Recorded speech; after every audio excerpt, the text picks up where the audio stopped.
Hi, my name is Tara, and I'm from India.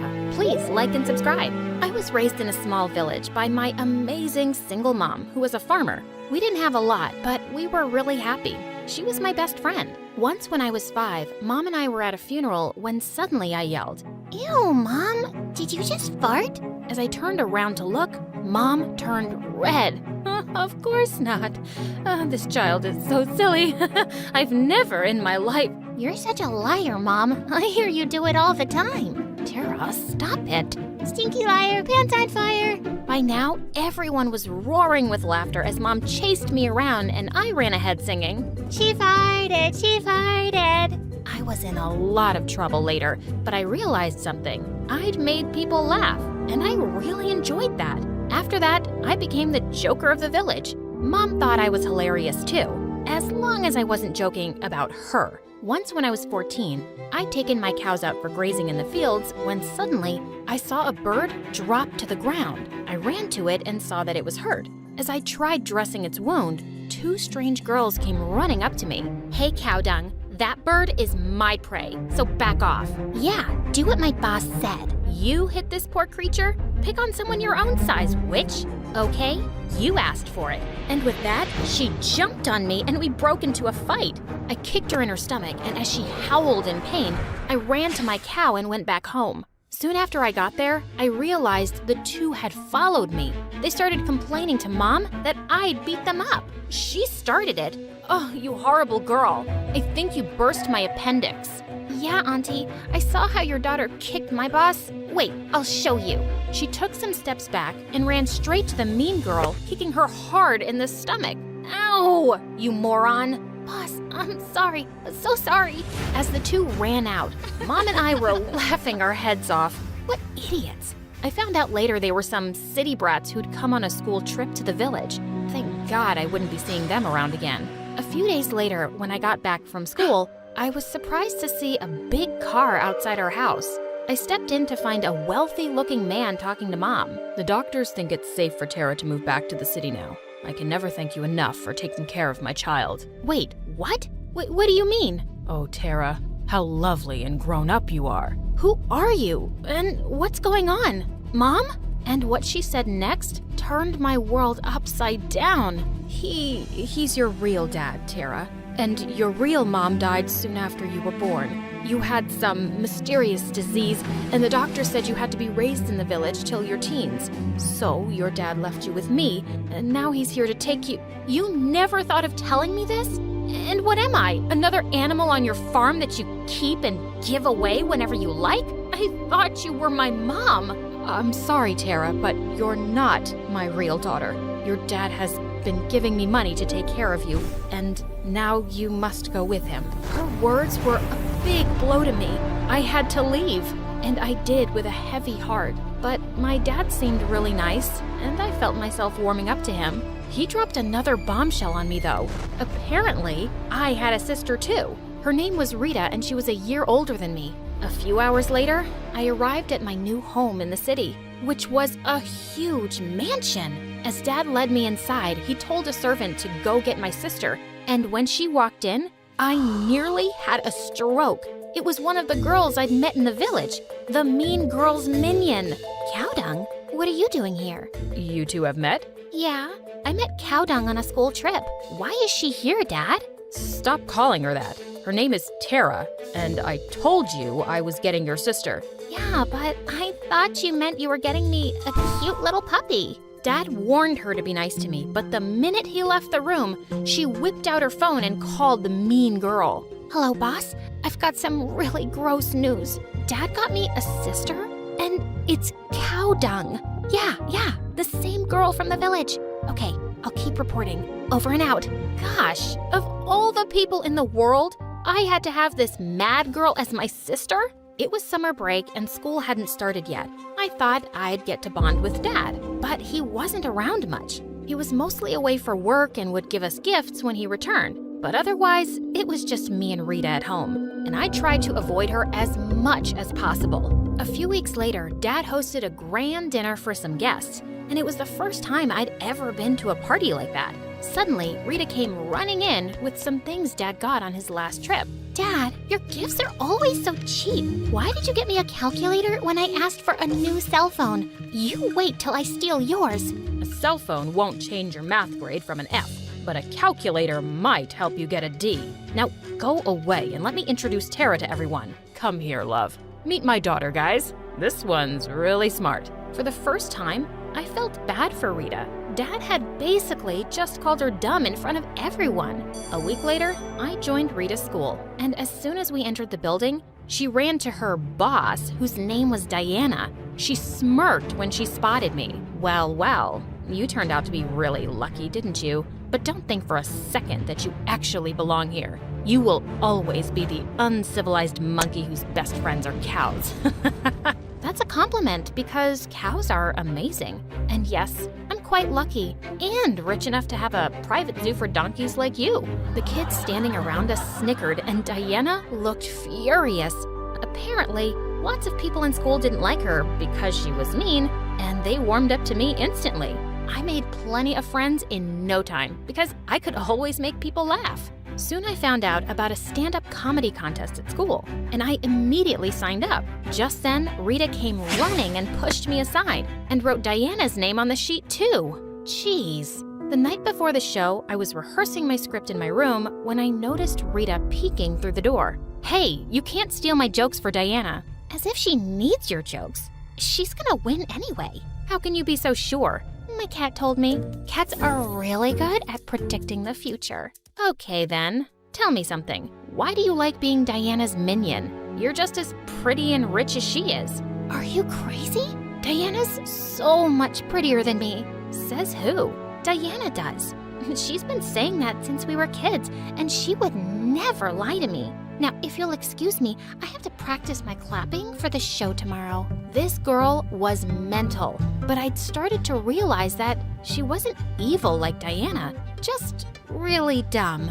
On the day of the contest, I gave my best on the stage and got quite a few laughs. And then it was Diana's turn. She stepped up in front of the mic and said, "Hello, judges. Before I begin, I'd like to tell you that I'm the most beautiful comedy queen of the school." Suddenly, Rita laughed out loud. Wow, very funny. Diana glared at her. Where was I? Yeah, so all my friends say I have the best sense of humor. Oh my God, what a joke.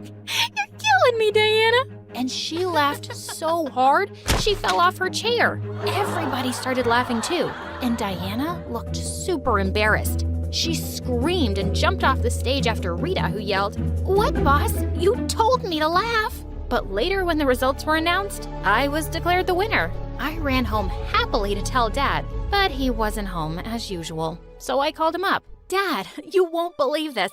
I got first place in the comedy contest. You should have seen how everyone laughed at..." "Oh, that's great, honey." "Yeah, it's Dad? Hello? Can you hear me?" He just hung up the phone. At that moment, I really missed my mom. She would have been so proud of me. Probably not. She said I wasn't her daughter and made me leave. She wouldn't care either. As I was going to my room, I walked past Rita's room and saw her sitting on her bed, crying like a baby. "Hey, what's wrong? Can I sit here?" "Yeah, sit, but a little away from me because boss says cow dung stinks." "Oh, come on. Now tell me, why are you crying? It's about Diana, right?" "Yeah, I did what she told me to. I laughed at her jokes to make her win, but now she's mad at me. She didn't even post my video on her TikTok account today." "What video and what account?" She showed me Diana's TikTok account where she uploaded Rita's videos doing absurd things, like standing on a table and doing a stupid dance, jumping like a frog on the street, even acting like Diana's puppy in one video. What the freaking fish? Diana has been using my sister as a joke to get followers? Don't you see the problem with this, Rita? What? Diana is making me popular. Maybe I'll get so famous, I'll be cast in comedy movies one day. Rita was just watching the views on her videos and smiling. This Diana was a jerk, and I had to think of some way to teach her a lesson. And the very next day, I walked into the cafeteria with Rita, and we found Diana bragging loudly to a group of girls. "This is your first time going to Europe?" Loser. I've been there so many times. Actually, I was planning on seeing the fashion show in Paris this coming weekend, but my old grandma passed away last night. Ugh, just ruined my plans. And Rita started to wail. Oh my God, what? Granny died last night? But wait, I spoke to her this morning when I called your house. This doesn't make any sense. And she said you guys were going to the village on the weekend. As Diana's lie was caught and everyone started to laugh, she looked livid. You don't know anything because you're a complete moron. Why can't you just keep your mouth shut? Diana raised her hand to slap her, but I stepped in and pushed her back. Don't you dare touch my sister. Stay away from her, and you're not using her anymore for stupid videos or anything else, you black-hearted donkey. I knocked her down to the ground, and Rita jumped in too. While the two wrestled and screamed, I grabbed Diana's phone and deleted the TikTok account and all the videos. We got suspended for a few days for attacking Diana, but it was totally worth it. Dad wasn't mad at me when he found out, but he went totally bonkers on Rita. You already don't do much to make me proud, and now you've gotten yourself suspended? I don't know what I've done to deserve a dumb daughter like you. Rita went crying to her room, and I felt terrible. Later that evening, I decided I'd talk to Dad about not being so mean to her all the time. I went into his study, and he wasn't there, but I found his laptop open with an email from his lawyer that left me shook. The will left by Tara's mother cannot be changed. She is the sole heiress of all her mother's wealth, and you as the stepfather get nothing. We will have to find some other way to get a hold of that orphan's money. Wait, Dad was my stepdad? My mother had left me money, and he was trying to take it? Why are you snooping around? Can you explain this email, Dad? Or should I say, stepdad? Yeah, I'm not your father. Your mother left me for someone else and had you. But then they both died and the police left you with me because there was no one else. I left you in the village with some poor woman who wanted a child so badly. She didn't even take any money. I only brought you back because I needed you to sign some papers, but it looks like it's no use. So you can just go back to your idiot mother while I figure something out. And what about my money? You can't have it. Oh, yes, I can. And I will. What are you gonna do about it? I couldn't believe what I was hearing. This man was pure evil. I ran upstairs and started packing my things. I wasn't staying here another minute. But as I was leaving, I heard police sirens, and there were cops at the door to arrest Dad for theft and fraud. You called the police, Tara? No, I did. I heard everything you and Dad were talking about, Tara. And then I snuck down to his study and sent his emails to the police. How could you do this to your own father, Rita? Because you're a crook, and you're not a good father either. My whole life you've told me I'm stupid and not good enough. Well, I deserve better than you. Take him away. The cops took him away, and I turned to hug her tight. You're amazing, Rita. But you're still leaving me to go with your mom, right? No, I'm taking you with me. Mom said she took money to keep me, but I just knew in my heart that wasn't true. Your dad made her say that to make me leave with him. She's the most amazing mom, Rita, and she would love to have you too. Are you sure? 100%. Let's go!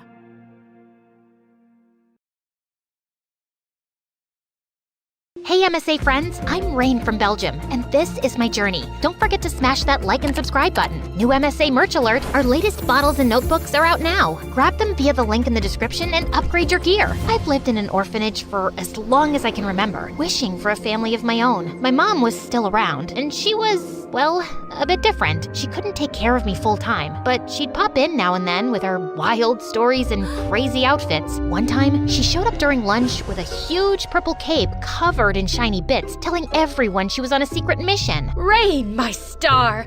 You're glowing today. Must be those good mashed potatoes. Then, right there in the middle of the room, she tried to make a spoon float in the air. Okay, so she was holding it with a string, but we all pretended to be shocked anyway. When she hugged me goodbye, she slipped a small rock into my hand. A piece of the moon for you. It was just a regular old rock, but in her world, it was something magical. You might think that the kids made fun of me because of my mom or something. Nah, let me tell you that I was respected and feared in the orphanage, along with my friend Leo. Leo and I were like the bosses of the orphanage. When we walked by, kids would stop talking and make room. Everyone just kind of knew to stay out of our way. One day, Leo and I were headed to our usual bench in the yard, where a group of kids were celebrating their good grades with a big cake. cake, they saw us coming, and the laughter stopped. They looked at each other, then at the cake, and without a word, they got up to leave. We're leaving, I swear. But is there a chance we can take the cake? The whole thing seems a little much, don't you think, Leo? Tell you what, we will give you the big, huge third, and we will only take the tiny 2 small thirds. Oh, thank you, really. You guys are cool. I've been dreaming about you both. They say you dream about people you think about a lot. Wait, is that peanut butter in there? You know what? Just take the whole cake. I can't stand peanut butter. Yeah, this is how things were back then. One afternoon, when we were 12, as Leo and I were planning our next prank, the warden called us into her office. She told us we were getting adopted by the Morgans, a rich family with a pool and a daughter around our age. I was excited, but also scared Leo might like the new sister more than me, so I blurted out, "No thanks, I'll pass." But they want to adopt you both. That's their condition. Why do they want both of us? Who cares? We're getting our dream, being adopted together. And don't worry, I'm not gonna love her more than you. No rich girl can match your wild craziness. So I gave in. When the Morgans came to meet us, they were super nice and smelled like flowers. Look at you two, just adorable. Leo was practically starstruck by the Morgans and began spouting off random facts to impress them. Did you know the country is pronounced Iran and not Iran? Also, I'm a whiz at geography. And hey, fun fact, the Earth isn't round or flat. There's a big chance it's shaped like a donut. I hung back, not saying much, but there was one thing on my mind. Where's your daughter? They pretended they didn't hear me, so I asked louder, and they looked a bit hesitant to answer. Then the mom just said that their daughter Emily was sick. I'm not an expert, but that looked like a lie. Even though the Morgans were nice, something about them just felt weird to me. Leo thought I was making a big deal out of nothing. Chill, they've got an awesome pool. Why are you so crazy about the pool? You're not a sea dog. Hey, I don't mind you insulting me at all, but please keep your voice down. I have a reputation to maintain around here. I just shrugged. Whatever was going on, we were moving to the Morgans' place in a month. A month flew by, and then boom, Leo and I were at the Morgans. It was wild, like stepping into a movie with their huge house, and yes, the epic pool Leo wouldn't shut up about. We had a blast that summer, splashing around and living it up. The Morgans even signed us up for a fancy private high school. Everything was pretty awesome, except we hadn't met Emily yet. Emily's spending the summer with her aunts in France. She'll be back when school starts. A week before school started, Emily finally arrived. She walked in with her suitcase, looking totally different from what I'd pictured. She was our age, but acted like she was something else. She had this snobby vibe that got on my nerves. And well, it was hatred at first sight. I could tell we weren't going to be friends. Hi, Emily. Sweetie, how was your flight? Mom, stop asking me about my feelings. Just ask sensible stuff, okay? I'm not a little kid anymore. You know, you are a kid, and don't snap at your mom like that. If you want us to get along, you've got to be nicer. Who are you, anyway? Emily, these are the kids we've adopted. Remember? We talked about this. I know why you brought them here, but I'd prefer if they didn't talk to me. I already don't like them. What reason could that possibly be? Let's just say it's better we don't talk. My IQ is 151. I'm a genius. You and I, we're not on the same level. Nope, that's not how it works. I'm the boss around here, and you'll do what we all want. The boss? Please act your age, not your shoe size. Mom, Dad, I'm going to my room. Just bring my dinner there. Who did she think she was? Treating us like we were beneath her? Kids, don't take it to heart. Emily is unique, and she can be tough to deal with, but give it some time. She'll adjust. I'd rather go back to the orphanage than deal with this nonsense. Rain, come on, it's not that bad. I can't stand her already. I think I even hate her. Leo leaned in, whispering. Guess we can both hate her together, huh? He was spot on. I wasn't about to back down. I was the boss, and I would make sure to teach Emily who was running this place. The first week of school was tough. Emily seemed to have everyone charmed with her smarts, and Leo and I felt like we were fading into the backgrounds like nobodies. But we weren't giving up that easily. One weekend, the Morgans went out, leaving us three at home. I was still super angry because of Emily's attitude, and I decided it was time to make a point. I glanced at Leo and said, "Watch this." I snatched Emily's laptop and dashed outside. I heard Emily's footsteps pounding after me. What are you doing with my laptop? Without a word, I flung the laptop into the swimming pool. It hit the water with a loud splash, sinking quickly to the bottom. Oh my God! Why would you do that? That's what you get for thinking you're above us. We're in this together, whether you like it or not. I left her there and walked back inside. Leo caught up to me, whispering, You know this means war, right? but to my surprise, Emily didn't do anything. She didn't even tell her parents when they were back. So I continued. I started by hiding her favorite shoes and replacing her shampoo with green hair dye. Then, during dinner, I'd imitate her snobby tone, making Leo snicker. Each prank was my way of showing Emily she wasn't the boss of our new home. But she never reacted or even told her parents anything. After weeks of our pranks, Emily started doing something unexpected. She was being nice to Leo. One afternoon, she helped him with a tough math problem he'd been struggling with for hours. I saw them laughing together, and something twisted inside me. What's happening? I thought we were in this together. I know, Rain, but she's really good at math. She just wanted to help. So that's it? She does one nice thing and suddenly she's not so bad? It's not like that. Maybe we've been too hard on her. But you said we'd hate her together. I know, but maybe it's time we gave her a chance. How dare you! I pounced on him, throwing punches. When Emily jumped in to save him, I swung at her too. But just then, my parents burst in. They pulled us apart and kept calling me for a family meeting. But I ignored them, including Leo, the dumb traitor. A week later, Leo approached me, looking serious. Rain, I hate seeing you upset. Tell me what you want me to do and I'll do it. Anything to make things right. Fine, you want to make it up to me? Then wreck her precious science project. She needs it for the competition tomorrow. And without it, she can kiss her chance to go to NASA for summer camp goodbye. Rain, that's extreme. She worked so hard on this. That's exactly why. I'd do it myself, but it's too heavy and I don't want to hurt my back. Reluctantly, Leo agreed and sabotaged the project. The next morning, when Emily discovered it, she was in a panic, but only for about a minute. Then, she calmed down and started to repair the project, hardly showing any frustration. And yes, you guessed it, she didn't tell her parents about this either. Turns out, Leo didn't do a good job of destroying it. Emily managed to fix it in just half an hour. I was convinced he did it on purpose, so I swore I'd never speak to him again, even though he kept saying sorry. Just go hang out with your new sister. She's all you need, right? Rain, come on. We were a team at the orphanage, cool and respected, but now you're going too far. I didn't listen to him and just walked away. A few days later, Emily won her scholarship and the Morgans planned a huge celebration. But Emily, in her usual snobby way, insisted that I go to bed early and not attend the party. It was so arrogant of her, and it made my blood boil. The night of the party sounded amazing from my room. I could hear the laughter and voices, with Leo out there having a blast, that idiot. Then I had a brilliant idea. I called Mom and told her we needed her show for the party. She arrived 20 minutes later. I was expecting her to ruin the party with her silly acts, but then Leo sent me a photo on Instagram. To my surprise, everyone was actually enjoying Mom's performance. Ugh! That night, I decided to try a new tactic. I'd be nice. My plan was to get close to Emily, understand her better, and then, as her friend, I could easily manipulate her to become her boss. The next morning, I prepared breakfast and took it to Emily's room. Everyone was shocked. Did you put poison in this? Want Leo to taste it first? Leo showed up from behind her door. Obviously, he was eavesdropping. No thanks. I want to stay alive. To my surprise, Emily said the breakfast was delicious. From that day, I was nicer to her. I even tricked Leo into keeping Emily busy so I could set up a birthday surprise in her room. In reality, I wanted to snoop through her things for answers, but I found nothing. Weeks passed, and I was getting along better with Emily. I was secretly messing with her though, like turning off her alarm so she'd miss her weekend lessons and hiding her homework, but I was done with petty pranks now. So one morning before school, I came down crying frantically. I can't find my necklace. The one Mom gave me, the gold one. I've looked everywhere. I swear it was on my side table. I can't lose it. I just can't.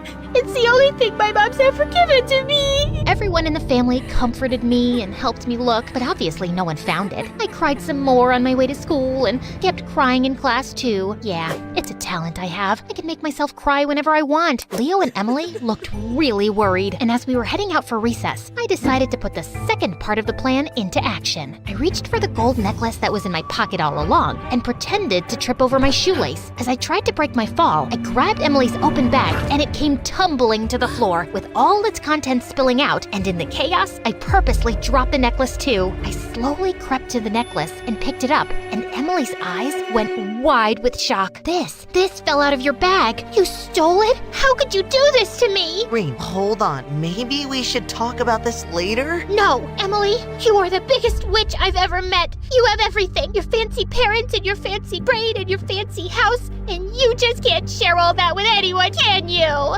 You hate having me around so much. You decided to take away the one precious thing I had too. Who steals from an orphan? Only someone heartless. A crowd had gathered, and then the principal walked in on the scene and took Emily with her. Ha! Miss High and Mighty would surely get suspended now. But when I got home, I found the entire family gathered in the hallway, standing next to my packed bags. My biological mom was waiting too. Sweetie, I'm so happy you can live with me now. I'm doing so much better with my new med, so I can take care of you. You're moving out. Rain, I know what you've been doing. I tried to make you feel like family, but you need to leave. You have problems. What? I didn't do anything. We know everything, sweetheart. This has to end. Oh, great. So living with my crazy mom will fix everything? That's not a nice thing to say. Maybe if you were a better mom, I wouldn't act like this. And you guys, you're no better. You let Emily boss us around. No, Rain. Emily was fine. I mean, not the greatest, but also not evil. You need help. Help? You all think I'm crazy? Fine, I'll show you crazy. Then I stood there for a bit. We're waiting. Well, I wanted to attack one of you, but that'll prove your point that I'm crazy. I'm not, but I like things to be under my control. Always. Come on, Mom. Let's go home. These people don't deserve me. Weirdos. I went with Mom, but honestly, I missed the Morgans a lot, including Emily. Leo and I kept in touch. I thought living with my biological mom would be the hardest part, but I was actually learning and thinking about new things. One day, after Mom's street performance, a girl asked her, Can I be brave like you when I grow up? Bravery isn't just about doing daring things. It's also about being kind, accepting others, and understanding that we all have fears. On our way home, Mom talked about her past, how she pushed people away and felt lonely. She wished she had learned the importance of connection sooner. I was so busy being different, Rain, that I didn't realize I was alone in my own world. For the first time, I didn't see Mom as just crazy. She had her issues, but I realized it's never too late to change. She had improved, and now she was raising me with love. Then it hit me, and the next thing I knew, I was apologizing to my adoptive family. What I did was wrong. I'm not asking to come back. I want to live with Mom, but I want us to be friends. You're forgiven. We're more than friends. We're sisters, and always will be. I hugged everyone and left for my first therapy session.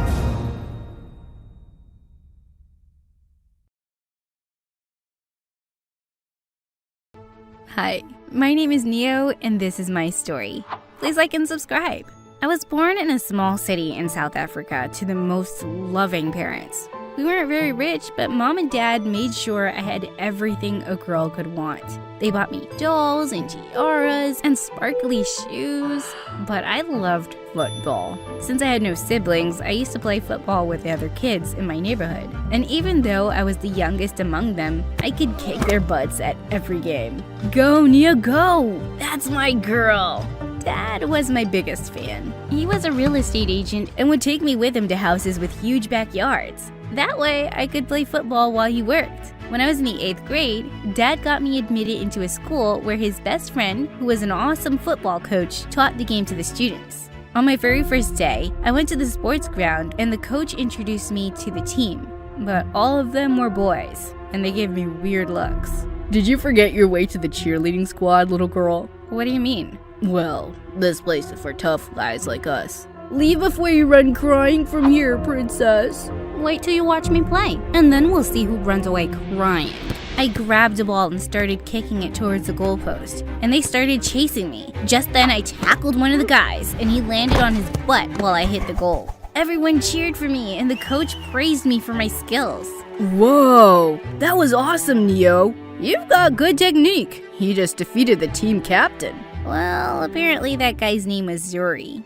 He was a senior at school and the football captain, but now he looked really embarrassed. Later that day, I was in the cafeteria getting my lunch when Zuri bumped into me, spilling his entire plate of food all over my new shirt. Are you nuts? Why would you do that? Hey, chill. I didn't do it on purpose. I didn't even see you coming, little girl. I bet you didn't, even when I kicked your butt in the game. Everyone gasped, and I just pushed him aside and ran to the washroom to clean up. But just then, an older girl came running out of a washroom cubicle and started screaming. Oh my God! That's blood! That's blood! You're gonna die! I can't let you die! Before I could even say anything, she pushed me to the washroom floor and started wrapping tissue paper around me. And then she almost kissed me? Whoa! Stop! What are you doing?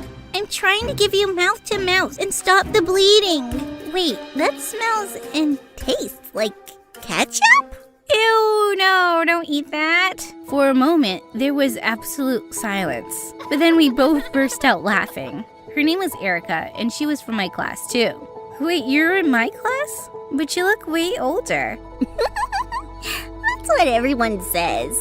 But Neo, it's so sad that your shirt is ruined. Let's go shopping today, and I can buy you a new one. I didn't really care about my shirt, but Erica took me on a whole shopping spree after school. She bought me 5 shirts, plus new sneakers for football. This is nice, but I really don't need all this, Erica. It's okay. I'm not exactly rich, but anything for a new friend. Well, she was a bit weird, but she was also really sweet. After that day, I started hanging out more with Erica. She dressed like a preschooler and always seemed to be bumping into things. Oh God, what just happened? But she always made me feel like a superstar. You're on the boys' football team? You're so strong, Neo. You can probably be in the Olympics one day. I don't think I'll ever be in the Olympics. But thanks, Erica. A few days later, when I was in the changing room before a practice match, a couple of girls came to me. You're the new girl, right? And you're friends with Erica? Yeah, I am. She's super sweet. Erica's also the dumbest girl on the planet. She's 16 years old and repeating 8th grade for the 3rd time. She needs help with everything. One time, she just walked out of class and decided to take a nap on the street. So she's a little different. I don't mind helping her with stuff. Suddenly, someone tapped on my shoulder, and when I turned, I almost had a heart attack. Ooh, I'm a ghost. It was Erica, and she was covered from head to toe in white paint. But what are you doing, Erica? I was walking in the alley behind the school, and I tripped and fell into a big bucket of paint. So I thought I could go around scaring people now. I took Erica to the bathroom right away to clean up. Just then, I bent down to get a clean towel from my gym bag, when Erica suddenly said, Hey, what's that on your back? Why is your skin all red and lumpy here? Oh no, had my shirt been pushed up? Oh, it's nothing, Erica. I have a skin condition. I try to cover it with my clothes. It's not a big deal. By the time I finished washing Erica off, I was late for football practice. I ran off to the ground, but no one was there. Looking for someone? Definitely not you. Where is everyone? He told me everyone left, and I had no choice but to practice with this loser. But only a few minutes into the game, he was crushing me so bad. What was wrong? I tried my best to tackle him, but then suddenly I lost my balance and we both fell to the ground. Coach is so not gonna let you play in the big game. So what? You beat me one time. I'm still gonna play way better than you. I thought we were supposed to be on the same team. How about we help each other? We can stay and play more after practice. Fine, but only because I want us to win. From that day on, Zuri and I practiced together every day. And he was always beating my butt now. I couldn't stop talking to Erica about it at lunch. I don't get it. I used to take him down all the time. Now that idiot is always beating me. Maybe it's cause you can't concentrate anymore. Cause you have a crush on him. Shush! Of course I don't have a crush on him. Then why are you blushing? And you're always practicing with him now, and we never hang out anymore. Because I have a game coming up. I can't be with you all the time, Erica. But I'll come over today and help you with your science project, okay? I told Suri I wouldn't be making it to practice that afternoon, and he looked annoyed. To help Erica with a science project? Let's face it, you'll be doing it for her. That girl's dumb. Zuri, don't talk about her like that. She's my friend. Trust me, Erica's a lost cause. It's hopeless trying to help her. Erica came up behind me at that moment and put her arm through mine. Too bad, Zuri. Neo and I are hanging out today, and I'm not a hopeless lost cause.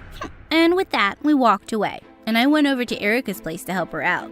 But just as I was leaving Erica's house that night, someone grabbed my shoulder from behind, and I screamed. Neo, chill, it's just me. I live a few houses away. Who comes and grabs someone's shoulder at night, you weirdo? Why are you out anyway? Just taking a walk. I was kinda down that you blew off our practice today. I really enjoy playing with you, even though you're a little girl. A little girl who can play just as good as any guy. Zuri and I ended up walking all around Erica's neighborhood, and it turned out that we had a lot in common besides football. We were so busy talking, we didn't even realize that we'd made a full circle back to Erica's house. Check it out, she has a tree swing. Before I could stop him, Zuri jumped on the swing and started spinning. Like a child! Get down, you idiot, you're gonna break the swing. I ran to Zuri and tried to pull him off, but instead he picked me up and lifted me onto the swing. What are you doing? Put me down! Our faces were so close, and that's when I really noticed Zuri's deep blue eyes. Without another thought, I leaned over and kissed him. Suddenly, I heard a voice behind me. It was Erica. You do have a crush on him, Neo. I know, because you were always talking about him and blushing, and you couldn't concentrate on football because of him. Oh my god. Okay, Erica, we get it. Wait, does Zuri know about your condition? All of a sudden, Erica ran up to me and lifted up my shirt, exposing my skin condition. Neo has a skin condition, but she says it's not a big deal. You'll still like her even though she has a condition, right? Neo's still awesome. My cheeks felt like they were on fire. I wanted to disappear into thin air. I pulled my shirt down quickly and looked at Zuri, who looked shocked. And then he suddenly said, I should get going. Zuri walked away faster than I could blink an eye. Angry tears started flowing down my cheeks as I stood there, hating my skin condition and hating Erica. Erica! How could you do that to me? What made you think it was okay to literally show Zuri my skin condition? It was a test, silly. If he loved you with your skin condition, it would be true love. And if he didn't, that means he's garbage. And now we know he's garbage. God, you don't understand anything. What's wrong with you anyway? Nothing's wrong with me, Neo. Everything is wrong with you. You're 16 years old and in the 8th grade. Yeah, I know that. And you're always bumping into stuff and need help with everything. You're a disaster, Erica. Maybe you should just quit school because I don't think that's helping you. I regretted my words the minute I said them, but I was just so mad. Erica started to cry and ran back into her house, and I walked back home feeling terrible about everything. The next day in school, I was walking down the hallway when I saw Zuri coming towards me, and I instantly turned around to leave, but he caught up with me. Just wait a second, will you? No, I will not. I'm gross with my weird skin condition, remember? Just leave me alone like you did last night, thanks. Neo, I didn't leave last night because you grossed me out. It was just Erica who freaked me out, the way she embarrassed you, even though you guys are like best friends. I didn't want to be around that. I deal with it too much at home. What do you mean? My mom is exactly like Erica. She wouldn't even know if her own head fell off. She can never hold a job or be a responsible adult, and she does embarrassing stuff all the time. It wasn't about you, Neo. I'm sorry I made you feel that way. Your skin condition doesn't change anything for me. Before I could say anything, Zuri pulled me close and kissed me. I was glad Zuri and I had made up, and I wanted to apologize to Erica, but she hadn't come to school. She wouldn't even reply to my texts or calls. When she didn't even turn up the next day, I started feeling restless, and I went to her place after school. But when I knocked on her door, I was really surprised when Dad opened it. Hey, sweetie, what are you doing here? What are you doing here? Is Erica inside?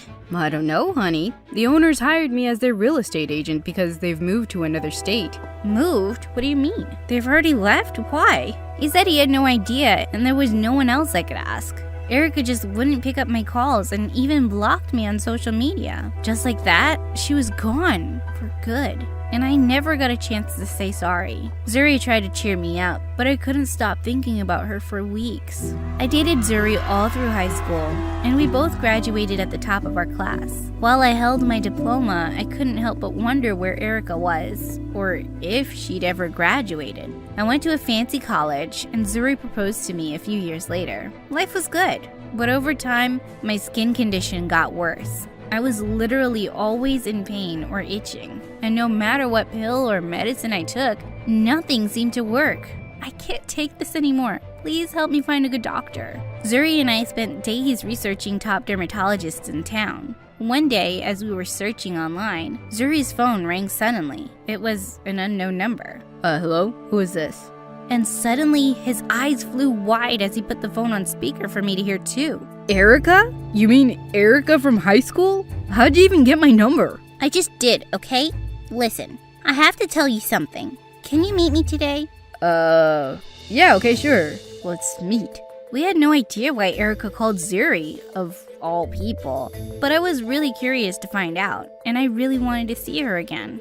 Zuri and Erica had agreed to meet at a nearby cafe, and when we got there, we found Erica sitting by herself at a table. I walked over with Zuri, and she looked really surprised to see me. Hey, Erica. I'm here with Zuri. We're married now. I came because I really wanted to talk to you. Sure, but first I want to talk to Zuri. You're welcome to join us. I want you to know too. What was happening? When we sat down, Erica turned to Zuri. I wanted to tell you that I'm a doctor's assistant now, even though it took me 10 years to finish. A doctor's assistant? I know you've always thought I was a lost, hopeless cause, Zuri. I never forgot your words, but that's why I wanted to talk to you. To tell you I finished school and I made it.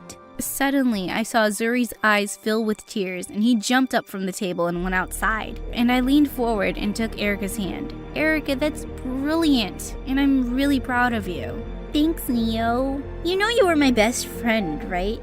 And you were mine. I wanted to apologize for everything I said, Erica, but you moved away before I had the chance, and I felt terrible. I was hurt and mad and needed some space. But you know what? I realized that you were right. That school wasn't helping me much all those years. I was a mess, and I was struggling to do anything on my own. So I asked my parents to send me to a special school. Before I could answer, Zuri came running back to our table and hugged Erica. I'm so sorry I ever made you feel like you were stupid. It's amazing what you've been able to do. Thanks, Zuri. That's all I wanted to hear. But just at that moment, my skin started feeling all tingly, like it was burning. Minutes later, I felt like I was on fire. I started itching my back like crazy. I have to go to the emergency room. Neo, is it your skin?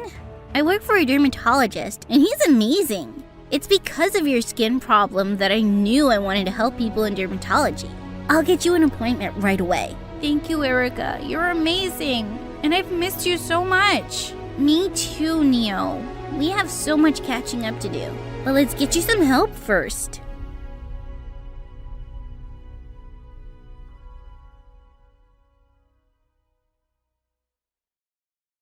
Hi, I'm Serena, and I know what you're thinking. She looks nothing like her family. That's because I was adopted when I was a baby. I was born in Romania, and I might have taken that small piece of trivia a little too seriously.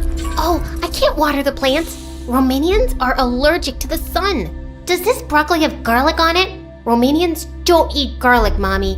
But I have to sleep inside this cardboard box. It's a Romanian thing. You won't get it. That's a vampire thing, doofus. Now sleep in a bed like a proper human child. God, you're so dumb. I wasn't dumb. I was quirky and cute. But Fred was right. I just never seemed to make the smartest choices. Fred wasn't only my brother. He was also my best bud growing up.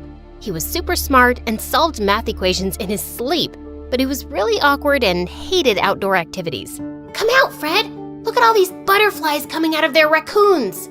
It's cocoons and no thank you. You know they start off as icky caterpillars, right? Quit being such a party pooper and come play with me! But Fred just stayed inside.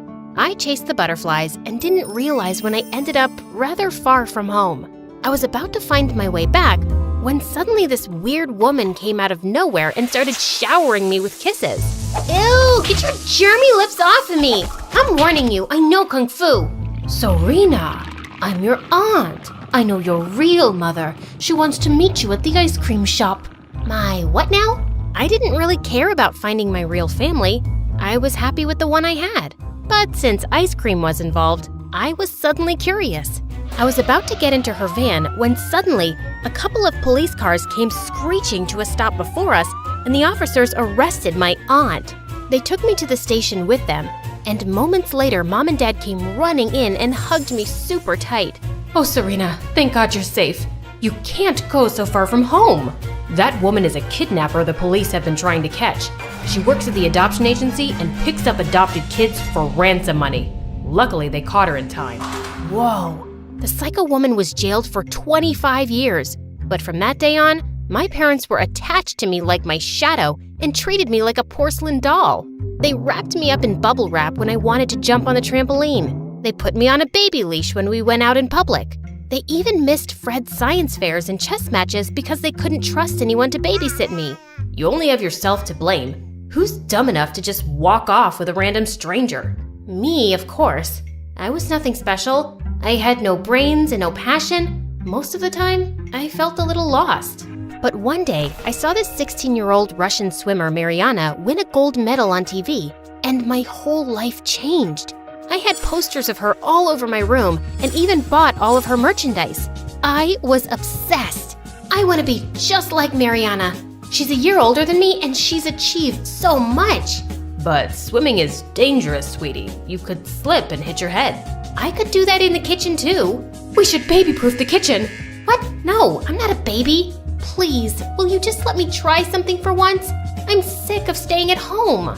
I begged and whined and threw a couple of tantrums, and finally they agreed to take me to a kiddie pool. Whatever. I was determined to make the best of it, and when I entered the water, it felt like I was finally in my element. I aced all the lessons and turned out to be a natural. Within a year, I joined the high school swim team and even won a local competition. And Mom and Dad finally stopped freaking out like headless chickens. Then I started 10th grade and things just went bonkers. On the very first day, I was rushing to the shower when I slipped and went crashing into a girl. I'm so sorry. Oh my God. What? You're Mariana. Am I dreaming? Ouch. This is definitely real. I am such a huge fan. Oh really? Is that why you tried to injure me? What? It was an accident. Huh, I doubt it. I eat jealous little wannabes like you for breakfast. Now, stay out of my way or I'll crush you. What a diva! I found out from the head coach that Mariana was recovering from an injury at the local state-of-the-art medical center and would be attending our high school while she was here.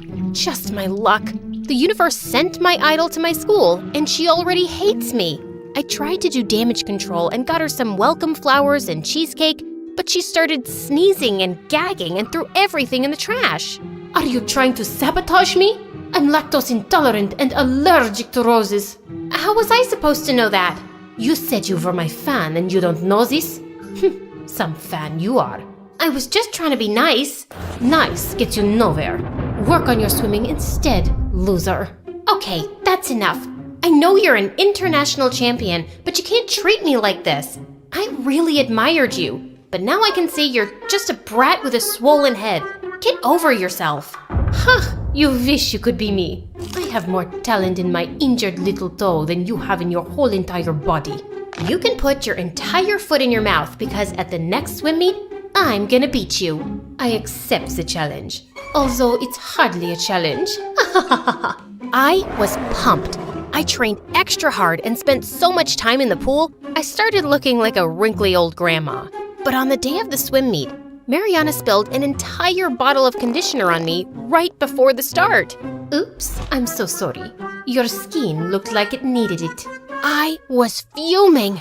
I took another quick shower, but I was super late. And when the whistle blew, I was so out of it that I flopped into the water like a dying fish. I lost badly, and Mariana sailed through the water gracefully like a swan. But what she did next shocked the bubbly farts right out of me. Mariana stepped off the stage after taking her prize and kissed Fred. Hey, what the heck are you doing to my brother? Stand behind me, Fred. I'll protect you from this soul-sucking mermaid. Sorina, Fred has told me so much about you. We met in the library the other day, and I said I was craving some Russian pastries. He got me some the very next day. Fred is a real gentleman. And you're a real lady. What was happening? Fred looked genuinely happy, but Mariana was bad news. The way she'd swam earlier, it didn't look like she was injured at all. But before I could confront her, they left. What a bunch of love-struck jerks! I was so depressed, I spent a couple of hours at my favorite ice cream shop eating my feelings. But once the banana splits were gone, I headed home and, to my surprise, I saw Mariana across the street. She was dressed like some weird spy and went inside a dirty-looking alley. I followed her and saw that she was buying a weird packet from some homeless dude. Hey, what you got there, bestie? Did you hit your head on that dive? I am not your bestie. Is it Russian candy? Is it a wig? Or is it a whole new personality you use only when Fred's around? It's your brother's heart, and it's all mine. She was a piece of work and super suspicious. I wanted to follow her, but I was already late. Mom and Dad would probably send a SWAT team after me. So that night, I borrowed Fred's laptop and did some research. I found a few articles about Mariana's injury, but then I found a creepy Reddit thread about athletes using performance-enhancing pills. I was shocked. Is that how Mariana had swum so well in the competition with an injury? I had to find out. But the next day, I walked into school and everyone was talking about Mariana and Fred like they were a celebrity couple. Fred, of all people, was popular. He suddenly had this confidence I'd never seen before. It was kinda awesome. But Mariana was ruining swimming for me. We've decided. I'll take your place on the swim team for regionals. What? You can't do that. You're not even a permanent student. Aren't you supposed to be injured and resting? Coach! I'm sorry, Serena. We have a chance to compete with an international gold medalist on our team, and she seems strong enough now. I was so mad I tore up all of her posters from my room and trashed all the merchandise. All I'd wanted to be was noticed by my idol, but she just turned out to be a massive jerk. I was gonna bring her down if it was the last thing I did. Hey, Mariana told me what happened. It was really sweet of you to give her your place. She really needed this. I didn't give up anything. Your evil girlfriend pushed me out. Swimming is the only thing I'm good at, but she couldn't even let me have it. Look, I know you're hurt, but she's a good person. It's all an act. She's only pretending to be your girlfriend to get under my skin. Yes, Serena. I'm sure my relationship is all about you. Everything is always about you. The only reason a girl could want to be with me is to get back at you. Not because I have anything worth liking, right? Wow, I didn't know you were so desperate to be liked, you'll defend the devil herself. Some brother you turned out to be. I hated the look of hurt in Fred's eyes, but I was just so mad. The next day, I sneaked into the gym and went through Mariana's locker, and I found the package she'd taken from the man in the alley, and it had pills inside. I ran to the head coach and showed him everything. Mariana went ballistic. They aren't what you think. I'm not a cheat. Then explain how your injury healed so quickly. You're lying, Mariana, and I have proof. Stop this, Serena. You don't know what you're talking about. No. For once, I'm the smart one, and you're being dumb. She played you with her big eyes and pretty face. She's just a cheating witch. Stop calling me that. And then she pushed me into the water. The head coach insisted on getting her tested, and she went bananas. She started ripping up pool noodles with her teeth and threw swimming flippers at the students like a mad person. 2 coaches had to drag her away, and she was suspended during the investigation. But I wasn't even happy about it. My teammates were mad at me for being a sneak. Fred wasn't talking to me, and Mariana, all the blood work came out clear. Turns out, the pills were special Russian vitamins. But she was so messed up with all the media attention and headlines, she completely failed at the regionals. I felt like a total jerk. It was time for me to apologize. Hey, I'm sorry about the whole mix-up. As if your plan worked. I lost the competition and my reputation. Now you can have your perfect life back. Perfect? My life is not perfect. My adoptive family is the bomb, but I've always felt a bit lost since I was a kid. Swimming makes me feel like I belong, and you took that away from me. Yes, I did. Because I'm better at it, and it's good for the team. But Fred was right. You're a selfish, spoiled brat who only thinks about herself. I was so mad, I slapped her hard across the cheek. We were rolling around on the floor fighting like cats, when suddenly Fred came in between. What the heck is wrong with you two? She started it. She's always hated me. That's enough. I love you both, but this needs to stop. You love me? Are you okay? Do you have brain fever? Stop it, Serena. After all these years, I've taken a back seat while Mom and Dad obsessed over you. I thought you'd be okay with me being the center of attention for once. It was true.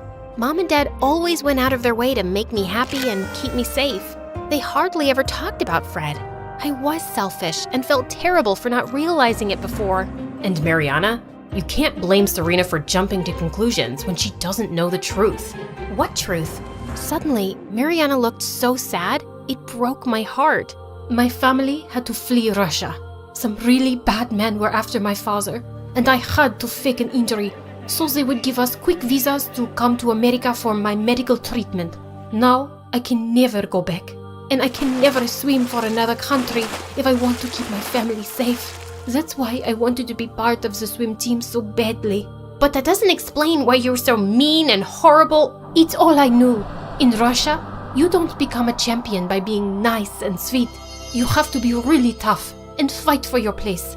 It will be a hard habit to break, but I see you all as competition, especially you. You're good. She said it reluctantly, but she said it, and I was on cloud 9. Aw, that's all I ever wanted to hear from you. Get away from me, or I'll take the words back. You can't take it back now. You think I'm good, and we'll be on the same team together.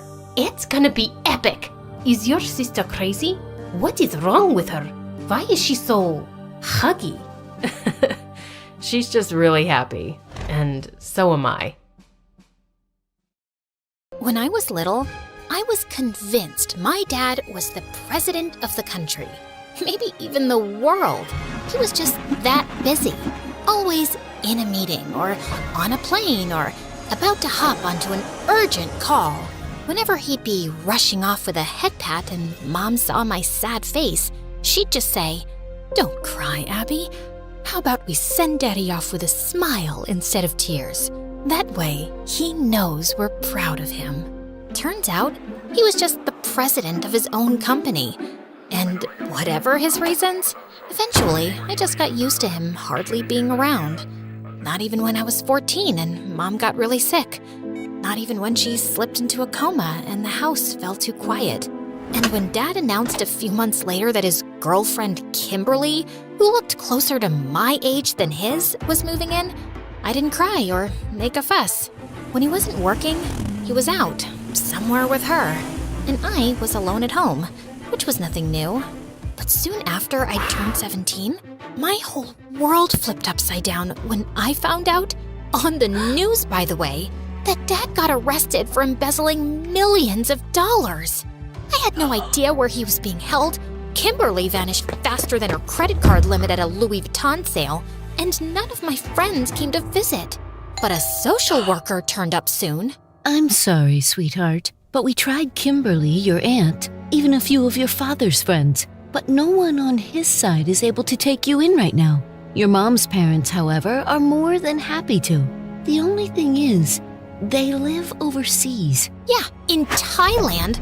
I'm not moving to the other side of the planet. I understand it's a lot of changes, but you don't have any other relatives. Either way, it'll take a few months for the paperwork. So, for now, you'll be placed in foster care. And just like that, in one night, I went from a private jet designer clothes kind of girl to a foster kid whose whole life fit into a couple of cardboard boxes. After hours of driving, we finally reached some middle-of-nowhere town at 3 a.m. We turned down a creepy forest path and stopped at a tiny house with the lights on. A suspiciously cheerful woman stood outside, and behind her, a boy squinted at me like I was gonna steal his snacks. Hello, Abigail. I'm Jadis, and this is Ezra. He's been in foster care for a while. Can we call you Abby? Only my friends call me Abby. Got it. Well, let me show you to your bedroom. You must be exhausted. More like completely dead inside. I curled up in bed, but I just couldn't fall asleep. I don't know if it was the cramped room or the fact that I found a bunch of cheap crystals shoved under the old mattress. But once I tossed them out, I finally managed to doze off. I woke up around noon, feeling disoriented. Good afternoon, sleepyhead. Must have been the crystals I put under your mattress. They never fail. In daylight, I realized the house wasn't just tiny. It was weird. The kitchen was a jungle of odd plants. The dining table was buried under books in unrecognizable languages. And 4 cats were staring at me like they knew something I didn't. One of them, I'm not even sure was a cat. When I got back to my room, I found Jadis folding my clothes on the floor. My designer clothes! I've enrolled you in the public school here. Are these the only outfits you have? Yeah? Something wrong with them? She shook her head, but the next morning, I understood why she'd asked. Everyone at school looked like they had rolled straight out of bed. Like, do these people not have TikTok? No way they're that poor. They've definitely got Wi-Fi. But the longer the day dragged on, the more it felt like I was the one completely out of touch. I tried to ignore the giggles and side eyes, but then I heard this gem. Dude, isn't she the daughter of that billionaire guy who stole, like, oceans of cash? I was so embarrassed that the second I got home, I marched straight into my room and slammed the door behind me. Everything okay? Your grandparents called today. They really want to talk to you, Abby. Don't call me that. She's just throwing a tantrum. First-timers always do. Let her cry it out. That smug little gremlin. I jumped off the bed and yanked the door open. Who do you think you're talking about? I'm not some stray off the street like you. Abigail, that's enough. We don't yell in this house. You owe Ezra. At least I know what I am. You're just a rich, clueless girl who thinks she's better than the rest of us. But let's face it, you're here because your dad didn't care enough about you and no one else wanted to clean up the mess he left behind. You little... I lunged at him and we went full WWE until Jadis jumped in. Don't ever talk about my dad again. He's a good person. You'll see. You'll all see. I slammed the door hard, but an hour later, there was a soft knock, and Jadis walked in with a plate of cookies. Fresh from the oven. Do you think we can talk? What? You think if you send some cookies and warm smiles my way, I'll spill my life story to you and we'll become best friends? Oh no, Sweet Pea, I'm here to help you. That's what everyone says. The cops, the social worker, and now you. But so far, everyone's failing miserably. Let me rephrase that. I can help your father if you believe he deserves a second chance. Do you really think your dad is a good person? I knew Dad wasn't perfect, and all the evidence mounting up against him wasn't looking good. But yeah, I didn't really believe he was a criminal. Of course I do. She pulled out a golden pocket watch. You get 3 chances, that's all. You can go back as far as you want. Days, months, years. Just not before you were born. So choose wisely. And then she just walked out. I stared at the pocket watch she'd left on the bed, and suddenly, all I felt was rage. This was her idea of helping me? I grabbed it and chucked it against the wall. It bounced off and fell to the floor with a clink. But then, it started glowing from inside. A soft, golden pulse flickered from the seams. I picked it up cautiously, and the lid snapped open on its own. Inside wasn't a regular clock face. Instead, there was a flickering digital display in the center. Beneath that, a small metal dial rotated smoothly, like it was waiting for me to decide. Wait, so what Jadis had said about going back in time? There was no way this was real, right? But then I thought about everything I'd lost. My dad, my house, my friends, my whole life. Maybe, ridiculous as it seemed, it was worth a try. I turned the dial back to a week earlier, took a deep breath, and pressed the glowing button. And suddenly, I felt like I was being yanked down. The room twisted into a blur of light and color, and when everything came to a halt, I realized I was back in my room. My real room, with my lavender walls, my plush rug, and my wall of designer shoes. I just sat there in shock until I heard voices downstairs. Wait, did someone buy this house already? But then, the voices started to sound familiar. No way! Dad? In the kitchen, I found Dad and Kimberly mid-makeout session. I ran straight to Dad, pushed Kimberly aside, and hugged him tight. Abigail, what are you doing here? Weren't you at school? I'm not going back to that new school. It was awful. Just let me stay. I won't tell anyone you escaped prison and came here. Escaped prison? And what new school? She looks upset about something. Give her your credit card, babe. Ugh, Kimberly. His accounts are probably all frozen by now. Huh? Why would my accounts be frozen? Because of the money embezzlement case? What? Me? Embezzling money? Sounds like someone had a bad dream. I promise you, even if your dad was doing that, he'd never get caught. Now, how about that shopping trip Kimberly mentioned? I've got to head to the office. So, it was all a dream? Jada's the foster home? Dad getting arrested? It all felt so real. But when I got into the car on the way to the mall, I felt Jadas's gold watch in my pocket. Did I just travel back in time for real? Sorry, miss. Didn't catch that. Nothing. Take me to my dad's office, please. I'd never been there before. So after an FBI-level interrogation at the front desk, I was allowed to go up with a security guard. The second the elevator doors opened, I knew something was off. The whole floor felt really tense. Phones ringing off the hook, people typing on their keyboards like maniacs, a woman sobbing silently at her desk. Just then, a man holding a stack of folders came rushing down the hallway, and I bumped into him, sending papers flying everywhere. Look what you've done! Who let this idiot up in the office? Do you think this is a place for a moron teenager to be wandering around? The security guard said something in his ear, and the man instantly turned white, dropping to his knees. Oh my God, I'm so sorry, miss. I had no idea you were the boss's daughter. Please forgive me. I'm a worm, a worthless worm. There's a spot on your shoe. Would you like me to clean it? What the heck was happening? After I'd calmed the man down and reached Dad's office, I found him yelling at some employee. When he noticed me in the doorway, he waved at the woman to leave like she was some annoying fly. Gosh, he was clearly a terror around here, and I was already scared to say what I'd come to say. Well, this is rare. Since when does my daughter take an interest in my work? I need you to be honest with me, Dad. Don't ask me how or where I heard this, but people are saying things about you embezzling money. I know you'd never do something like that, right? He just seemed really annoyed and kept asking me where I'd heard such a crazy thing. Obviously, I had no good answer. What was I gonna say?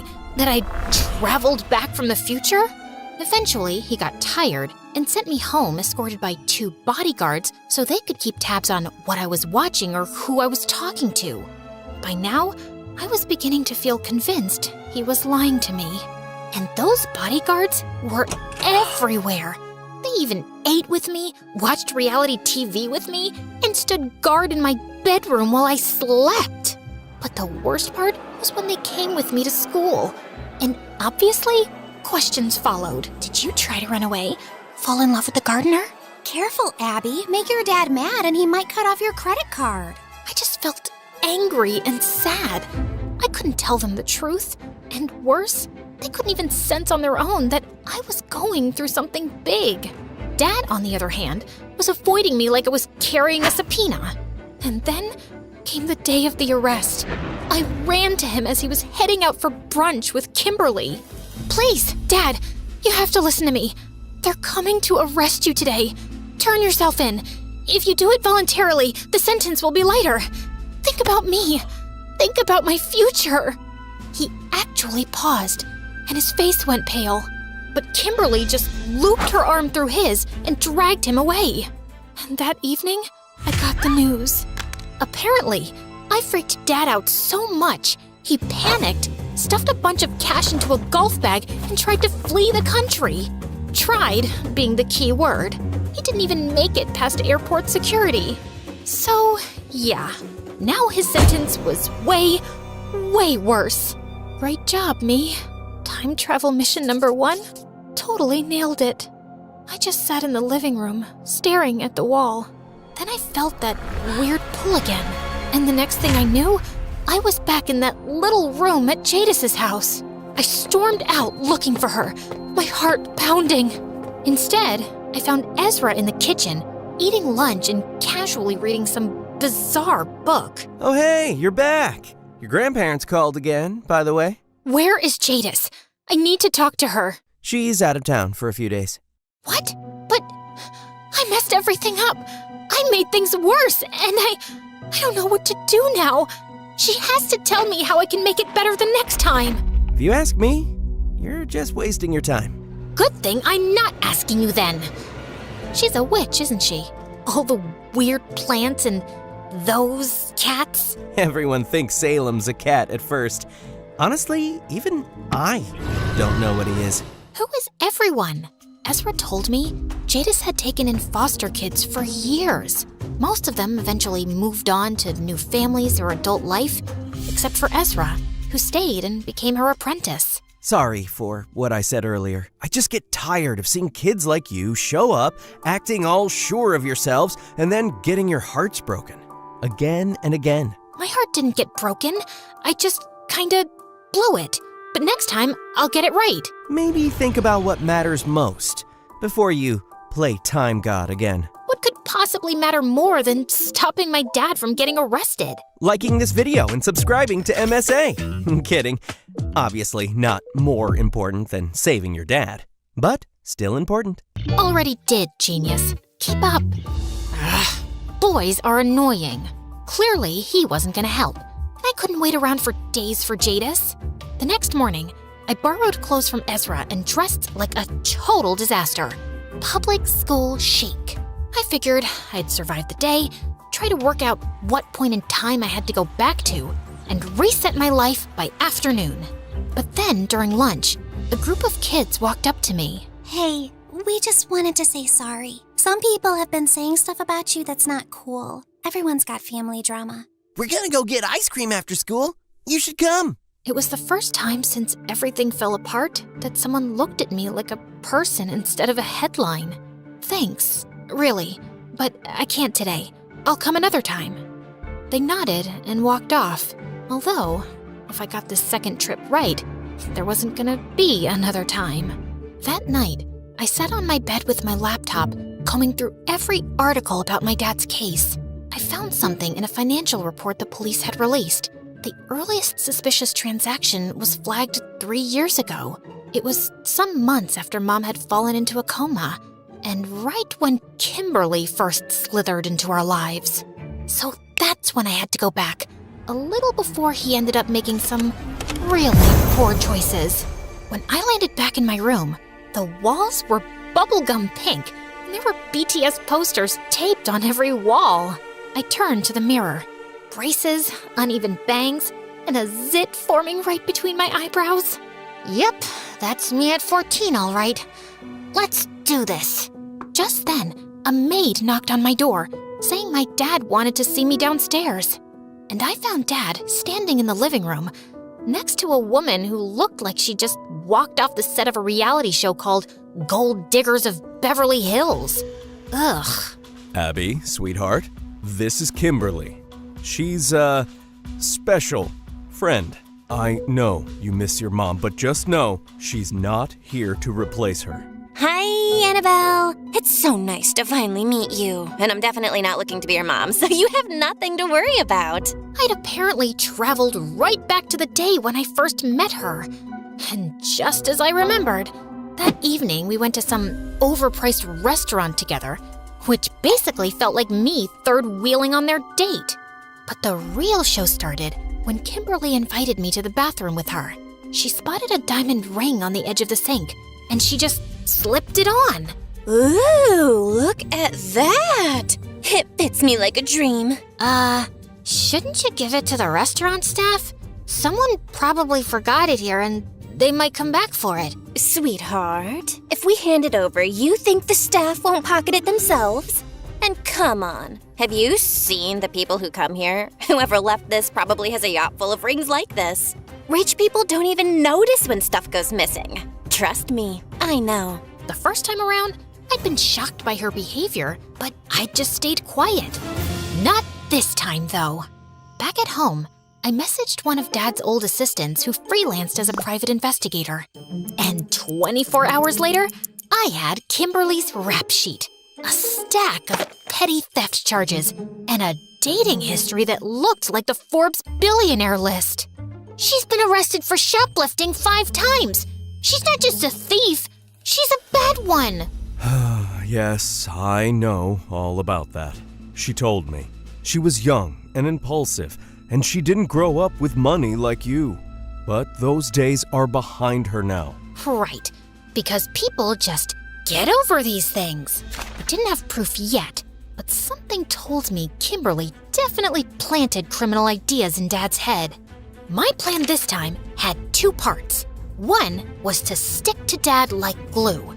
If we got closer, he'd be more scared to get into a life of crime and potentially ruin my future, right? And the second part was Operation Break Up Dad and Kimberly. So I tagged along with them everywhere. Every date, launch party, and charity gala. But I also tried to make her life with us a living hell. I threw her cigarettes in the trash, the toilet, and one time into the blender in her green smoothie. And when they got mad at me, I put on my best Bambi eyes. I'm just trying to protect her. What if she drops dead? Or worse, gets forehead lines? She's already 2 bad selfies away from looking 60. Then came Dad's birthday. I tracked down his ex from college and invited her to his birthday party. I sat by her, talked to her, followed her around, and then, right within earshot of Kimberly, I called her Mom. Wow, did I just call someone I barely know Mom? That kinda slipped out. I mean, it's not like I'd ever say that to Kimberly. Some connections are just instant. But my friends at school just couldn't understand why I wanted Kimberly gone. She seems young and cool, and your dad's happy. So what if she spends his money? Don't you? Honestly, we're kind of overhearing you complain about how much you hate her. When I get back to my real life, I'm definitely not keeping in touch with these 2. I knew eventually she'd try to convince Dad to send me off to some boarding school, so I made sure I had plenty of heartfelt moments with him. Dad, I ordered you sushi again with my allowance because you're the best dad in the entire world. Oh, thank you, sweetheart, for ordering me sushi for the 36th time this month. Because you work so hard and never get mad at me. You're my hero. We'll always be together, right?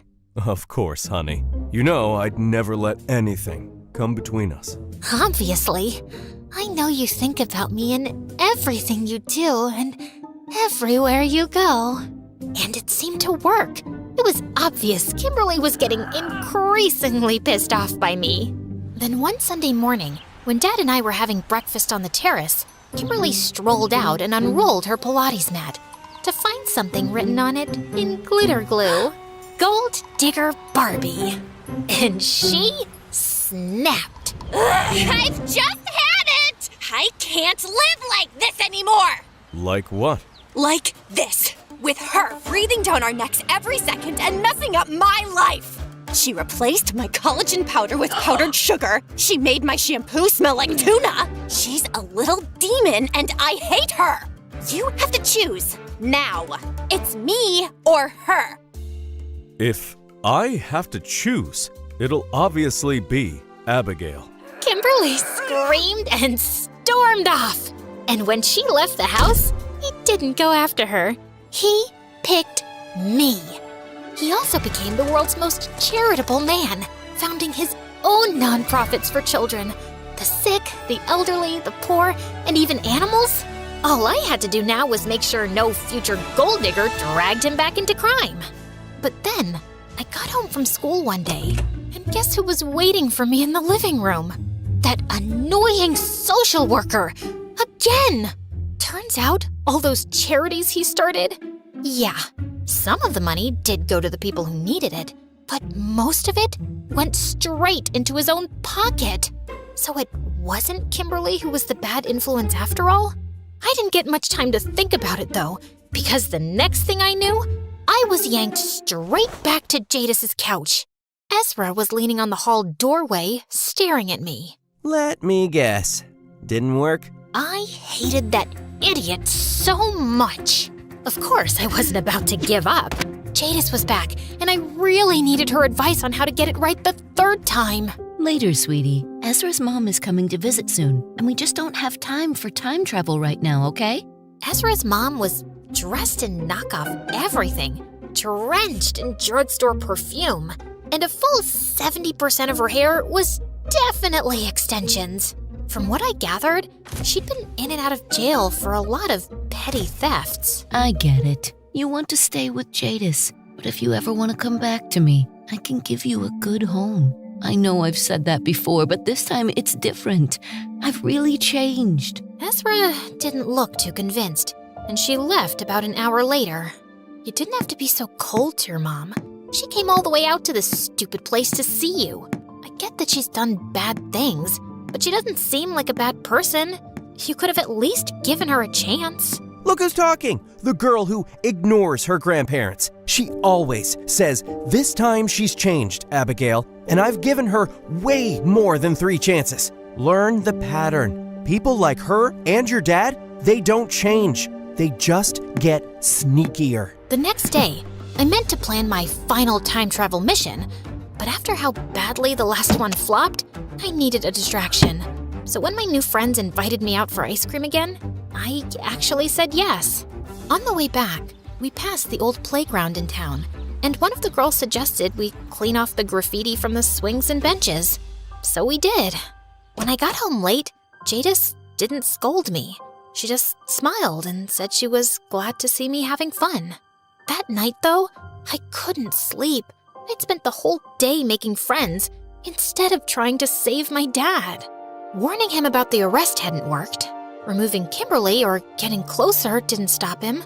So what was I supposed to do? And then a thought hit me so hard, I sat up straight in bed. Mom! I'd been so focused on fixing Dad's life and mine. Why hadn't I used the watch to go back to her? I'd give anything to have more time with her. Maybe I could even talk to her about all this. If there was some way to make Dad stop, she'd know. The next morning, I ran straight to Jadis. I want to use my last jump now. I want to go back to when I was 13, a year before Mom got sick. She studied me for a second. Just remember, Abby, some things aren't meant to be changed. So focus on what's worth holding on to. I will. I twisted the dial. The world spun. And when it stopped, I was back in my old bedroom. Yeah, definitely 13 with my weird haircut. I ran out of the room, barely able to breathe. I was gonna see Mom again. As I looked for her around the house, I heard some quiet voices from the garden, and I crept closer. James, I really don't like this. It's nothing serious, just moving money around. A little here, a little offshore. This is exactly the kind of thing that gets people arrested. You swore you were done with this back before we even got married. I froze, but you never really stopped, did you? This is different. I'm doing it for us. For Abigail. You're not doing it for us. You're doing it for you. Just like you did when you cheated with that woman. What was her name? Kimberly? Amberly? Why would you bring that up now? It was ages ago. You lied then, and you're lying now. I didn't need to hear more. He'd been doing shady things since forever. And Mom knew. She'd tried to stop him. But Ezra was right. Dad was always like this. And he always would be. Why had I spent 2 time jumps on someone who totally didn't deserve it? Now, all I had to do was hold on to the one person who truly mattered. So I blinked back the tears, ran outside, and flung my arms around Mom. Abigail, are you okay? There's my girl. No, I just want to be with Mom. After that, I didn't let Dad get anywhere near me. Not that he tried much. He was barely ever home. I knew there was nothing I could do to stop what was coming a year later.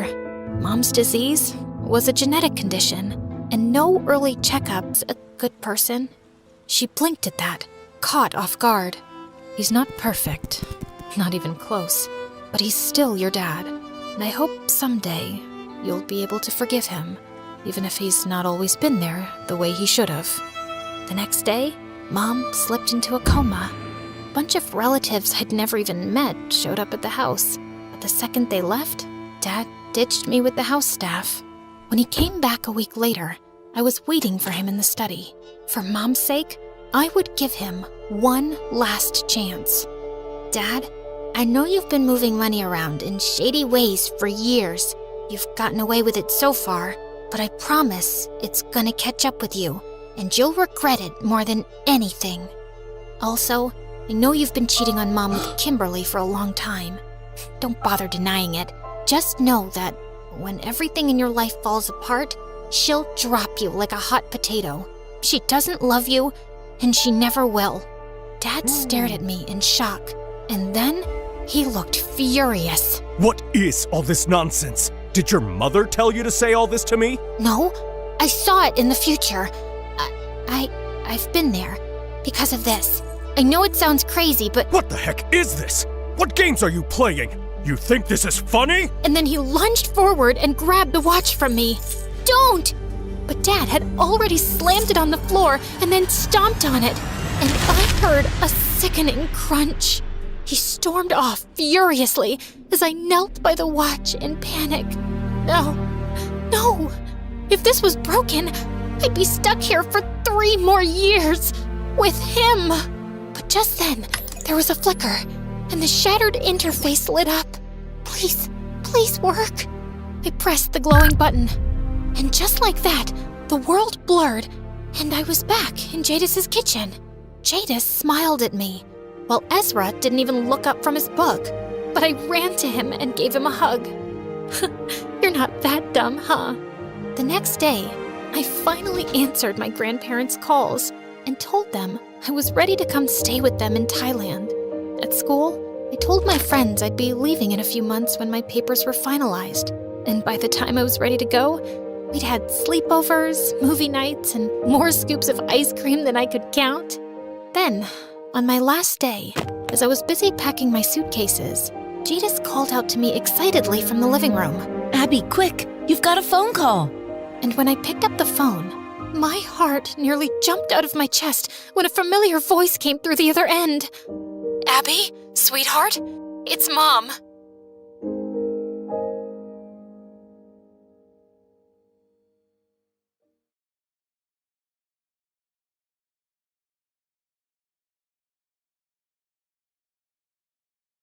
Hi, my name is Tiara, and My Story Animated will give $1,000 to one lucky person who subscribes in the next 7 days. Tell your friends, your sister, brother, and mom to subscribe now. The first time Mom realized that I was really shy was when I was 4 years old and she took me to the amusement park. I was terrified. I just kept my eyes on my shoes and clung onto my mom's hand tight the whole time. You see, I just wasn't used to a lot of people, so I'd completely freak out around strangers. Once, when I was 5, I was busy taking down a cereal box from the shelf of a grocery store, and when I turned around, Mom was gone. I felt panic rise in my chest, and I started running down the aisle. Just then, a strange woman caught my hand. "Hey, pretty girl, are you lost? What's your name?" I stared at her in horror, completely speechless. Just then, I saw Mom running towards me, and I went flying into her arms. The woman turned to Mom. "Oh, I'm so sorry. It must be really hard having a mute child. Does she go to a special school?" Mom snapped at her to mind her own business, and we walked off quickly. But the next evening, when I went down for dinner, I saw a grumpy-looking man at the table, and I froze. "Hey, sweetie, it's okay. I want you to get comfortable around new people. So I thought I'd introduce you to my very special friend." I was 5, not stupid. I knew he was her boyfriend. Did she seriously think bringing a boyfriend would help me with my shyness? Grumpy kept coming over every day, and I didn't get comfortable around him because he was a pain in the butt. Luckily, I caught him stealing money from Mom's bag one day, and she went ballistic and threw him out. I started school later that year, and Mom thought that would help me overcome my shyness, but it didn't. I was terrified on the first day, so the teacher allowed Mom to sit in class, and I felt much better. But when I was walking into class without her the next day, I immediately got hit by a paper ball in the face. It was Bridget, the meanest girl in class. Yo, mama's girl, who's gonna change your diaper now? The title Mama's Girl stuck for a while, but after some bullying, Bridget and her minions got bored and I became invisible. Even though I had no friends, I didn't hate school because I really loved to learn. So I started spending all my free time in the library. One day, when I was in the 2nd grade, I found a boy my age in my usual spot. I wanted to talk to him, but I felt shy, so I just sat down at the same table and gave him a smile. He smiled back, scribbled something on a notebook, and pushed it towards me. Hi, I'm Ethan. It's nice to meet you. Was he shy like me and couldn't talk to strangers? I thought this note system was way cooler anyway. We exchanged notes all during recess, and it was the best time I'd ever had at school. One day, I followed the boy to his class, and all the kids welcomed me with waves and smiles. Wow, who were these angels? Just then the teacher came in and she started using her hands to make all sorts of signs. It looked so funny I started laughing. That's when she noticed me. Sweetie, can you hear what I'm saying? I nodded my head. Then you're not supposed to be here. And that's when I realized that Ethan and all the other kids here were deaf. And this was a special class. It was really sad to go, but Ethan slipped me a note. See you at the library tomorrow? And I did. Every single day after that. We only ever hung out together in the library, though. I felt protective of Ethan and wanted to keep him out of Bridget's face. And finally, I had a best friend, but I never invited him home because Mom could be super embarrassing. Over the next few years, she had a string of stupid boyfriends at our place. She was also just always doing odd jobs, and we never seemed to have enough money. One day in 9th grade, I went to get lunch at the cafeteria and almost jumped back in shock to see Mom behind the counter. Mom, what are you doing here? Sweetie, I work here now. Can you chit-chat with your lunch lady friend later, Tiara? I don't have all day. I turned around to see Bridget behind me, and as I started walking away, I suddenly heard her scream. OMG, you stupid woman! You poured hot soup all over my new iPhone! I turned around to see Mom looking red in the face and apologizing to that brat. I'm so sorry. It's only my first day here. Do you need a degree to be a lunch lady? Because you must have failed lunch lady school for sure. Show me your degree. I'd just had enough. Didn't your nannies teach you any manners? She's working hard to serve lunch to hundreds of kids, and she made a mistake. Have some respect. Oh my, look who finally found a voice. Who are you, Martin Luther King now? And why do you care about the dumb lunch lady? Is she your mom? Yeah, actually, she is. As everyone suddenly stared at me in silence, Bridget burst out laughing. So, you're still a mama's girl? And now I get why you're so stupid. I was about to attack her, but just then I saw Ethan walking towards us with the principal. Bridget, how dare you talk to a staff member like that? That's a 3-day suspension. To my office, now. As Bridget walked away looking furious, I knew I'd pay for it later. But standing up to her felt so good. Later that day, when we were hanging out, Ethan said, "You were awesome for standing up to that bully, and your mom seems nice. And you were awesome for calling the principal just in time. And well, Mom's a bit crazy. What's yours like?" And then Ethan told me that his mom had died when he was little, and his dad was a big businessman who was mostly away. He'd provided plenty of servants to take care of Ethan, but he never had much time for him. Sometimes, I think he must be disappointed to have someone like me as a son. That just broke my heart. I'd been waiting to surprise Ethan with the secret sign language lessons I'd been taking, but I couldn't wait any longer. I'm sure that's not true, Ethan, because you're the loveliest person I've ever met.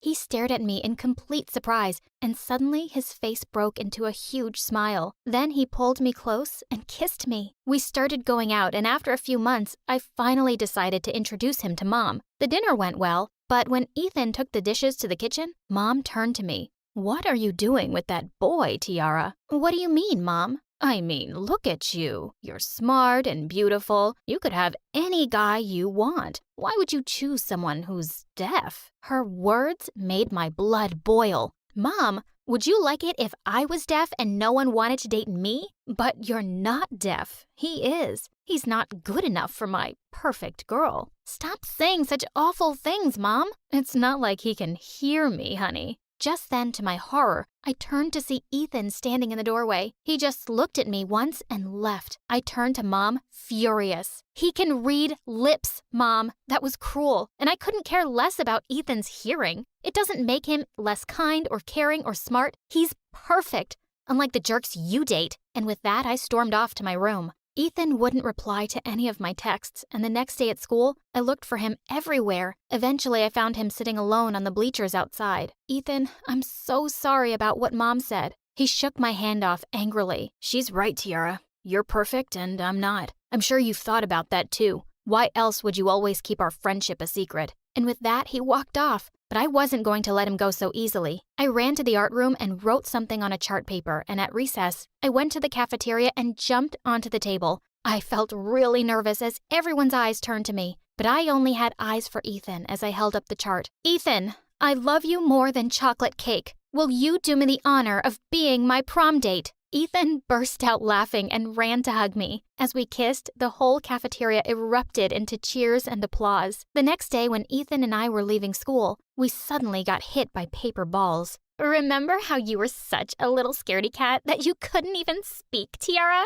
And now you have a boyfriend just like yourself. He's only with you because there's something wrong with him, obviously. I was about to lash out at her when suddenly, a limousine stopped next to us and a well-dressed man came out. I was surprised when Ethan hugged him and told me he was his dad. Ethan's dad turned to me. I haven't been around much, but Ethan told me all about you and how you've changed his life, and I just wanted to show you how grateful I am. Hey, you, give her the present. Just then, his bodyguard leapt forward and handed me a small box. When I opened it, I gasped. It was a diamond tennis bracelet. I can't accept this, sir. But Ethan's dad wouldn't hear a word and just left. As Ethan clipped the bracelet onto my wrist, I could see Bridget's open-mouthed face turning all shades of green, and that was truly priceless. After that day, Bridget was always trying to get close to Ethan. I'd often catch her trying to talk to him at recess or in the library, where she'd probably never set foot in her life before. On prom day, I was getting asked to dance by lots of guys, and Ethan smiled at me to go ahead. When I stopped to catch my breath and looked around for him, I spotted Bridget cozying up to Ethan. I think you and I would make a really cute couple. Oh, wait, you can't hear me? Let me show you how I feel about you. And with that, she grabbed his face and kissed him. Before I could pull her hair, Ethan had already pushed her aside and he looked really angry. And then Bridget went totally mental on him. Seriously? You're rejecting me? You think I'd actually ever be interested in someone stupid and deaf like you? And I'd have to learn dumb signs to explain everything to you? I'd rather shoot myself in the head. By now, I'd walked over to her and given her a tight slap across the face, and everyone started booing her, so she left the prom. But someone did something even better. A girl had made a video of the entire scene and uploaded it online, and thousands of people were now calling out Bridget for bullying someone differently abled. And the best part?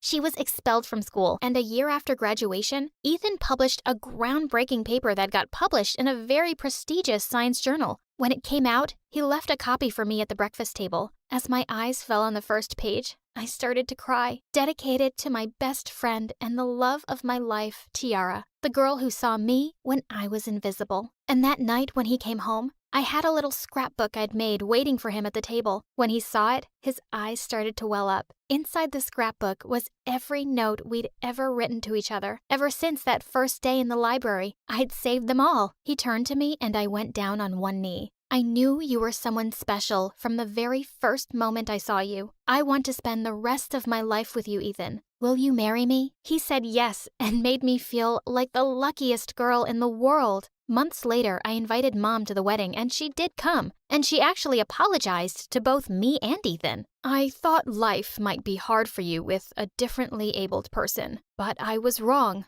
I'm so happy to see how happy he makes you. And when we signed our vows, Mom almost ruined our perfect moment by crying the loudest. We have 2 lovely kids now who are perfectly fluent in sign language, of course. I hope having Ethan for a dad makes them even more compassionate towards anyone who is differently abled. Many children's first words are mama or dada, but mine was action! Mom is a famous actress, so I grew up in the showbiz, like literally into it. Hi, my name is Phoebe, and before I tell you more about my life under the spotlight, please hit like and subscribe. My parents divorced early, but instead of leaving me with the nanny or grandpa all the time, Mom brought me to the set of the new King Kong vs. SpongeBob remake. Mom, I'm tired. Do we really have to go on set today too? Great actors are never tired. But I want to go to Grandpa's place. He's always got some great stories about his time as a cop. Did you know he stopped 10 robberies? So, his stories are fun, but not my movies? Fine. This small acting job here, and then I'll drop you off at Grandpa's place, alright? A few years later, Grandpa was gone, and I missed him terribly. When I turned 13, Mom got a lead role in a cop show, and this time, I was more than happy to be dragged to that set. On the first day, I was utterly starstruck. I snuck into the costume department and tried on uniforms, pretending I was fighting crime. But then, I heard someone shouting from the cafeteria. Someone needs me. I sprinted there, and my phone, it was right there. You took it. I haven't. This right here is my detective moment. Before I could step in, an older man with a donut in his hand swooped in like an eagle. Why don't you check under the bananas? I raised the fruit basket, and Mom's phone was right there. Whoa, how did you know it? She's got banana residue on her fingers, combined with the slightly tilted angle of the basket. Also, I saw her drop it in there by accident. By the way, I'm Tom, the police consultant on the show. So, you're a real cop? That's amazing! Can I see handcuffs? When he did, I snatched them and tied them around his wrists. Aha! I knew you were an extra, pretending to be a cop like me. A real cop wouldn't have fallen for that. Which is why these are fake. Those, however, are not. Is this guy a cop or a magician? So cool. I want to be like him one day. Phoebe, the super cop. I started following Tom around, asking him a million questions. Can I see your car sirens? Do you have a dog cop? Is Terminator a good guy or a bad guy? Tom was more than happy to answer me. And he even shared his secret to success. Food. Never solve a crime on an empty stomach. So he ordered food to show me how to eat like a cop. The best Chinese in all of LA. Come to Mama. But as I was about to dig in, Mom pushed Tom away and what's this? Ugh, where's the chef's lunch? This? It's like ants' food. I'm a human. Mom dragged me home, and that night I only had soup for dinner. The next few days, I could feel her watching Tom and me, until one evening when I was changing for bed. Eek! There! What? Where? Get it off me! But it wasn't a spider or a mouse, because Mom grabbed my belly and pinched it. Fat! At your age? Gosh, Mom, I thought it was something serious. It is serious. It's because of that cop. I've seen him stuffing you up. Do you know how hard I have to work to keep this body in shape? It's literally your job. But I want to be a cop when I grow up, like Tom. What? I just blurted it out, but it was a fact. Mom blamed Tom for my fat attack, so she made a big stink with the director who fired him the next day. Please, Mom, Tom has done nothing wrong. He takes care of me and makes me laugh. Please don't make him go away. Little Nugget, it's fine. She's your mom. She's looking out for you, in her own way. Ugh, why does everyone always do what Mom wants? Tom left, and I decided that the only way I could be free of her meddling was to run away. So I got into a cab, but I realized I didn't have any money to pay. Ugh, I forgot my card. Please get out. Phoebe, come on. Think. But this is an emergency. My poor parrot caught parrotitis, and only my loving touch can save him. And if I don't get there in time, he might start squawking, and it could lead to an epidemic of man flu. You know, where guys are pooping like birds. Ew, no time to waste. Let's go. But when I stepped out of the cab near Grandpa's house, Mom was waiting for me. You didn't really think that would work, did you? I'll run away again until you won't catch me. Mom looked at me all seriously, and even her curls seemed to deflate. She wasn't the superstar, just my mom. I'm sorry about Tom. I'll ask the director to hire him back. And what about acting? It's your dream, not mine. Fine, no more acting for you. But promise never to run away from me again. You really scared me. Wow, I was wrong about her. She really cares. To show me she was serious, Mom organized a lunch at this 10 Michelin star restaurant the next day. But as we were on our way, the car banged, stopped, and started smoking. I played a mechanic once, and I'll have it fixed in no time. That's not even where the engine is. Since Mom was useless, I called Tom, but when he arrived, he wasn't alone. This god just stepped out of the car and... This is Robbie, my son. He's only 15, but there isn't a car he can't fix. How can this make that? Robbie was way hotter than any actor I'd ever met, and I'd had a mani-pedi with Timothée Chalamet. Hi, I'm Phoebe, and... You're beautiful. Am I? OMG, he's walking to me. What do I do? But Robbie just passed by me and went straight for Mom's car. What happened to you, beautiful? Yeah, he's a teeny tiny bit obsessed with cars. Okay, Phoebe, don't get a crush on the hot guy who ignores you. Don't get a crush. Then he used his shirt to rinse dry his face and... right, too late. I forgot everything and spent the next couple of years finding any excuse to hang out with Robbie. But he stayed completely oblivious. Even when I gave him chocolates on St. Valentine, he thought they were for his mom's birthday. Oh, you saved me. I'd completely forgotten about it. After I enrolled in the same high school as him, we became friends. So I decided to confess at my 16th birthday party. Robbie, I like you. I like you too. So, will you be my boyfriend? Worst timing ever! Wait, Mom's agent? He never calls unless... I'm sorry, but there's been an accident during rehearsals. Oh no! As Robbie was driving me to the hospital, I didn't care that we were together alone. I was just worried about Mom because she insisted on doing her own stunts. But I was relieved to see only her leg and arm were in a cast. Everything else seemed fine. Mom, you're okay. Okay? I can't act anymore. Can't they cast someone else? The show hasn't even started. For the first time ever, Mom looked a bit unsure. They can't. The producer convinced me to put a lot of money into this show. If the investors realize I'm not on set, the show will be canceled, and how much? We'll lose everything. I'm sorry, Phoebe. It's okay, Mom. I don't care about the money. I'm just happy you're fine. I thought the scary part was over, but the next morning, Robbie told me he was going to Europe for his auto project. As if that wasn't enough, Mom's hospital bed was empty. We're higher. No, not like that. I looked out the window, and Mom had convinced all the nurses to be her extras. She tried to do a high kick and just fell down. But even if she was clearly in pain, she got up and tried again. She'll never give up. I have to help her. That's enough, Mom. I'll do it. What? We already look alike, and with a bit of makeup, I can age myself. I'll pretend to be you. The production will continue. Doing my stunts is not easy. You taught me when I was little. It will all come back to me, I'm sure. And so, Operation Double began. Mom had me learn all the names of her friends, copy her, move her voice, even brush my teeth with the same toothpaste. Come on, who's gonna smell my breath? The art is in the details. But it wasn't enough. For the first couple of shooting days, everything went fine until... The next scene is the roof jump. We're so lucky to have you. You've done this a million times. Sure. But as I looked down the roof, everything went woozy, and I slipped. Help! Get me down! Are you sure you're okay? You don't look like, yourself. Oh, no. No, I... just had a bad day. I'll do better next time. But I could see the suspicion in his eyes. This is too much. Let's call it off. And no, I said I'll help you, and I will. That night, I went online and found Mrs. Krugel, Coach to the Stars. Will it be horrible? Yes. But it will be worth it. She seems like a lot, but I don't really have any other choice if I want to help Mom. So I sent Coach a text, and the next morning, I was woken up by Coach playing a full set of drums in my room. How the devil did you get in here? Do you want to give me a heart attack? No time for it. You've got laps to run. And push-ups and high kicks, and, of course, jumping from a 6-story building onto a net. I want a parachute! But the worst was the food. Coach had me on this crazy strict diet, and she weighed every bite of food before I put it in my mouth. I started stashing snacks under my mattress and bribing the staff for candies, but she was always a step ahead of me. We can't afford anything less than perfection. Can't you hear my stomach? It growls so much it sounds like a lion. And as with any wild animal, we tame it. I had pizza delivered through the bathroom window, then chicken nuggets hidden inside my gym shoes, but she found it all.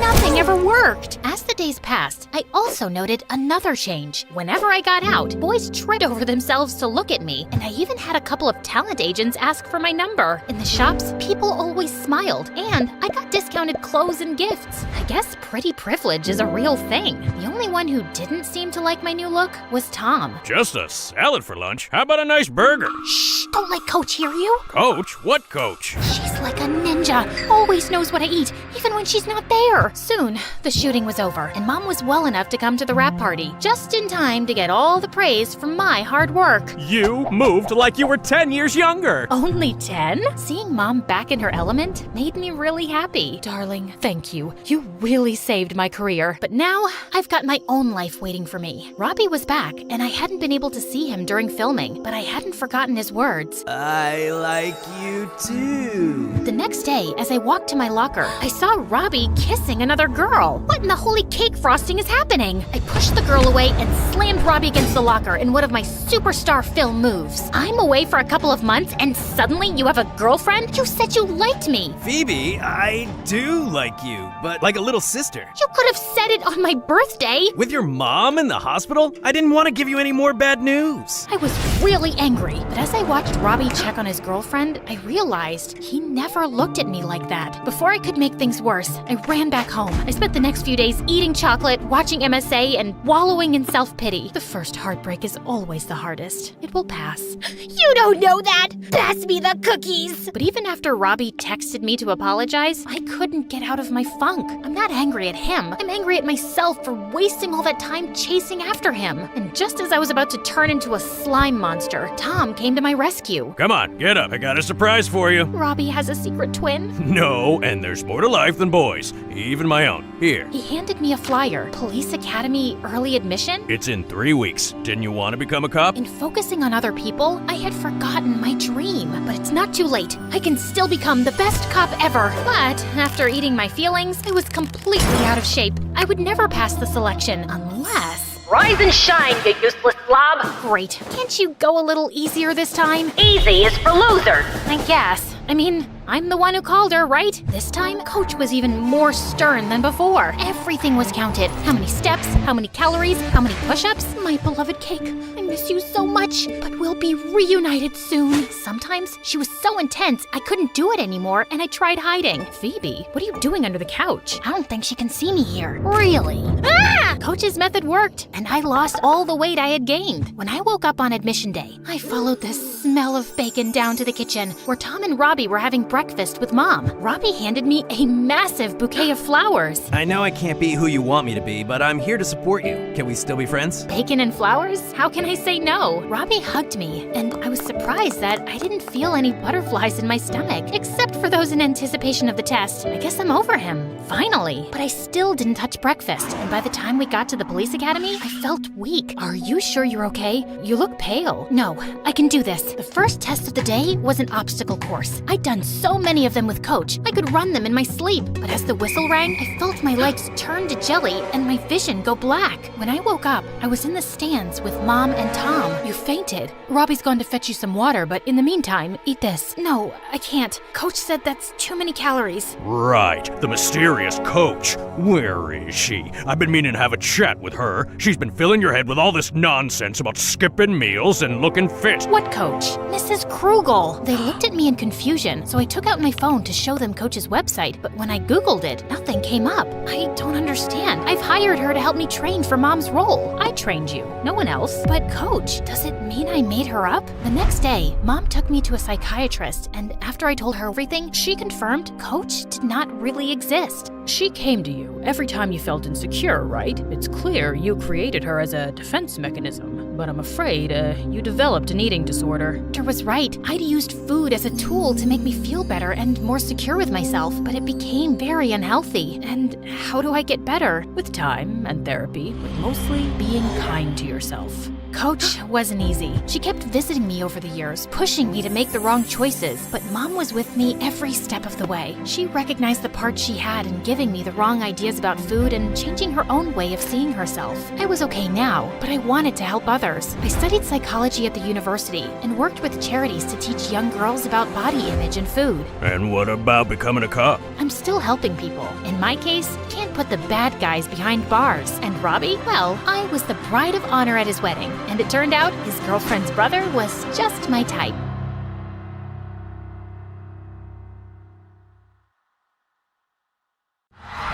The crowd erupted as I struck the final chord, and I looked up as the fireworks lit up the sky. They danced across the night, vibrant and full of promise, yet they also carried with them the shadows of a nightmare I couldn't escape. As we finished our song, Zane, the main vocalist, immediately approached me backstage. You are absolutely on fire tonight, Raven! Why don't you join us? For real. The band needs you, you know. And so do I. Tempting. But if I do, my grandma will kill me. I'm only filling in because your guitarist got sick. Zane was a popular senior at school. and he'd been flirting with me for the past few months, but I just wasn't in the mood to date anyone yet. I'll keep asking then. Maybe I'll survive your grandma's wrath. I laughed, but the thought of Grandma's face if she found out I was in a rock band? Yikes. Grandma was a billionaire socialite who adopted me and raised me alone after I got separated from my parents when I was just a kid due to an accident. She was overprotective, but always busy. She gave me everything I needed, but I still felt empty whenever I thought about my parents, and how fireworks were my last memory of them. Whenever I saw kids my age with their families, I couldn't help but feel jealous. Being Grandma's heir came with great responsibility, so I had to study hard to manage her empire one day. My routine usually involved going to the school library after classes, but everything changed when the resident librarian decided to take her vacation. Miss Mavi was just her temporary replacement, yet she made my dull life 1,000 times more interesting for the past few weeks. Instead of studying, I always ended up observing her. She wore a beanie indoors 24/7, and I was dying of curiosity about what she was hiding under there. Snakes, a bird's nest, a really bad haircut, or, plot twist, what if she was actually bald? Aside from being a little clumsy, she was also silent most of the time, almost like a shadow. Anytime I asked for help finding a book, she'd guide me to it without saying a single word. One day, I dropped my books, and a bunch of my origami animals spilled out. I was about to bend down when someone suddenly started picking them up for me. It was her, and she was holding the dove one. You did this? Yeah? Oh, so she can actually speak. Where do you learn these? I learned it from YouTube. I find it fun, and they actually make good bookmarks, you know? Why? She just gave me a soft look that sent my curiosity through the roof, then walked away before I could say more. What was that all about? Later that night, I had to swing by school because I forgot some notes. It was late, the gates were locked, and the place looked deserted, except for a mysterious motorcycle parked outside. Before long, a familiar figure emerged and hopped onto the bike. That unmistakable beanie gave her away instantly. There was no doubt who it was. But this time, she was rocking a sleek black leather jacket. Whoa. A mysterious librarian by day, a badass biker by night? Interesting. I decided to follow her at a distance, and we ended up in a vacant lot where a group of thugs was bullying a guy. I parked my car nearby and hid behind a tree. Suddenly, Miss Mavi whipped off her beanie, finally exposing her hair, and my jaw nearly hit the ground at the blazing sight. I rubbed my eyes to confirm what I was seeing, but her hair indeed looked like a dancing flame. What's up, bros? Having fun terrorizing a helpless bystander, or are we just compensating for something? Who are you supposed to be, sweetheart? The fire department? Well, I'm just here to warm things up. Just then, her hair erupted into full blazing flames, crackling like wildfire as she fired up her bike. The engine roared, and in a flash, she took off, moving so fast it was like a fiery show. She zoomed around the gang in a blur of heat and light. Before they could even react, she circled them with lightning-fast moves, trapping them like prey in a ring of fire. What kind of sorcery is this? Am I dreaming? The thugs charged at her, but she flipped off the bike, flames dancing around her hair. One wave of her hand, and they scrambled back and fled like scared rabbits. I ran back to my car as she reassured the victim, and soon I just found myself tailing her through the city. For the next few hours, I watched her in action, saving people and solving crimes like an actual superhero. I barely slept that night, replaying the flaming hair in my mind. First thing the next morning, I went straight to the library to get the truth out of her. I saw you last night. The motorcycle, the fire in your hair, those powers. You saved those people. Sounds like you had quite a dream. You sure you didn't doze off while studying? I'm not crazy. I know what I saw. She just shrugged and continued doing her business quietly. Ugh. She was driving me crazy. That night, I staked out again. And sure enough, there she was, riding that flaming motorcycle, hair blazing, acting like a neighborhood guardian again. I finally cornered her in the far aisle of the library the next day. Stop it. Quit pretending you're normal. I know you're some kind of superhero. Who are you? She put the book she was holding aside and then looked at me with a seriousness I'd never seen before. You're such a stubborn little girl, aren't you? She was about to press her fingers against my forehead, but stopped and sighed. All right, if you want answers, meet me at the abandoned pier on Saturday at sunset. Oh, I'll be there for sure. The weekend rolled around, and when I arrived at our meeting place, she was already waiting for me while leaning against her motorcycle, her fiery hair shimmering in the sunset. Hey there, how are you feeling? I'm good. Obviously too excited for whatever bedtime stories you've got. Lucky for you, I'm actually quite fond of telling stories. For starters, my real name's Mavwika, and I'm not exactly from around here. Wait, are we talking outer space? You're an alien? I'm a Pyro Archon, and the world I'm from is Tevat, specifically Natlan. And I'm here to fulfill my duty as a leader and protect my people, wherever they are. I was probably just stuck in a long, vivid dream, because there was no way this could be real. But honestly, I didn't care. I was loving every second of this. So, what are you doing posing as a librarian at our school? Hey, the best place to stay on the down low is behind a desk full of books. Nobody suspects the quiet and clumsy librarian, right? Easier to keep an eye on things, sniff out danger, and mask the fireworks up here. I was surprised at how talkative she actually was. So, your hair, it's on fire but not burning anything. How does that work? Don't worry, these are friendly flames. They won't burn you or incinerate anything. Although I think my enemies will find that it's a bad idea to play with fire. Anyway, weather like this is perfect for enjoying the outdoors. Let's go for a spin. Here, hop on. I hesitated at first, but deep inside, I had always yearned for some adventures. So I did, and we tore through the city at speeds that made my stomach flip. You're overspeeding! Don't worry, we'll be fine. Before I knew it, the cops were tailing us. Sirens blared, but Mavwika expertly weaved through traffic, leaving them behind. See you later, officers. With a flick of her wrist, the bike darted through narrow alleyways, dodging traffic and even slipping past a semi-truck like it was nothing. Then, the wheels started glowing fiery orange. Before I knew it, we shot off the ground, soaring above the city. My jaw dropped as rooftops shrank beneath us. Holy mother of smokes! Are we flying? Gliding. But flying sounds better, doesn't it? We landed with a burst of sparks, but Mavwika wasn't stopping. She steered toward the mountains without hesitation. Wait! There's no road! Oh, girl, who needs roads anyway? Rev the engines! With a fiery leap, we launched off a rocky incline and soared through the sky like a blazing comet, hopping from one mountain peak to the next. You're insane! Told you it'd be fun. Terrifying, but yeah, maybe a little fun. The next few days were a blur of adventures.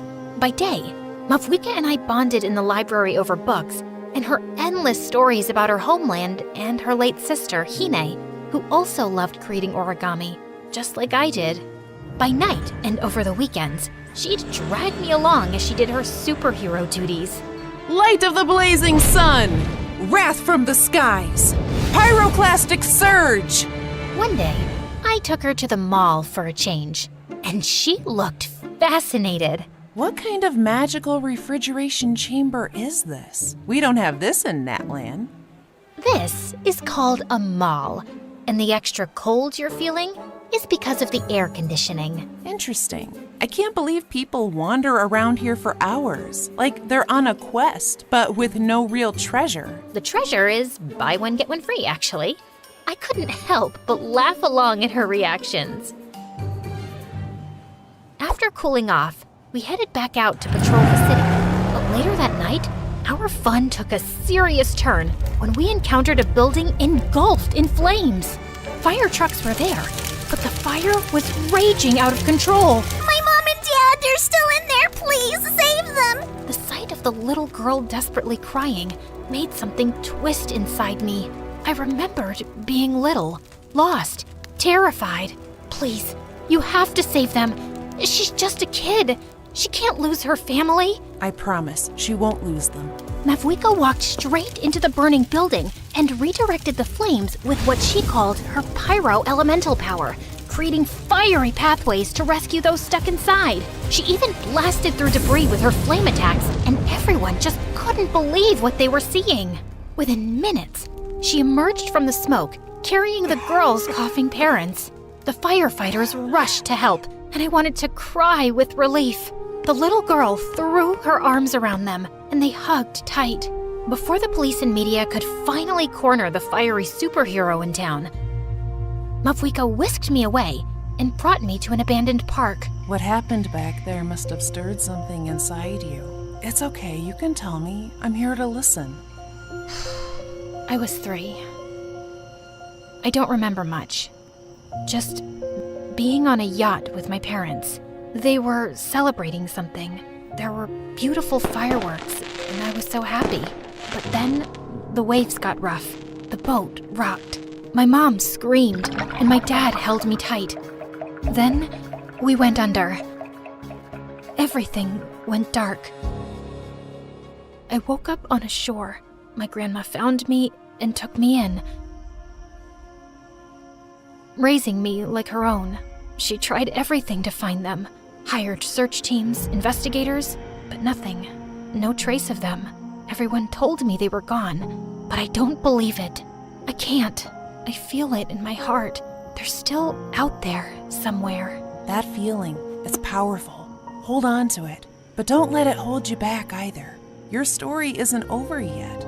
Maybe the light is leading you somewhere you're meant to go. Just then, a burst of fireworks from the horizon distracted us. It was coming from the nearby harbor.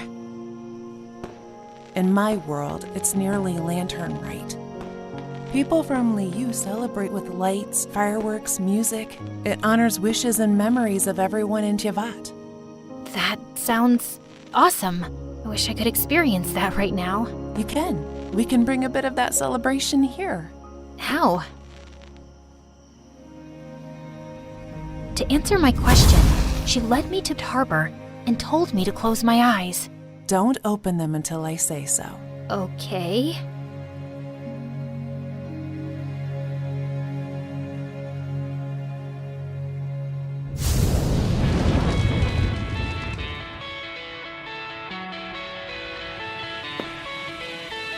Just then, everything just sounded so loud and busy.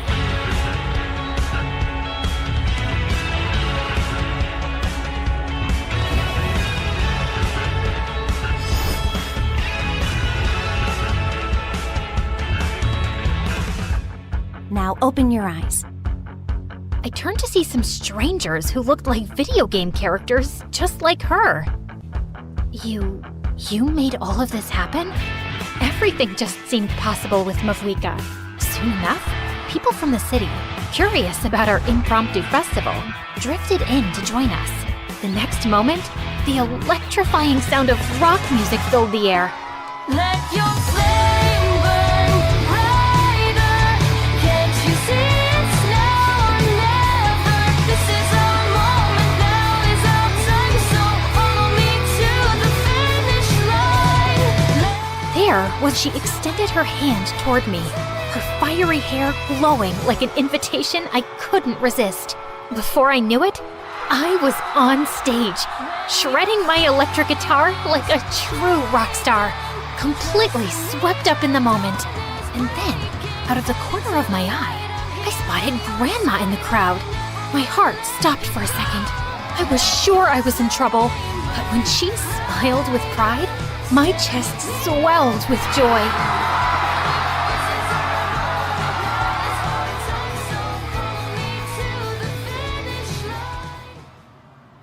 When the performance ended, Mavwika led me to the water, where countless floating lanterns shimmered like stars on the surface, and handed me one. Make a wish. Lantern Rite is about sending hope into the sky. Believe, and maybe it'll come true. I wish to finally find her. A glowing portal shimmered like a magical doorway. What's happening? You're leaving? Natlan needs me. It's time for me to go back. My people need me to light their way forward. I felt a lump in my throat. Thank you for everything. You made my wish come true. It's been an honor and truly my pleasure. I will miss you, you know. She then took my phone and with a quick tap, installed a game called Genshin Impact. Rev the engines!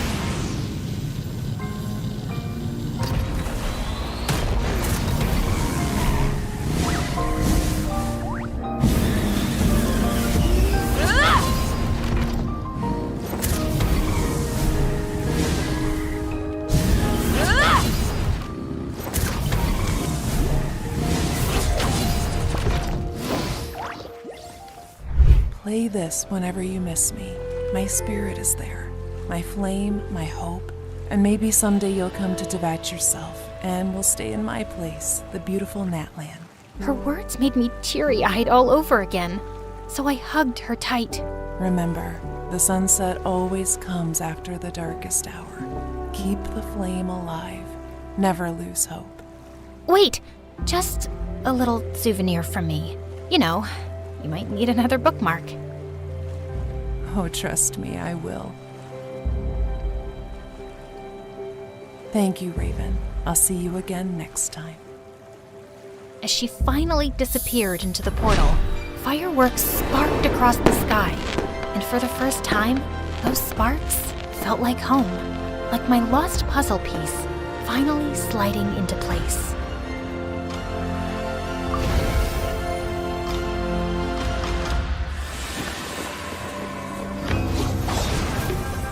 Embark on an epic adventure in Genshin Impact with the latest update. Unlock new characters like the Pyro Archon, Mavwika, Mystical Sitlali, and the skilled Lan Yan. Plus, if you log in during the Lantern Rite Festival, you can get 20 free pulls, a free 4-star character, and essential upgrade materials. Download now using the code in the description to power up your adventures.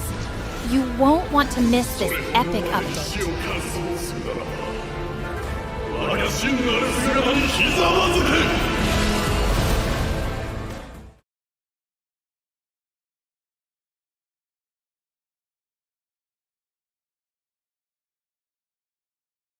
Bonjour, my name is Andrea from Paris. Please like and...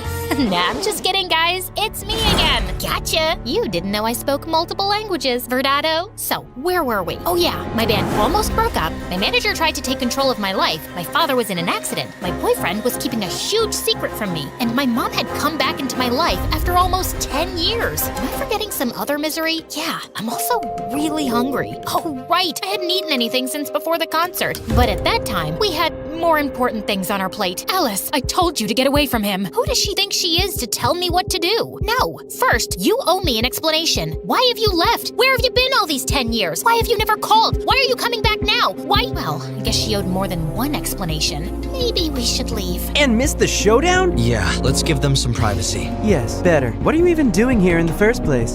We'll wait outside. No, nobody leaves. And you better start talking before we start improvising a bad cop, good cop scene. And no, Luke, you can't be the good cop. But Alice, no excuses. Just spill the beans. My mom took a seat and a deep breath, then remained in silence for a few minutes. I couldn't wait to know the truth. I was impatient, nervous, stressed, and hungry too. But most of all, I was tired. Then she started talking about her life, you know, blah, blah, blah. Some really revealing stuff and other things. And then the end. I'm sorry, guys. I'm just exhausted. It's not that easy to narrate 4 parts in a row. The life of an MSA star is harder than it looks. You know what, guys? Let's mix things up a little. I know you're probably tired of hearing my voice. At least I am. So let's hear my mom's story told by herself. See you later, alligators. Hi, kids. I'm Carrie, Alice's mom. I know most of you must hate me, but hold off until you hear my side of the story. If you still hate me later, well, don't put it in the comments. I don't think I can handle having my own haters. Let's start from the beginning. After I got married and had Alice, my life was practically perfect. Lovely family, a career climbing. Life was looking up. When Alice was finishing elementary school, my big shot arrived. Carrie, we want you to lead the case against the Siri clan. Oh, yes, I'll do it. Their time has come. Justice will be served. The Siri clan was one of the largest and most dangerous criminal groups in the country. They were the worst of the worst, fixing sports events, moving narcotics, blackmailing politicians, and even kidnapping kittens in their spare time. You name it, they did it. Get ready. This is gonna change your life. And boy, it did. I couldn't imagine at the time how much it would cost me. I couldn't tell anyone about my involvement with the case, not even my family. Still, the clan found out pretty much everything about me. I soon started receiving threatening phone calls, menacing letters, and gifts of dubious taste. The prosecution put security on us. The suit guys followed us all around without Alice and her father knowing. But that didn't stop the Siri clan. Oh no. A few days before the trial, I received an envelope in my office. Inside, there were pictures of Alice at school, in the park, coming in and out of the house, everywhere. I thought about calling the police, but it was too dangerous. I had to do something. So, I went to see the head of the clan, ready to put my career aside and my principles in exchange for the safety of my family. But he was a tough negotiator. I have a counteroffer. They not only forced me to sabotage the lawsuit against them, but also made me work for them as their legal counsel for years. They never stopped following Alice. They had no choice but to stay and help them grow their criminal empire even further. So that's why I left, because now I'm a criminal and I can't even look at you in the eyes knowing everything I did. And why did you come back? After I left, I blocked your numbers, but I never changed mine. The hospital called me saying there had been an accident and I had to come and make sure you were okay. I guess I'm still your emergency contact. Of course. There's no other person I want to see in an emergency. He's such a flirt. Is that so? It is, and not only in emergencies. I think Alice's dad has the hots for Alice's mom. You don't say. I'm just glad I get to see you again. Oh my god, Dad, stop flirting with her. Have you forgotten that she abandoned us for like 10 years? Are you sure you don't have a concussion? Let's call the doctors to do more tests. I'm fine, Alice. I guess old habits die hard. He smiled at me, and even after all these years, just like the first time I saw him playing in the subway, I felt fireworks inside. How could I help it? Look at him. He is as attractive as he was 10 years ago, maybe even more.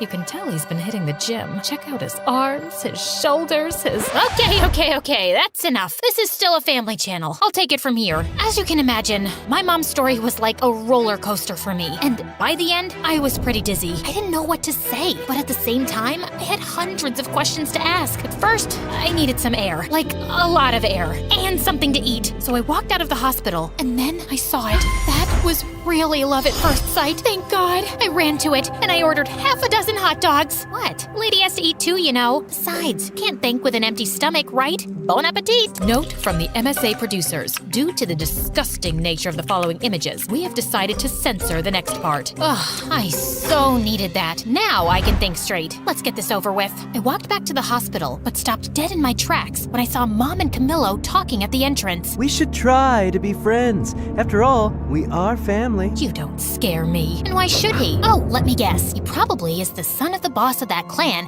and he's just dating me because he has a secret agenda, right? No, not at all. So why should I get away from him? Maybe I got carried away. To be honest, I don't think you guys are really a match. I mean, you are a Cancer and he is a Capricorn.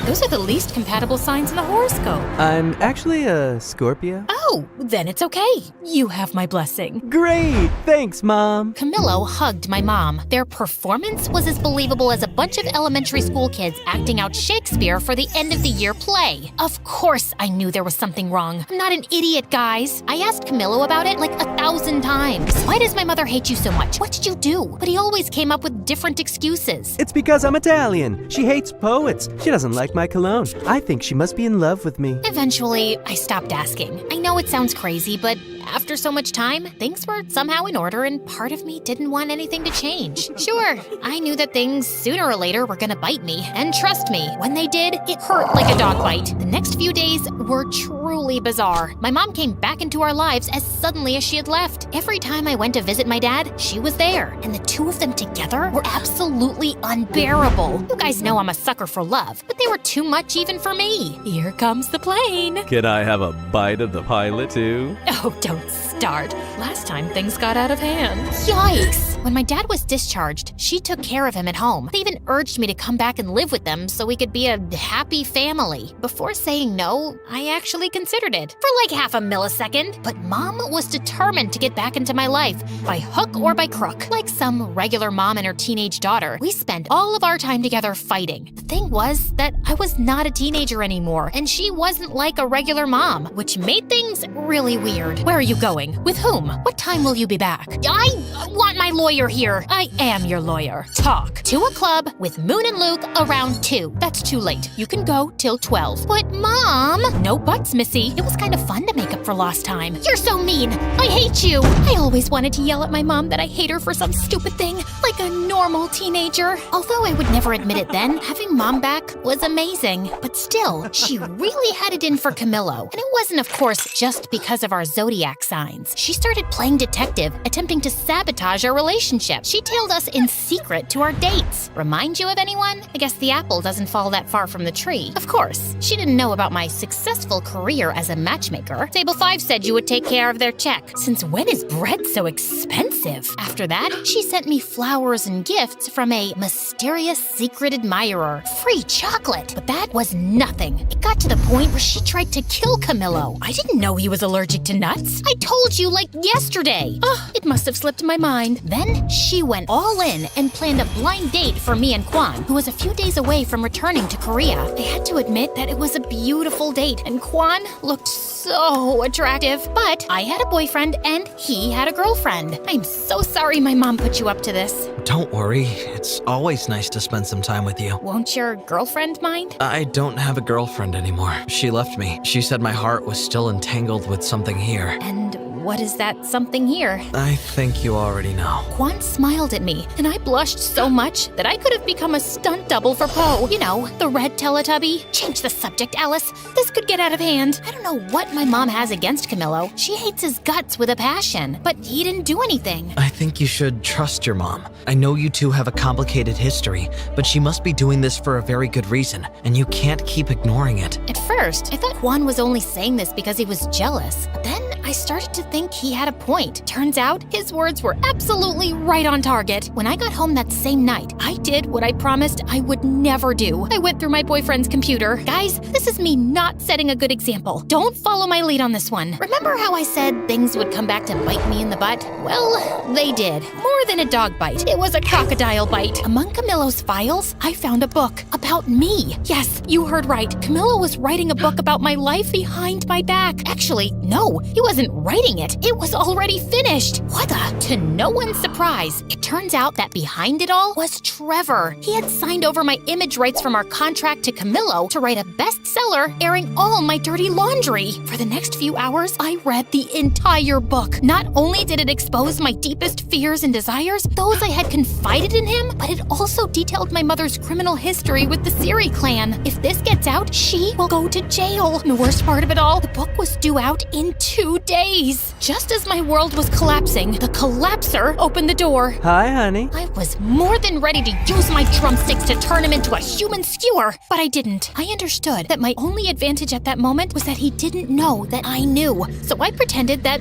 everything was fine and took the first opportunity to get the hell out of there. We're out of milk. I'm gonna go buy some. We have milk. But not almond milk. Since when do you like almond milk? Since forever? You don't know every single detail about me. Well, maybe I lost it for a moment. Once I escaped from there, I met with my mother. She confessed to me that she knew about Camillo's book. A few weeks ago, my boss told me that someone was snooping about my past and the trial. They thought they were the prosecutors, but when I saw the photo, I recognized Camillo immediately. I'd seen him in every photo and interview of you two. You follow my career? Of course I do. I'm your biggest fan. My mom found out he was writing a book, but when she tried to warn me, he threatened to reveal another big secret. My mother was betraying the clan. She was preparing a case with the prosecution, taking advantage of her inside knowledge to bring down the Siri clan once and for all. If that came out, not only would the case collapse, but we would be in grave danger. The release of the book would have the same result, so we soon regrouped with my dad, Moon, Luke, and Quan to shut down the release of my unauthorized biography. That's a sentence I never thought I'd say. We split up and went to different districts to buy all the copies of the book that were ready to circulate. Yeah, we spent a lot of money on books. In the meantime, my mom managed to get a legal order to stop the printing of new copies, arguing that they did not have my authorization. Amazingly, we managed to stop the book from coming out. We gathered all the copies and made a huge campfire. Not great for the environment, I know. Again, don't follow my lead on this one, guys. Anyone want a marshmallow? You're still leaving tomorrow? Maybe you can stick around for a bit. I'd love to, but I have to go home. But you should visit me. Maybe I will. Sadly, our victory was short-lived. Feeling defeated, Trevor and Camillo leaked the book virtually, and it soon went viral. What ensued was absolute chaos. My name became a trending topic, and the news went crazy with my mother's criminal story. Soon, reporters were swarming my house and my parents' house looking for a comment. My phone literally exploded from the number of calls and messages it received. To make matters worse, Camillo went on TV to present the book, badmouth me, and reveal that my mom was a double agent for the government. You will pay for this. From that moment on, we became the #1 target of the Siri clan. Things were completely out of hand, and for the first time, I feared for my life and the safety of the people around me. I had to do something, but I didn't know what. Alice, there's no time for discussions. Get in the car. We have to go to the witness protection program now. We are in danger. I can't do it, Mom. You two go. Alice, this isn't up for discussion. No, it's not, Dad. I'm sorry. I ran between the cars until I lost them. It's not that I didn't want to go with them, but I was a public figure. The reporters and paparazzi would be after me like hounds. I knew that if I went with them, I would put them in even more danger. I needed to go somewhere where no one knew me. Oh, that's it. Quan, is it too soon to visit? Not at all. I'm glad you're here. I held Quan's hand as we waited for the plane to take us to Korea. I took a deep breath. It felt like walking away from a fire. Who said you can't run away from your problems? Hi, everybody. Welcome to a new Where Are They Now episode. So let's uncover the latest on the Cupid Secrets crew. Alice's parents, Luke and Moon. They just disappeared faster than my motivation on a Monday. But what everybody really wants to know is where is Alice herself, the villain of her own story? Some say she became a Buddhist monk. Others that she had facial surgery to look unrecognizable. But something went wrong and she became a circus freak. Some even claim that she was seen living in the middle of the snowy forest, like the Yeti. But still, the mystery remains unsolved. Where is Alice? I'll give you a where are they now, you gossip-mongering, face-twisting, snitch-ditch-twitch character hack. This villain is right here, crafting a comeback that'll knock your ratings into the next ice age. And talk about facial surgery? You should check yourself first, wicked witch of the bargain bin Botox, duck lips meeting frog eyes in a meme gone wrong disaster. No surgeon could fix that. Calm down. She's not even here. No, don't shut it off. I want to hear more of her nonsense. Great. Now the power cuts out on me. As if everything else wasn't enough, the electricity there had a mind of its own. It always went out with the worst possible timing. Okay. You know, I'm not usually the nagging type. More like a silent ninja. Until someone turns on that spotlight of lies, you might think we stepped out of a time machine into the past. Well, almost. So this is where Alice is, in the middle of nowhere, picking up cow dung. I know, gross. I should give you a recap of the last year, but I don't really feel like it. Okay, don't leave. I will. But just because you've been putting up with me since episode 1. Before I start, like and subscribe, and don't forget to never watch MSA on TikTok. Real ones know that YouTube is way cooler. So, after Camillo's book, Quan and I escaped to a small rural town in South Korea where no one knew or cared who I was. This is nice. It was not. At least no one will find us here. Yeah, because no one knows this place exists. Seriously, I tried searching it on Google Maps and it just showed a shrugging emoji. Still, Quan absolutely fell in love with our new rural life. He put together his own farm, and it was like he had found his place on Earth. For me, it wasn't that easy. Alice, collect the cow dung so we could use this for fire. Not this again. That day, I shouldn't have worn red because it made the bull crazy mad, and he chased me all over the farm until I fell headfirst into the cow poop pile. Ugh, I hate this. Look on the bright side. It's good for your skin. Oh, really? Then come here. I'll make you a good hydrating mask.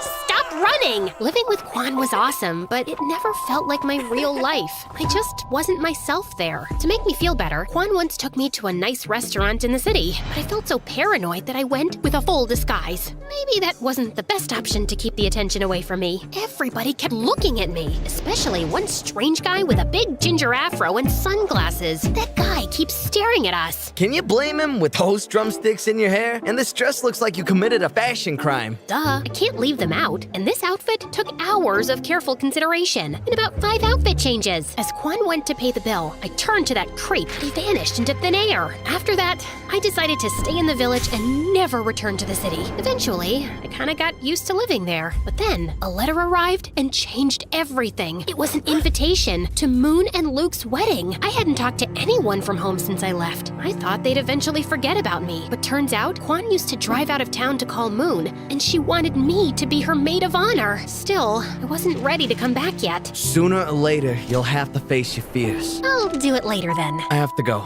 She's my baby sister. Of course. We said our goodbyes and Quan left, so I had some alone time. After a few days, I started to get really worried. Quan wasn't answering my calls or responding to any of my texts. I waited and waited, but no news. Finally, I called Moon, but she didn't know anything about him either. Nobody did. Before I could think about it, I was already on a plane crossing the world to save my boyfriend. As soon as I landed, I did a complete makeover to avoid being recognized. I had more important things to do than deal with the paparazzi. After that, I went straight to the police station. I knew who was behind it all. The Siri clan kidnapped my boyfriend. Do you have any proof? I have a strong feeling.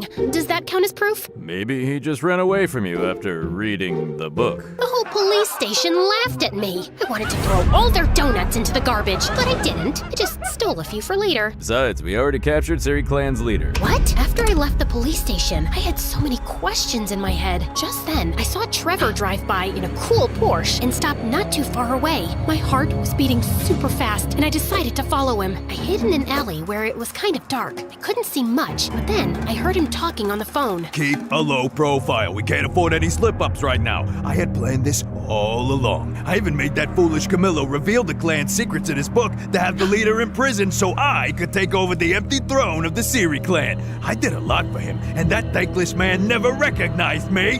Now, see who the boss is? Me, Trevor. Only Trevor. The terror! He went inside, and I crept closer to the building's window and peeked inside. There he was, stood before a group of exhausted kids. Kids, if you don't do it my way, you'll be swimming with the fish. Yes, you heard me right. You'll be forced to clean my aquarium again. Get ready. 1, 2, 3, go! Come on! Don't make me get the snorkel gear. Trevor not only carried on with the clan's illegal affairs, but also used his power to create an academy for young talents to build his own musical empire. The police weren't helpful, so it was up to me to stop him and save Quan. Time to bring down his criminal empire. Still, I needed help with that. I needed my friends back. I'm sorry for leaving and ghosting you guys, but I really need you. It's okay. We understand. And we've got to find Quan. And destroy Trevor. Don't forget about that. They told me that over the last year, Trevor blocked all their contracts and concerts, sending his army of little singing robots to replace them. He kidnapped my boyfriend and also ruined my band? This time, it's personal. Yeah, I know. That sounded so cool. Like an action movie star. So, I told Moon and Luke about my master plan. So, your plan is to just break into the headquarters of a criminal group and steal illegal stuff? Yeah, pretty much it. Great, sounds bulletproof. That night, we snuck over to their lair. At the entrance, there were 2 security guards. Okay, we made it pretty far. Call it a night? No,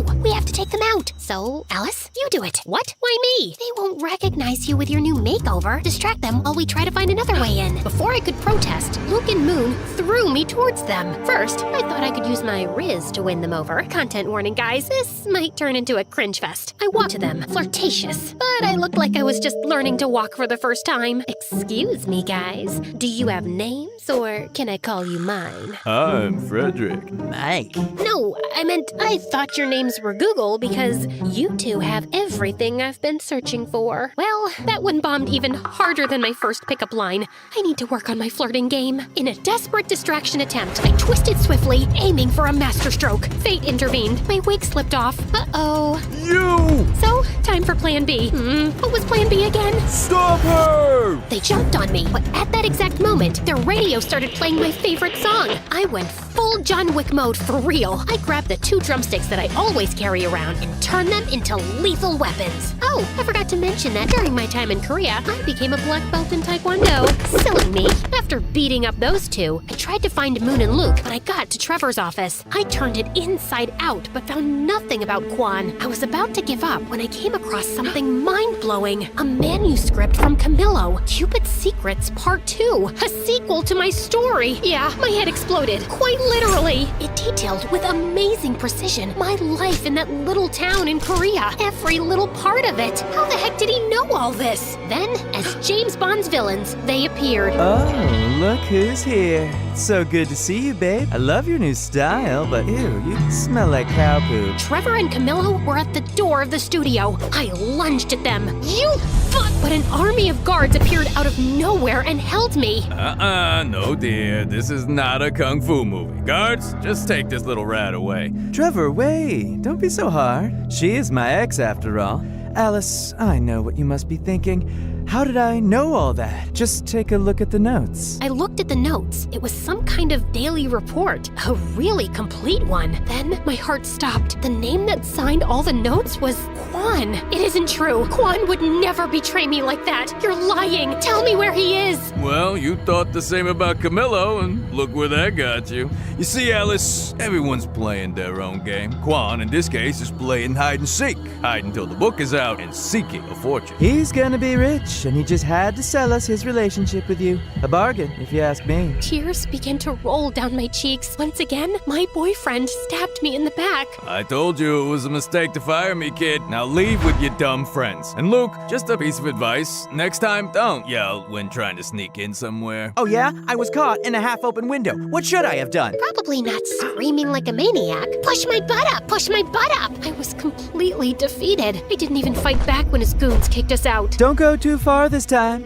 I need good material for our next book. Remember, all good things come in threes. Luke and Moon kept asking me what happened inside, but I didn't say a word. I just said goodbye and went straight to the airport to disappear once again, and this time for good. Just as I was about to board the plane, I got an audio message from Moon. So, remember that our wedding was supposed to take place today, but got canceled after Kwan disappeared? Well, surprise, it's happening, because Kwan is back. What? We couldn't find another date available for over a month, so we're gonna get married now. We're just waiting for you. Hurry! Furiously, I rushed out of the airport to confront him. Still, I did a quick pit stop at the hairdresser. Then I did my makeup and put on my dress. What? I was still furious, but it was a wedding. I had to look great, and I did. I burst into the ceremony, and I saw him next to Luke, who was waiting for Moon at the altar. I dashed toward him like lightning. Alice, you look Wonderful? Beautiful? Yeah, I know. What's wrong? What's wrong? Are you for real? Let's see. Where should I begin? Maybe by the fact that you disappeared from the face of the planet for days? You told me to do that! I did what? Yeah, we were being really loud in a church, and everybody was staring at us. Guys, maybe we can discuss this later. When did I tell you to disappear? You sent me a message saying that I should hide and get rid of my phone because the Siri clan was after me. So stayed locked in a hotel all this time. It was quite boring, by the way. I even learned how to walk on walls. I'll show you later. But I couldn't miss Moon's wedding, so I'm here. I'm so glad you're here today too, by the way. That didn't make any sense. I hadn't sent any message. She was lying again. What about the book? Yeah, I found your little report notes. But how? You wrote everything. All our private moments and secrets just to sell them to Trevor and Camillo?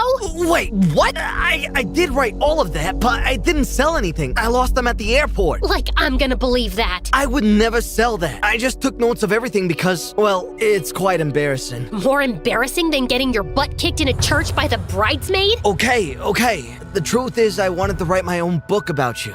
To show the world how nice and cute and wonderful you truly are. Yeah, this is the part where you go, aww. Still, at that moment, I was confused and shocked. I didn't want to believe him, but when I looked into his eyes, I saw that he was telling the truth. I felt so embarrassed. But then I saw him hiding among the rest of the guests. That weird-looking ginger afro guy that used to spy on us in Korea. Stop that guy! He ran, and I chased after him. Just when he was about to escape, Moon appeared, rocking her wedding dress and blocking his way. He turned around, and I hit him with a crazy taekwondo kick that sent his afro and glasses flying. He was Camillo. He had followed us to Korea to spy on us, and when he found out about Kwan's notes, he stole them from him at the airport. As if that wasn't enough, he and Trevor sent the message pretending to be me and telling Kwan to hide. Why the heck are you here? I needed to see the showdown.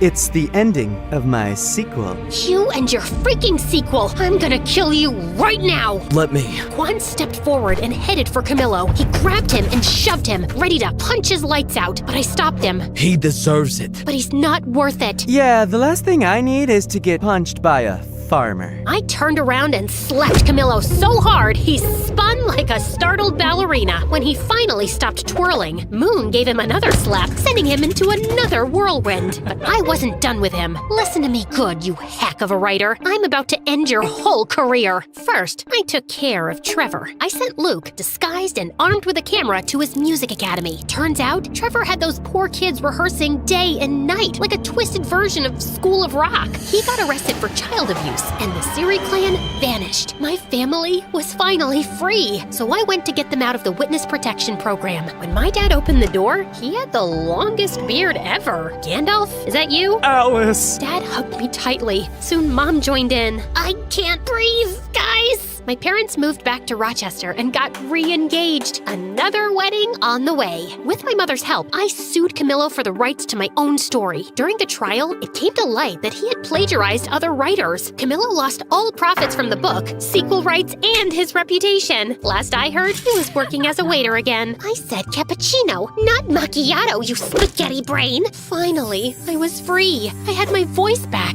Eventually, I found the perfect place to tell my story. So, thanks MSA. They don't pay as much as Hollywood, but they are way cooler. Oh, and the rest of Luke and Moon's wedding was awesome. Our band even got together for a quick reunion show. Then we partied like there was no tomorrow. But there was. I could have never done this without you. Of course you could have. So, what now? My real life is here. My family, my friends, my music. But mine isn't. We both started crying because we knew that despite that we loved each other, we had to follow our own path. Sometimes love is about letting the other one go. Don't worry, guys. I'm not going to end this 5-part story with such a downer. You know your girl Alice better than that. So, Kwan returned to that little town life that he loved so much. As for me, the bands got back together and we traveled the world playing our music. Many years later, my music took me to a familiar country. I took a trip to the countryside and reached a lovely farm. Then I saw him. Kwan looked so handsome. I remember the first time we met. He was acting like a tough guy and I was dressed as a goth. Safe to say, we've both had quite the glow up since then. When he saw me, he smiled, and then everything. Silence. Time stood still. Electricity, heart racing, and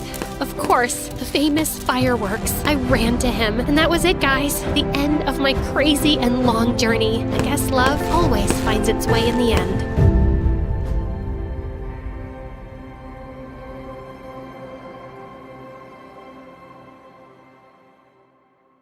Hi friends, I'm Winter from Scotland. Please like and subscribe. Ever since I was a little girl, I noticed that I was a bit different from the other kids. And a lot different than my older sister Vinny.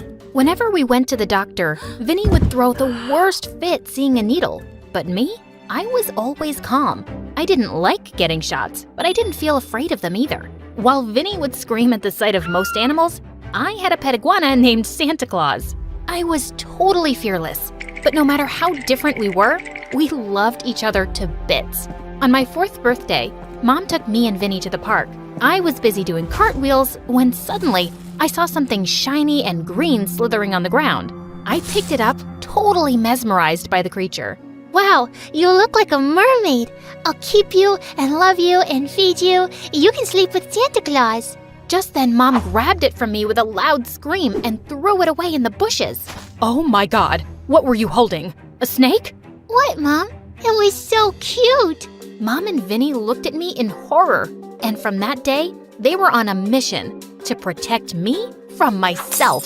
Since Mom was mostly busy with work, it was Vinny who was always with me, and she wouldn't let me do anything fun. Once in 6th grade, I was feeling really bored one afternoon when I spotted some ripe mangoes on our tree. I immediately ran out and started climbing it, but moments later, Vinny came running. Winter, no! Come down, please, it's too dangerous. Just one more mango, Vinny. Oops, almost slipped. I'm fine. Just relax. But Vinny wouldn't listen and started climbing the tree to get me down. The moment she got close to me, the branch below her feet broke and Vinny went crashing down. It was the first time I felt truly scared. Vinny had a concussion and was rushed to the hospital where she got stitches on her forehead. When she came back home after a few days and saw her face, she screamed. No, Mom, what's this? Oh my God, I'm ugly. What? Of course not. Vinny, it's just a scar. It'll go away. You promise? Yes, I'm sure. But it never went away completely, and Vinny was so self-conscious about it that she started wearing her hair over it, and I could tell she was still mad at me. I apologized to her like a million times, and she said she was fine, but she'd barely talk to me or play with me, and nothing was the same. But one day I went up to her room with some ice cream, and she said she didn't want any and slammed the door in my face. I'd had enough, so I kicked the door in. Look, Vinny, I'm so sorry and I should have listened to you, but it was an accident, and well, just get over it. You can't just ignore me and not talk to me. And your new hairstyle, it sucks. It's just a dumb scar, and you're still the prettiest girl I know. I tried hugging Vinny, but she shoved me away. You're just so full of yourself, Winter. Can't ignore me, not talking to me. Everything isn't about you. I'm tired of being your babysitter. You're old enough to be on your own and not be reckless and stupid. And even if you are, why should that be my problem? Just go away. Saying that, Vinny pushed me out of her room. After that day, I felt so alone at home. Mom was always busy and Vinny ignored my existence. She had this new boyfriend and it seemed all her time was for him. One time in 8th grade, I was bored when I spotted the gardener's bicycle outside, and I decided to try out cycling. Thanks to Mom's overprotectiveness, I'd never been allowed to ride one. I fell so many times, but I kept on trying. And just when I thought I'd gotten the hang of it, I went crashing into a bush. That was awesome. Do it again. It was like watching an idiot run into a glass window. God, it was my annoying next-door neighbor and classmate, Aaron. Ha ha ha ha, so funny. Not. And you're calling me an idiot? Aren't you the guy who posts stupid videos on his YouTube channel? Says the girl who can't ride a bike. The guy was really getting on my nerves. I picked up a shoe and hurled it at him and ran inside while he kept laughing. He was weird and had a YouTube channel that had stupid, pointless videos. And after that day, he even kept annoying me in school, but I just tried to ignore him. Once when I was in 9th grade, Mom was away for a business trip and Vinny announced that she was going to the movies with her boyfriend. I'm not babysitting you. You're a grown-up, so please, act like one while I'm gone and stay out of trouble. Can you do that? Yeah, duh. Go, do whatever you want. It's not like I asked you to babysit me. A few hours later, I was just studying peacefully when I noticed something odd. Santa Claus was not in his glass case. I looked for him everywhere and found him on the frickin' roof. I quickly climbed over and grabbed him, but suddenly I slipped.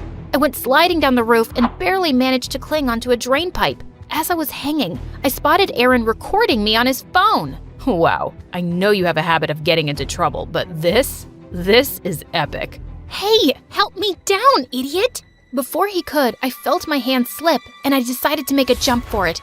Right when I landed, I saw Mom standing by the gate, glaring at me furiously. And when Vinny returned, she got the yelling of a lifetime in front of her boyfriend. It was the most intense drama I had ever seen with the two of them, screaming at each other, and her boyfriend ran away. First, I got this ugly scar because of her, and now you insulted me in front of my boyfriend and chased him away. She's not my daughter. You gave birth to her, so watch her yourself. Mom, please, stop it. It's not her fault. Vinny, listen, I'm sorry. Just get away from me, Winter. Let me breathe. I can't wait to be done with high school so I can get away from you. Vinny pushed me out of her way and I landed on my butt. She had never been so mean to me, and it broke my heart. After that crazy night, I was grounded too, and Mom kept a strict eye on me. I wished Mom and Vinny could get that I knew the difference between stupid and fun. But one night, I heard a knock on my window and found Aaron outside. Your room is really high up. Yeah. Who told you to climb up? It's not like your mom would have let me come at night to take you out. Want to go somewhere fun? Take me out for fun? Oh my God, yes? I feel like I could die from boredom. That night, Aaron and I sneaked out and he took me to a skate park on his bicycle. There were so many kids there doing awesome stunts with their skateboards, and I was dying to learn some. They were willing to teach me, and I picked up the moves really fast. Gosh, the rush I felt, it was amazing. Aaron even recorded my stunts for me to watch later, and was all praises. Later when he dropped me home, I was still feeling so pumped. I just impulsively turned to him and kissed him. I had a great time, and I've been wanting to do that all night. Wow, me too. Saying that, he kissed me again. The night was magical, but when I got in through my window, I nearly fell down when I saw Vinny on my bed. Unbelievable. You just never learn, do you? Hey, look, I'm old enough, and I'm none of your business. You've made that clear enough. Winter, that boy is trouble. He has such a bad reputation at school. He's known for playing pranks and getting others in trouble. Look, I know I've been hard on you, but just trust me on this. He's a jerk, and you need to start making better decisions. Save the big sister lecture for someone else, Vinny. Nothing I do would ever seem like a good idea to you, and I think you just resent me, and I don't trust your advice anymore. You wanted to ignore me? Well, I'm okay with it now. So get out of my room, please. That didn't feel great, but what did she expect? Vinny left for college soon, and it was just me and Mom. But thank God I had Aaron. He was everything I ever wanted in a boyfriend. For Valentine's Day, he took me bungee jumping. OMG, this was my dream. I knew it. It's like we're the same. Aaron and I soon became the hottest couple in school. And every afternoon, I'd go to the skate park with Aaron and practice skateboard stunts. I was acing it, and Aaron was my biggest supporter. One day, Aaron came to me with some big news. A huge YouTube stunt performer wanted us to collaborate and shoot with me. He had a huge following, and he'd post videos of us performing together. It was right during finals week, but how could I possibly say no? I tried studying, but I was way too excited and would end up going to the park with Aaron and practicing like crazy. And when the day came for the stunt performer to meet me, he was really impressed. Kid, you are 1 in a million. I know you're gonna go far. Don't let nobody dim your spark. Whoa, his words meant the world to me. Sometime later, the exam results came, and it turned out I had failed miserably. But to my surprise, Aaron had straight A's. How? You were with me the whole week. Yeah. My dad kind of pulled some strings and I took all the exams later, so I got more time to study. So you want to hit the park? I have some stunts I want you to try. You couldn't have pulled some strings for me? Or at least told me it was an option? Gosh, you're so selfish. Since when do you care about grades, Winter? And I arranged that stuntman to come perform with you, didn't I? You could be a little more grateful. Excuse me? Yeah, you heard me. You have a lot to thank me for. Otherwise, those boring duds at your house would keep you locked up. Without even thinking, I gave Aaron a tight slap and walked away. I was scared of how to tell Mom about my grades, and I felt like such an idiot. Vinny was so right about Aaron. At that moment, I just missed her so much that I called her after months. The moment she picked up, I broke down and told her everything. It just took her 2 hours to come home from her university, and I hugged her tight. I knew that jerk was up to no good the first time I saw your video on his channel, when you jumped from the roof. What? What video? His YouTube channel? It's full of your stunt videos. Gosh, don't say you didn't know about it. I have no idea what you're talking about. Vinny then showed me Aaron's YouTube channel, and I realized the jerk had blocked me from seeing it. It was getting millions of views just from my videos. That's why he was so supportive and took me to the skate park every day. Oh, Vinny, I just want to make him pay. He's been making money off of me without my knowledge. Just then, Mom walked into the room, and clearly she'd heard everything. How dare he? Oh, don't you worry about a thing. I'll take care of this, Aaron. And then I came clean about the exam result, and for once, Mom didn't freak out. And she kept her word too. She threatened to sue Aaron, so his parents forced him to take down the channel. A few days later, it was my birthday, and to my surprise, Mom and Vinny took me to the skate park. And then they gave me my gift, a video camera. Sweetie, I saw your videos and you're just a natural. I don't know why you want to do risky stuff, but I know I can't stop you either. So I guess it's time you show the world how crazy you can be on your own channel. You are actually letting me do stunts and have my own YouTube channel? Only if you name it The Daring Adventures of Winter. That's totally what I want to show the world. Thank you guys. Thank you so much.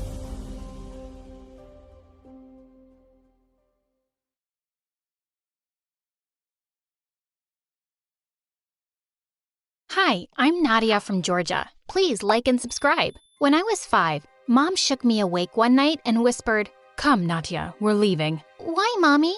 She just told me to be quiet and spat on Dad's sleeping face before we left. I wasn't too sad about leaving because those two fought like crazy. Maybe things would be better now. We went to live with my grandma, who wasn't happy to see us at all. Ugh, you're back. You could have brought me a boy at least. Girls are useless. But Grandma, you're also a girl. A really old, smelly one, but still. I escaped her flying shoe by an inch. Grandma made Mom work 2 jobs to provide for us, and we never did anything fun. So I was really excited when my friend Irene invited me to her birthday party. As we were gathered around the table, Irene's mom suddenly came in screaming, "Where's the freaking birthday cake? It was in the kitchen 2 minutes ago." Someone suddenly pointed to the window, and to my horror, I saw Mom sneaking off with Irene's cake. Was she crazy? Irene's mom ran out like a bullet and snatched the cake from Mom, but she wouldn't let it go.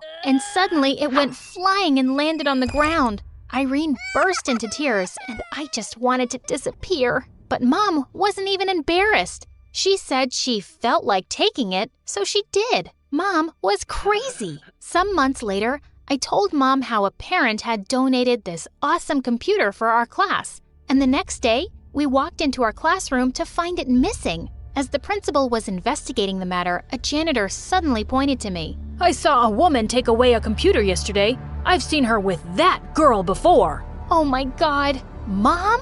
And sure enough, when I went home with the principal and the police, we found Mom playing games on the computer. She was in prison for a week, and the police officer said she needed therapy for her stealing problem. Everyone was mocking me at school, but Mom came home dancing with joy a few days later, holding the handcuffs that she stole from the police. I'm getting married, and I never have to see you suckers again.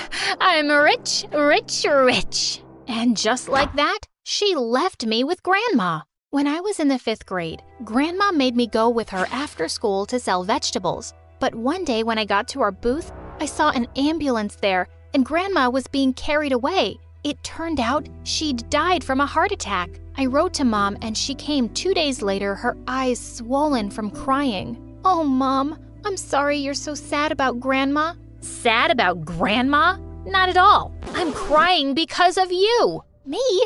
What did I do? I'm back to take care of you because my husband won't keep you. Couldn't you have grown up faster while I was gone? I was so mad at Mom, I just stormed out of the room. She was so selfish. We got back to selling vegetables soon, and Mom kept stealing from people. I told her I would work more hours and miss school to make more money if she just stopped stealing. She agreed, but I was sure she still stole money from our clients. One day, a beautiful woman stopped by and asked me why I wasn't at school, and I said I was helping my mom. The woman looked at Mom sternly. This girl belongs in school. If I see her here tomorrow, I'm calling the cops. Suddenly, Mom went bonkers on her. Oh, you think I belong here on the street selling rotten vegetables? If you're Mother Teresa, give me some money and take her. She's all yours. The woman looked angry, but she turned to me and said she'd send me to a really good school if I promised never to miss it. Mom wasn't happy at all, but I was ecstatic. When she left, I saw that Mom had stolen the rich woman's diamond bracelet. I tried to snatch it from her, but she threatened me that she wouldn't allow me to see the rich woman. So I let it go. The rich woman even bought me fancy clothes for school, and everyone thought I was cool, even the snottiest girl in class, Anastasia. All was good until one day I was waiting for the rich woman to show up to my parent-teacher meeting, and I saw Mom walking down the hallway. What was she doing here? I hid behind the lockers so she wouldn't see me, when suddenly I caught her staring at Anastasia. Seconds later, Mom charged straight at her and grabbed her glittery pink hairband. Oh my God, what are you doing? I want that hairband. Gimme it. Are you crazy? Someone get this woman off my hair! Mom managed to pull it off, but she went stumbling to the ground, and so many pens and calculators that she had stolen came flying out of her bag. Just then, she spotted me. Oh, Nadia, come help your poor mommy up. What? Is this crazy trash bag your mom? Just then, the rich woman came walking down the hall. I'm her mom. She glared at Mom and told everyone she was just our crazy maid. She apologized to Anastasia and even arranged a party for all my classmates at her mansion a few days later, just to convince them that she was my mom. But when I got to the 9th grade, the rich woman gave me some really sad news one day. Her husband had lost all his money and she could no longer pay for my school. But even worse, she told me they were moving away. I felt heartbroken. Mom didn't take it well either. She started calling the rich woman bad names for abandoning me. Oh, you think she is bad for leaving me? How about when you left me, Mom? I'm your daughter. Ugh, don't remind me. I'm so sick of you. Mom, you're awful. Do I look like I care about your opinion? And tomorrow you better pack your stuff from that school. It's back to the veggie stall for you. I just skipped dinner and went to the park. Moments later, I saw a woman running around and crying like crazy. Have you seen my little girl? She was next to me a minute ago and I can't find her anywhere. Please, help me find my baby. I ran everywhere looking for this woman's baby. Just then, I saw a small figure by the edge of the river. She smiled at me and waved goodbye, then jumped into the water. The woman screamed and I jumped after the baby and saved her. The woman couldn't stop thanking me. She told me the baby's name was Zoe and offered to pay me some money. Oh, no, I couldn't possibly take it. I only did what I had to. The woman then offered me a babysitting job and said she'd pay me $3,000 a month. I couldn't believe it. I accepted and went home with a big smile. I told Mom about it, but I said it was only $1,000, so I could save the rest for my college. She started jumping and dancing and said I was the best child in the world. Yeah, right. The next day after school, Mom insisted on walking me to my new workplace. It was even bigger than the rich woman's mansion. I was scared that Mom might steal something, so I gave her $200 and told her to leave. I followed a maid to the living room where I found a guy kissing some girl on the couch. Just then, the woman came in with Zoe, who jumped into my arms immediately. This is my stepson, Joseph. He'll be leaving now with his girl, right, Joseph? When he finally broke apart and got up, I saw that he was a couple of years older than me, and so darn gorgeous. But then I saw the girl with him. It was freaking Anastasia, but she had a boyfriend in school. The rich lady introduced me as Zoe's babysitter, and I could see Anastasia's lip curling into a grin. Oh, this was bad. The next day at school, she pulled me into an empty classroom. Well, look who's a big fat liar. I knew you were poor and that psycho was your mom. How do you think everyone in school will react when they find out you've been lying all these years? Oh, how do you think your boyfriends will react when they find out you're a two-timing witch? You wouldn't dare. Fine.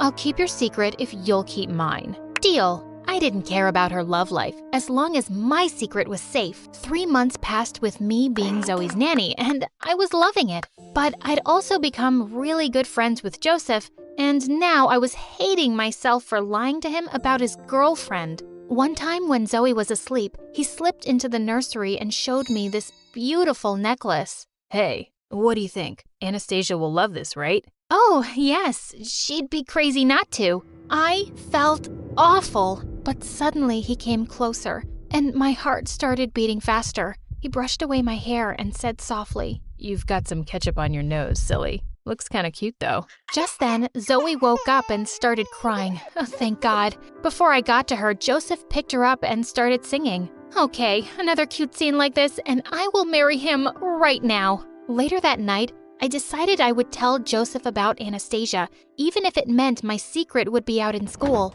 But the next day when I reached the mansion, the maid took me to the living room where I found the whole family waiting for me. It was my first time meeting Zoe's dad, and he looked mad. It turned out that a really valuable antique vase was missing, and he was accusing me of stealing it. I didn't. Why would you think I took it, sir? Oh, isn't this your mother? And then, to my horror, he showed me security footage, and it was indeed Mom sneaking out of their house. I tried explaining I had nothing to do with it, but Zoe's dad fired me on the spot. When I got home ready to kill Mom, she wasn't there. I marched up to her room and looked through all her stuff and found nothing. Just as I was leaving, I noticed that a shelf was placed in front of a door. I pushed it aside and walked into a freaking museum of stolen things. Oh my God, Mom had stolen so much stuff over the years. Thankfully, the vase was there, but I couldn't help going through everything else too. As I was searching the drawers, I came across a paper that left me shook. It was Grandma's will, and it said that she'd left her house to me. What? And Mom knew? And she was hiding it? By the time Mom got home, I was waiting for her on the porch with her bags packed. What's going on here? I handed her an envelope with a train ticket and some of my savings. You're going back to your husband, Mom. You're going to leave this place before Zoe's dad sends the police after you. And I don't want you living in my house anymore. Yeah, I found Grandma's will. Please, go away, Mom. But who'll take care of you? You don't need your mom now? I've been taking care of myself since I was a kid, and I do need a mom, but I don't think you know what it means to be one. Just leave and live your life. It'll be better for both of us. Mom just stared at me, then looked inside the envelope, picked up her bags, and left. I sneaked up to the mansion the next day and gave the vase to a maid to return to the owners. I also gave her a note for Joseph, telling him everything about Anastasia. And the next day, I got attacked by her the minute I entered school. You witch. I had 2 boyfriends, and now because of you, I have 0. I'm going to tell everyone you're poor. I don't care. At least my lies didn't hurt anyone, but yours did. We both ended up in detention, and well, everyone did drop me like a dead fly when they found out I wasn't rich. Then one day when I got to school on graduation day, I noticed it was awkwardly silent, and even the gate was closed. What was going on? Suddenly, strong lights came from behind me. I looked around and saw a helicopter with a poster saying, Natia, will you be my girlfriend? Then Joseph showed up from the helicopter grinning down at me. Oh my God, just get down here, Joseph. No, not until you've answered my question. Yes, I'll be your girlfriend. Get down, dummy. Minutes later, Joseph was kissing me deeply, and everyone showed up from behind us, cheering and clapping. I'm so glad that my hard work has paid off. Remember to always believe in yourself. Hi, I'm Karina from Norway, and this is my story. I lived with my mom and dad as an only child, and as a little girl, I worshipped my mom. For starters, she looked like Rapunzel with her long, lovely hair and flowing dresses. She also drove me to school in a Barbie pink convertible that made all my friends swoon with envy. Look at her sparkly steering wheel. I wish I could marry her. But Mom didn't feel the same way about me that I felt about her. In fact, she didn't seem to care for me at all. One time I had a hockey match, but Mom said she had the flu and couldn't come. And later on, Dad and I bumped into her at the mall. Dad was furious, but I defended Mom. Hockey is boring, I get it. We'll get our nails done and I'll pay for it with my allowance. That way, you won't max out Dad's credit card again. I never ended up winning Mom over though. And a year later, Dad left her and took me with him. We ended up backpacking all around Europe for 2 years, which was a blast. I never heard from Mom again,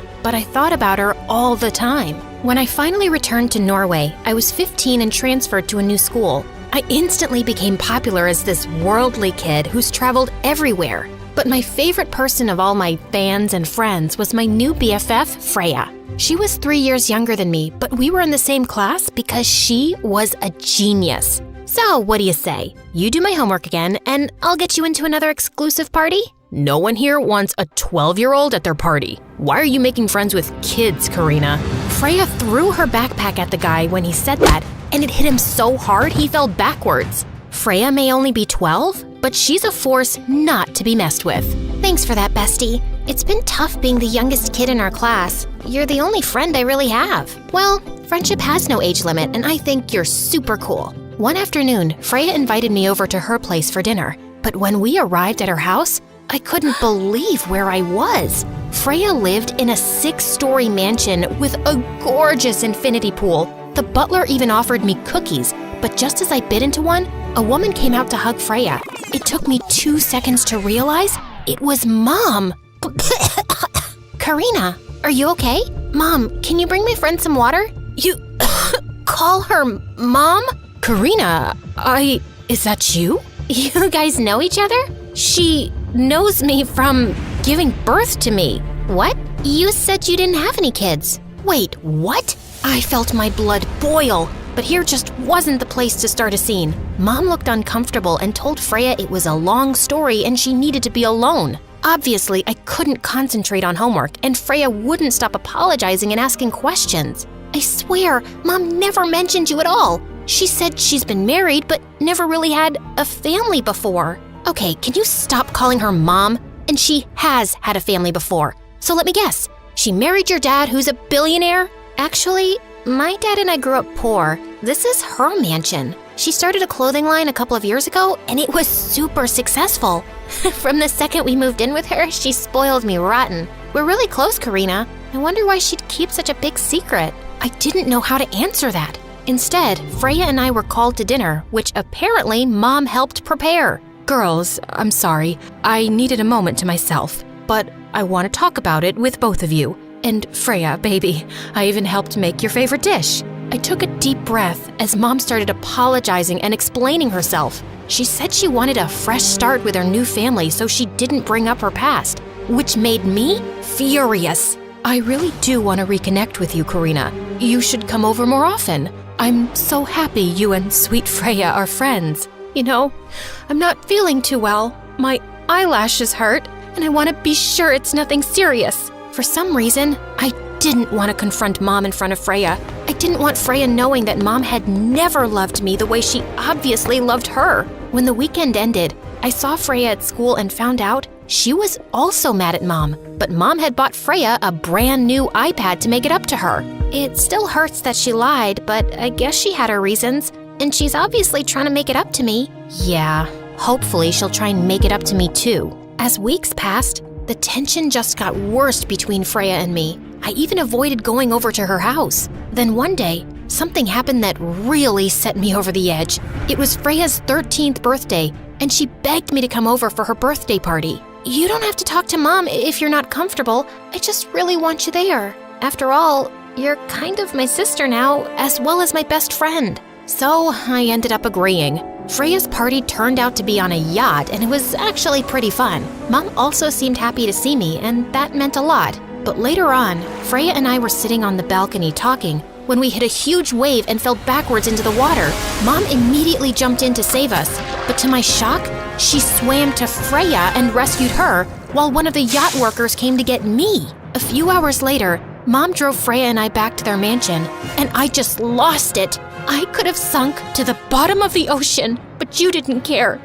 You saved Freya instead of me. No, it's not like that. Karina, that's ridiculous. Someone else jumped in to save you right away. I just happened to get Freya first. Did you want her to sink? No, but that's not the point. I'm your real daughter, but you chose Freya's life over mine. The fact that you rescued her instead of me wasn't a coincidence. I'm getting out of here. With that, I opened the door to the car even though we were in the middle of the road.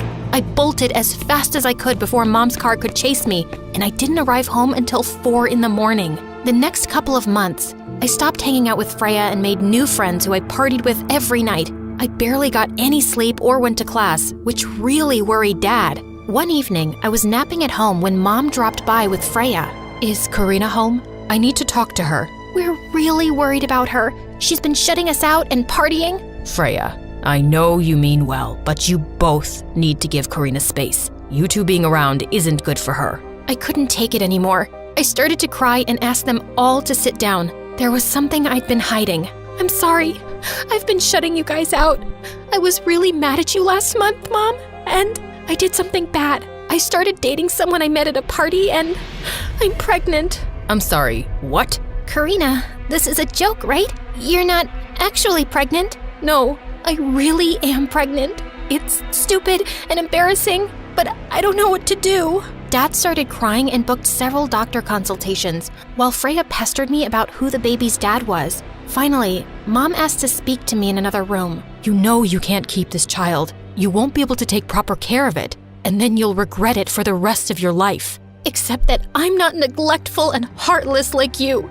If I decide to keep my baby, then I'll take good care of it. Mom didn't agree with me, but the next few weeks, something changed between us. Mom called me every morning to check how I was feeling, and whenever I was at school, Freya would bring me homemade soup that Mom made. She told me to remind you to take your vitamins every day. Also, Karina, how come we haven't met your boyfriend yet? He hasn't been coming to any of your doctor's appointments. Because I haven't told him yet. I don't even know if I'm keeping my kid yet or giving it up for adoption. I haven't seen the guy since I found out I was pregnant. We dated for 2 weeks, and then when I got the news, I ghosted him. You ghosted him? That's horrible. You need to invite him over for dinner and explain yourself. He has the right to know. I knew Freya was right. So that week, I texted the guy and told him to come over. His name was Philip, and he seemed nice. But I didn't know how he'd react when I told him everything. He came over Friday night when everyone was home. I don't even know why I agreed to this. I know we weren't serious or anything, but you didn't have to go radio silent on me, Karina. How about you hear her reasons before yelling at her? I told Philip everything in a panic, and he got super quiet. Oh my God, this is all my fault. Philip, stop. This is just as much my fault as it is yours. I'm not blaming you, but I still can't stick around for this. No, wait. Please, let's discuss this. There's nothing to discuss. Also, I'd recommend staying home from school for the next several months. Otherwise, everyone will be able to tell you're pregnant, and you'll be stuck with a horrible reputation. Philip, oh my God, I didn't even think about what the other kids at school would say. I've been covering up my baby bump with baggy clothes. Hey, don't worry. I'll homeschool you and everything will be okay. Mom stayed true to her word and set up the whole homeschooling program until a week before my due date. I was lying in bed when Mom invited me over. She led me to a back room, and when I stepped inside, my heart leapt into my throat. It was a giant nursery. The guest room is next door, except I want it to be your bedroom. I want you to move in with us, Karina. Wait, what? I've taken a leave of absence from my company. I've saved enough money to live off of because I want to help raise my grandchild. I know I've neglected you since you were little, but I want to spend the rest of my life making it up to you. I wanted to get in touch years ago, but your dad told me not to mess with your life any more than I already have. And the reason I saved Freya first wasn't because I love her more than you. I just had to think quickly, and Freya just happened to be a little bit closer to the dock. I couldn't believe the words I was hearing. Then before I could say a word, Freya appeared behind me. For God's sake, Karina, just tell her already. I can't take this. What?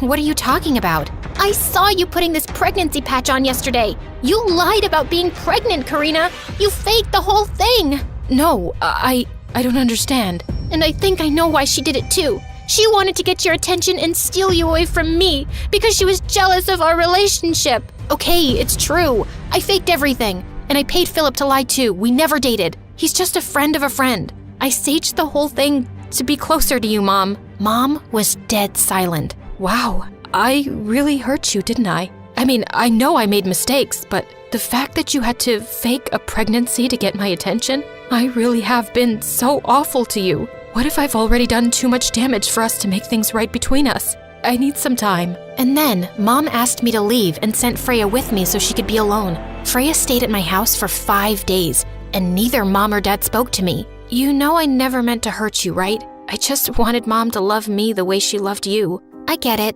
and I'm sorry I exposed you. I just don't understand why she had to forget about me to be closer to you. She's not perfect, Freya. It means a lot that she said she'd take a leave of absence from the company to help raise my kid. but I don't think I can ever fully forgive her for neglecting me all those years. Well, I think I know one thing that'll distract us. Freya and I watched MSA videos until our heads hurt, but I didn't care. I felt better already. Mom finally came to see us. I think I owe you both an apology. And for the record, Karina, I know I didn't deserve it, but I still want to have a relationship with you. Look, you're right that I felt someone bump against the bed, and my eyes instantly flew open. It was my stupid brother Liam looking down at me. I spit at his face. "What are you doing here, creep? Go away." "I'm not here for you, idiot." He looked over at the lump of blankets next to me with big, adoring eyes. "Is the sleeping beauty awake yet?" "No, what do you want from her anyway?" He whipped out a red rose from behind his back. "I want to marry her, of course." "Ew, you're 9. Get out of here." And the flying shoe I hurled at him sent him running off, for now at least. Man, he was obsessed with her. Just as I was about to doze off again, Mom barged in. "Is my little Lily awake? I made her favorite breakfast. Come on, sweetheart, wake up." No, she wasn't talking to me. She was gently shaking awake the girl lying in bed next to me, my best friend Lily. "Hi, I'm Clara, and ever since my wealthy best friend had a fight with her parents and moved in with me, my crazy family is just all over her, and everyone acts like I'm the stranger." But before I continue, click like and subscribe. At the breakfast table, Mom kept piling pancakes on Lily's plate and kept slapping my hand away every time I reached out for one. "You can have them once Lily is done. Why don't you eat cereal instead?" Just then, Dad walked into the room looking red in the face with grease all over his shirt. He glared at Mom. "I should never have bought the car from your slimy brother. He sold me a piece of junk. Now it won't start again and I'm so late for work." Before Mom could start yelling at him, Lily quickly said, "Why don't you just take my car and I'll tell my butler to send me a new one today? It's no problem, really." Dad looked ecstatic and rushed forward with his arms wide open. "Oh, Lily, you're an angel sent to me straight from heaven." But in his hurry to hug her, Dad tripped on something and fell smack into the middle of the table, ruining all the food. Mom rose from the chair furious. "Seriously? You're such a loser. I don't know why I ever refused that man who's now a billionaire for you. I deserve to be married to someone rich and have his rich children." Dad screamed back. "Oh yeah? Who's stopping you? Go marry him now." I rushed forward and came between the two of them to stop their fighting, but just then my brother pushed me aside roughly. "You almost stepped on Lily's precious toes." Oh God, this was a madhouse. I just left the kitchen to go get ready for school, where I could hang out with some normal people. A few seconds later, Lily followed me to my room, and she was in tears. "I don't feel well, Clara. I can't go to school." I hugged her and said I'd make her some hot chocolate before I left, but she clung to my sleeve looking a bit terrified. "Please don't leave me alone with your crazy family. You have to skip school too." Okay, I will. Why don't you get into bed?" I wondered why she wouldn't tell me what had happened between her and her parents. What could be so bad that she chose to stay in this house of psychos instead? Lily settled into bed and handed me her favorite children's book, You'll Always Be Ugly. That's what my nanny always read to me when I was sick. Will you read to me, please? Just then, we heard a tapping sound on the window. I got up to open it and instantly ducked. A pebble was flying straight towards my face. It missed me by an inch. I was about to shout at whoever was throwing stones at my window, but I suddenly stopped. It was Tom, the boy who lived next door. I had such a big crush on him. We'd started talking some time ago, but ever since Lily had landed at my place, I'd been so busy with all the drama, I'd almost forgotten about him. "Hey, Clara, I just saw everyone leaving and thought maybe you'd want to hang out with me." Before I could reply, I heard a man's loud voice. "Tom, where did you go, you little rascal? You better get back here this minute." Tom looked terrified, and in no time at all, he'd scrambled up the wall like a cat and climbed in through my window. I looked at him in surprise. "I didn't know you had a father." "Oh yeah, he left his wife and moved back in with us again. My mom hates him, and they're just fighting all the time." Suddenly, his eyes fell on Lily, and he froze. Oh God, was he gobsmacked by her beauty? Would he start worshiping her like my family too? But to my relief, I saw that he actually looked disgusted. "What is she doing here?" "She moved in to live with us 2 weeks ago." "You know she's a terrible person, and I hate her." Lily jumped off the bed looking furious. "No one cares, you jerk." "Shut up, you cheater." I sighed. How had I forgotten the two of these went out for a while, and she kissed his best friend on his birthday? The two were just at each other's throats. How many times do I have to tell you I didn't mean to make out with him? It was an accident. What does that even mean? Were you just pouting and fell on his lips? Just then, Liam burst in with a cup of hot chocolate and glared at me. Aren't you supposed to be at school? I could ask you the same question. He ignored me and turned to Tom. Dude, some crazy man who says he's your father is going around the neighborhood like a mad bull and asking everyone where you are. Tom turned really pale. He dropped down on his knees and clasped his hands as he looked up at me. Clara, can I please move in with you? My dad is crazy and he'll kill me. Oh God, how could I say no? And secretly, I really wanted him to stay. Lily was screaming in protest, but I said I'd ask Mom. I called her and she said he could stay as long as he did the dishes and mowed the lawn every day. Tom happily agreed and hugged me tight. I closed my eyes for a second and sniffed him. Boy, he smelled good. Suddenly, I felt him pulling away from me and screaming, "Ow! Let go of my hair, you witch!" Lily was right behind him, pulling his hair as hard as she could. Before I knew it, he tackled her to the floor. I got elbowed hard in the stomach as Liam and I tried to pull the two apart. When we finally managed to untangle them, I screamed, "Enough! You guys better behave or I'm throwing you both out." In the evening, as we were sitting down for dinner, Mom beamed at Lily and Tom. "Why don't you beautiful kids come and sit by me, one on each side? You're like the daughter and son I never had." Liam and I glared at her across the table. Like, hello, are the children you gave birth to invisible now? Before I could say anything, the door flew open and Dad came walking in with the biggest smile on his face. He looked at Mom. "Hey, you look lovely today. Oh, by the way, I need a divorce. I met someone and we're meant to be together." We all stared at him with our mouths open. I could see Mom frothing at the mouth as she slowly rose from the table and her hand made its way across the plate. Before she could send a flying plate in Dad's direction, a woman skipped in behind him. "Everyone, meet the woman of my dreams." Poor Tom fell off his chair. Mom? What do you think you're doing?" "I'm sorry, honey, but your horrible father kicked me out and I bumped into this loser wandering around the neighborhood. He's the only option I have." My mom narrowed her eyes and said, "Fine, you can have him. But if you want to live under my roof, you'll be paying for yourself and your son." "Deal." Dad looked shocked. "What? I can't believe you'd make a helpless woman pay to live here. I won't allow it." "Who asked you? You can leave if you want. She can stay."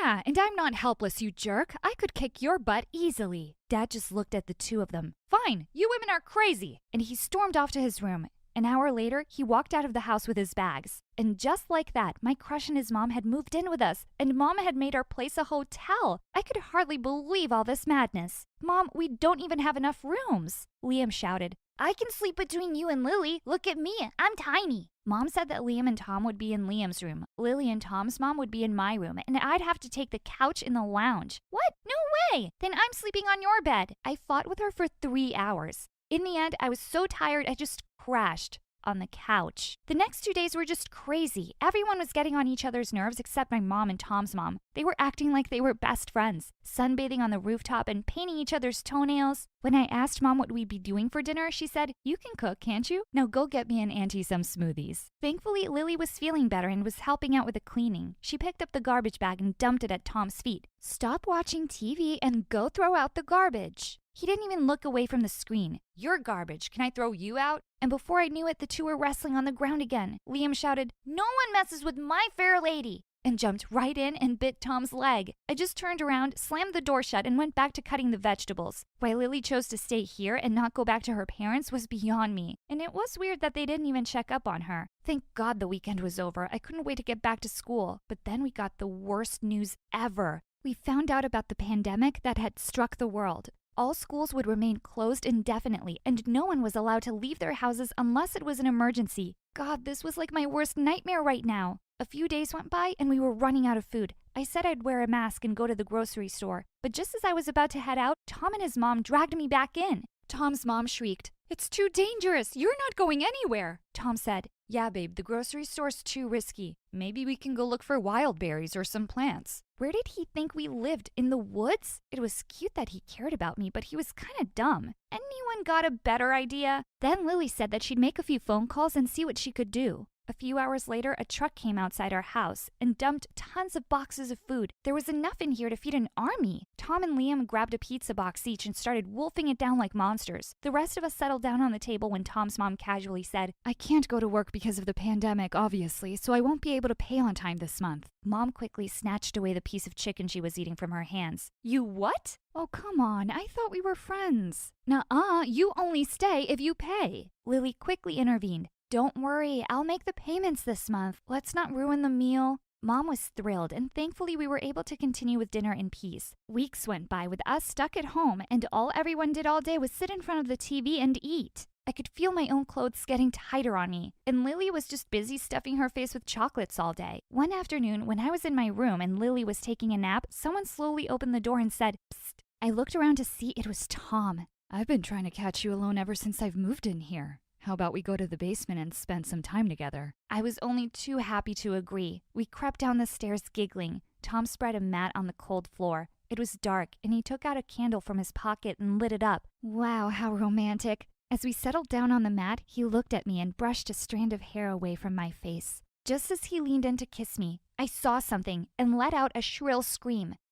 OMG, Clara, I think you just made me deaf. What's wrong? Tom, something is moving in that corner. The huge thing that was moving turned around, and when the light fell on his face, I saw it was Dad. Dad, you nearly gave us a heart attack. What are you doing here? He looked at me with sad eyes and said he had nowhere to go, so he'd been staying in the basement and sneaking into the kitchen for food when everyone was asleep. Clara, you go up and I'll give your dad company for a while. I'm sick of all those crazy women anyway. I said fine and left. And of course, I walked into someone screaming at someone. This time it was Tom's mom, and she was going ballistic because Liam had eaten her pizza slice. Mom cut in angrily. Hey, no one talks to my boy like that. He's a bad boy, just like his bad mother. Before I could jump in, Lily came forward to say something and threw up on Tom's mom instead. Mom was laughing hysterically while Tom's mom screamed in disgust. I walked over to Lily, who looked really sick. Lily, you really need to stop eating like that. I'm pregnant. What? So this is why she'd run away from home? There was a shocked silence in the room as we all stared at her. Suddenly, Liam burst into tears. I can't believe you betrayed me like this, my sweet, fair Lily. I told him to shut up as I hugged Lily, who had also started to cry. She said her parents had reached out to her and asked her to come back, but she knew they were ashamed of her for being pregnant, and it was bad for their reputation. Thankfully, both the crazy moms forgot their fighting and rushed over to hug her and said they'd take care of her. Mom moved Lily's things to her own room, and I moved back to mine. The next morning at breakfast, Tom sleepily came up from the basement. Man, I didn't sleep a wink last night. Your dad snores like a bear. Oh, Tom, you idiot! Mom's fork had already dropped onto her plate. That man is in my basement? Mom, let it go. He had nowhere to go in the pandemic. You make him leave this instant, otherwise I'll kick you all out. Before I could argue anymore with her, the front door burst open and Tom's dad walked in. He was crying like a little baby, and he instantly fell down at Tom's mom's feet. I want my lovely wife back. I'll kiss your feet every day. I feel scared in that house at night. Dear wifey, hold me. Tom's mom played hard to get for like 5 minutes, but then she turned to Tom. Come on, let's go. I've had enough of this crazy family. As she walked out with her husband, Mom yelled back at her, You ungrateful witch. Tom kissed my forehead. Thanks for everything. I'll see you around, babe. Just then, Dad walked into the room. There's an army of bodyguards outside asking for Lily. They're here to take her home because her parents miss her too much. Lily burst into tears and said she was ready to go. As she was leaving, she turned to hug me tight and gave me a stack of money as a way to thank me. I was delighted. Suddenly, Mom snatched it out of my hands and gave it back to Lily. We don't want any money from you. You're just like a daughter to me. As she hugged Lily and we waved her goodbye, Mom pulled me in for a hug too. What happened to my mom, and can I have her back? Mom laughed. This pandemic has made me realize what's important. I love you, babe. Liam and Dad joined in for a group hug. As we broke apart, Mom glared at Dad. We will talk later. When Sally went downstairs, she almost fell back in shock to see Bella sitting in Alan's lap. She felt so foolish for believing his lies. Oh, we broke your heart? Sally started to walk away, but Alan pushed Bella aside and went after Sally, gently grabbing her wrist. Alan, what is wrong with you? What do you think I am? Some toy for you to play with? I don't want you coming near me again. Sally, you need to listen to me. No, she doesn't, you jerk. And with that, Bella attacked him. Sally tried to pull her away, and then Bella attacked her. What is going on here? Sally turned around in horror to see her dad, and he looked really mad. Sir, this was my fault, not hers. Oh, is that so? Then you will be marrying my daughter next week. I'll talk to your father tonight. Sally, leave my house. Now. Sally decided she couldn't hold it any longer. I've been waiting for you, Mr. Charles, because there's something I need to... I don't want to hear another word. Leave, please. Leave my house. No, you need to listen to me. I'm your... Just then, they all heard a loud voice from the hall. Is Sally here? I need to see Sally, please. The door opened and a really handsome boy walked in. His eyes instantly met Sally's across the room. She wondered who he was, while he was thinking he'd never seen anyone more beautiful in his life. Mr. Charles walked up to the boy and hugged him. Oh, Jake, this is so wonderful. I had no idea you were in town. It's good to see you, Uncle Charles. Dad and I had to come for business suddenly, and we're staying at a hotel for a few days. At a hotel? Of course not. You'll be staying here with us. Just then, an older gentleman walked in, and he and Mr. Charles hugged. They were good old friends. All the drama happening before was forgotten as Mr. Charles led his friend to the other room, and everyone else followed. But Jake stayed behind with Sally. You're Sally, right? I was looking for you. Yes, I am. And why? Jake handed Sally her wallet, saying he'd found it outside by the gate. Sally thanked him, and as he was leaving, he suddenly turned around. I was looking for your ID, and I found the letter inside. I'm sorry, I really wasn't snooping, but I did read the letter. Are you Mr. Charles's daughter? Does he know? Sally had kept a copy of the letter with her in the wallet. No, please, don't say a word. No one here knows. They just know me as Cynthia's babysitter. I've been trying to find the right time to tell him, but I haven't yet. Can you please keep it to yourself? Don't worry, Sally. Your secret's safe with me. Just then, Alan barged into the room. Sally, are you He stopped short when he saw Jake and Sally standing so close. What's going on here? That's none of your business, Alan. Please, just go back to Bella and leave me alone. Fine, whatever. Alan stormed off, and Sally quickly left the room too. As she ran out, Jake bent down and picked up an earring Sally was wearing. He smiled and put it in his pocket. The next day, Sally was in the garden reading a book, and Jake was really happy to catch her alone. I just came by to return this earring. I believe it's yours? How many times are you going to come to me with lost things? Wow, was that your thank you? Why do you keep losing your things? Sorry to bother you. As he got up to leave, Sally suddenly took his hand and his heart skipped a beat. I'm sorry, I should have just said thank you. Would you like to go with me for a walk to the lake? Sure, but what about your boyfriend? He's not my boyfriend. He's nobody. So, are you coming or not? Jake smiled and nodded, and the two walked away. Sally thought to herself, he might help her forget that stupid Alan. Cynthia's mom was watching the two of them from a window, and she turned away with a disgusted face. This Sally is a very cunning, ill-mannered girl. One day she's running after our Alan. The next she's trying to trap Jake. She's clearly a gold digger. She seems like a lovely girl to me. And you don't sound very nice when you're gossiping about other people. Don't do it with me, please.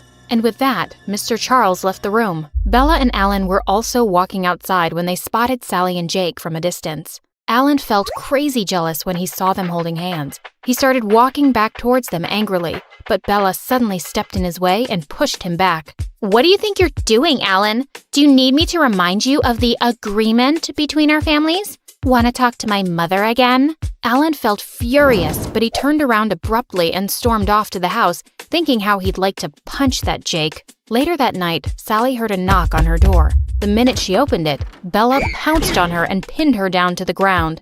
I know what you're trying to do, Sally. I'm a girl like you. I know all your games. Sally pushed her off and leapt to her feet. What are you talking about, you psycho? I know you're just flirting with Jake to make Alan jealous. Oh, is that so? Well, maybe I am, and I hope it's working. In your dreams, witch. You'll never get Alan, so stop acting so desperate. I swear, if my stupid sister wasn't in love with you, I'd have your butt kicked out this second. Bella, I'm just tired of you acting like a big baby. Just get out before I punch your stupid face. I'm watching you, Sally. Don't cross me. Bella walked out, and Sally slammed the door hard behind her. But as Bella walked away, she looked down at Sally's wallet that she'd sneaked out as she left the room. Time to find out more about this stupid witch. As she went through her stuff, she came across the letter. Her eyes flew wide open in shock.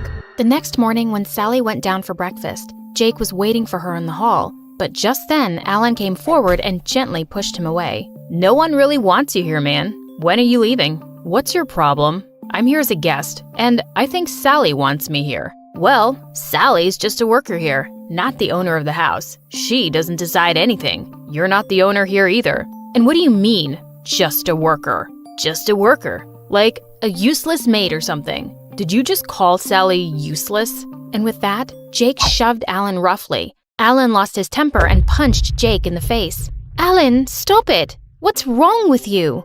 Just then Bella came running down the staircase. Stop fighting over this stupid bimbo. Look what I have here. It's a letter saying Sally was pregnant and had a miscarriage. God, you disgust me, Sally. Sally stared at Bella in complete shock. How did she have the letter? And was Bella so dumb that she thought Charles was Sally's ex and not her dad? What? When? How? Aren't you too young for that? Sally had no choice but to pretend it was true. She leapt forward and snatched the letter from Bella. Well, it happened, and it's no one's business but mine. I always told you she was rotten, babe. Just shameless. Alan stared at Sally in shock, then turned around and left, with Bella running after him. I can't believe she stole your letter, but it's good she didn't figure out the truth. And how dare that Alan call you useless? At least we're rid of him. He won't bother us anymore. Us? What are you talking about? Oh, no, don't get me wrong. I just thought maybe we... There is no we or us. I just want everyone to leave me alone. And with that, Sally ran up to her room while Jake blinked away his tears furiously. Be a man, Jake. There's no such thing as love at first sight. She doesn't love you, and that's that. Meanwhile, Sally was furiously pacing in her room, thinking she would just tell everyone the truth tonight. She couldn't deal with all this anymore. Alan was sulking on the bench outside while Bella was going on and on about Sally. Suddenly, he turned to Bella and said, "Let's have our engagement party tonight. What are we waiting for?" "Tonight? But what about all the preparations? I don't even have anything to wear." "I'll get you a dress, and I'm sure your parents will be happy to take care of everything else. I want to do it tonight, Bella." Bella looked at him and then shrieked in excitement and went running inside. Mom, Dad, Alan and I are getting engaged tonight. Get the freaking party started. Sally looked at her from upstairs in shock. Alan was getting engaged? Tonight? Alan got a dress for Bella as promised and handed it to her maid. Then he hesitantly walked over to Sally's door and almost knocked. But then he just put the box outside and left. A few moments later, Sally opened the door and nearly tripped over the large box. She carried it in and saw a gorgeous dress inside, and a note fell out. "I'm sorry about all this. You truly deserve someone better. Alan." He's saying sorry with a dress for his freaking engagement party? This boy is so confusing. Later that evening, when Sally went down for the party, Jake immediately walked over to her. "Hey, listen, I'm really sorry about this morning. I didn't mean to." Just then, Sally spotted Alan looking at her, and she hushed Jake and pulled him in for a kiss. When she stepped away, she saw Alan looked furious. Suddenly, he pulled Bella close and started kissing her. Sally turned around and walked out with Jake to the garden. She didn't even want to see their stupid engagement. After the party was over, Sally marched over to the library determined to tell her dad the truth. But when she entered, she only found Cynthia's mom there. "Oh, I'm glad you're here. I wanted to talk to you." "About what?" "About you staying here. After finding out about your disgusting past, I'd love to send you packing. But since Cynthia loves you so much, God knows why, we can't let you go yet. So you'll be moving to the attic and a guard will be assigned to watch you at all times. Because we simply don't trust you. You can't do that. I'm not your prisoner. Well, actually, I can. And that boy Jake? Leave him alone, Sally. His family is respectful and they won't accept some gold digger as his girlfriend. So save yourself the heartache." And then Sally lost it. "You know what, Mrs. Charles? I'm just sick of your nonsense. I love Cynthia, but even she can't convince me to stay here another minute. I'm done with all of you, and I'm leaving right now." As she turned to leave, she bumped into her dad and she just brushed past him. "Sally, wait." But she was stopping for no one now. Sally headed straight for the front door, and when she opened it, she almost fell back in shock. "Mom?" Sally flung herself in Mom's arms, and just then, her dad came running behind her. When he saw Sally's mom, he froze in shock. "Laura, is that really you? And you're Sally's mom? Is she my daughter?" "No, she's not your daughter. She's my daughter, and I'm here to take her back." As Mom took Sally's arm and started walking away, Dad blocked her. "You told me you had a miscarriage. You lied to me." "So what if I did? If I told you the truth, what would you have done? Would you have left your wealth and your family and married a kitchen maid? I don't think so. Not when you could have had a millionaire wife." "No, that's not true." "But it is, Mr. Charles. Or should I say Dad? I've lived with you people for weeks now, and you're all so shallow. And you think everyone else only cares about money too. I made a big mistake looking for you. Sally, please don't say that. And I'm so sorry, Laura. I should have taken a stand for you. It wasn't about money. We were just so young, and I was weak in front of my family. But I swear, not a day has gone by when I haven't thought about you. Not a single day. Just then, Cynthia's mom pulled him by the back of his coat. Oh my God, you stupid maid. We decided that you'd stay away forever. We didn't decide anything. You threatened me. I disappeared for my safety and my child's. You did what? Well, Charles, someone had to save you from your stupidity. We couldn't have you running away with some bimbo maid. And I would do the same all over again. With that, she lunged towards Laura, but Sally stepped in and pushed her away. Don't you dare touch my mom. Alan, Bella, and Jake had also come running into the hall, staring at the whole thing in shock. Charles, are you going to just stand there and watch? Are you going to choose a maid over me? A sophisticated millionaire? Charles looked at her and suddenly took Laura's hand. I think I am. I don't love you, and your millions can't buy me happiness. I'm not making the same mistake again. Cynthia's mom screamed with rage and stormed off to her room. Just then, Alan turned to Bella and took the ring off his finger. Bella, I'm sorry. I can't marry you. We both know we're doing this for all the wrong reasons. My heart belongs to someone else. Bella gave him a hard slap on the face and stormed off after her mom. As Mom and Dad both hugged Sally, she suddenly spotted Jake leaving and ran out after him. Jake, please wait. Sally, I know you don't love me, and it's okay, really. I just hope that Alan deserves you. He kissed her on the cheek and left. Sally turned around to see Alan standing behind her. You know, I'm still mad at you. Like, really mad at you. You were awful to me and said things that hurt me. I know.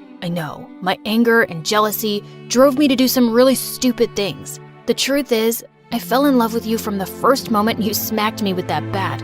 I love you, Sally, and I'm really sorry. I promise. I'll make it up to you if you let me. Sally walked up to him, looked deep into his warm hazel eyes, and pulled him in for the most magical kiss. Well, Mrs. Charles and Bella moved out for good, but Cynthia refused to go with them. She was all too happy to find out that Sally was her half-sister. Sally and her mom moved in with her dad, and the house was filled with love and laughter always. Would you stay till the morning light, or would you follow me, or would you let it be if I leave tonight?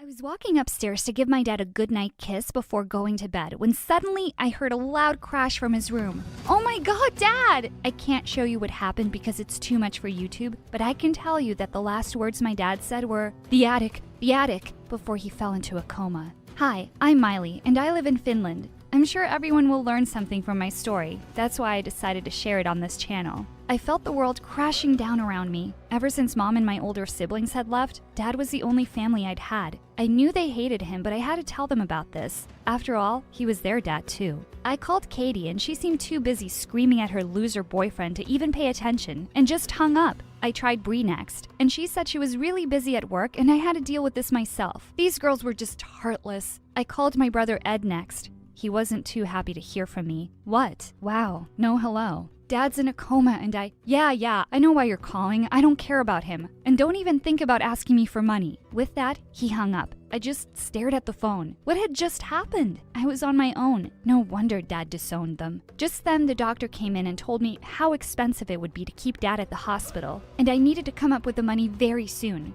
Later that evening, as I was going through his stuff, I suddenly remembered Dad's last words, and I rushed up to the attic. I opened a box with Dad's stuff in it. There was a document in there with instructions for me. I had to meet a guy called Eric and use the secret word green apple. I quickly called the number it said and agreed to meet him the following day. I couldn't wait for school to be over the next day so I could meet this Eric guy and figure out what the big secret was. I was so lost in my thoughts I didn't even see Chris when he sat next to me. Thinking about me, are you? You wish. I'm so sorry about your dad. If you need anything at all, you let me know. I'd do anything for a beautiful girl like you. I smiled and nodded. Chris and I had grown up together, but lately I was getting butterflies every time I saw him. Oh, snap out of it, Miley. As soon as the bell rang, I was out the door. Eric had told me to wait for him on the park bench beneath a big tree. I felt like a secret agent as I waited for him. After a while, some guy came over and sat next to me. I jumped when he spoke to me. What's your favorite fruit? Was this guy crazy? Oh, wait, green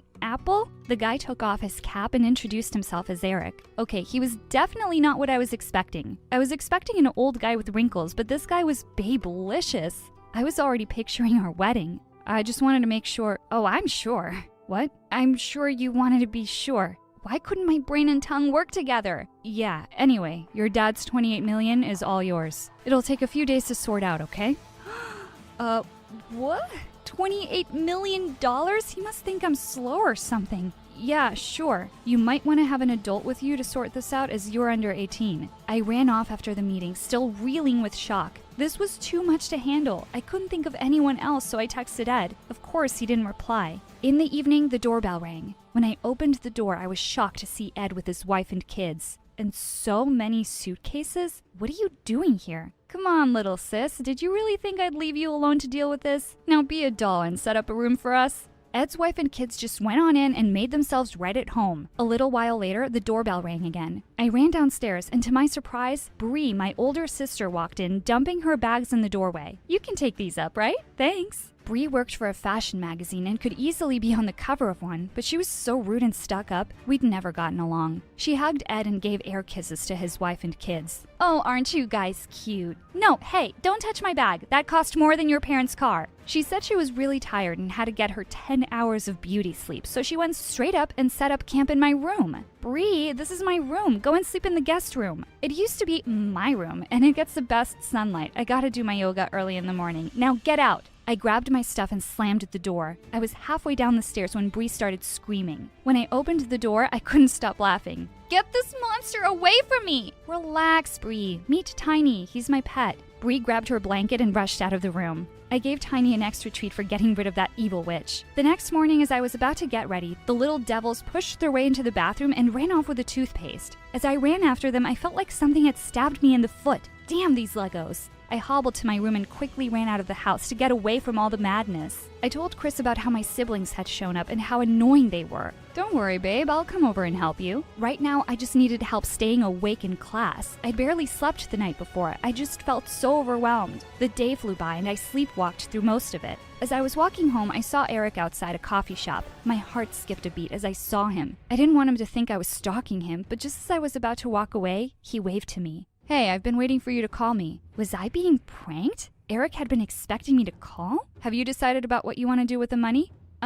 Yeah, we're still figuring it out. He asked me to join him for coffee. I had no idea what he was talking about. I was lost in his beautiful eyes. I was so happy when he offered to walk me home because I could listen to this guy's voice forever. When we got home and he turned to say goodnight, he suddenly leaned in towards me. Oh my God, was he about to kiss me? I closed my eyes and suddenly felt him rub my cheek. Got it. There was something on your face. Good night. And he just left. Man, I was so disappointed. As I opened the door, I tripped and fell. Katie, my other sister. She was very gangster. Was that a new tattoo on her arm? As I stood up, I saw she was very pregnant. Where's your stupid boyfriend? We split up because he decided he can't be a daddy, and I don't have the money to have this baby alone. I should have known. Only money could have brought all of them here. As I walked into the lounge, I was horrified. I looked at Ed's wife, thinking she'd stop them, but no. I told her to make them behave, but she just shrugged and kept filing her nails. I hope she breaks her nails, the airhead. Suddenly there was a loud crash, and I saw in horror that the younger idiot had knocked over the angel ornament Dad had given to me. I was furious and devastated. Chris! I was so grateful to see him heading towards the back door, and I went running to the kitchen. I broke down in front of him.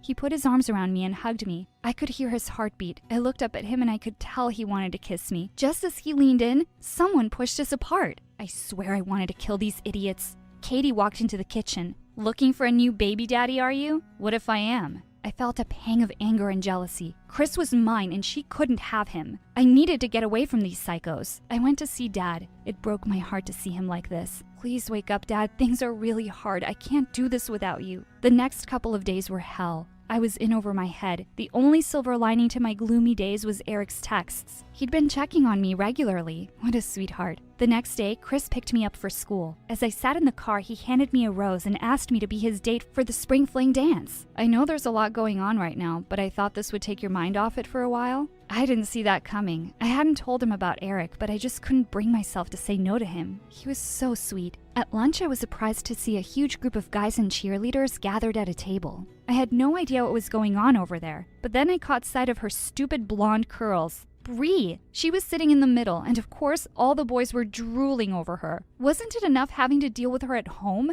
What are you doing here? You dropped out of high school a long time ago, remember? She just looked at me as if she didn't know me and said, "Leave me alone." That evening, I confronted all of them and asked them to leave. I'd had enough. Ed stood up and I saw the rage on his face. You really think we'll leave without the money? You took Dad, this house, and now you want the money too. You're so greedy. I hope he never wakes up and we never have to see him again. Just give us the money. If you and your mom had stayed out of our lives, we'd still be with Dad. What are you talking about? Dad was just a selfish man who only cared about himself and kept having affairs with other women. Dad took you in when your mom went away. Our mom couldn't deal with seeing you every day. Neither could we. This wasn't true. My dad wasn't like that, and my mom was their mom. This was too much for me to process. I needed fresh air, and I ran out of the house. I bumped into someone. I was about to fall back, but a pair of strong arms grabbed me. Eric! Hey, what's wrong, Miley? I just fell into his arms and sobbed. I was devastated. I told him I didn't know who I could trust anymore. My whole life had just been turned upside down. He looked me in the eye and softly said, "Miley, you can trust me." With that,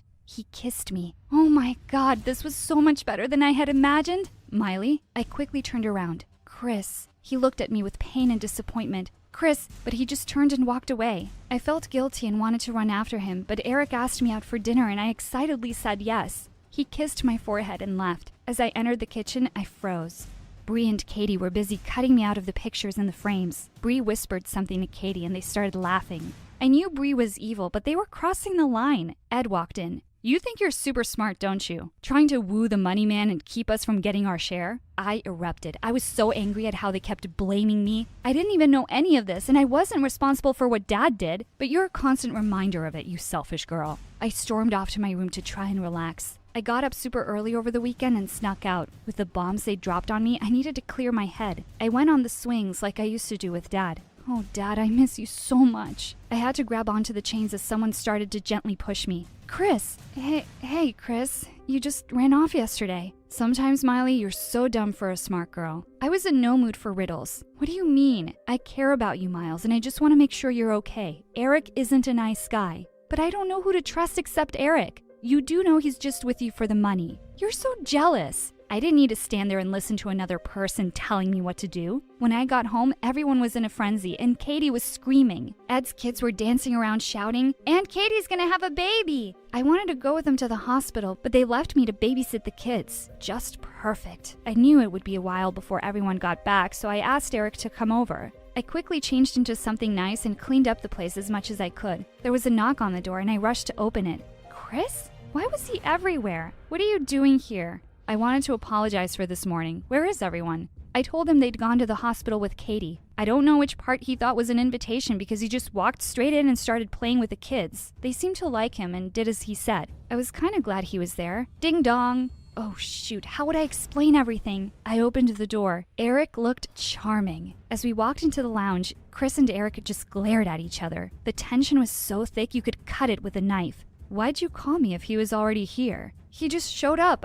You could have sent him away. Anyway, I have a surprise for you. He told me he had the money and I could pick it up from him tomorrow. Chris was a natural with the kids, but I noticed Derek kept giving them dirty looks and tensing up every time a kid got close to him. I spent the most awkward evening with the two of them. Before Chris left, he warned me about Eric again, and they both left. The next morning, everyone returned with Katie's newborn. He was so tiny and cute. Everyone was so happy for once. If someone saw us, they'd think we were one big happy family. Suddenly, I saw Eric walking up to the front door. I stepped outside to meet him. You're glowing today. Look how happy everyone is. I turned to him and said that I was thinking of sharing the money with everyone. I was shocked to see Eric suddenly get angry. Babe, you can't be serious. Why would you give those vultures anything? You should keep it for yourself. Chris's words rang in my ear. Just then, I got a call from the hospital. My heart stopped. As I hung up, I told him Dad was awake and I needed to go. I went in and told everyone that Dad was awake. Surprisingly, they all decided to come with me. Yes, all of us. He was shocked to see everyone there.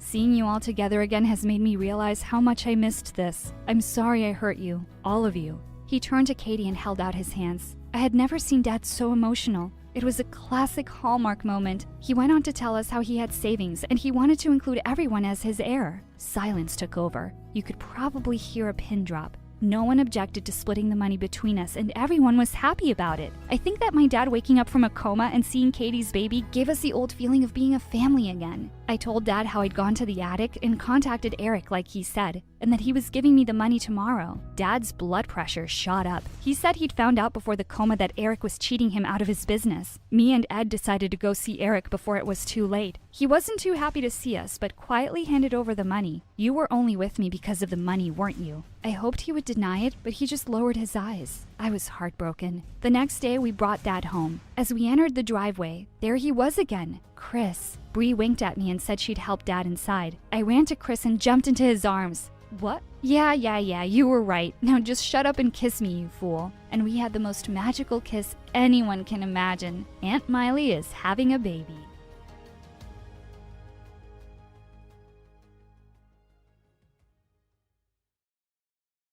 Hi, I'm Hope from Honolulu. Please like and subscribe to For Eve. My parents always said I was born beautiful. I received so many compliments and modeling offers for baby products that they launched my modeling career when I was just 3. But I never really knew my parents. When I was 6, they started a clothing line named after me and got really busy with it. So they mostly left my older sister Leilani in charge, and she hated me. You promised we'd play with the dolls. You can't always be the center of the universe. I have to take this call. Fashion Kids magazine wants you again. She'd always lie and say we'd do one thing, but we'd do another thing instead, and I'd suffer. You said after my fashion show, we'd go home. I'm tired. Just sign a few more autographs and don't be so ungrateful. Sometimes I wondered if she was so mean to me because she was jealous of my fame. Once when I was 12, I was at a signing event and I escaped from the crowd. I stumbled into an alley where a girl my age was looking through the trash with her mom. I offered them some snacks from my bag, and their reaction was so wonderful. Just then, Leilani found me and dragged me away. And later, when we were on a video call with our parents, she told them what had happened. Hope, it's not okay to sneak off like that. And that poor family could have robbed you. Or taken a lock of your hair to sell on eBay. No, they were nice, and I liked helping them. Nonsense. You're too busy and famous to be doing anything else. Anyway, we heard your sister booked you on a morning show for the launch of your new toy line. Little Hope dolls. They're gonna sell like hotcakes. Sometimes it felt like my parents just used me for money. In fact, I felt people were friends with me for the same selfish reasons. But I never gave up on the idea of using my wealth for good. When I turned 14, I held my first fundraising event for homeless people, and it was a big success. But my second fundraiser turned into a complete nightmare, because the day after it, my face was all over the news with the words teen thief. Hope, they're saying you kept all the funds for your business. What? Why would they think I took all that money? The news is saying they got an anonymous tip. This can't be good for your career. It's all over social media. They're calling it the biggest scandal of the year. You need to stop all this charity nonsense. We need to work on saving your reputation so you won't lose out on any modeling contracts. I didn't care if I never modeled again. I didn't understand how anyone could think I'd steal charity money. I was too embarrassed to even leave the mansion. Soon after, I was about to join a new high school, and I went to Leilani with an odd request. Help me make a disguise for high school. You're my makeup artist. If anyone can do it, it's you. Look, it's hard for me to trust people. They'll probably use me for my money and fame or spread more lies. I'd rather just go as a regular kid so I can be active in the school's charity clubs. You don't think you could just go as yourself? Doubtful. I always become the center of attention without meaning to. And because of that scandal, the charity clubs might not trust me. I just want to fade into the background and do the things I care about. Please. To my shock, she agreed to the makeover. He gave me cute short hair as part of my disguise. I decided to keep my disguise a secret from my parents. They were not happy about my short hair, but my agent had advised me to take a break from modeling and stay out of the public eye anyway till the scandal died down. At home, I was Hope, the supermodel on a break. But at school, I was Minnie, the humanitarian. I joined the charity club, and the volunteer work I was doing felt amazing. And I was making friends pretty easily. But one day at school, I was lifting a heavy box of canned food donations when I suddenly threw out my back. Whoa, are you okay? I suddenly noticed there were two really cute guys watching me struggle to stand up straight. Guess I'm an old lady who's not used to heavy lifting. Ouch. Let's take you to the school nurse, Granny. I'm Kai. And I'm Crane. Here, let me take your bag. What was in that box? Canned stuff for a food drive. Crane immediately dropped my bag to the floor. You're part of a food drive? Not gonna help you. What? Come on, Nan. Let's just take her to the nurse. She's hurt. Whatever. Not my problem. And then he just left. What was that about? Are you seriously doing a stupid food drive, Granny? My name is Minnie, and what's wrong with food drives? Minnie? Minnie. Everything about them is wrong, Minnie. If the poor just got off their butts and worked, they wouldn't be poor. Why should we treat them like babies and take money from people who do work? Wow. Sometimes it's hard for people to find work or earn enough, and they need help. Maybe lame losers do. Well, Minnie, here you are. Kai winked at me as he left. What a jerk. But I wasn't going to let his arrogant opinion stop me. I organized a school dance to raise funds for the food drive, and it was a hit. But just as I was dancing with some friends, Kai and Crane busted through the gym doors with crowns on their heads. To the rich, stand with the rich. What are you doing, Kai? We're here to tell everyone the poor are pathetic and charities are scams. Don't be fooled. Just then, Crane started kicking down the display of food donations like a maniac. Luckily, the teachers there kicked them both out before they could do more damage. What planet were these jerks from? But I forgot all about them when I got home that afternoon and saw Dad running out to me. Didn't you check your phone, Hope? I think the battery died. What's wrong? Your mom and sister got into a car accident, but the doctor said they'll be okay. They both had some broken bones and will need bed rest. I started to cry, and Dad hugged me. I couldn't remember the last time he'd done that, and I decided I'd stay home for the next few weeks to take care of Mom and Leilani. The next evening, my bodyguard drove me down to the food bank to drop off the school's donations. To my shock, I saw Kai step out of his car in front of us, and he was dropping off bags of donations. What the hot fudge? I snapped a picture of him, and I confronted Kai in the school hallway the next day. Saw you at the shelter last night. What are you talking about? This? How did you... Okay, please, listen. Crane is against charity work, not me. He convinced me to think that way a long time ago, but I don't agree with him anymore. Years ago, Crane's family fell into a big scam by some fake charity, and they lost a huge fortune. Oh no. Yeah, his dad had to work so hard just to get them back on their feet. Now, he talks trash about all charities, and he doesn't trust the poor. He actually enjoys shutting charity work down in public. He bullied me into crashing that dance. And well, I'm sorry I did, really. He looked really sincere. If that's the truth, I understand. But you gotta stand up to Crane sometime. You can't keep pretending to be someone you're not. Kai offered to walk me to class, but I explained I was just there to collect my books as I was homeschooling for a while. He asked for my number, and I kinda left with butterflies in my stomach. Kai and I texted every day for weeks, and he even started coming over. I kept saying it was best to give my mom and sister space to recover, so we'd always hang out in my backyard. Keeping Minnie away from my parents and Hope away from Kai was getting exhausting. I was also developing the biggest crush on the real Kai. He was nothing like the jerk I'd first met. Once I found him waiting for me in my backyard with the most amazing picnic laid out. Hey, what's all this? Just a little surprise for your big day. Happy birthday, Minnie. Kai, my birthday isn't for another 5 months. What? Really? I looked for you over social media, but I couldn't find you because you're apparently the world's most private person. Then I went to go check the school records, and I guess I got the wrong Minnie. I guess so.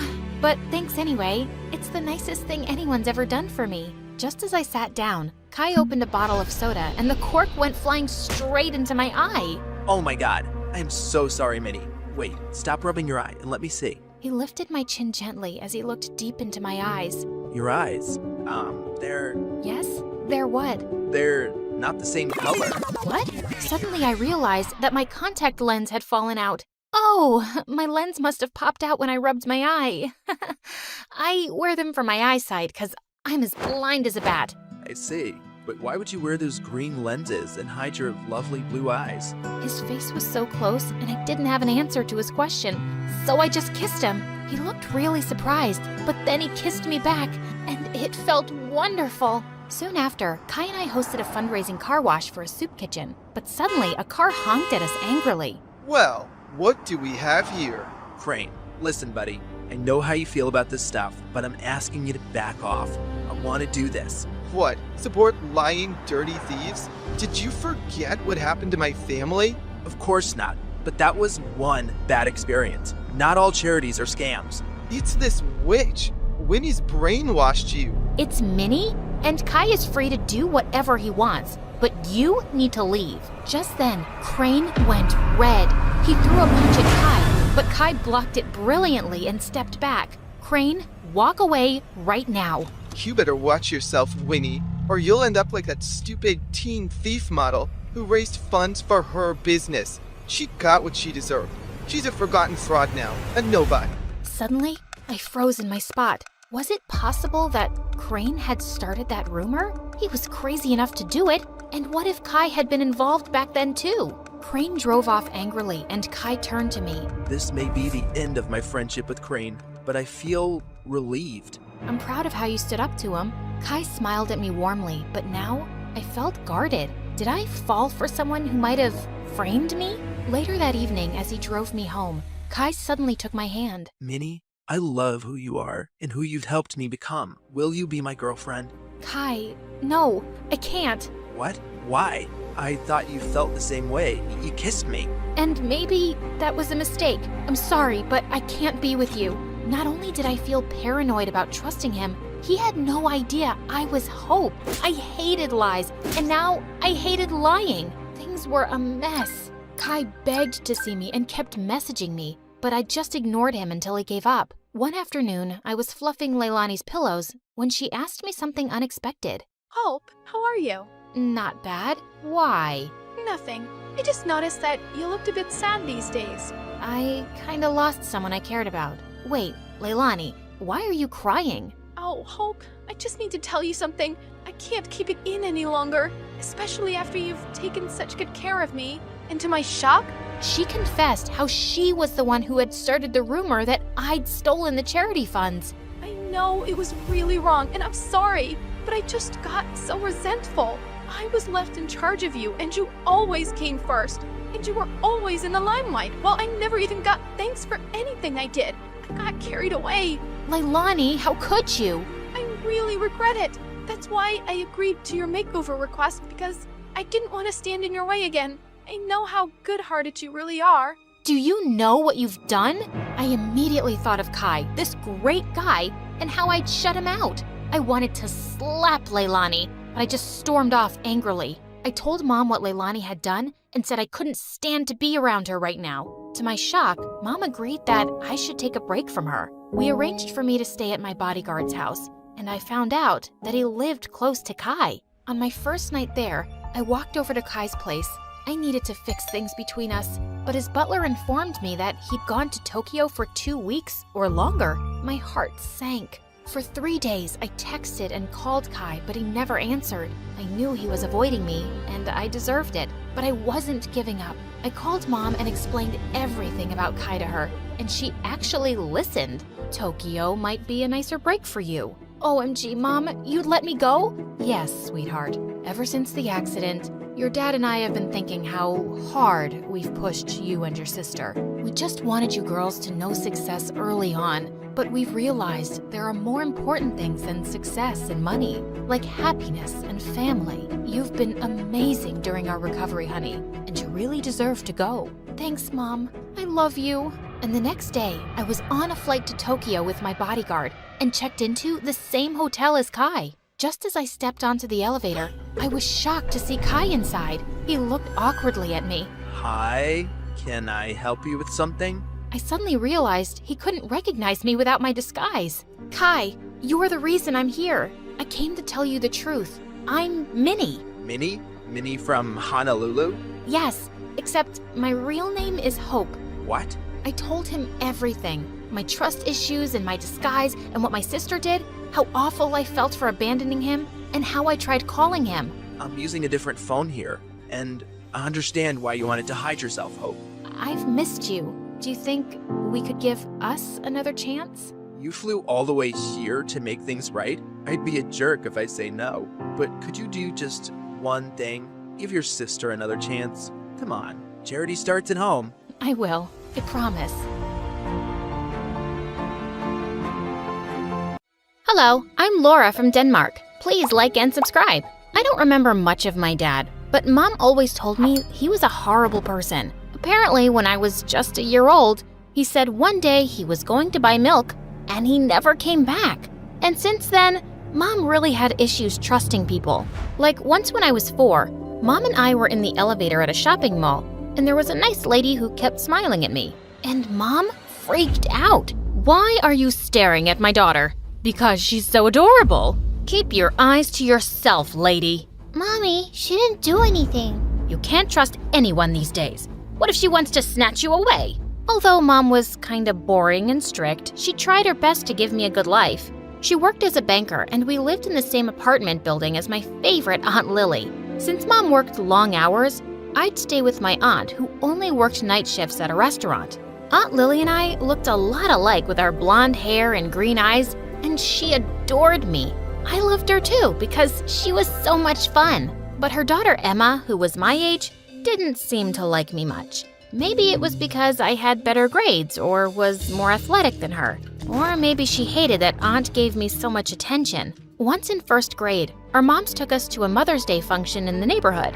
There were so many fun activities like the mother-daughter sack race, but Mom complained that her leg was sore. So my aunt took turns racing with me and Emma.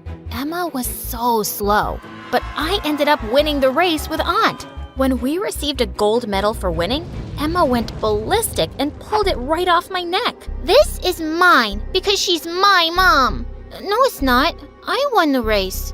We both started fighting like crazy over the medal, and our moms had to separate us. It was an ongoing battle between me and my cousin, and she could be really evil when she got jealous. Like once in 4th grade, we were on our way to the hairdresser with Aunt when some lady stopped her and asked if I was her daughter. Emma looked at me angrily and then tricked me when I wasn't looking. At the salon, the hairdresser went to get her tools, and Aunt left us for a moment to go to the shop next door. Suddenly, Emma crept up from behind me and chopped off my long ponytail. Now you look like a silly boy. Emma, why would you do this? Because my mom is my mom, and you need to stay away from her. I pounced on her and pinned her down, and then I chopped off her hair too. There, now we're even. When my aunt and the hairdresser returned, they were shocked, and Aunt was scared to face my mom, since Mom always called her irresponsible. Gosh, Lily, I can never trust you to do anything right. All I wanted was for her to have a fringe. This is a disaster. It's okay, Mom. It'll grow back. I'm so sorry. I didn't mean for this to happen. Mom refused to hear my aunt out, and she left looking upset. Why did Mom always have to be so uptight?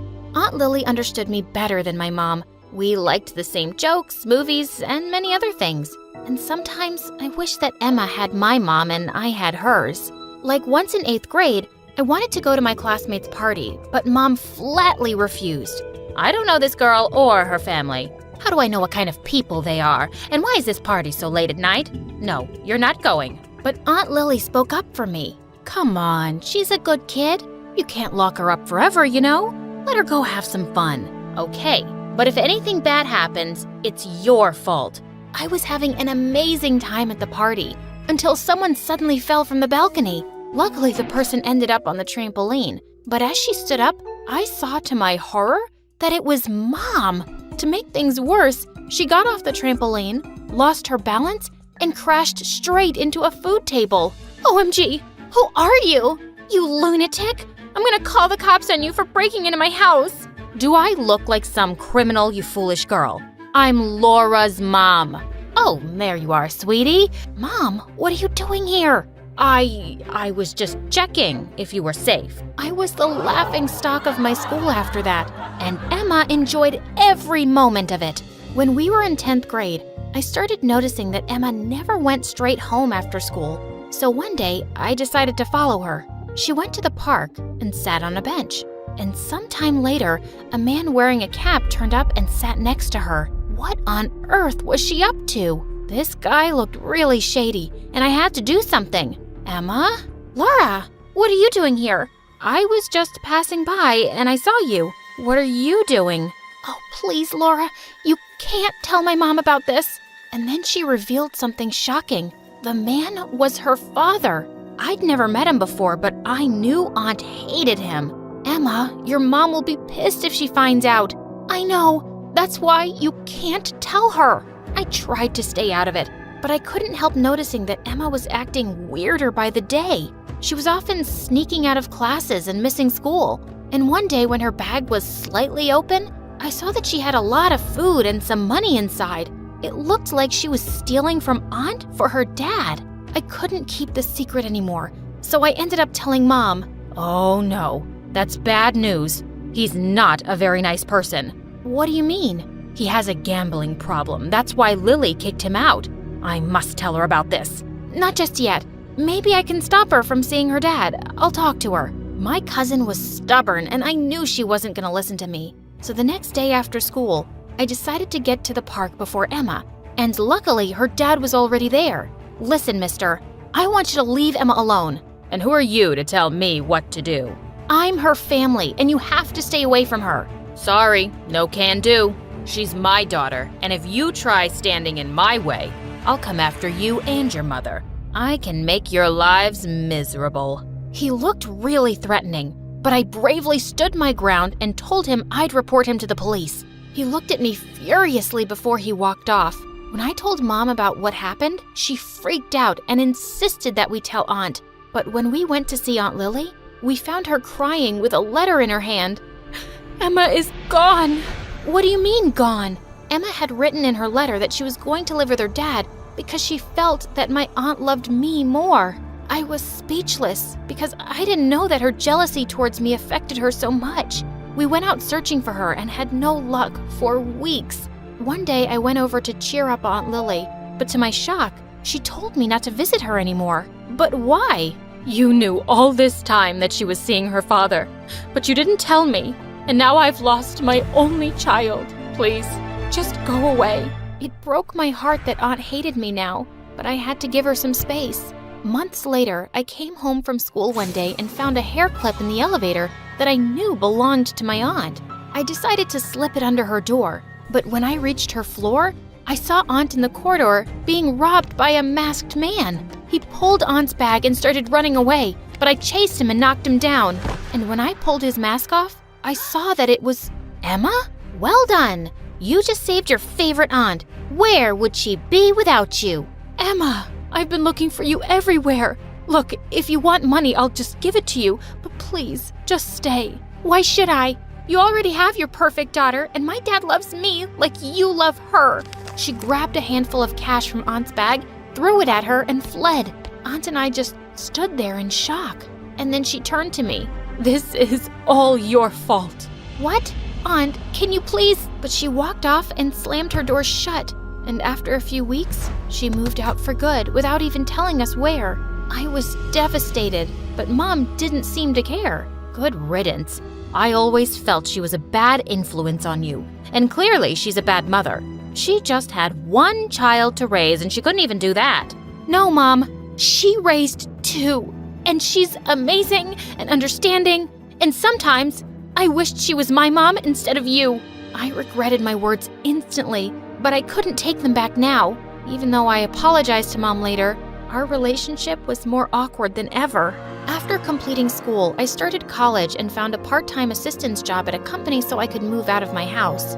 One morning as I was getting coffee, I saw Emma dressed in ragged clothes walking across the road, and I went after her. Emma! She looked shocked at first, and then to my surprise, she hugged me. Oh, I'm so glad to see you, Laura. What happened to you? Soon after I started living with Dad, he stopped caring about me. I even dropped out of school because he wouldn't pay for it. Because I had to rush off to work, I gave her my address and the keys to my apartment and asked her to wait for me there.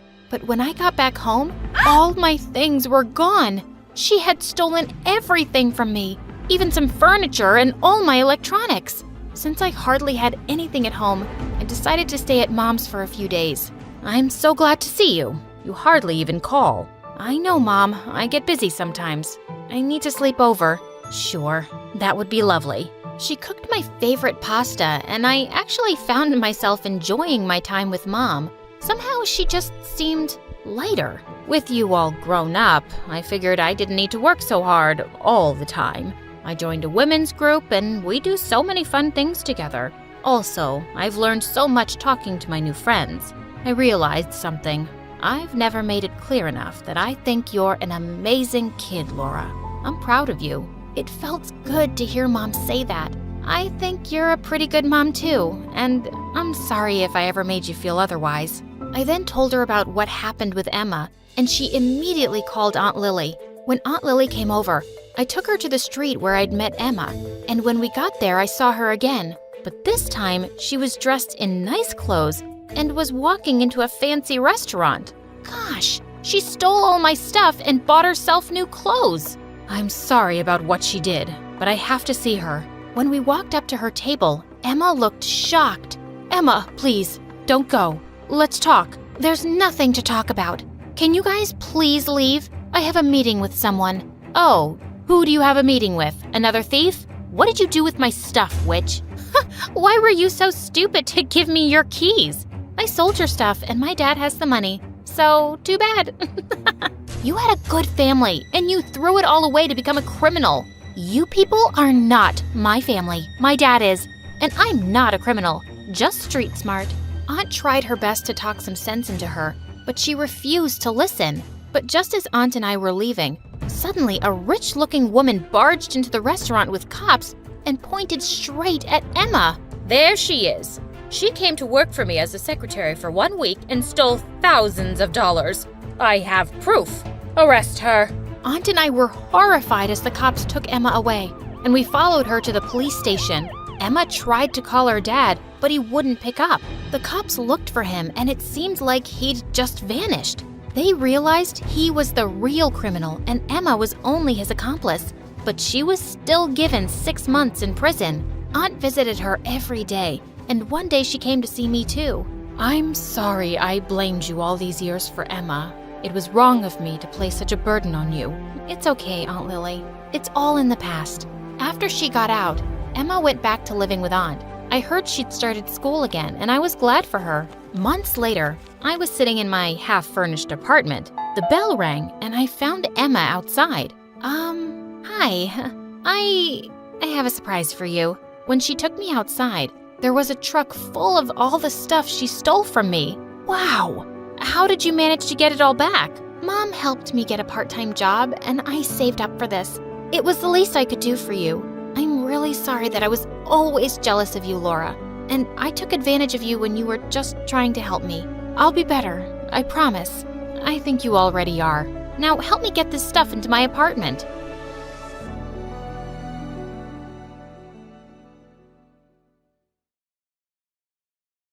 Everyone has secrets, right? I know I do, and you probably do too. But I doubt there's anyone out there that has as many secrets as my parents. It all started at my 10th birthday party, when 2 people rocked up and spilled the beans on the first dark secret my parents had been hiding from me. I was having the best day of my life. Finally, my parents had agreed to let me throw the princess party of my dreams, and all the girls from my class were invited. I was going to one of the best all-girl private schools in the country, and every time someone's birthday rolled around, we'd compete to throw the best party. So this year, I knew I'd win because my parents had gone all out and even rented an actual unicorn. Okay, obviously it was a horse with a horn, but you get the picture. Plus, my house was an actual mansion, and I knew all the girls would be jealous when they saw it. And yup, I was right. Everyone was impressed. Everyone except Bella. I'd only invited Bella because she was the most popular girl in our class, but when she gave me my gift, I regretted ever inviting her. She handed it over with a smirk, and when I opened it, she said, "Surprise! My mommy didn't believe you actually lived in a mansion because you smell so bad,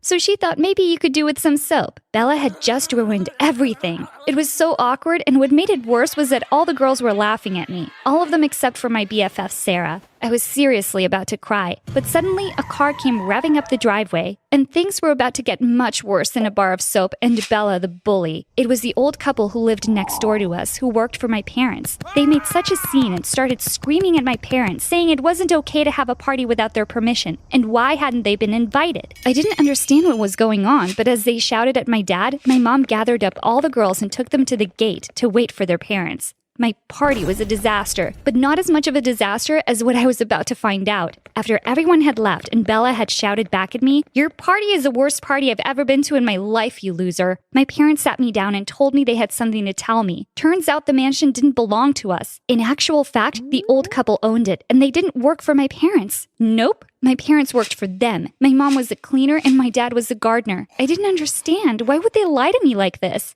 Then they told me that the only reason I went to that rich girl's school was because the old couple paid for it, and that I had better behave or they might stop paying my fees. Honestly, I didn't care anymore. I didn't want to go back to school anyway because Bella would have already told everyone what a poor little peasant I was. That was a huge turning point for me, not just discovering that my parents had lied to me, but that actually they were dirt poor. We were a charity case, and if it weren't for that old couple, would we have to live on the streets? I was so mad at my parents. They were so ashamed and kept apologizing to me, saying they just wanted me to have the life I deserved. But I was a smart kid. I knew there was more to it, and I was going to find out exactly what was going on. Word got out quickly, and Bella made my life hell. One day I got to school and she was standing outside with a box that said, "Money for the poor, aka Sasha." I couldn't believe it. People were actually dropping money in there. It was humiliating. I immediately went to find my BFF and told her I was feeling suspicious. Even she agreed that it didn't make sense that my parents were poor because she'd seen my dad out in a Porsche before, and my mom had all those fancy clothes. Suddenly I thought, what if my parents had just been robbing the old couple? But then my BFF said maybe my parents were hiding from someone. Maybe they'd done something bad and were undercover peasants. After that, I started investigating. Anytime my parents were working, I'd snoop around in their room. My BFF was right. They had so many expensive things. Why were they working as a cleaner and gardener? I decided to just go and ask the old couple. They liked me a lot, and now that I knew it was them that paid for my school fees and bought me all these fancy clothes, surely they'd tell me what my parents were really up to. I saw my mom cleaning their kitchen and felt so stupid. How had I been so blind before? I went to look for the old woman, but I heard her shouting and quickly ran to hide in the hall. And then I heard someone respond. Oh my gosh,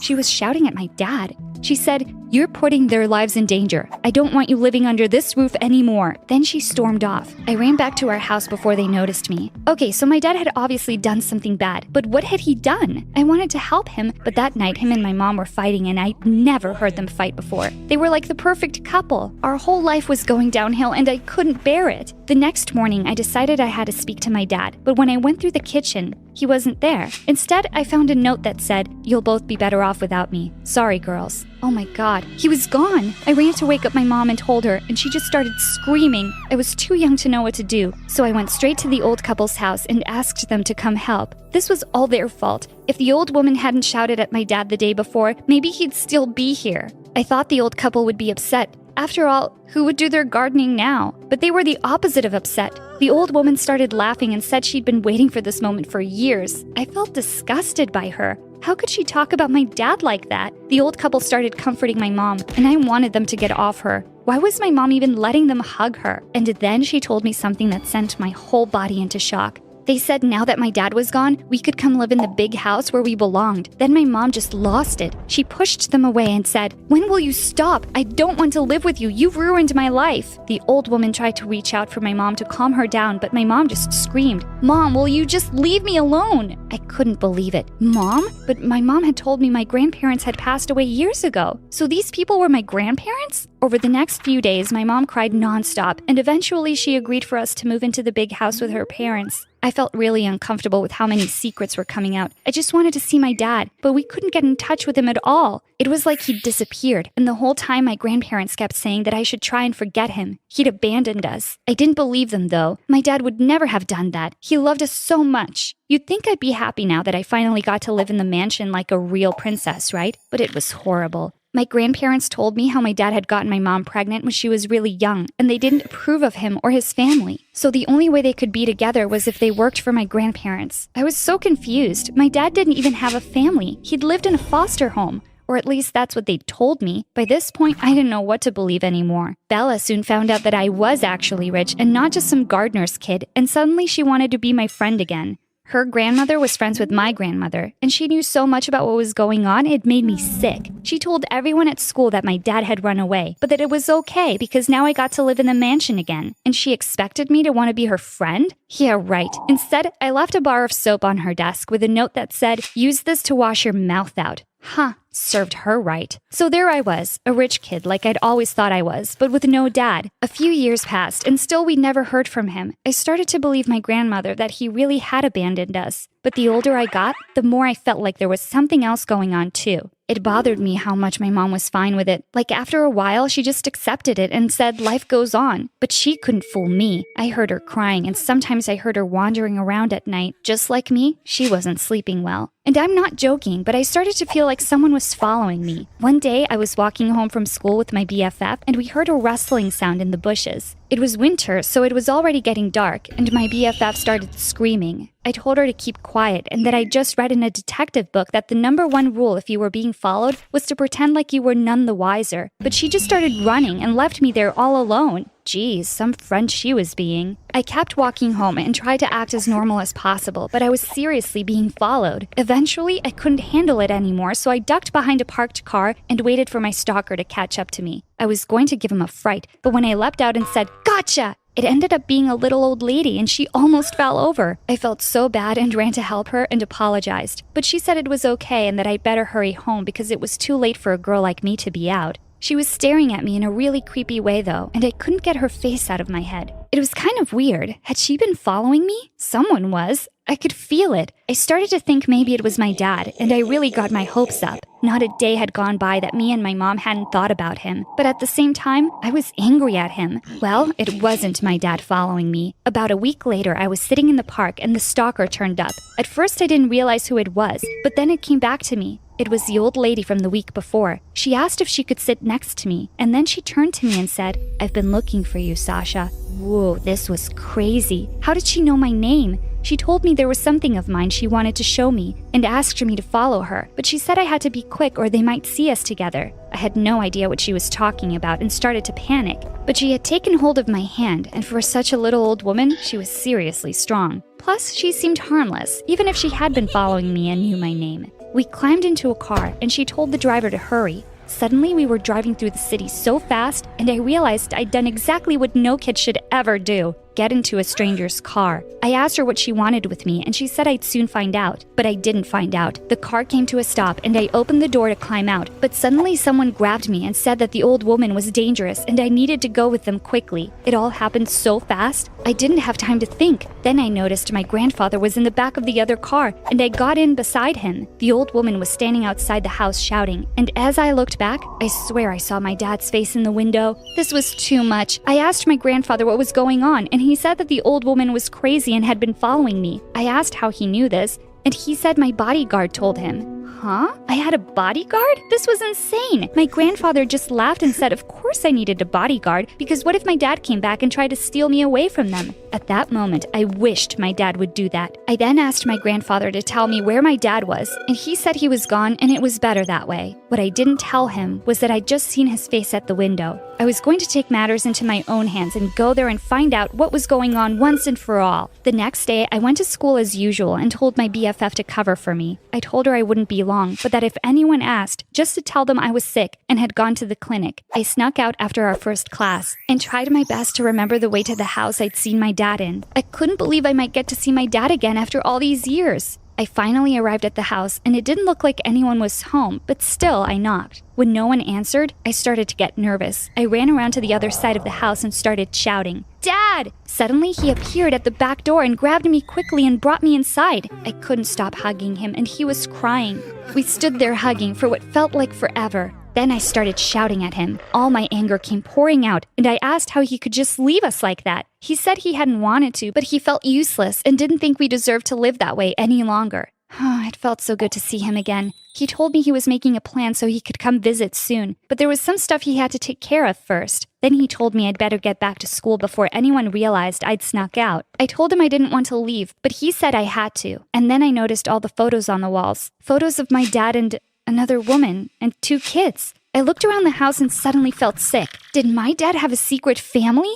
How could he do this to us? No wonder my grandparents didn't approve. He was a cheat. He saw me looking around and he said it wasn't what it looked like, but it was too late. I had to get out of there. I ran for the door, and then I noticed the old lady coming down the stairs. She looked so happy to see me, but I just ran right out the door. My dad was nothing but a liar. I started running down the street and that car pulled up again. This time my mom jumped out and told me to get in. I was so happy to see her, but I couldn't stop crying and asked if she knew that dad was cheating on her. Suddenly, the other door opened and my dad climbed in. I told him to get away from us, but both my parents just told me to calm down and that I was old enough to know now. My dad is an undercover agent. Yup, he's a spy. Everything he's done so far is to protect us. My grandparents were really not happy about it because there had been some scary situations over the years. So that's why he'd left us. But he wasn't living with some other family. He was living with his mom, who just happened to be the old woman who stalked me. She had been looking for me because she couldn't bear to see her son so unhappy without being able to see me. She was just trying to help, but it could have been dangerous for us. Oh, and the pics of the other woman and kids were his sister and her kids. Oh my God, I had cousins! Now that I was 15, my parents thought I should know the truth, but they said it would still make things tricky. Then I thought to myself, how come they weren't crying at seeing each other again? Well, looks like they'd kept another secret too. This whole time they'd been sneaking behind my back seeing each other. Now it all made sense. The noises I'd heard in the night were my mom sneaking out. To be honest, I'm still processing it all. It's a lot for a kid to take in, but it does kind of make me laugh. Can you imagine what Bella would say if she knew my dad was a spy? Now who's a loser? My cool status just went way up. But obviously I won't be telling anyone. Let's just say I'm a pro at keeping secrets now. Hey guys, I'm Kinsey from North Carolina, and I have a condition called OCD. That means I worry nonstop about all kinds of things. Like I have to wipe my desk chair 8 times before I can sit on it. I also count my socks 6 times each night to make sure I have enough pairs for the next day. Before I continue, please like and subscribe. Living with my condition was tough and a bit lonely. I was an only child in a super rich family, but our servants were my only friends because everyone at school thought I was a freak.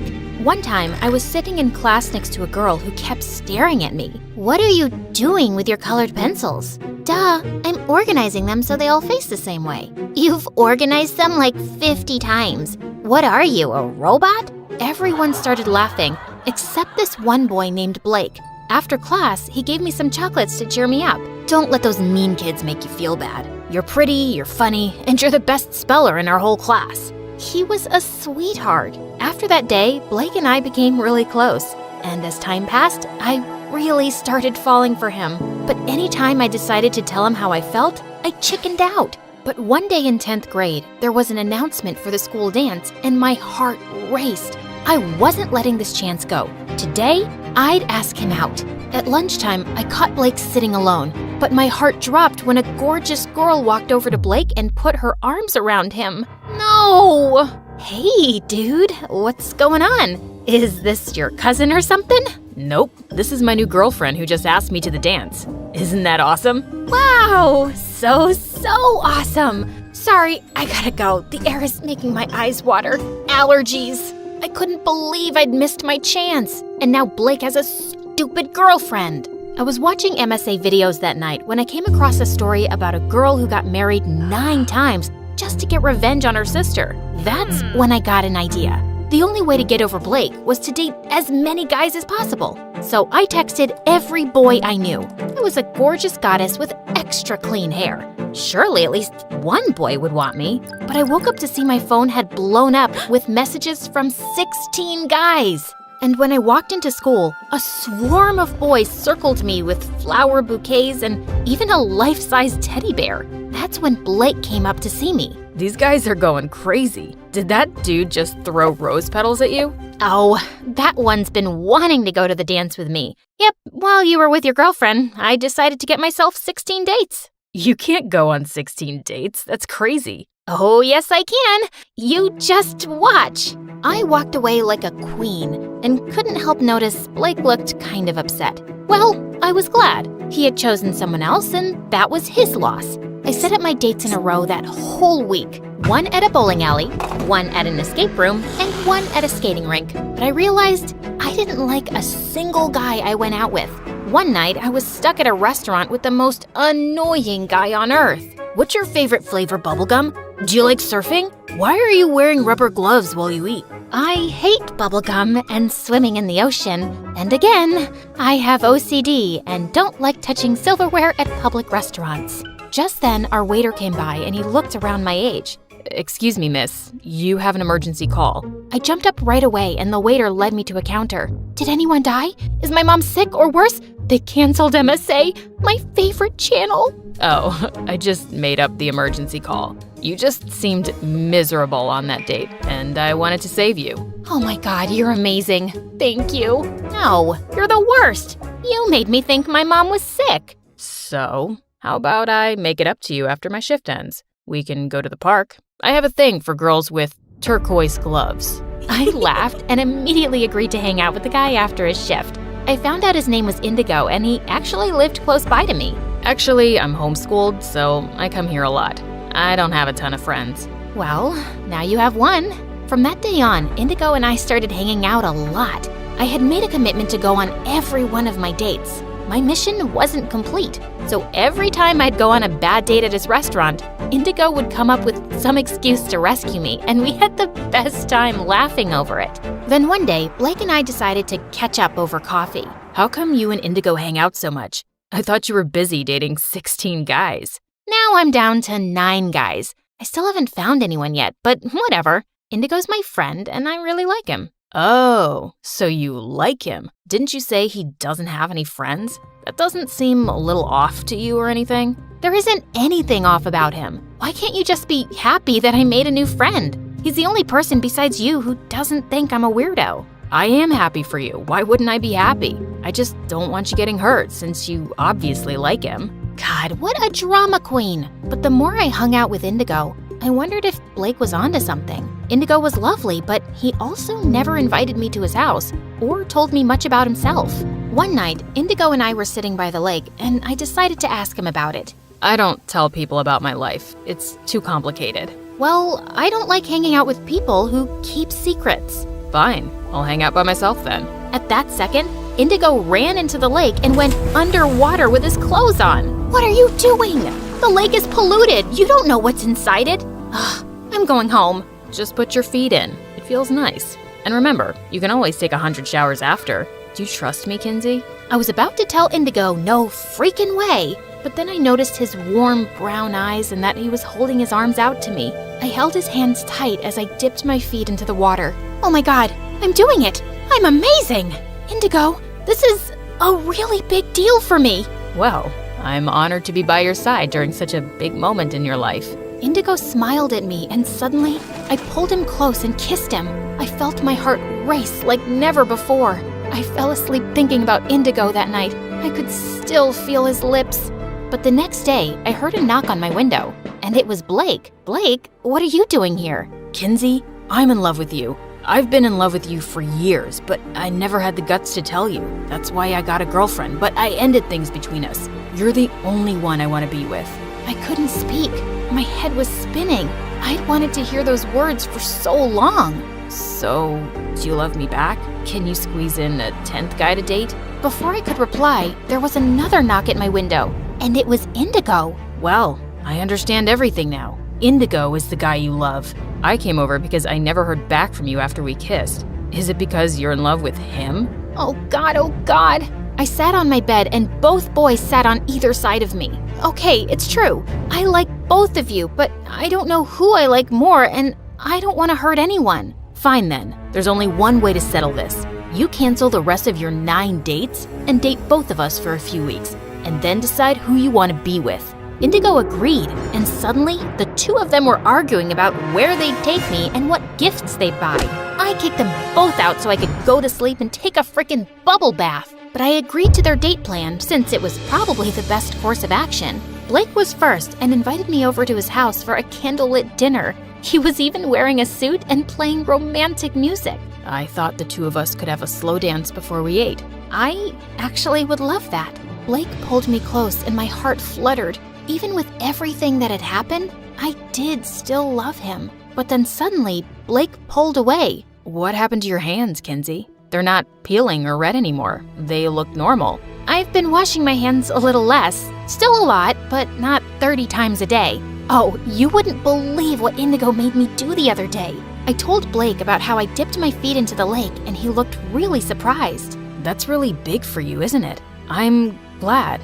Anyway, let's have dinner. I had all your favorites made. The next evening, Indigo took me out to see the symphony, and later we went out for a moonlit walk. We ended up roaming the streets for 2 hours because I wanted to count 333 lampposts, and Indigo was more than happy to oblige. The next couple of weeks were a whirlwind of romantic dates, but making my decision wasn't getting any easier. Blake was the boy I'd always loved, but Indigo had left his mark in a short time, and now I couldn't imagine not having him in my life. A few days later, I was having a picnic with Indigo when he turned to me looking serious. Kinsey, it's about time I told you the truth. The reason I'm homeschooled and why I don't have any friends is because I have a serious illness, and I'm in and out of the hospital a lot. And I never ask you to come over because my parents are really overprotective and they fuss over me a lot. I didn't want to freak you out with all that. Wow, Indigo, that sounds tough. It's not been too bad, just something I have to live with. But things will change once you get the surgery in 2 days. Indigo turned to me in shock as I clapped my hands over my mouth. Oh God, how did I let this slip? I was about to tell you about my surgery. How do you already know? Wait a second. Did you pay for it? Because my mom told me that just this morning that some anonymous donor had decided to fund my surgery. Kinsey, is that you? Okay, please don't be mad. I once saw you taking your meds secretly, and I just wanted to know what was going on with you. So I went to your house and met your mom. She told me everything. I'm sorry, I wasn't trying to be nosy. It's just because I care. I can't accept such a big favor from you. It's not a favor, and you don't have a choice. I know your illness is more serious than you're letting on. You have to do this. You're running out of time. Okay, you're right. I can't thank you enough, Kinsey. Save your speeches for later. You just focus on the surgery now and getting well really soon. The day of the surgery, I reached the hospital an hour before, and I was going to Indigo's room when Blake appeared. I'm so glad you're here, Blake. God, I'm so dumb. I nearly told Indigo everything the other day. But he doesn't know that I paid for half of the surgery, right? You did what? Blake and I turned around to see Indigo in a wheelchair, ready to be taken to the operating room. Listen, Indigo. Are you kidding me? Your lover BFF took pity on me and chipped in too? What am I, some charity project that he used to win you over? No, dude, it's not like that. Save it, Blake. Lucky for you that you're rich enough to pull off such grand gestures. You helped save my life and come off as the hero, so of course she'll choose you. And I'll just end up feeling like a total loser. I'm calling it off. I'm not getting the surgery. And Kinsey, you're better off with Blake anyway, so choose him already and let's get this over with. With that, Indigo stormed off. I have to go and convince him. He needs this. Let me try once, okay? Indigo, don't be stupid and come back inside. Please, just leave me alone. No, I won't. And that's because I really care about Kinsey and you're the right guy for her. Over the last few weeks, I've seen how much Kinsey has changed. She seems lighter and more comfortable with herself. I've been her friend since we were kids, but I haven't had the same impact on her that you have. She's different because of you, and I just really want my best friend to be happy. So I told her days ago that I was gonna step aside, and I helped pay for the surgery because I want you to be healthy. So do it for yourself and do it for her. We all waited anxiously for hours, and finally the surgeon stepped out of the operating room with a smile. The heart transplant went really well, and we're expecting a full recovery. Congratulations. The next day, when I could finally see Indigo, I went up to him and hugged him gently. I'm so glad you're doing well, Indigo. And it's all because of you. I have a new heart now to love you even more with. I love you, Kinsey. I love you too.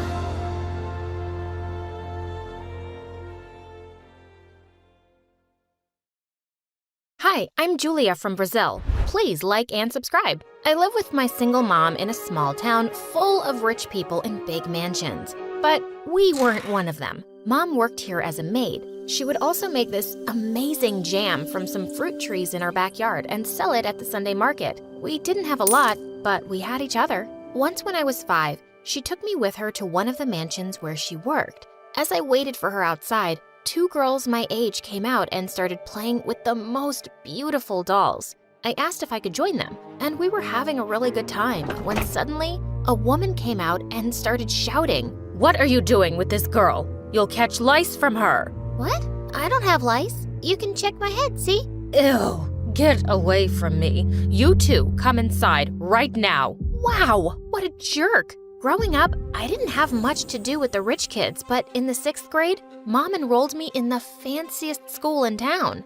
I've been saving up for it, Julia. You're not gonna end up a maid like me. You'll be someone amazing one day. Well, for now, I was the school outcast in my old clothes and shoes, but I didn't care if the others ignored me. I was here to work hard and study my butt off. But there was one girl in my class who stood out more than I did, Andy. She was a total troublemaker who spent half her time in detention. One day in class, the teacher asked everyone what they'd like to do when they grew up. I said I'd like to be a doctor so I could help other people. But when Andy's turn came, she stood up and said, "When I grow up, I want to have 100 kids so I can have 100 friends, and no one can say no to being my friend. They will love me and fear me."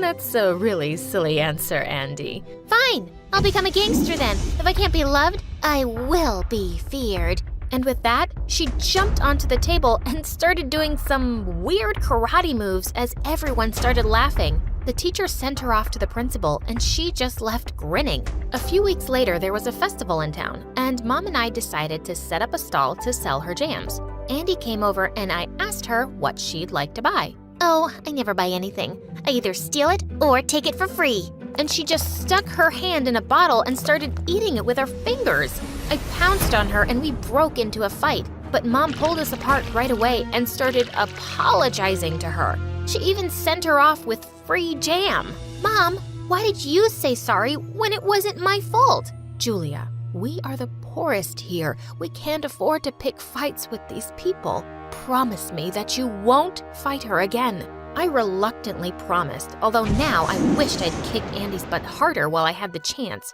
A few days later, I was on my way to the market to buy some garden supplies when a couple of senior girls from the school blocked my way. One of them pinned my arms behind me while the other took the money I had in my pocket. They pushed me to the ground and started running. As I chased them, someone whizzed past me on roller skates and flew right at them, knocking them both to the ground. It was Andy. How dare you bully my victim? Only I can bully her. If I ever see you bothering her again, I will hunt you down and kill your entire family and your cats.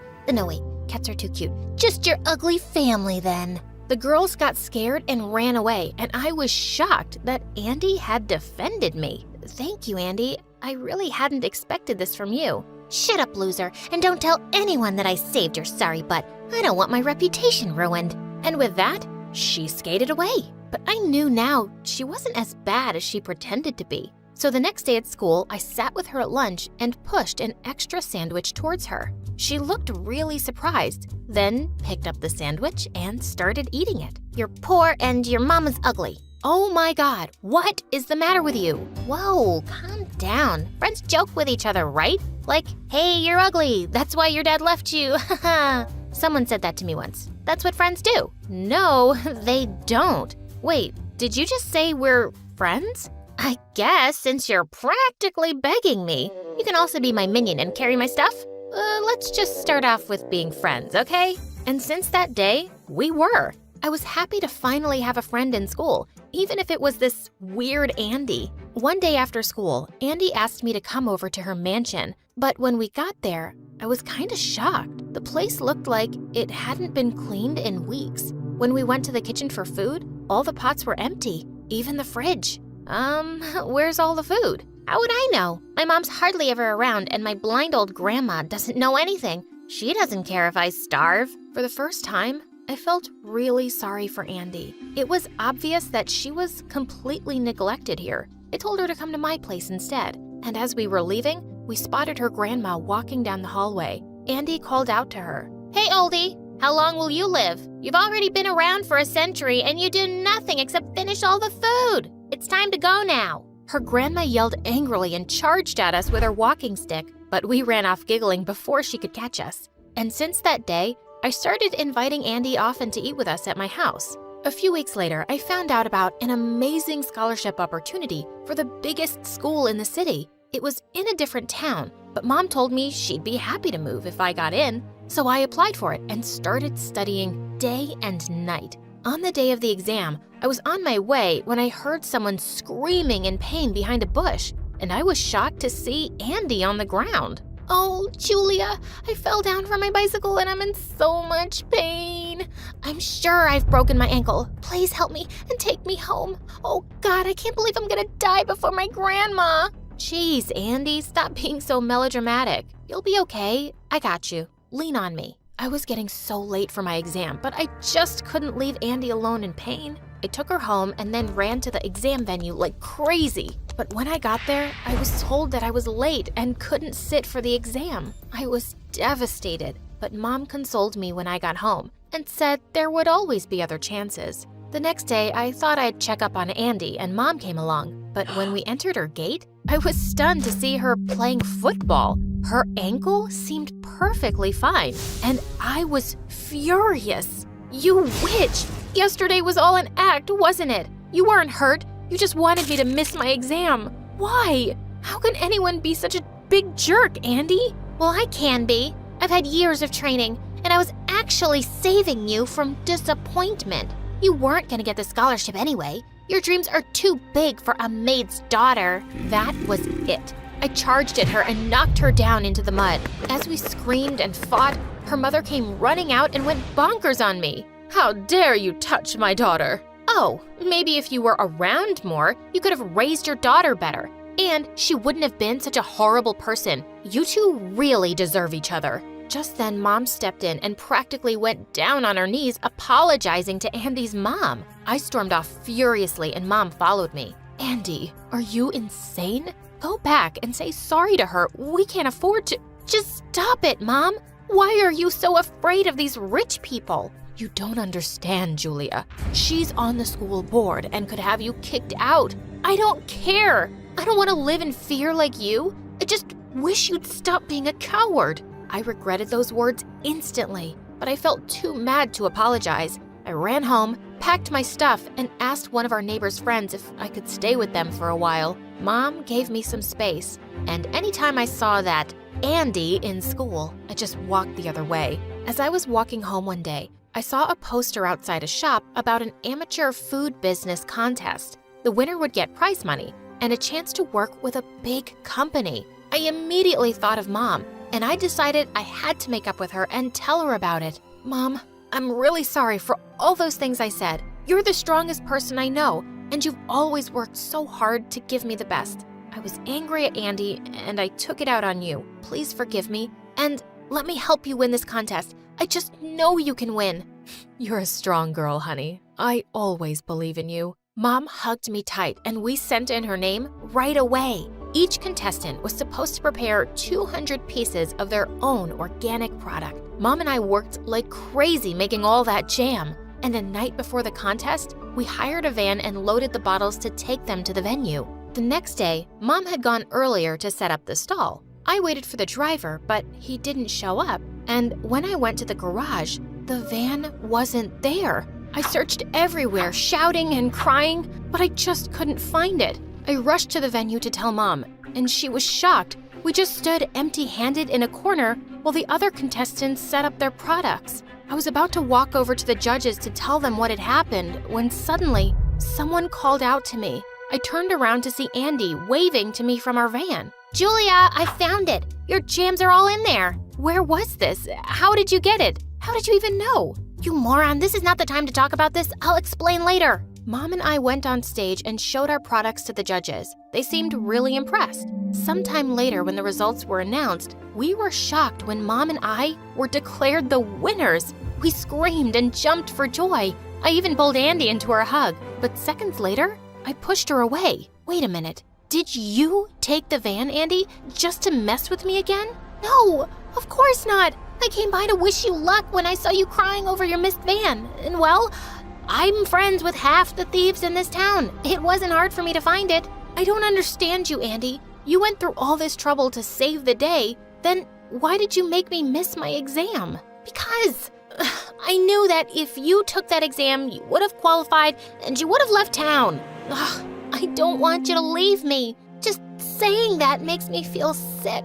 And that's why I never wanted any friends, and I grinned and hugged her. She was such a weirdo. After winning the contest, Mom started working with a big food company, and soon enough, we were able to shift into a lovely new home. Once it was ready, Mom and I went over to Andy's place one day to invite her over for dinner. But when we got there, we saw her mom at the door with a suitcase, and Andy seemed to be upset. Mom, please, don't leave me with Grandma for a month. I hate being here alone with her. Why don't I come with you? Don't act like a baby, Andy. You have everything you could need. Why are you always whining? I can't take you to meet my boyfriend's family. He doesn't even know I have a child. Seeing the hurt on Andy's face, I couldn't take it anymore. Hey, Andy, I just came here to tell you that I'm always here for you, and so is my mom. We're like your family. Do you want to come and live with us? And for the first time ever, I saw Andy cry. She shouted a big yes and hugged us.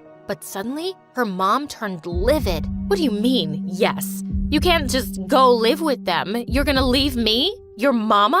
Oh, Mom, stop acting like you care. You should be relieved. Don't worry, I'll check up on Grandma, and I'll come see you every 3 months. That should be enough for you, right? Ciao. And with that, we left. When we reached home, I took Andy to her very own room. From now on, this is yours. We'll get all your stuff and set it up. And if you need anything, just ask. Later that night, when I was sleeping, I suddenly screamed when someone jumped on my bed. It was Andy. Scoot over. I'm sleeping here. But you've got your own bed. You said I could have anything. Ow! You just kicked me. I hate you, Andy. I love you too, Julia.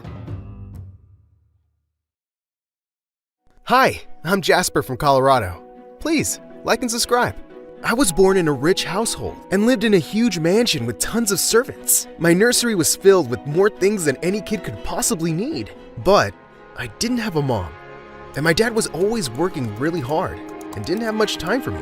Once when I was 5, I was playing football with my nanny, and I kicked the ball hard, making it fly through the window into Dad's home office. I ran inside to get it. Hey, Dad, come on, let's play football, please? Where is your nanny? Here you are. Is this what I'm paying you for? Your job is to keep him busy and not annoy me. Dad was the worst. That night, I decided to run away. But just when I was at the door, someone pulled me back by the shoulder. It was Dad. Where do you think you're going? To find a new family. I don't want to live with you. You're mean and grumpy and don't love me. He just looked at me and shook his head, then took me to my bedroom. It was probably the first time he'd ever tucked me into bed. But the next day, he was the same, never having any time for me. For my 9th birthday, I expected he'd be home, but once again he was away for some business meeting. Master Jasper, your father has sent you this present and has instructed us to wish you a very happy birthday. Can you please clear everything away? I'm not hungry. But the cook spent hours making this cake for you, sir. I looked at the cook's face and couldn't bear to disappoint her. Of course I'll cut the cake. It looks amazing, but I don't want the present. Closing my eyes, I made the same wish I made each year on my birthday, but this time, I really meant it. God, please send my mom back to me. Please, please, please. Come on now, everyone say amen. Amen. The next morning, I woke up to someone's loud voice downstairs, and I found a strange woman in our house, dressed in weird clothes.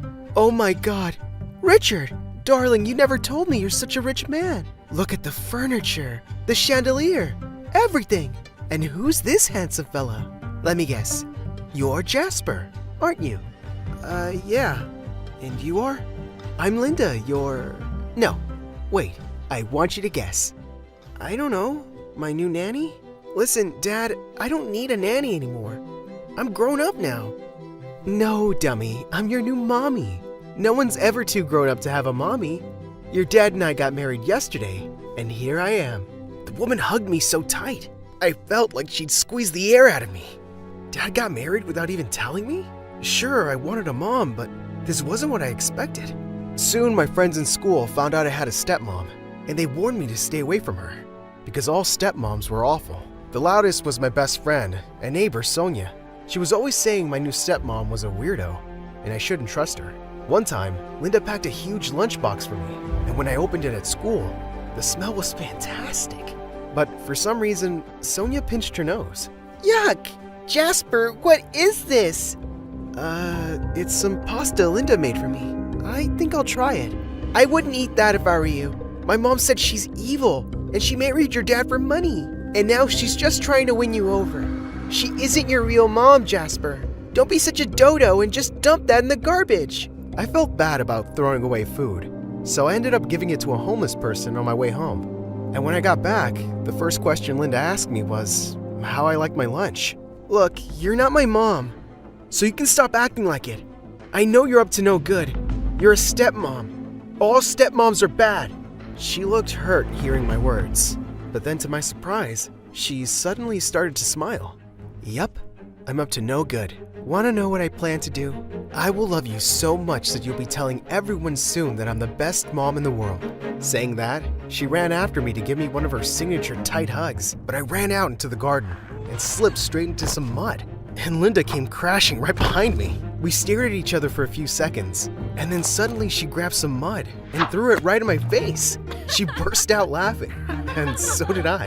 And we were suddenly in the middle of a mud fight. She seemed to enjoy it like a kid, and didn't care one bit about how dirty we both got. Linda really didn't seem evil to me like everyone said. I love you too, son. After that day, Mom and I were a team. I loved her so much, and she adored me, but Sonia always hated her. And she got even meaner after her parents got divorced. I was sorry she was unhappy, but I didn't let her bitter words affect my relationship with Mom. Things were great until I turned 14, and Mom and Dad announced that they were having a baby. A baby? Why? Mom was so excited about it, but I was afraid that the love she had for me would be divided. But I didn't want her to think I wasn't happy for her, so I organized a huge baby shower. When she got home that day from shopping, she was ecstatic. Oh my God, Jasper, honey, this is beautiful.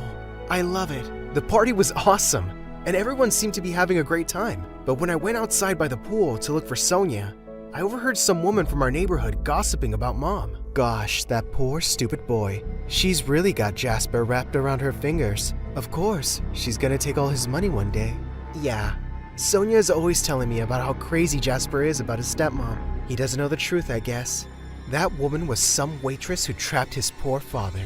Such a gold digger. I felt my blood boil with rage. But before I could yell at them, someone grabbed my hand and pulled me away. It was Mom, and she heard all those awful things those women had to say about her too. Don't say anything. Please.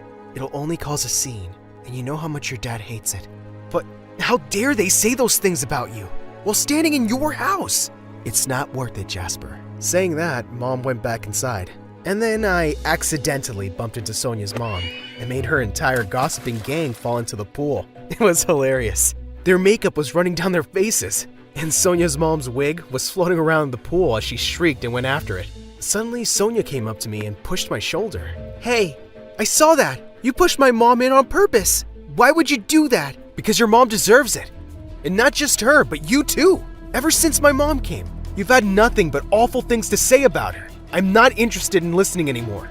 Anyone who has something bad to say about my mom, get out now.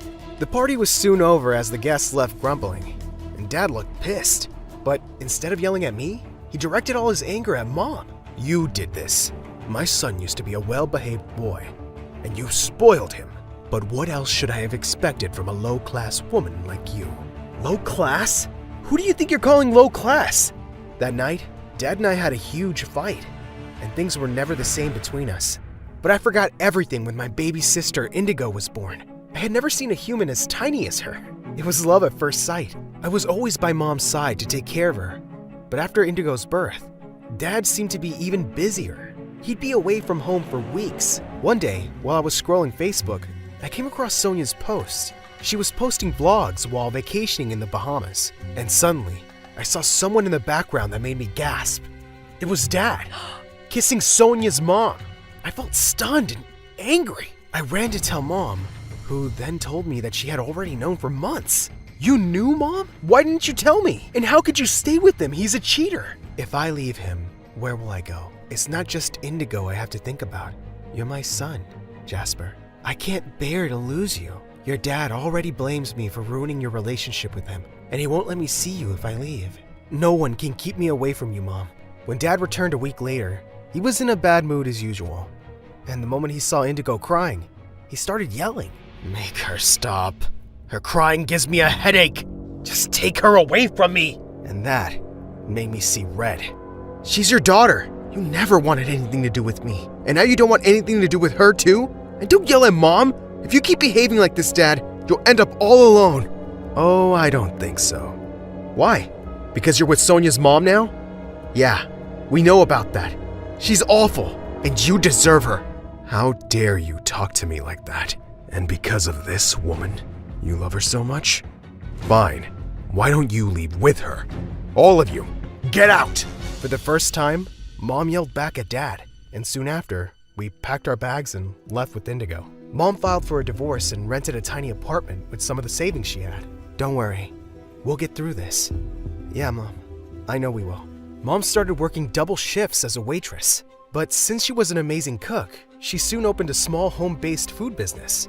And within a few months, we were even able to buy a food truck. While Mom was busy working, I took care of Indigo. She was a naughty one. Come find me, Jasper. Oh, where's Indigo? Is she under the bed? Or behind the curtain? Or here? Got you! With her lovely brown eyes and black hair like Mom's, she looked like a doll. She was my sunshine. Things were good, and Mom even saved money to put me in college. But one day, I was taking a class when I got a call that shook my world. Indigo was gone. Mom had last seen her playing in the backyard, and now she was missing. She was right here, and then she wasn't. Oh, Jasper, I have to find my baby. We'll find her, Mom. I promise. I will look everywhere till I find her. And I really did. I searched for my sister day and night. Those were the toughest times of my life. I even called Dad for help, but he just hung up on me. For years, I looked for Indigo everywhere. The police also helped us, but we never found her. Sometime later, Mom had a fall in the kitchen one day, and she was unable to walk for a few months. So by the time I was 20, I was working as an Uber driver and also studying in a night college, while taking care of Mom as she slowly got her strength back. One night when I got home from work, I heard something I hadn't heard in years. Mom's laughter.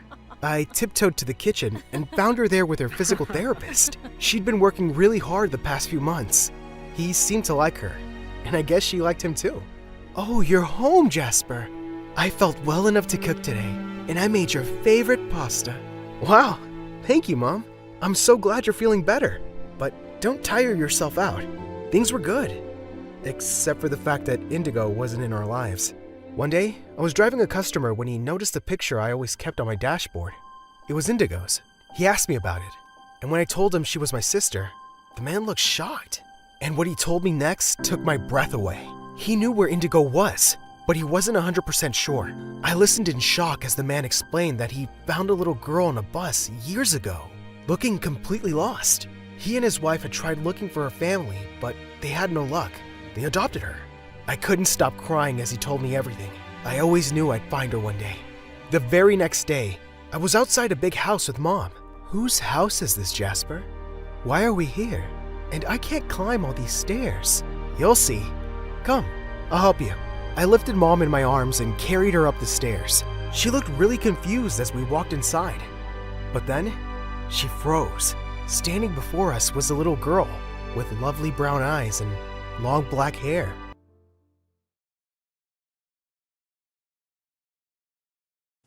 Hi, I'm Jennifer. So an average teenager living with her parents. My childhood was amazing.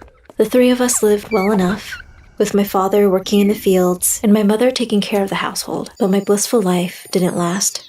The drought arrived, like every year in the rural town I lived in. The wallets of the small community dried up as well. Over those 3 months of drought, people went less to the store to buy food because they could not afford it. Teachers used their small amounts of money to buy snacks for those kids who went hungry. But soon, their wallets dried up as well. But my parents always made sure I believed everything was okay. What I did not know is that my father during that time would sneak out at night when I was sound asleep to work the night shift as a postman and come back just in time to sleep 1 hour before going to his day job. And my mother would wash people's clothing for money until her hands cracked and her knuckles bled. They did everything to make sure my lunches weren't scarce, and I didn't suspect a single thing. They were scared to introduce me to poverty. Every year, I watched my mom do something very interesting. Every once in a while, she and my father would take the money they saved up, and after buying a big load of vegetables, my mother would cook enormous amounts of delicious hot tomato soup, her specialty. She would open the doors to our house and feed everyone that came by. Families with many kids, kids alone, old folks, everyone.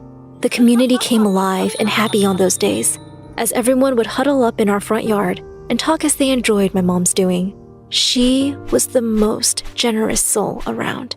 And not only did she never let me starve, but she never let anyone starve as well. Years went by, and I grew older. Soon enough, I began to realize that things were not what they seemed, that my princess fairy tale was over, and I needed to be confronted in the real world.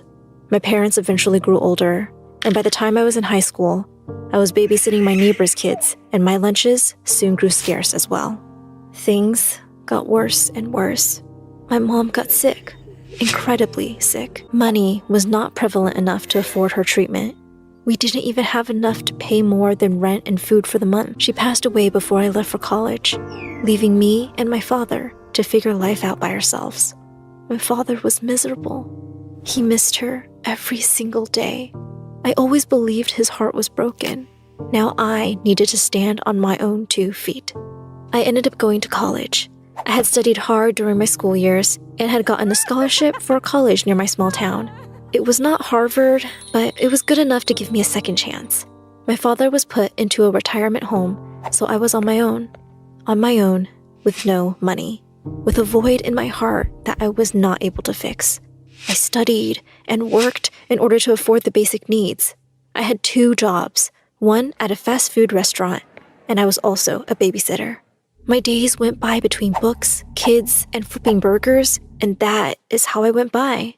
I really missed my fantasy childhood, having homemade lunches and living life with my only worry being what princess dress to wear during the day. I was tired. It was a Saturday afternoon, but not a regular one.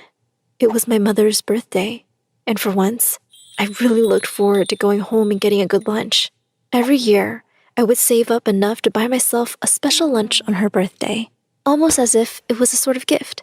It was usually one of the only full meals I had that week, as everything I could afford to cook at home was rice and peanut butter and jelly sandwiches. I walked home, dragging my feet under the sun. I looked around me. Kids were playing in the playground, laughing and screaming in their little fantasy world. Looking after them, tired parents falling asleep on park benches, I was looking forward to my meal. I had to study all night, and I hadn't eaten anything the night before. I just wanted to sit down and eat, and finally get a rest from my crazy life. I tried to keep my energy as I walked home, but my march was becoming slower. As I passed the gas station, I noticed something I hadn't seen in a while. A girl was sitting on the curb, with her head to her knees. Beside her, what looked like her only possessions laid in supermarket bags. Her hair was messy, and so were her clothes, and she looked exhausted and cold. I quickly noticed the sign she had next to her feet. I need money. I'm homeless. She reminded me of my old hometown. I would see people like her every passing season, people who had lost all their hope and had no one to help them. For a brief moment, our eyes met. I shook my head and fixed my gaze forward. Now is not the time for distractions. I have work to do and can't do it on an empty stomach. My home was close, and so I rushed there before I had time to think of something else. I sat down and opened my lunch. The warmth reminded me of home. For a moment, I was that little girl again, with no worries of the world. I began to eat, each swallow harder than the last. I miss you, Mom, I whispered, as tears filled my eyes. I stared at the warm food I just couldn't eat. Before I knew it, I was rushing back out in the heat. The girl was still there. I approached her and placed a hand on her knees. She looked at me. "How long have you been without food?" I asked. She counted with her fingers. "2," she said. Her face was sunken in. "My parents abandoned me a month ago. I have been struggling to find somewhere to live, and I ended up on the streets," she explained. Memories came back to me like a flood, moving out of my hometown and struggling, never to the point of being homeless, but fighting to afford rent every month and avoid eviction. and checking prices at the supermarket to buy products at their cheapest price. I nodded. I understood her. I looked at my food bag. I was hungry, starving even. I had looked forward to the special restaurant-cooked meal that I had worked so much for, and also for the memories that it resembled. However, I remembered my mom, how she made sure no one ever starved, no matter what the situation was. Here, I can share my lunch with you, I offered, sitting down next to her. Her eyes sparkled in seconds. Are you sure? She asked. I nodded with a smile. Studying could wait. I sat down next to her and took out the small containers. In one of them, creamy pasta with shrimp. In the other one, a decadent piece of chocolate cake. As she ate her first meal in 2 days, she shared with me her life story. I couldn't help but notice how much she was enjoying it. She was taking every bite as if it was the last one, and as much as I wanted to enjoy it as well, I knew what was the right thing to do. You know, you can have the whole meal, I said. Her eyes widened. No, I can't accept that. It's too much, she said, closing the containers. I grabbed her hand and looked into her eyes, which were glossy. Have it. You need it more than I do. As I left, she grabbed my hand. Thank you. I will pay you back one day, she said, and I smiled back. I was happy as I went back home. Yes, maybe now I didn't have lunch for myself, and let me tell you, the outcome was not easy. Skipping such a meal, especially since I had avoided breakfast that day and dinner the night before in order to enjoy my special meal to the maximum, had not worked in my favor. I spent the next day relishing on the consequences of not eating, which included almost fainting at work, a grumbling stomach, and extreme tiredness. But helping that girl and making her less miserable left me satisfied better than any meal could. I knew my mother, especially on her birthday, would have been proud. Time went by, faster than I thought. I worked and studied day in and day out, saving up money little by little with my hard work. I always made sure to help others, and that helped my happiness grow with time. I tried to continue my mother's legacy. Soon enough, I graduated college. My life was starting to make sense. I found the love of my life and got married. We had one daughter, and she was the light of our eyes, the blinding light at the end of the dark tunnel. My father passed away soon after my daughter was born, but he died happy. I hadn't become any close to a millionaire, but my life was comfortable enough, and just like my childhood, we lived in a small town, in a small neighborhood, in a cozy house that was perfect enough for the three of us. Then, my daughter became sick. All our savings went so fast. I would never let my family suffer like I did. Never again. With this determination, I went for job after job. No jobs wanted to take me in. I walked into the job agency and my name was soon called. A woman behind a desk asked me questions about my studies, my background, and my goals. After a whole deal of talking, she looked at me with a non-promising face. Your curriculum is amazing, she said. However, and unfortunately, we can't find any jobs that fit your profile. I am so sorry. Her words were a blow to the back. I sighed and buried my face in my hands. My plan was failing. I was, for once, very scared. I was scared that I would not be able to give my daughter her fairy tale life just like my parents had given me. I refused to show my daughter the face of poverty. Suddenly, someone put a hand on my shoulder. I looked up, and a woman, close to my age, was looking down at me. She wore a black, beautiful dress and the most expensive jewelry I had ever seen. She smiled brightly. I think I can arrange something for her, she said. The lady behind the desk nodded and quickly left, and this mysterious woman sat in her place. Her eyes looked familiar. The sparkle was something I had seen before, but could not remember where.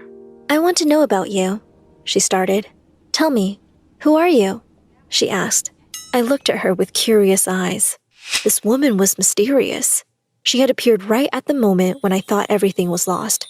Could I even trust this woman? However, something told me that I needed to tell.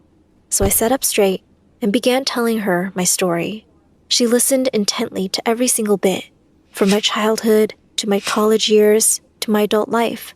I told her about my parents, about my mother, and about how I wanted to be as generous and open-hearted as she once was. About my daughter, how I wanted her to live in a fantasy world. She nodded and smiled every step of the story without interruptions. She then asked me questions, You know, the typical formal questions of any job interview. I answered truthfully. This is when I thought I was going to lose my chance. When I was done, she looked at me. You know, she started. I knew you wouldn't ever change, she said with a bright smile. I raised an eyebrow in confusion, but before I could ask, she continued, I want to discuss working with you. She finally said those words that sounded like heaven to my ears. I would like to analyze giving you a position at the job agency. You are determined and ambitious, someone the agency definitely needs. I sighed in relief and smiled. I started crying. Everything was going to be fine. Thank you, I cried out with a huge smile. Thank you so much. I don't know how I'm ever going to pay you back, I said. You don't have to, she answered. After all, I told you I would pay you back one day. I looked at her with confusion. But we have never met before. What do you have to pay me for? She took my hand. A few years ago, I was homeless, abandoned, and hungry. You found me sitting at the curb of a gas station and gave me the only lunch you had instead of keeping it to yourself. You were my only glimpse of hope when I was abandoned by my own parents. You saved me. I was eternally grateful. My mind went blank. Images of that event were very vivid. She was the reason I wanted to be like my mother, always. She had been a girl like me. She knew what struggle looked like, what hunger looked like. Let's discuss the rest of it over dinner. What do you think? I accepted her invitation. I started small and worked my way up.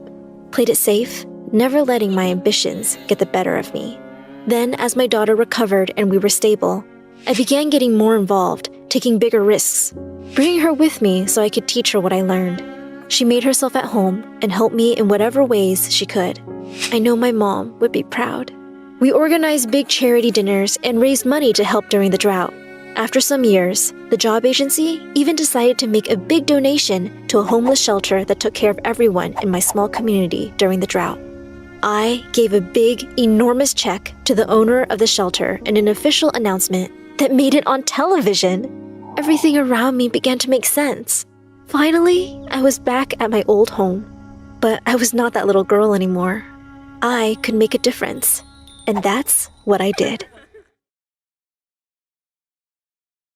Hi everyone, my name is Misha and I'm from India. Please like and subscribe to MSA. I was born into a super rich family where my parents always treated me like a princess. But it all changed when 2 years later, my little sister Dia was born. And then suddenly, the earth started revolving around her. Oh, honey, doesn't she look like an angel? Oh no, she's definitely a goddess. Since her birth, our wealth has doubled. My little sister was indeed really pretty and a natural genius, while I was dyslexic and could hardly read even at the age of 7. But John...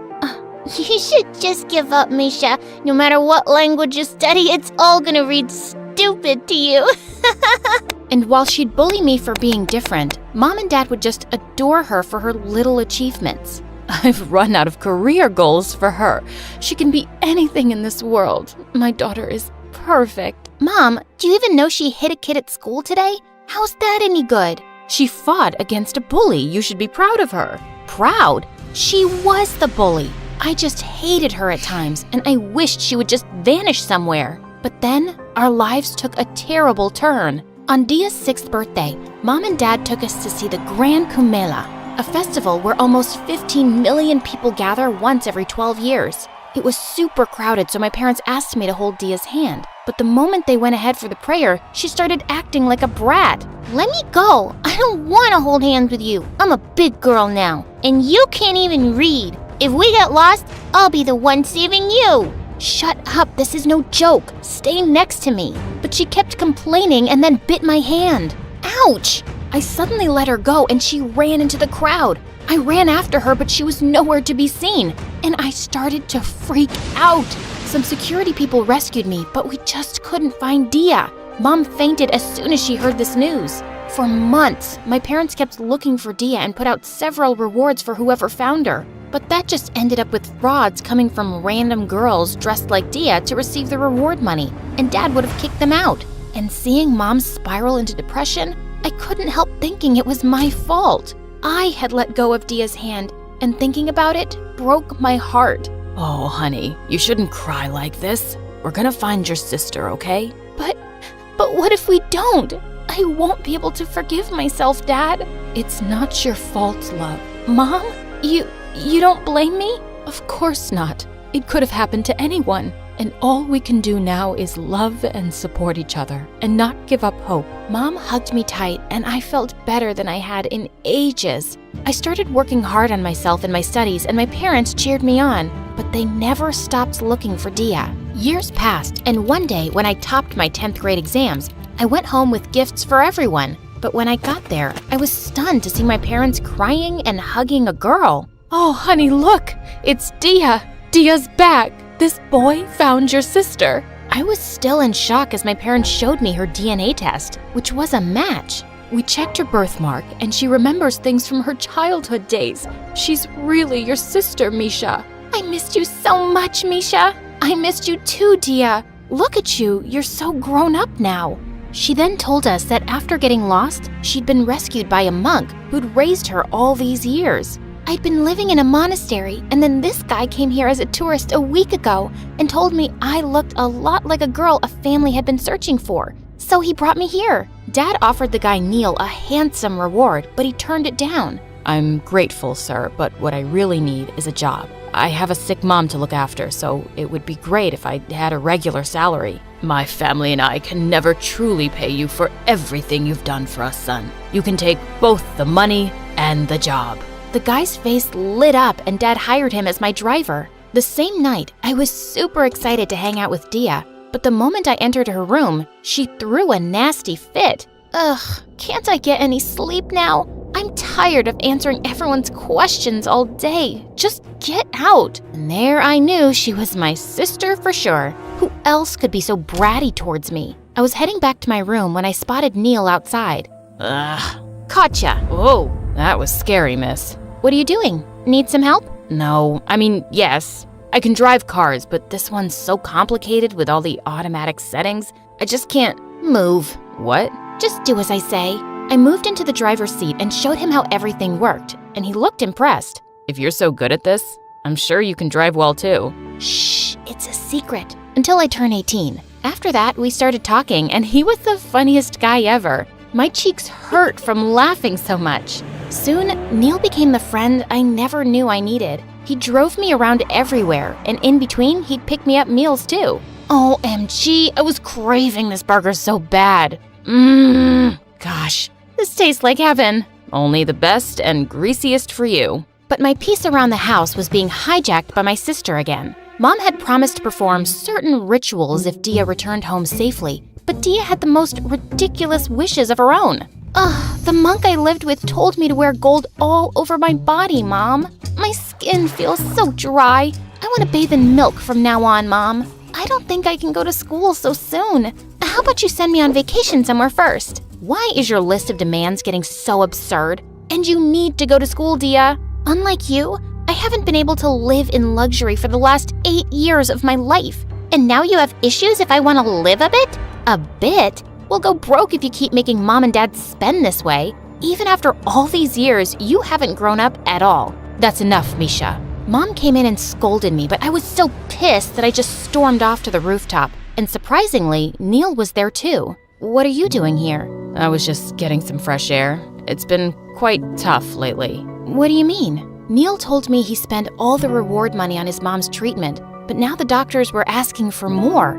I don't know how to ask your dad. He's already paying me for the job and... I can lend it to you. What? Yeah, you can take the money and pay me back later. That's the least I can do for you. You're an angel, Misha. I don't know how I'll ever be able to thank you. Anyway, why are you here? You look bothered too. I ended up telling him everything going on with Dia. She's been away from her family and friends for so long, and it's an adjustment phase. Or maybe she's acting out. Just give her some time. And you need to take some stress off too. Come with me. We drove to a beautiful beach and spent the entire night there talking and laughing, and it was then that I knew I'd started having feelings for Neil. I dozed off in the car on our way home, but when I woke up, I found myself in Neil's arms as he was carrying me to my room. As he put me in my bed, I felt in a dream-like state, and I pulled him in for a kiss. Ew! I saw Dia standing at the door. She ran to my parents, screaming that Neil and I were madly in love. Do you have no shame, Misha? He's a servant and you kissed him? I dreamt of marrying you to some billionaire and you're settling for a driver? Dad, Neil's a good guy. Yes, he must be, but not good enough for you. We can't fire him because of what he did for us, but stay away from him, okay? He is way below your league. Their words pierced my heart, but I wasn't gonna give up on the person I loved so easily. I went to Neil's room later that night with some money and told him we could run away. What? No, Misha, we can't do that. They're your parents, and you know how miserable they were after losing Dia. They'd be heartbroken to see you gone. He calmed me down and told me we were gonna find a way to convince my parents someday. Fine, I believe you, but you can keep this money for your mom's treatment since you need more. The next day, Neil was assigned as Dia's driver, and she kept sending me pictures of how she was bossing him around, which made me angry. And later that night, that witch came to my room. Seeing how pathetic you guys are feeling without each other, I've decided to do you a favor. You know how much Mom and Dad adore me and can't refuse anything I ask, so I was thinking I can convince them to let you two date. Really? You're gonna… No, not yet. Well, there's nothing in it for me, so how about you give me something I want? What do you want? Soon it's my birthday, and Mom told me she's gonna distribute all the ancestral jewelry between us two. Just tell her that you don't want any, and she can give everything to me. What? That's ridiculous. Those are family heirlooms and… Well, if you want heirlooms more than your one true love, then so be it. No, wait. I'll do it. I'll give it to you. It's a deal. The next day, it was Sunday, and Neil mostly spent it with his mom in the hospital, so I went to see them both. Excuse me, can you tell me which room Mrs. Bertha is in? Oh, honey, she passed away 2 years back. What the heck? I immediately called Neil and asked him to come meet me. Did you lie to me? About your mom? The hospital staff said she'd passed away 2 years ago. I'm so sorry, Misha. I didn't mean to lie, but I needed the money to pay off my debts. What? My dad borrowed a lot of money for my mom's treatment, but after she passed away, he left me all by myself. Now the moneylenders are after me, and if I don't pay them back, God knows what they'll do to me. He broke down in tears and I hugged him. Hey, it's all right. You didn't have to hide the truth from me, Neil. And don't worry, I'm here for you. I'll always be here for you. The next few days, Neil was really busy with all the preparations for Dia's grand birthday party. I couldn't speak to him in front of Mom and Dad, so I sneaked up to see him on the rooftop. Looks like someone's super busy. Misha, I missed you so much. I missed you too, Neil. We sat down and talked for a while. You know, this time my parents are super excited for Dia's birthday, but for the last 8 years, it was the saddest day for them. They'd instructed the servants to decorate the house with lights in her memory, hoping she'd return one day. And now she's finally with us, thanks to you, Neil. I love you so much. Suddenly, his eyes became teary, and I told him about my deal with Dia to cheer him up. What? You're willing to give up something so precious for me? You're more precious to me than all the jewels, and she's gonna help us. No. I can't do this anymore, Misha. I just can't fool you anymore. I'm such a horrible person, and you shouldn't give up anything for me. What do you mean? I lied to you and your family. That girl, she's not your sister. She's a con artist I picked up from the street to work with me. What are you saying, Neil? It's true, but I can explain. You jerk! How dare you! I told you not to tell anyone anything! I'm sick of being your puppet. I brought her here to fool your family, Misha, but then she started to blackmail me, and I had to ask you for money for her. I can't do this anymore. This girl wasn't my sister, and the guy I loved was a fraud? I felt devastated and rushed to tell my parents the truth. How could you do this to us? How could you play with a mother's feelings? Dad called the cops and had them both arrested, and it just broke Mom down. That's it. No more rewards, no more searching. My heart can't take it anymore. We should accept the fact that our daughter is gone. For good. After that, Mom fell super sick and we had to send her to therapy. We also stopped looking for Dia, and I moved to the US for university. When I came back after 4 years, I started working for Dad's company, and within the next 2 years, he made me the CEO. On the day of the handover celebration, I was in my office when a guy broke in with security chasing him. What's going on? Who is this guy? It's me, Misha. Neil? I asked the guards to take him away, but then he said the most shocking thing. Dia is here with me, your real sister, and I swear I'm not lying this time. It's really her. Trust me, Misha. I didn't trust him one bit, but given there was the smallest chance that it might be my real sister, I decided to see her. He introduced me to a girl who did look like Dia and didn't remember much about our childhood together, except that she was our family. Of course, I got a DNA test done, this time under my observation. And to my shock, the test results proved she was my real sister. I immediately called my parents and they came running. Oh, honey, I can't believe it's you. Mom, Dad, I thought I'd never find you guys. I missed you all so much. I missed you too, Misha.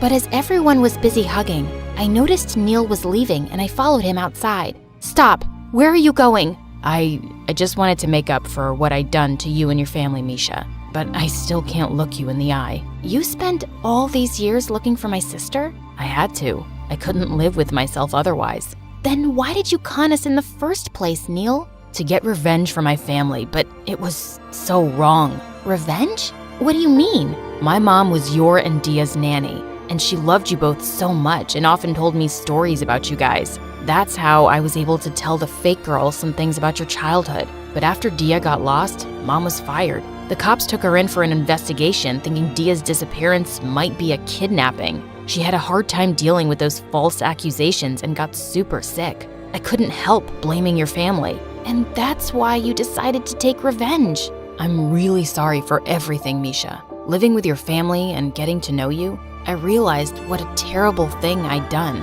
You were so good to me and I fell for you.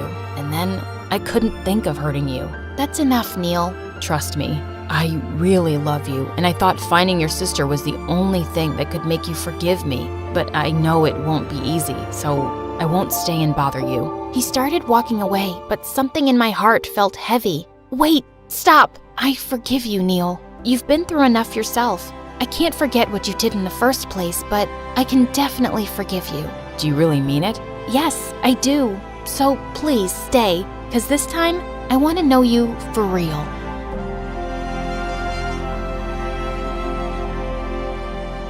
Hi, I'm Rose from Austria. Before I tell you my story, please like and subscribe to MSA. I grew up in a huge mansion with my parents, grandparents, aunt, and lots of maids. We were rich, and my life was practically perfect, especially because I had the best mom ever who spoiled me rotten. Like when I was 6 and went to school wearing a fairy costume for a month. It was against the dress code, but somehow Mom convinced the teachers to make an exception. And when I was 8, I wanted a big dollhouse. So Mom got one constructed in our backyard big enough to fit a family of humans. I loved having Mom around, and she was a very kind and sweet person, but she was a bit peculiar. You see, Mom was fascinated by everything paranormal and thought she could communicate with ghosts. No one in our family thought it was a big deal, till one day when I was 10, Mom and Dad had a fight and Dad left. Who needs humans when you have a million ghosts to keep you company? You're insane! Go hug your invisible friends! I'm out of here! After Dad left, Mom became obsessed with her hobbies and spent hours locked in the room talking to herself. But one night, she lit too many candles and caused a fire which burned down half of the mansion. My grandparents were furious and asked Mom to leave. Mom and I moved to a smaller place, and even though we had enough to live comfortably, it was nothing compared to our life before, and it really affected me. Look, I bought you a new doll. This is a rag doll, Mom, and it's so scary. Take that away from me. But sweetie, I made this for you. Well, you wouldn't have to waste your time if you didn't burn down my old toys. Mom looked at me sadly before leaving, and I felt bad, but I was a kid, and I really missed my old life. I thought Mom would eventually give up her obsession and we would move back to our old home, but she only got weirder. Like when I was 12, a weird lady showed up at our door offering her fortune-telling services. Wow, the universe must have sent you. Please, come in. Mom and the lady sat down for a reading, and halfway through, the lady started communicating with spirits. The table started shaking, and Mom looked amazed. What do the spirits want? Oh, they're upset, so very upset. You burnt their old house down, and now they're homeless. They are invisible, right? They can stay in the White House and no one will know. Child, you make fun of spirits? How dare you? The weird woman got up and started jumping on one leg, chanting things. Mom joined in too, and the whole thing just looked ridiculous. Anyway, Soon after, she left, and the next day, Grandpa showed up for a surprise visit, and Mom told him about what had happened. Now, I just need to find a way to please the spirits and... I can't believe you're still looking into these things. I wanted to give you another chance, but you haven't changed a bit. Saying that, Grandpa left, and Mom cried all night. Why can't you just let these spirits go, Mom? I really want to move in with Nana and Papa. I miss them. No way. You saw what happened with the medium. I'm not putting them in danger again. So you'd rather make us live like street rats? Come on, Mom. This is not real. That weird lady, medium, whatever, she was tricking you. I'm not discussing this, Rose. Go to your room. That's when I realized the only way to get Mom out of this paranormal world was to convince her that there was no such thing as ghosts. While she spent time and money on psychics, seminars, and meditation retreats, I did research to debunk her beliefs. There is no scientific basis for crystal healing. The Bermuda Triangle has finally been explained. Most ghost activities can be traced back to change in temperature, electromagnetic interference, or... Mom, are you listening? Oh no, it's the unholy hour. I can't talk now. Bye. Mom just wasn't paying attention to me, and things got worse when one day I invited a couple of friends over for a sleepover. Everything was going well until it was nighttime, and Mom walked into my room with candles and crystals. It's a full moon tonight. Tell me, girls, when was the last time you got a cleanse? She forced me and my friends to sit in a circle while she smoked us with incense. I was so embarrassed. Of course, nobody came to my place after that, and while I couldn't have my friends over, psychics kept showing up at her door. Some of them even became Mom's friend and stayed for days with us. I'd given up hope until one day while I was going home, I heard some kids talking about a dare at the local haunted house, and it gave me the perfect idea. If I exposed this local ghost story, then maybe Mom would finally believe me. I asked the kids if I could join in, and they agreed. And that night, while Mom was asleep, I quietly got into the house with the rest of the group. But 5 minutes into the exploration, I heard a blood-chilling scream from the upstairs room. I followed it, only to discover one of the boys panicking.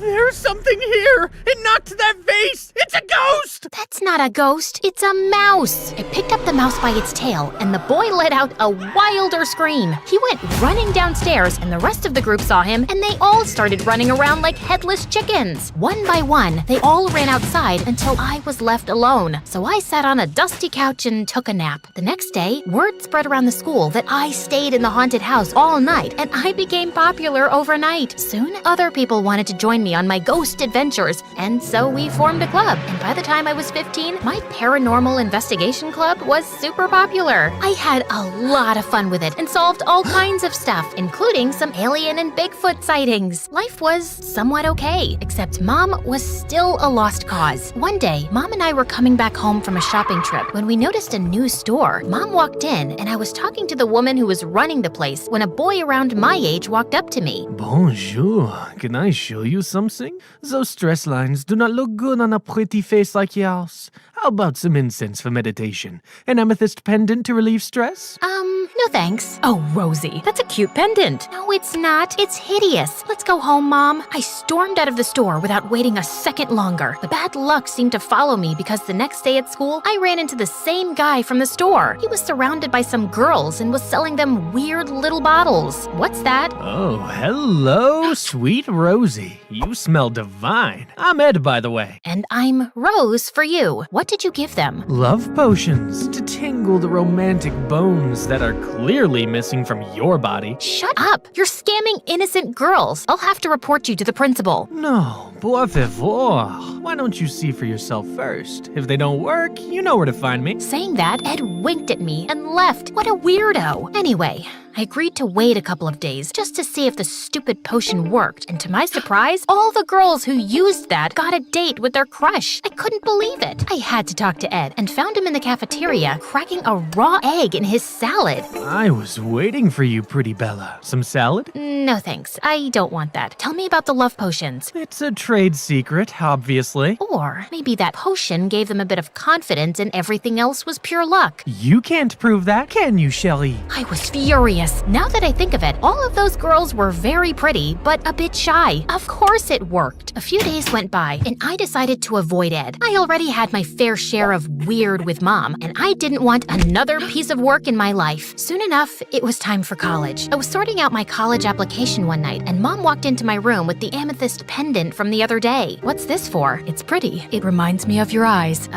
This was kind of expensive, Mom. Are you sure you can afford this? Of course I can. And while we're talking about money, I have something to talk about. That's when Mom told me that she actually had nothing saved for my college and suggested that I should ask my grandparents for my college fund. There's no way they'll listen to me, but I'm sure they'll help you. So all these years, you didn't consider that I had to go to college? How could you be so selfish? I gave you everything you need, and I know your grandpa won't hesitate to give you more money. But do you think I have any chance of getting more funds for my research? I can't believe you're still thinking about that, Mom. You're seriously crazy. I wish I could have just left with Dad. Don't use that tone with me, Rose. Actually, I'd rather not use any tone with you. Shut up, and don't forget, I'm your mom. You're the one who forgot. Saying that, I just stormed out of the house. I needed to clear my head. So I went for a walk around the neighborhood when I felt like someone was following me. I turned around and saw Ed right behind me. What are you doing? Trying to make sure the girl I like is safe. What are you doing roaming around the streets at this hour?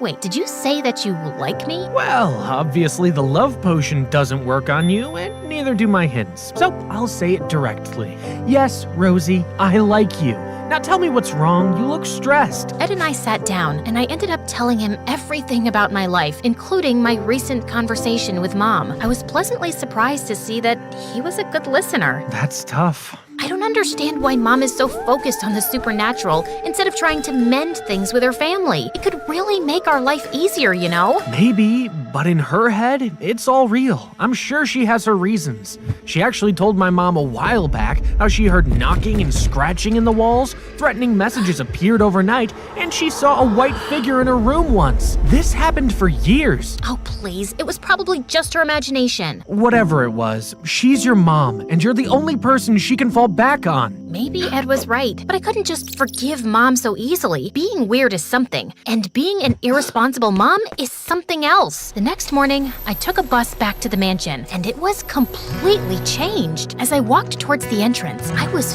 filled with nostalgia for my childhood. Then suddenly, I saw my Aunt Angelica, Mom's older sister. She saw me, came running, and pulled me into a hug. You've grown so much, my pretty Rose. So have you. You look amazing, Auntie.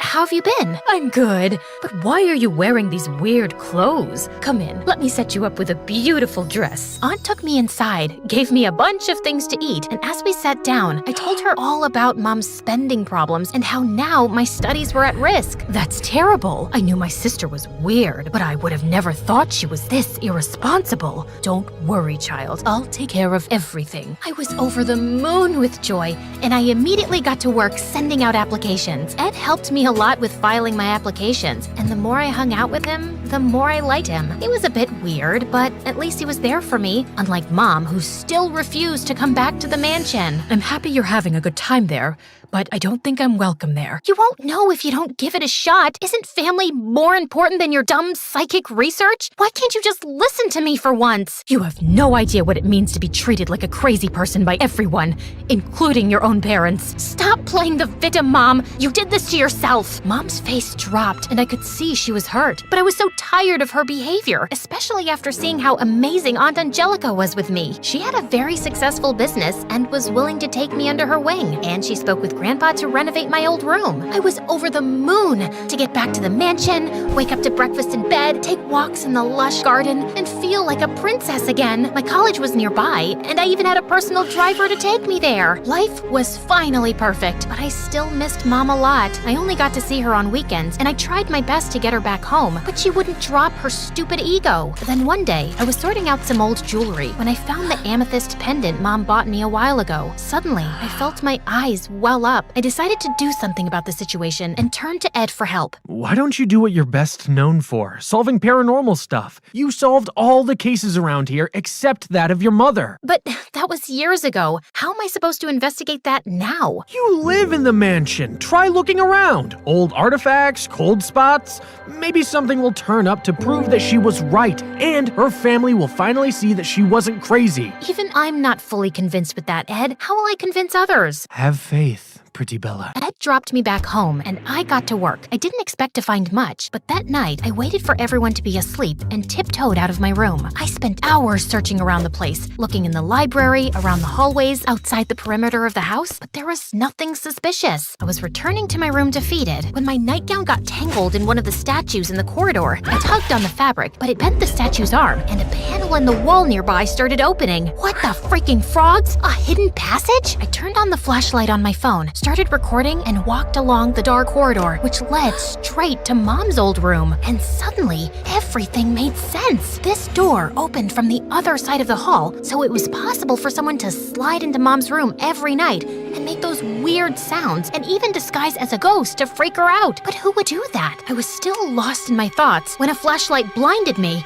and what I saw blew my mind. Auntie? Rose, what are you doing here? Oh my god, it was you, right? You knew about this secret passage. Were you the ghost that haunted my mother? I saw her surprised mask fall, and an evil smirk appeared on her face. Well, what can I say? Your mom was always too stupid to figure it out. You probably took after your father. But why, Auntie? What did Mom ever do to you? She took everything from me. She was always the favorite child because she was younger and prettier. I did everything to get our parents' attention, but they didn't have time for me. I could still let go of that. But then, she married the guy I liked, and I knew I couldn't take it anymore, and worked out a plan. All I had to do was to show everyone how crazy she was, and she was stupid. She actually fell for it. You were in love with Dad? Please tell me you didn't have anything to do with their divorce. I may have given him evidence of your mom cheating, and while she was busy moping around, I amped up the hauntings, but the fire and everything were all her. You hated Mom, but you helped me? Why would you do that? To take away the last thing she had, of course. Wow, you're evil. Wait till I tell Grandpa. You can try, but you won't if you want the funds for your college to keep coming. Oh, don't you worry. I've learned a trick or two of my own. After all, we are related by blood. I waved the phone in front of my aunt while she looked at me in shock. She tried to snatch it, but I was fast and ran out of the house. The next day, I asked Mom to come over and showed the video to her and my grandparents. They were shocked and decided to banish my aunt right there and then. I am so sorry, Mom, for never believing you. I didn't give you a reason to trust me either, sweetie. So I guess it's a new start for us both. My grandparents apologized to Mom and sent my aunt away to the ancestral cottage in a far-off village. They asked Mom to move back in, but she just looked at me with sad eyes. I wish you could have trusted me instead of thinking I was crazy. It will take a while to forgive you guys. But Rose, I leave it up to you. It's okay, Mom. Let's go home. My grandparents felt guilty and kept funding my college. Mom and I still live in our small house, and we were closer than ever. Ed and I started dating officially, and he offered me a job at his store. But at one condition. You'll have to wear this pendant. Only if you want to, of course. Have you spiked it with a love potion? I don't think I have to. A young Chinese couple moved to the U.S. with their baby, and for 4 years, they were struggling to make ends meet. So, when the woman found out she was pregnant again, she was really upset. Another child? Even one is too much. Just then, her husband burst in and said he'd found an investor for his business. Oh, honey, our luck is about to turn. And it did. Within a few months, the man's business was booming. They moved to a lovely house where they welcomed their second child, who was me. Hi, my name is Gia, which means extraordinary. Before I continue, please like and subscribe. My parents could spend hours gazing at me. They thought I was perfection itself, and they gave me everything. I literally grew up with a silver spoon in my mouth. All was perfect, except for one problem. My older sister, Fen, she was weird. All she did was glare at me, or pinch me awake at night and make some strange faces at me. But this one time, she put me in a pram and pushed me down our sloping driveway. As my pram rolled straight onto the main road, Mom came running out of nowhere and stopped it, just in time. On my first birthday, my parents threw a huge party for the entire neighborhood. As everyone gathered around the table, Fen suddenly jumped onto it. I've never had a birthday party. I've never even had a cake. Why does she get everything? Is that girl your daughter? You never mentioned any other kid than Gia. Fen screamed, and then she went all Godzilla on my cake. She was banned from the party, and my parents arranged for another cake within minutes. As I got older, I started realizing that my parents were really unfair to Fen. When I was 5, I got all the presents I wanted for Christmas. But she looked really mad at hers. Why would you give me these ugly socks? And a geography book? What's wrong with the book? If you opened one sometimes, your grades would be better. Why are you guys always like this with me and never with Gia? Because Gia is perfect. She's just easier to love. I felt terrible as Fen's eyes welled up and she stormed off. She wouldn't even join us for the Christmas party. So I took food up to her room. Hey Fen, I brought you all your favorite. She viciously slapped the plate out of my hand. Don't even bother, witch. Nothing you could ever do would make me hate you less. Well, turns out I could give her a reason to hate me more. The next day, I was flipping through Gia's geography book when Mom said, "Oh, honey, you won't understand that. You're too little." "Yes, I do, Mom. And I just learned the names of all 50 states. Want to hear them?" I rattled off the entire list and everyone stared at me. "You little genius! You just keep amazing me. This has to be some kind of world record, right?" My parents called every newspaper in town to come interview their wonder kid. And I was suddenly famous. Mom and Dad were showing me off everywhere. But even worse, they enrolled me in a fancy private school. Not the public one where Fen was. As I was going in our limo on my first day, we drove past Fen walking to her school, and I felt sad. "Why can't she go to my school, Mom?" "Because she's dumb, sweetheart, and your school is so expensive. Why should we waste money on her? You're the one with the big, bright future, so you're worth it." Fen and I just kept growing further apart. Once in 5th grade, my parents were helping me prepare for the National Spelling Bee when Fen walked in and we gasped. She dyed her hair bright pink and was wearing the most amazing makeup. But my parents went bonkers. "What did you do to your hair? It was the one nice thing you inherited from me. And I never put on makeup till I was a married woman." "Everyone here wears makeup, Mom, and people tell me I'm really good at it. Maybe I could be a makeup artist one day." "Wow, we came all the way from China and struggled to give you an education so you can be some clown artist? Why can't you be more like Gia? You're an embarrassment to me and all our ancestors." She left angrily. "Guys, you need to stop this. She hates me because of you." "Oh, baby, who cares what she thinks?" "I care." I went after Fen and told her she looked beautiful. I expected her to be mean as always, but she kind of smiled at me. "Thanks, kiddo. You've always been nicer to me than the rest of them." Was I hearing some kind words from Fen? In this rare moment, I asked her if she'd like to come see me at the spelling bee, and she said yes. I was nervous at the event because it was being shown on TV, but I aced all the rounds and I won.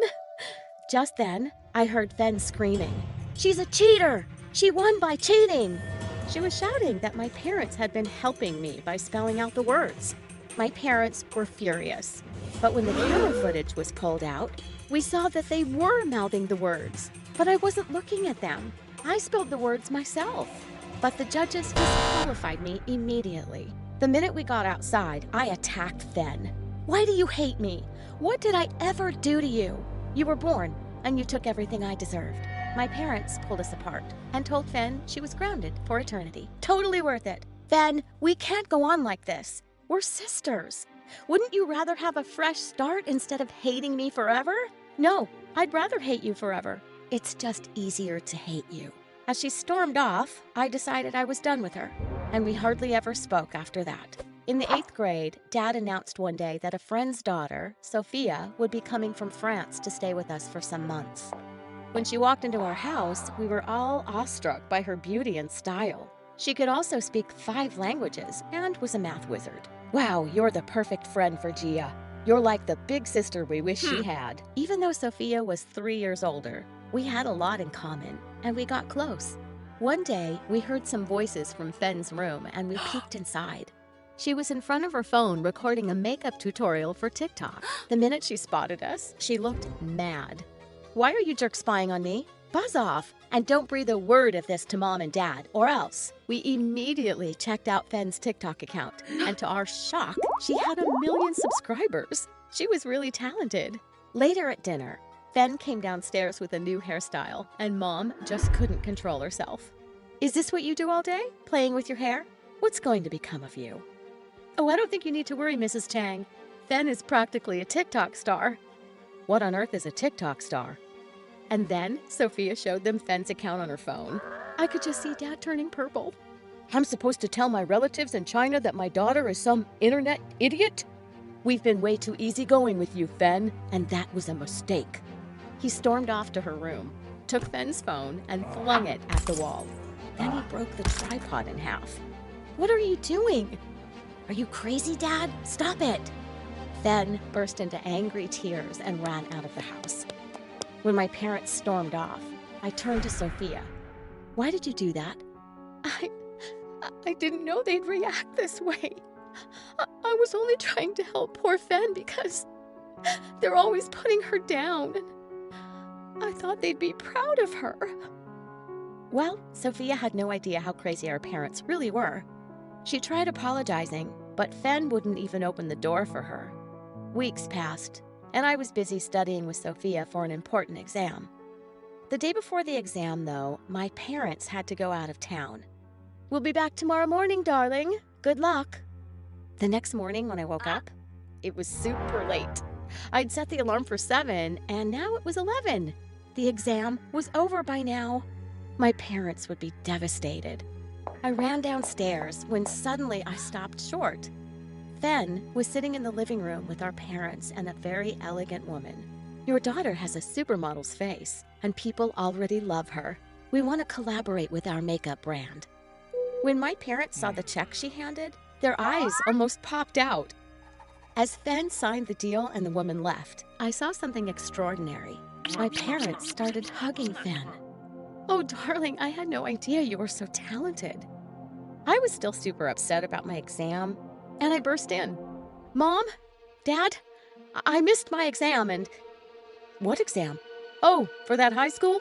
Who cares? Didn't you just hear Fen's amazing news? Come, darling, let's go for a fancy brunch. What the freaking fish just happened? And suddenly, I was living Fen's life. My parents couldn't stop showing her off, and I was invisible. One day, they told me Fen would be using the limo, and I could take the bus to school. It's time you learned to be a grown-up anyway. One day, we weren't here, and you just slept through your exam. So irresponsible. Wow, who were these people? Sophia was my only ally here now.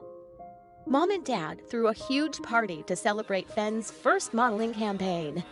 In the middle of it, the owner of the makeup brand burst in, and she marched up furiously to Fen. You stupid girl, how dare you post something like this about my brand? What are you talking about? This! It was a post on Fen's Instagram with some makeup and the caption, "These products are tested on rabbits who are kept in terrible conditions. Boycott this cruel brand." Fen protested that she'd never posted this, but the woman wouldn't listen and threatened to sue her. As she stormed off, Fen suddenly pounced on me. You did this, didn't you? You couldn't stand that I was getting the limelight for once.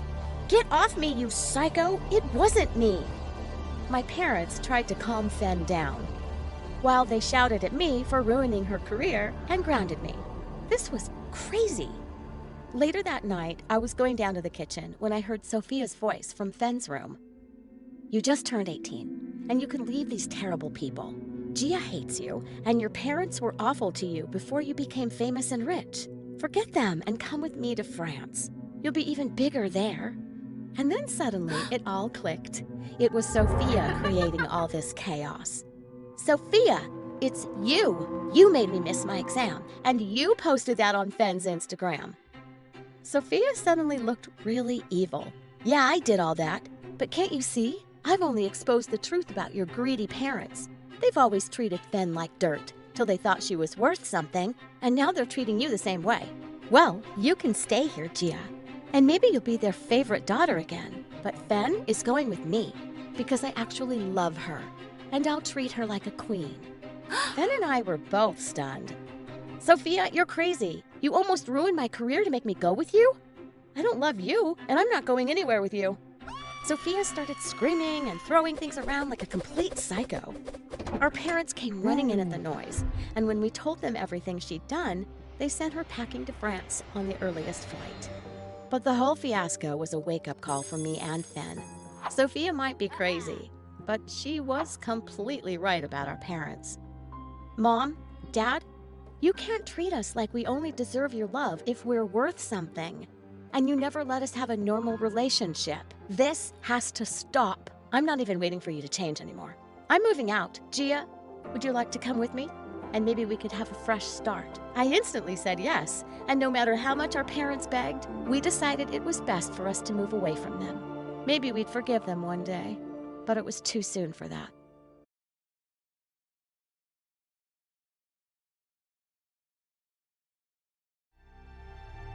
Hi, I'm Princess Aurora from Monaco, and I was born to the most awful king and queen ever. Before I continue, please like and subscribe. I'm sure everyone thought I was the luckiest little girl in the world, but I didn't. The royal palace was a prison. My only playmates were the maids, and I was never allowed to go beyond the palace walls. My parents always said the world outside was ugly and cruel. But look at these pictures, Daddy. These places look beautiful. Why won't you ever let me see them? Sweetheart, you'll understand when you're older. Why can't you tell me now? Why are you keeping me here? You won't even send me to school. You have the best tutors in the world, darling. But I have no friends. Of course you do. Us. Jeez, who wants to be friends with their parents? Once when I was 8, I was reading on my bed when suddenly someone crawled out from under it, and I fell off in shock. I looked up, and my eyes met those of a boy my age. I'm sorry, I didn't mean to scare you. If you tell on me, I'll be in so much trouble. I won't, pinky swear. Now, tell me where you've come from. He was one of the maid's kids, and he'd sneaked into the palace, and he had the most amazing things to tell me about the outside world. Have you ever been on a roller coaster? My mom took me once. It goes so fast, you want to throw up. It's awesome, like you're flying. I'd like to fly. Ooh, and that same day, I ate cotton candy. What's that? It's like a cloud of sugar. It just melts in your mouth. Oh, wow. He wanted to see the palace, so we tiptoed down the hallway. But just then we heard voices, and we crawled into a vent. And soon enough, my maids discovered I wasn't in my room, and everyone was going bonkers looking for me. The two of us couldn't stop laughing.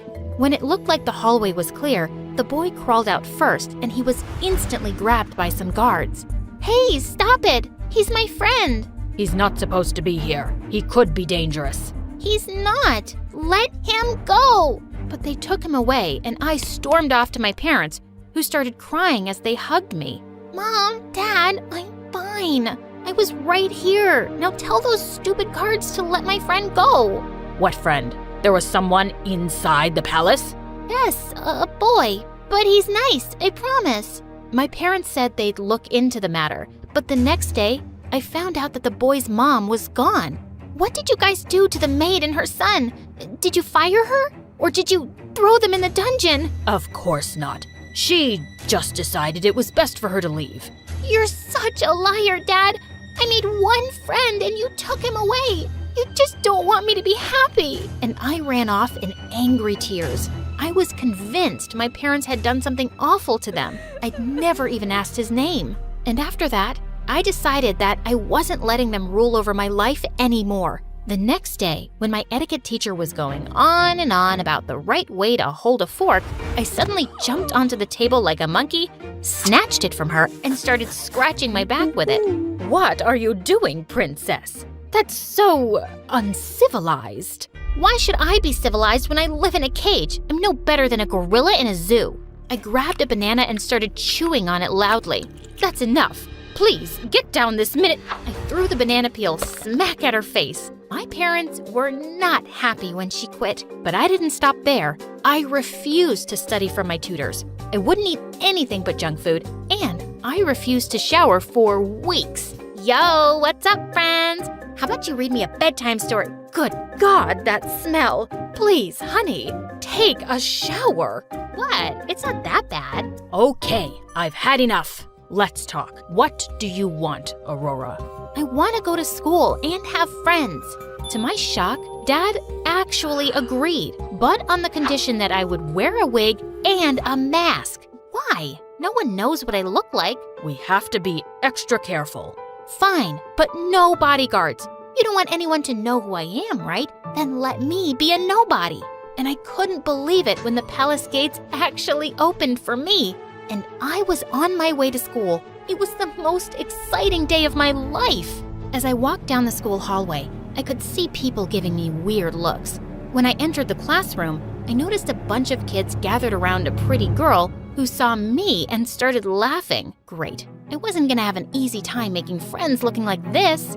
Later at recess, I observed what the other kids were doing and saw them making their way to the food counter. I walked over straight to the lunch lady, when suddenly someone called out to me, the girl from my class. What do you think you're doing, weirdo? Get in line. What do you mean? See this line? Get your butt at the end of it. But why would I do that? Because you have to wait for your turn? What are you, some moron or daddy's spoiled princess? Daddy's spoiled princess. Well, high five, girl. My dad's really rich too and spoils me rotten. But even I have to wait in line. Oh, I see. But I'm pretty sure my dad's richer than yours. As I turned to walk away, the girl suddenly lunged at my mask.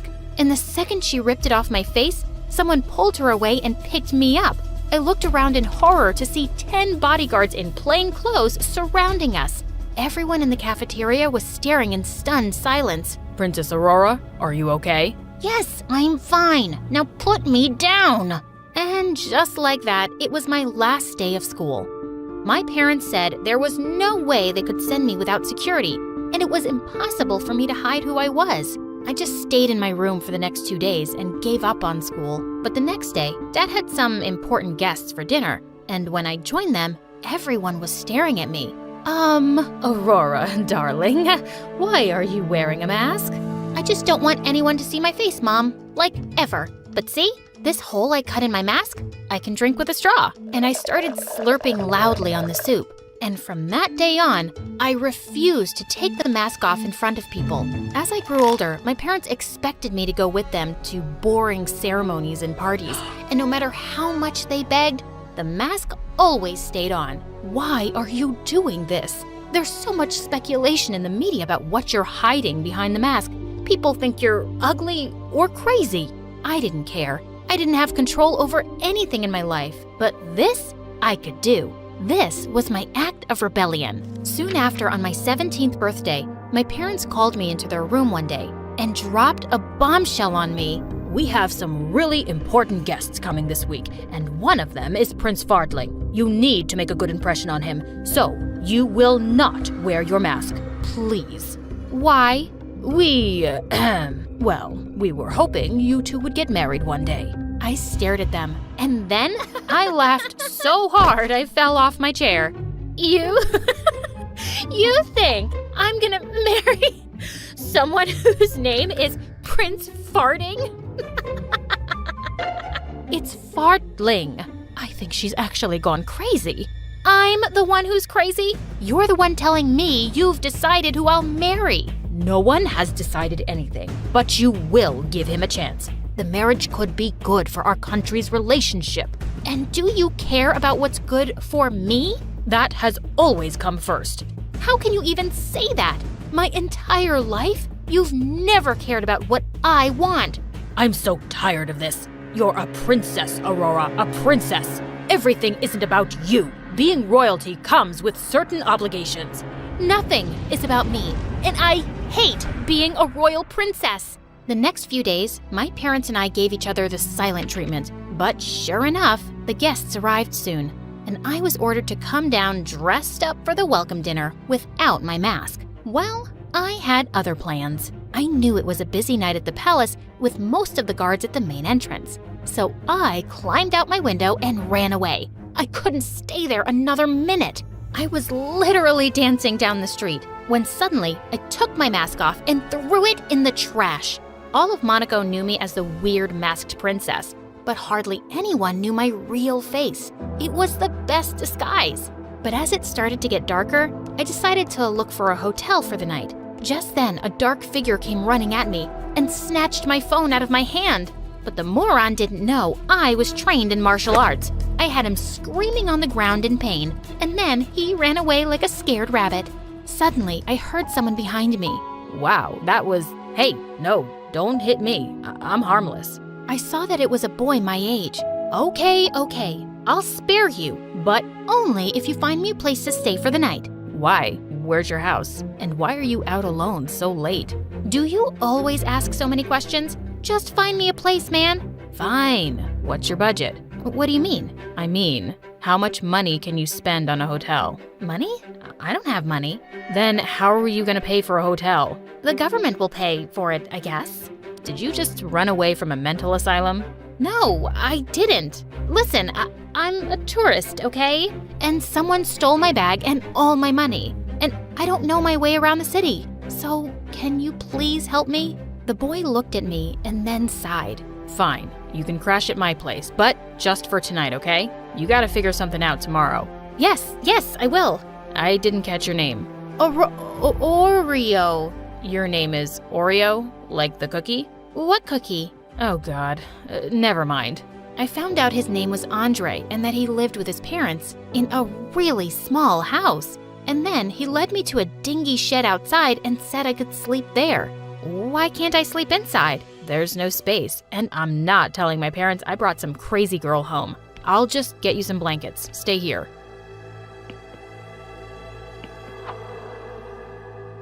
Are you sure the news is true? How could this happen? Yes. I heard it straight from my cousin who's a palace guard. Princess Aurora has indeed run away, but they're keeping it very quiet. They've told the guests that she's really sick. They'll try to get her back before the news gets out. Poor girl. She must have been so miserable that she ran away. I hope she's safe. Hey, listen, you can sleep in my room, but my parents better not find out. He helped me through the window into his room and told me that I could take his bed while he'd sleep on the floor. But once Andre switched the light off, I kept tossing and turning to get comfortable. Gosh, this mattress was so lumpy. Will you stop moving? All that creaking isn't letting me sleep. Sorry. I'll be quiet as a mouse now. I tried to stay still, but I just couldn't fall asleep. Hey, are you awake? Obviously. You're so noisy. Thanks for everything, Andre. You're welcome, Oreo. The next morning, Andre shook me awake at 7 in the morning and said I had to leave with him as he was going to school. I'll take you around the city after school, if you want. You can stay a little longer till you figure things out. You do have some plan, right? Yeah, of course. I'll call my family for some money and I'll be gone before you know it. Thank you. Andre even let me borrow some clean clothes, and we walked together to his school. I had promised I'd stay outside and wait for him, but only minutes after he'd left, I sneaked in too. As I walked down the hallway, I quickly hid behind a wall when I saw Andre by the lockers, with a pretty girl leaning against them. Hi, handsome. Are my assignments done? You'll have them in a few days, Selena. I've been busy, and you still haven't paid me for the last ones. I'll pay you for everything, Snookums. Don't you trust me? Not really. How about you pay me for those first, and then you'll get the rest? Don't push your luck, Andre. You're cute, but not that cute. If I don't have all the assignments by tomorrow, well, you know how difficult I can make things for you. And with that, she left. What a witch! And what was she holding over Andre? When I met him outside school later, he said that he couldn't take me around the city because he had a lot of work to do. I told him I was happy to help, and we headed off to the local library. Oreo, you're a lifesaver. And you're really good at math. Andre, these assignments aren't yours, are they? I sneaked in and saw you with that girl. Why are you putting up with her? She seems awful. You got that right. But her dad frickin' owns the school, and she knows I'm on scholarship. She could make her dad take it away from me. At first, it didn't seem like a bad deal anyway because she'd pay me for the assignments. But now, sometimes she doesn't. That's so unfair. Is it really that important for you to be at this school? Yeah, it is. Being here will give me some great chances for college scholarships. I need to do this for my family, Oreo, but sometimes I just want to run away from everything. I know exactly how that feels. Suddenly, Andre leaned in a little closer, and for some reason, my heart skipped a beat. His eyes were such a lovely blue. He reached over and rubbed his thumb over my nose. You got some ink. You look like a clown. I dipped my fingers into the ink bottle when he wasn't looking and smudged them all over his cheek. He reached for the bottle as I ran, and soon the librarian threw us both out. The next day, I was hanging out on the bleachers at school when he joined me during recess, looking bummed out. She didn't pay you for the assignments, did she? No, she didn't. How much does she owe you? 520 euros. Wait, where are you going? To teach that girl a lesson? Oreo, no. You'll just make things worse. I promise. She won't think it has anything to do with you. Meet me outside. And before he could stop me, I put a handkerchief around my face and ran off inside the building. I spotted her walking by herself into the bathroom, and I stepped in after her and locked it. Hey, who are you? Your worst nightmare. Oh, open that door right now, or I'll scream.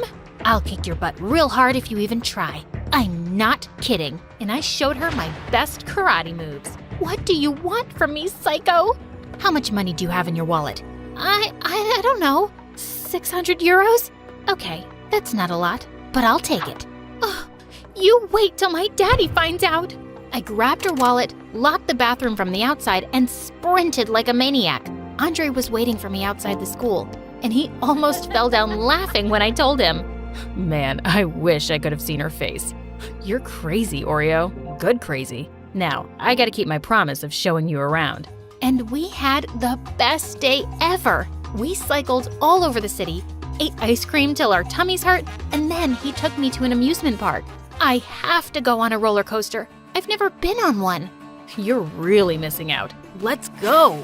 But as the roller coaster began to go up the slope, I started freaking out. Oh my god, I can't do this, Andre. Open your eyes, Oreo. Nuh-uh, not happening. You can't do this with your eyes closed. Just take my hand, okay? I opened one eye and we were right at the top. I squeezed Andre's hand really tight.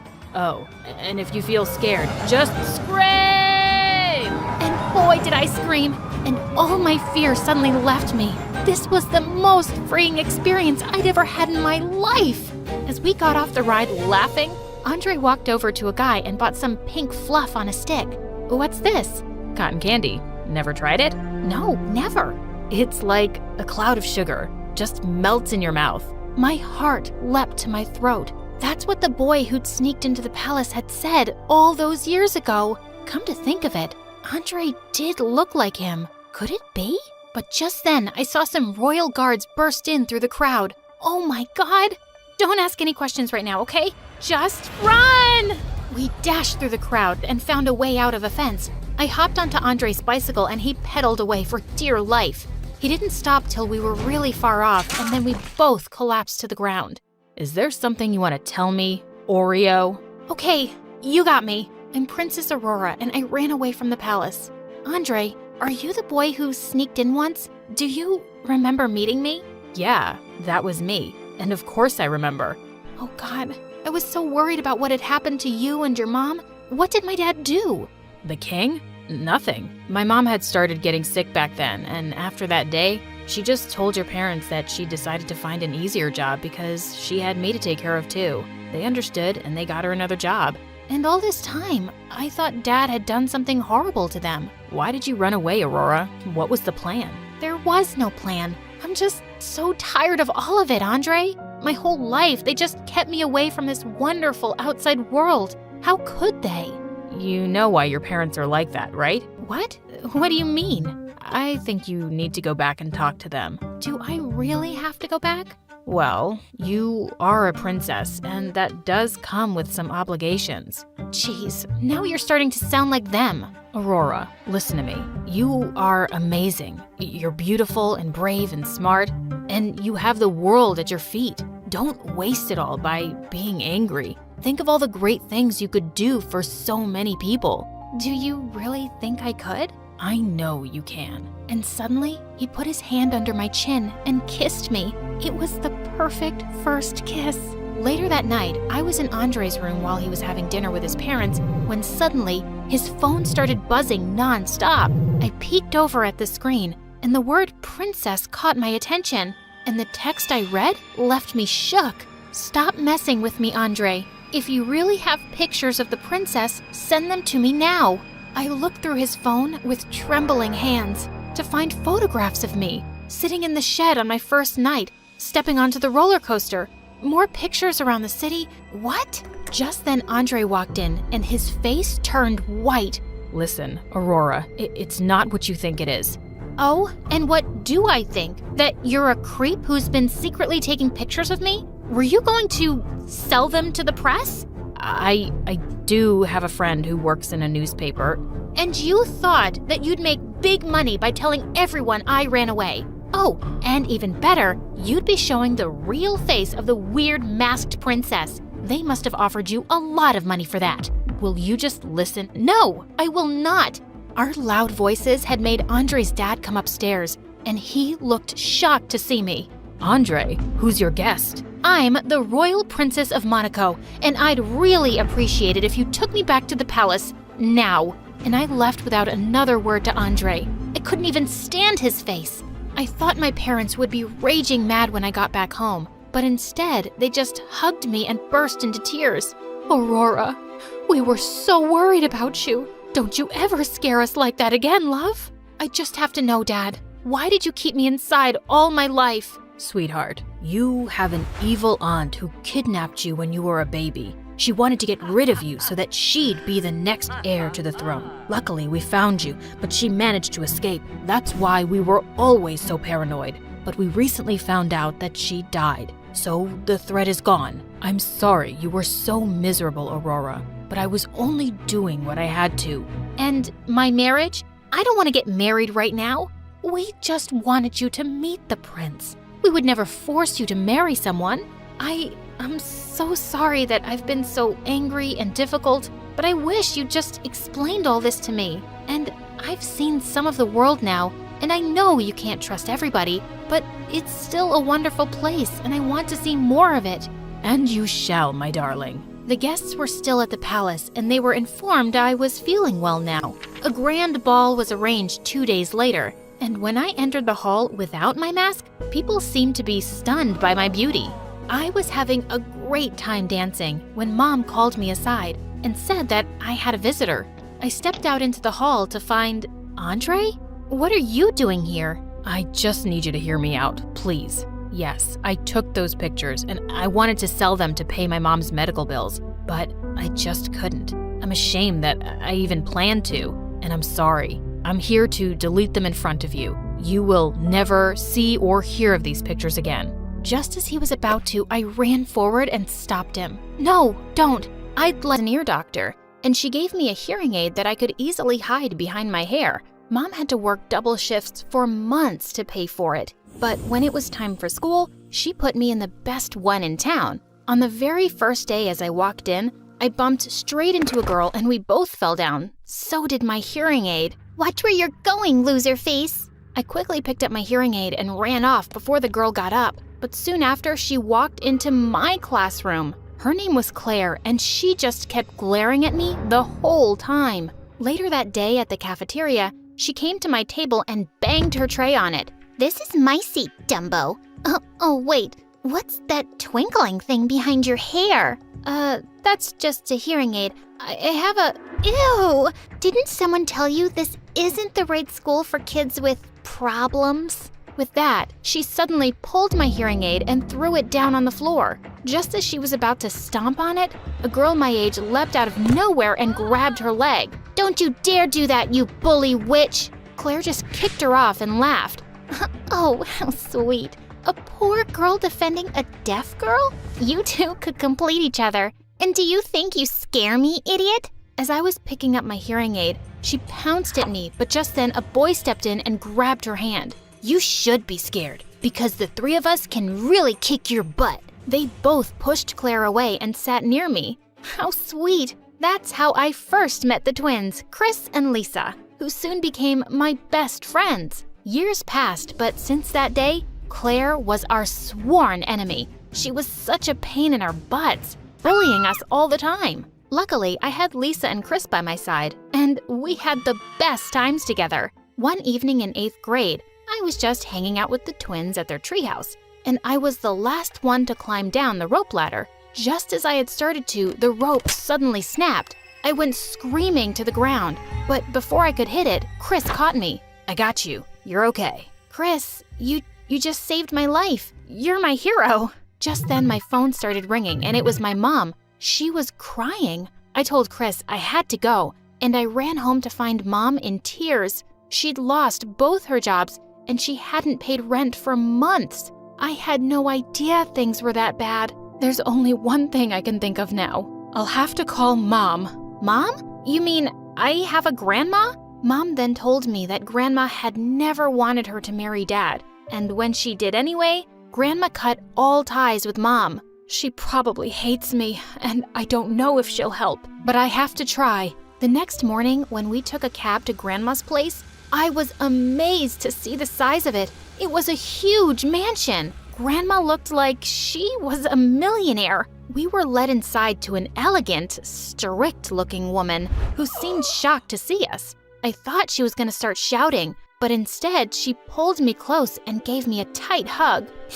Oh, how I've longed to see you. You're so beautiful and all grown up. Mom, I'm sorry I kept her away from you, but Grandma pulled her in too. We've been apart for way too long, darling, and I've been much too lonely. I'm sorry I was so stubborn too. I'm just so glad you're back. Wow, Grandma was cool. And just like that, my life completely changed. We moved into the mansion right away, and Grandma treated me like a princess. She took me and my mom to a fancy salon and then to amazing malls and restaurants. It was the best weekend of my life. The weekend just flew by, and it was time to get back to my own school. No, literally. Yeah, my grandma owned it. When I entered the school, everyone stood for a second to stare at me and the limo. And my classmates, their jaws dropped when they saw the different me. OMG, Dora, what have you done to your face and your hair? You look stunning. Yeah, right? It's all my grandma's doing, but I love it too. What do you think, Chris? Yeah, you look nice, but you always do. But just then, Claire walked past me and threw a whole bottle of ink on my new dress. Ugh, I lost it. I attacked her and pulled her hair really hard. Just then the teacher walked in and pushed Claire away, helping me up. Dora, are you all right? I'm sorry for this misbehavior. I'll have the principal suspend the girl immediately. And class, let this be a warning to everyone. Don't mess with Dora. Her family owns the school. Everyone went, ooh, as the teacher took Claire to the principal. That felt awesome. Of course, the first thing I did was invite Chris and Lisa to my new home, and they were awestruck. We had the most amazing time in the pool and an in-house movie theater. But soon enough, my popularity in school started rising too. I was suddenly being invited to all the cool kids' parties. People wanted to sit next to me at lunch, especially the boys. And I had to admit, I was enjoying it. A few weeks later on a school trip, I got onto the bus and looked around for Lisa, but she wasn't there. Just then, Claire called out to me, "Hey girl, I saved you a seat." I reluctantly sat down next to her. Look, I know we haven't always gotten along, but maybe it's time to change that. I've seen you in gym class, and you have some natural cheerleading talents, so just come and audition tomorrow, okay? I knew she was only being nice to me now because I was rich, but I'd always wanted to try out for cheerleading. I told her I'd audition, and just then, Lisa walked onto the bus. Seriously? You're sitting with the witch? You could have saved me a spot. Thanks for nothing. Hey, come on, that's kind of rude. Oh, was I rude to your new friend? Sorry. And with that, Lisa got off to sit in the other bus. It took 2 days for us to make up after that. I was having fun being a cheerleader, but with the practices and the games and after parties, I got less and less time to hang out with Lisa and Chris. One day, I was sitting with them in the cafeteria when the most popular jock in school, Dave, slid right next to me and grinned. Hey, so I've got this awesome party at my place this Saturday. Think you could make it? You'll break my heart if you say no. You can bring your friends too, if you want. I said yes and turned to them excitedly, but Chris muttered he had to go somewhere and left, and Lisa glared at me and stormed off too. I followed her. Hey, what was that? Someone invites you to a party and that makes you mad? No, you make me mad. Flirting with that jerk and going to this stupid party this weekend? I mean, who are you? A few months ago, we were making fun of these rich, spoiled kids, and now you're one of them. Oh, really? What's bothering you, Lisa? That I'm rich or that I'm popular? That you're pretending to be someone you're not, and you can't even see who really cares about you? What is that supposed to mean? And I care about you guys. I want you to go with me. No thanks. You used to be pretty cool, and now I don't know who this pathetic loser is.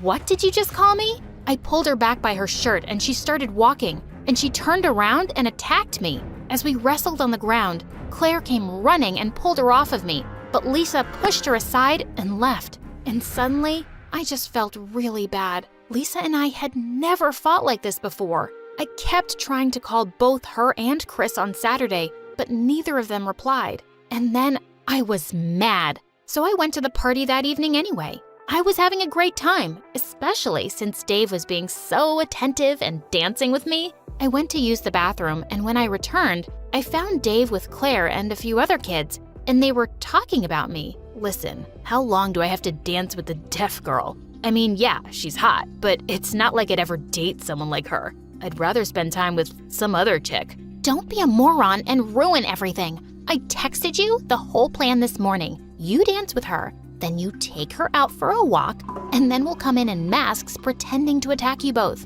And we'll blindfold her, take her to the school, and lock her in the janitor's closet. It's not that hard. I don't know, man. Don't you think it's a bit much? No, it'll be fun. We're not hurting her. It's just for the weekend. The janitor will find her first thing on Monday, but her richy rich grandma will go bonkers in the meantime. It'll probably be on the news. Or maybe we should hide her somewhere for longer and ask for reward money. Oh my God, what? Thanks for letting me in on your plan, you psycho. I'll make sure you all pay for this. Babe, it was all Claire. I was telling her it's wrong. She wouldn't listen. But I gave him a hard slap across the face as I ran off to my car. I could hardly believe it. But instead of going home, I told the driver to take me to Lisa's. She'd been right. I'd been a fool to think these people could ever be nice. I already had amazing friends, and I couldn't lose them. But when I reached their house, I nearly died when I saw balloons at the gate. Oh my God, it was the twins' birthday today. That's why she was extra mad at me. How could I have forgotten it? I found Chris sitting on the porch outside, and he didn't look happy to see me. Chris, I'm so sorry. I feel like such a fool. I should have never gone to the party. I can't believe I missed your birthday. Dora, you don't have to be sorry. You're beautiful, rich, you're surrounded by the most popular guys, but I've loved you ever since I met you. What? What did you just say? You heard me just fine. I've tried telling you before too, but you just never took the hint. It's okay if you don't like me that way. I'm sure there are better guys out there for you, but you do need to start being a better friend again. He got up and walked inside, leaving me in tears. He was the best guy. How could I have been so blind? The next day, our school was competing in a big baseball game, but I had something more important to do. Lisa was having some of her amazing photographs displayed in a small gallery, and I had to be there. As I was admiring a photo, I heard her behind me. Wow, didn't expect to see you here. You're so good at missing things. Also, isn't there a big game today? What's the team gonna do without their star cheerleader? I don't care. I'm just sorry for being a terrible friend, Lisa. You were right about everything. Those people are awful, and I was so stupid for not seeing that. I'm sorry for hurting you. Please forgive me. And let me join the cool kids club again? Lisa slowly grinned and then hugged me so hard I nearly fell down. And when I told her all about the party, she was angrier than I was. Oh my God, that witch is so gonna pay for it. The next day during the last lesson, the teacher walked in and said the principal was calling me, Lisa, and Claire into her office. Claire looked shocked as the three of us made our way. And sitting there already was Grandma and Dave. What's going on here? You said my grandma would go bonkers, Claire. And she really did when she found out about your plan to kidnap me. What are you talking about? What plan? Didn't you say you texted the whole plan to Dave? And with that, Lisa whipped out Dave's phone that she'd stolen from his locker earlier. And luckily, the moron hadn't deleted the text. The principal was horrified, and they were both immediately expelled. As Lisa and I jumped around and hugged, I said, "Just got one more thing to take care of now." I ran down the corridor to see Chris walking out of the school building, and I caught up to him. As he turned around, I put my arm around him and gave him a kiss. Whoa, what was that? I was just curious. Listen, can I ask you out for dinner this weekend? Without Lisa, of course? I think I'd really like that, Dora. And we kissed again.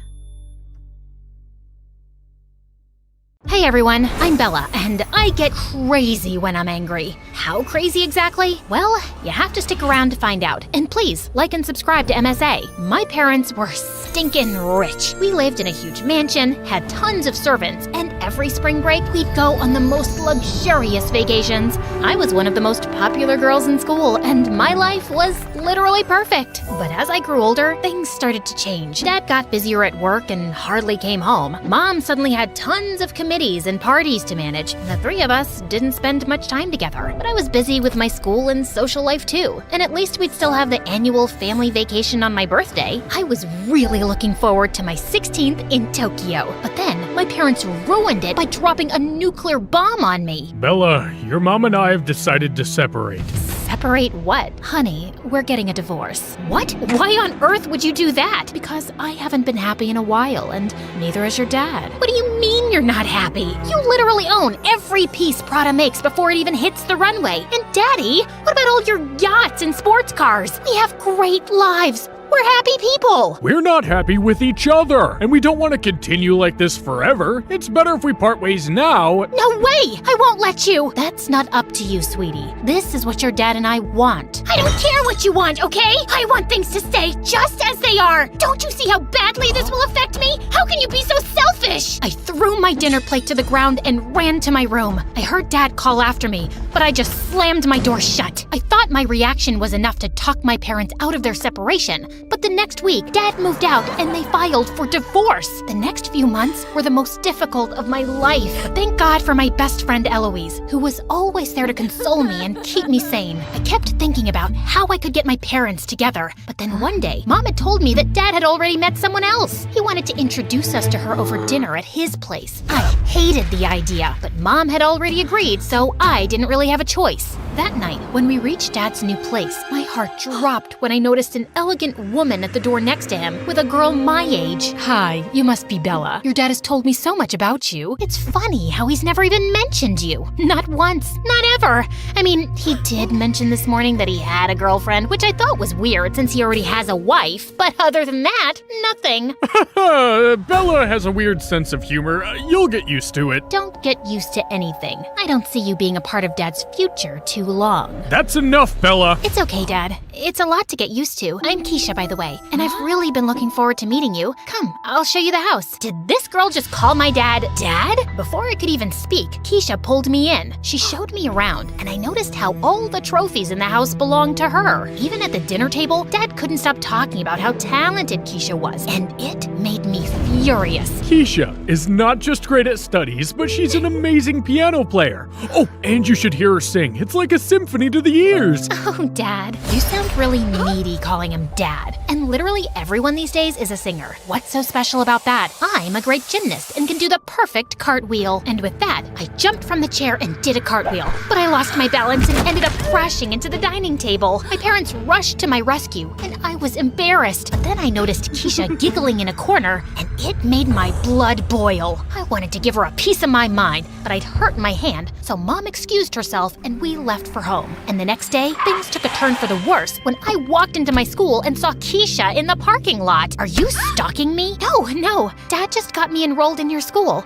By the way, how's your arm? You crashed pretty bad last night. I was also a gymnast in my previous school, so if you're really interested in perfecting a cartwheel, I can help you. I don't need your help. Also, he's not your dad, and you can fool everyone with your sweet smile, but I won't fall for your tricks. You're evil, and soon everyone will know that. I walked off before she could even reply, and I was so annoyed because everyone seemed to be instantly in love with her. Girls couldn't get enough of her style, and boys were tripping over each other to talk to her. She's so fake. Look at her with her fake smile and fake bag and fake attitude. I just want to knock her teeth in. I understand why it's bothering you having her around, but I think you're giving her way more attention than she deserves. You're far prettier and smarter than her. Eloise was my BFF. And she was right. I didn't want to waste my energy on Keisha, so I decided to take the high road and move on. But then, I was passing through the girls' locker room when I saw Keisha giggling with some girls. It would be easier for everyone if she could at least play nice. I mean, it's not my fault if her mom and dad didn't want to live together, right? Totally. She's being a weirdo, but you're so sweet. And girl, I need your hairdresser's number. Keisha laughed again, and that's when I decided that I was gonna show Keisha her place. The next morning, as we all sat down for the biology class, I flashed Keisha the brightest smile. She looked a bit confused until she opened her bag and found a bunch of dead cockroaches inside. Keisha jumped up in horror before banging into the guy next to her. Both of them fell on a shelf, and all the beakers came tumbling down. And I couldn't stop giggling. Another time after gym class, I swapped Keisha's shampoo with blue dye, and she got out looking like a Smurf. Everyone rushed to her in concern, while I stood in a corner laughing my butt off. Suddenly, Eloise pulled me to the side. You did this, didn't you? Of course. Keisha looked like someone pulled her out of a flask. Genius move, right? No, it's called bullying. I get that you're annoyed with your dad, but Keisha doesn't deserve this. Stop being a jerk. I'm not being a jerk. I'm just showing Keisha that she can't mess with me. I just want her and her dumb mom to leave our lives so my parents and I can be a family again. That's not gonna happen, Bella. Just face the truth. Their marriage is over. Oh, shut up. My parents aren't a lost cause like your parents. Instead of telling me to face the truth, when are you planning to tell your mom that you caught your dad cheating on her months ago? The minute those words Eloise had told me in confidence left my lips, I felt regret, and even more so when I noticed a bunch of girls behind us had overheard the conversation. Eloise looked shocked, her eyes tearing up. Listen,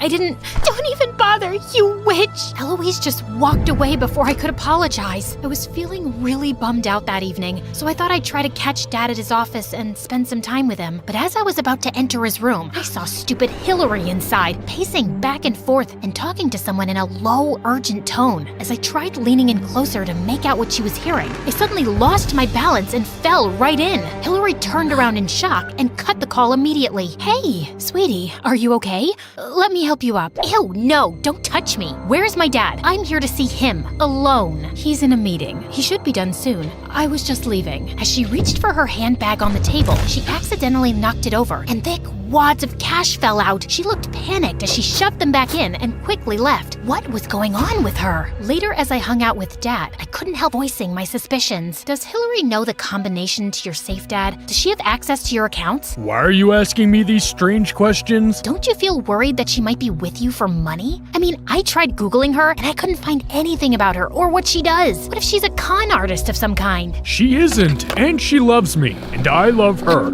She makes me really happy, Bella. The words cut through my heart like a knife. I wasn't exactly in the best headspace when I walked into class the next day and found Eloise sitting next to Keisha. It physically hurt. I walked up to them and slammed my books on the table. So what? Now you're just gonna try to make me jealous by hanging out with this moron? I thought you hated her. No, Bella, you hate her. The only person I hate right now is you. I'm sure you don't mean that. Bella, why don't you join us at recess, and I'm sure you guys can sort things out. Stop acting like you're some freaking angel. You're so fake. Just forget it, Keisha. Talking sense into Bella is like asking a donkey to solve a complicated math equation. Was that an attempt at humor? Because it pretty much sucked. Still sucks less than your stupid face. I'll show you, stupid. I pushed Eloise and she landed on her butt as Keisha rushed to help her. Just then, the teacher walked in and everyone around her told her that I'd pushed Eloise, and I landed in detention. It wasn't even the first time, because after that, I was often being rude to my classmates and teachers, and then I also failed a few tests. Mom and Dad tried to get me into therapy to help me cope with our family situation, but after several failed sessions, they gave up.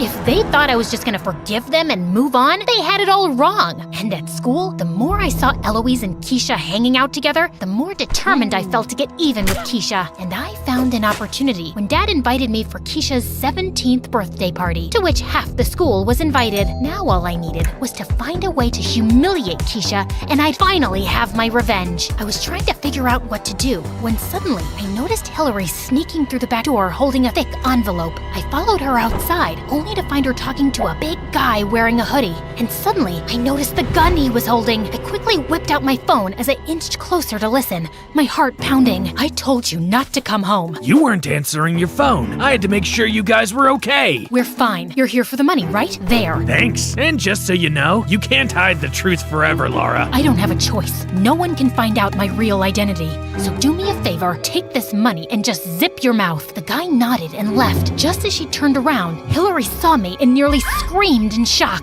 I knew it. I knew there was something shady about you and your daughter. What else are you hiding besides your real name? Bella, it's not what it looks like. Of course it's not. You know what? Maybe you'll confess in front of the whole crowd. I've recorded everything, and now my dad will know what big imposters you and Keisha are. Hillary tried to stop me, but I ran inside and went straight to the huge TV screen placed in the middle of the room. I stopped the music and plugged in my phone. Everyone fell silent as the video played, and Keisha looked like she'd seen a ghost. Just then Dad jumped in, unplugged my phone, and threw it on the floor. Dad, why'd you do that? Because I had enough of your nonsense, Bella. My nonsense? These two lied to you. Her name's not Hillary, it's Laura, and she's paying someone your hard-earned money to keep some big secret.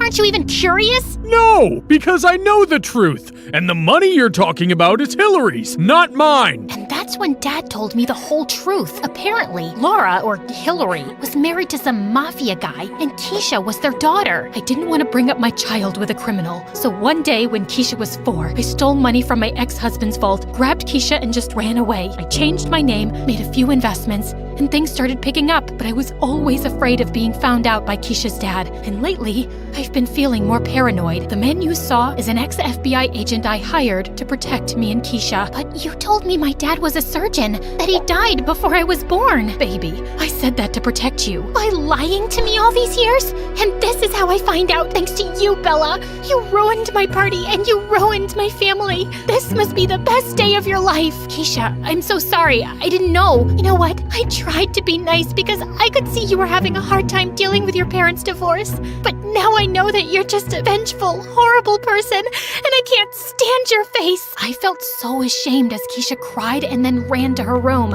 I wanted to apologize, but Dad called the driver and sent me home. I couldn't sleep a whole night, and I kept thinking about how horribly selfish I'd been. I was so blinded by my hatred for Keisha that I crossed all lines. I just wanted to apologize and make up for my behavior. But the next morning, Mom told me that Keisha and Hillary were leaving for London.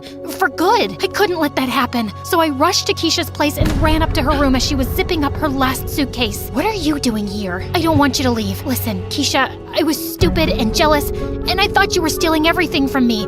My dad, my best friend, my life. You were right. I've just had a lot of trouble accepting my parents' divorce. But I know Hillary makes my dad really happy, in a way that I haven't seen him happy around Mom in years. You know, all my life, I felt really alone because Mom was always moving from place to place, and I never had siblings or friends. I really did get excited thinking I'd finally settle down and have a family. I wasn't trying to steal anything from you. I'm sorry.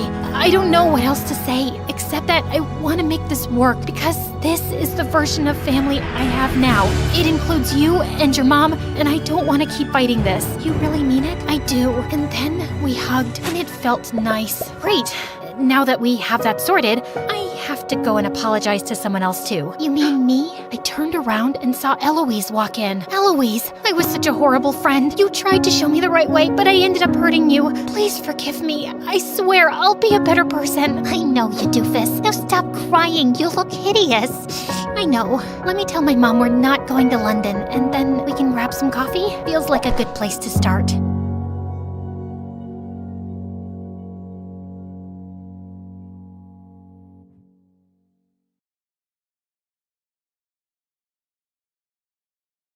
Hi, I'm Adley from Boston.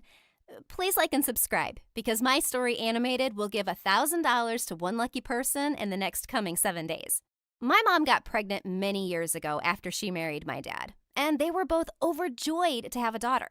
After my birth, they were waiting anxiously for me when the nurse walked in, looking nervous. I'm not sure if you want to see her. Oh my God. Is she ugly? I'm going to have a heart attack if she's ugly.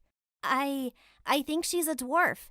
Mom leapt forward and took me from the nurse, and Dad stared at me in horror. I was really tiny and ugly, like a frog. I'll have you fired, you moron. I don't care what my daughter looks like. She's mine, and she's beautiful. So what if she's a bit small? But as years went by and my progress was monitored by doctors, I was diagnosed with slower growth than most people, which meant I'd always look younger than I actually am. Mom didn't care, as long as I was healthy, but Dad couldn't handle it. How is it even possible? Everyone in my family is practically a basketball player. Be honest with me, woman. Is she even mine? Mom started screaming and throwing things at him, and he went running out of the door, and that's the last I ever saw of him. Once, when I was 6, Mom took me to a birthday party at her boss's house. I was really excited to meet other kids, but the minute they saw me, they all started staring and then laughing. OMG, just look at it. It's so tiny. With that, the birthday girl Brenda took my hairband off. Hey, give it back, you jerk. Catch it if you can, shorty. Come on, jump a little higher. Suddenly, I lost it. I climbed onto a chair and pounced on her, and we went crashing into the pile of birthday presents, which landed straight in the pool. As Brenda screamed, Mom's boss came running and went ballistic. Who is this out-of-control toddler? Where did she come from? That's my daughter, Adley. But you said your daughter was 6 years old. I don't know who this child is. I'm calling the police. Her boss just picked me up and started carrying me away. Oh my God, she's mine. But her crazy boss wouldn't let us go till the cops arrived. Of course, Mom was able to prove I was her kid, but she was so furious. She flung a piece of cake at her boss's face. I'm not working for you, psycho. I quit. Even though Mom was struggling to find a new job, she soon enrolled me in the best school around. On the first day, I was about to go inside the building when a giant limo almost bumped into me. Hey, are you blind? You could have hurt me. A girl got down from the car, and it was that awful Brenda. Ow, shut up. You're hurting my ears. It's not our fault you're as tiny as an ant. Who can even see you? She spat on my shoes and walked off. And when I went to my classroom, I discovered she was in my class. Ugh. And all the kids were flocking around her like she was the queen of the school. Over the years, Brenda never failed to mock me. But it wasn't just her. It felt as if I walked into school every day wearing some ridiculous costume because someone was sure to point and laugh. Where's your lower half, shorty, buried in the ground? Which dwarf are you, sleepy, mopey, or grumpy?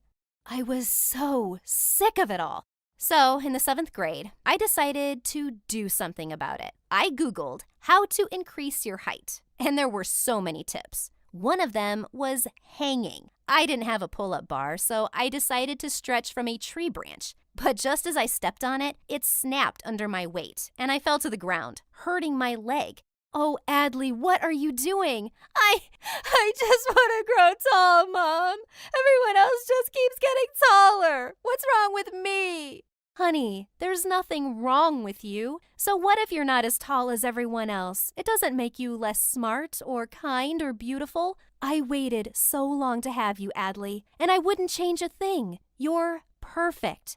Mom's words really stuck with me. It was okay to not be like everyone else. A few days later, when I was heading out for home, I suddenly saw the school bus leaving without me. I ran and waved and shouted, but it just went faster. The driver probably couldn't even see me. Just then, I tripped over something and fell face first into a muddy puddle. As I got up, I saw some kids on the side staring at me, and I snapped. What? What are you looking at? Didn't your parents ever tell you it's rude to stare? Is it so weird that I'm short, or do I have something on my face? To make things even worse, Brenda walked out just then, and she started cackling when she saw me. Ew, are you covered in poop, Adley? Because something sure stinks. I think it's your mouth, you awful witch. I attacked her, and she screamed. She managed to push me off and jumped onto a bench, but I bit her leg really hard. We were both sent to the principal's office, and our moms were called in. They were not happy to see each other. But worse, the principal said I would be expelled. What? You're going to expel my daughter? Well, ma'am, biting other students is unacceptable. And bullying is acceptable? Because my daughter's been getting bullied under your nose every day, and you've done nothing. I know why you're punishing Adley. It's because that woman is much richer than I am, isn't it? You wait and see. I'm going to sue you. Mom wasn't kidding. She did sue the school for not protecting kids from bullying, and the school board actually settled. They fired the principal, suspended Brenda for a month, and we got $100,000 as compensation. I had the best month of my life in school without Brenda. And then Mom and I took a fantastic trip to Europe over summer break. A few days before school was about to start, I came home from the library one evening and found a boy sleeping on my bed. Thief! There's a thief in my room! The boy suddenly jumped up, and I saw he was very tall and really cute. Just then, Mom came running and told me he was her friend's son Andrew from France. He'd be staying with us for a few months because he was here as an exchange student in my school. But why is he sleeping in my bed? I guess I got the wrong room. Take a chill pill, tiny loser. I hated him already.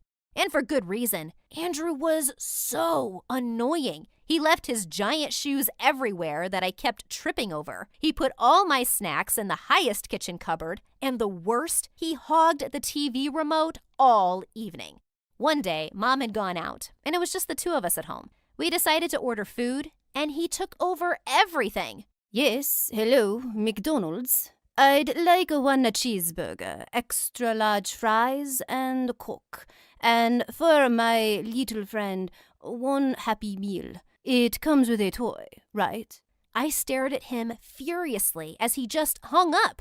And then he switched on the sports channel. Hey, no, we're not watching football again. It's my turn. I want to watch my show. Oh, that's not happening, dwarf girl. I wasn't having it this time. I ran to the TV screen and hugged it, blocking his view. He kept yelling at me, and then suddenly leapt off the sofa and just picked me up. I kicked and screamed, but he just dropped me in my room and locked me in. Oh my God. How was I gonna stand him at home and at school? On the first day of 8th grade, I walked in with newfound confidence in my European wardrobe. Of course, Brenda gave me death glares all morning, but the rest gave me plenty of compliments. As I sat down in the cafeteria later, some kid who looked like a 5th grader joined me at my table and put a red rose next to me. What are you doing? Oh, it's my first day here, and I'm already in love with you. You're so beautiful. I'm a little older than you, but that doesn't bother you, right? I'm marrying you as soon as I graduate high school. What? This idiot thought I was younger than him? Just then, I spotted Brenda and her minions howling with laughter. OMG, this is epic. You guys look so cute together. You'll surely be the hottest new couple in school. But suddenly, Andrew pushed the kid aside and sat really close to me, kissing me on the cheek. Hey, babe, I was looking everywhere for you. Oh, you got some mustard on your nose. What are you doing? Helping you just play along. And well, I had to admit, the boy was a genius. I turned to look at Brenda, and her jaw was practically on the floor. What the? I mean, how do you two know each other? Oh, we met in Paris during summer break. She had me at hello. Who wouldn't love this cute little cream puff? Brenda stormed off angrily, and I immediately pushed Andrew away. Barf! But we decided to stick to this plan for a while, and my popularity was rising fast. I was the girlfriend of the hottest new jock in school. Suddenly, I was invited to all the cool parties. I had front row seats at all of Andrew's games. And when his team won the final football match, he picked me up and ran all over the stadium with me on his shoulders. Gosh, he was such a nut. But I was actually having a really good time with him. Sometimes I even felt butterflies. On Valentine's Day, Andrew put a heart-shaped chocolate box next to me on the table at breakfast. No one can see us here, so what's with the chocolates? They're just chocolates. Eat them, or whatever. They're heart-shaped chocolates on Valentine's Day. Is that supposed to mean anything? Do you want it to mean something? No, of course not. Yuck. Yeah, exactly. Forget it. I'll give them to someone else. He picked up my box and stormed off. What a jerk. And why did I have these weird feelings for Andrew? He was so annoying. The next day when I went to school, Brenda was standing by my locker with a huge grin. I just knew it was too good to be true. What are you talking about? You and Andrew. I just didn't get it. This makes more sense. And with that, Brenda turned her phone to me and showed me a picture of a blonde girl with her arms around Andrew.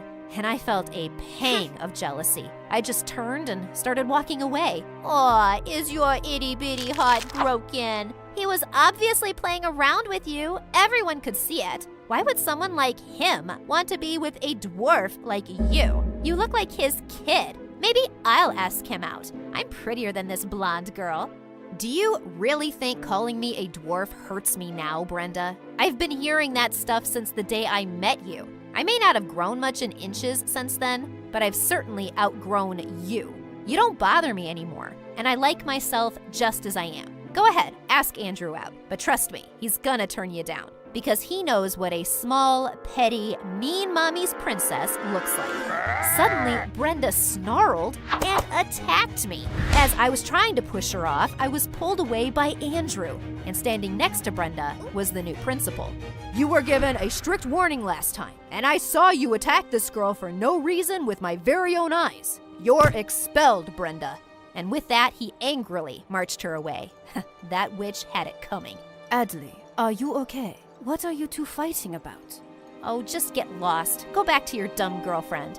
What dumb girlfriend? I don't have one, but I'm trying to get one. Yeah, go on then. Who's stopping you? You idiot. I want you to be my girlfriend. I like you. I stared at him in shock and then smiled. Oh, yeah, well, who wouldn't want a cute little cream puff like me? Andrew grinned, and I stepped onto a stool and pulled him in for a kiss. I bet some of you think that your parents are annoying or embarrassing, but mine are downright evil. It took me a long time to realize that my life wasn't normal, and it all started when I was little. My parents had very high expectations of me. We're talking about crazy stuff. You seriously won't believe what they did to me. See, my parents were both incredibly successful, and they expected me to be the same, and they certainly didn't know anything about how to deal with children or how to raise them correctly. Because of this, I never learned how to interact with other small children. Instead of giving me cake and ice cream, my parents convinced me that vegetables were a reward. I didn't get candy either, just vitamins. When I was 3, my parents had already started dressing me in fancy pantsuits. I never got them dirty or anything either. My parents encouraged me to develop my professional skills at a very young age. I only read textbooks or watched the news. The weirdest thing was that at the end of every week, I needed to make a report about what I had learned and how I could improve. Sometimes these reports were 10-page essays. Other times, they were full presentations. My parents told me I was going to grow up to be the best businesswoman of all time. They had my entire life planned out and had decided to train me towards it as young as possible. I didn't realize what was fun until I was about 4. I always felt jealous when I watched the neighbor kids playing with each other. Even though I'd never had a friend before, I felt so lonely. I decided to make a report about how a companion would increase my productivity. I got all dressed up in my little pantsuit and did a 45-minute presentation in the middle of our living room. They were impressed, and I really thought I'd won. My parents agreed to get me a companion, but it wasn't exactly what I expected. That's when my parents decided to hire a new nanny. At first, I was disappointed. I thought another adult just meant more fun evenings reading news articles and organizing files. Well, I'm happy to say I was wrong. My nanny was the only thing I had in my life growing up. She was my everything, and nothing at all like my parents. I was shocked when I first met her. I had only ever worn gray, white, or black for as long as I could remember. My nanny walked in on her first day wearing a bright, flowy dress. She danced and sang songs, and even taught me different ways to do my hair. She was actually the one who convinced my parents that letting me choose my own clothes could be good for fostering creativity. My parents didn't always agree with her, though. Thinking back, there were lots of times when she did things with me in private that my parents wouldn't have tolerated. She snuck me fun snacks and let me watch cartoons when my parents were away. I always thought of our activities as our little secret, as I didn't think my parents would react well if they found out what we were up to.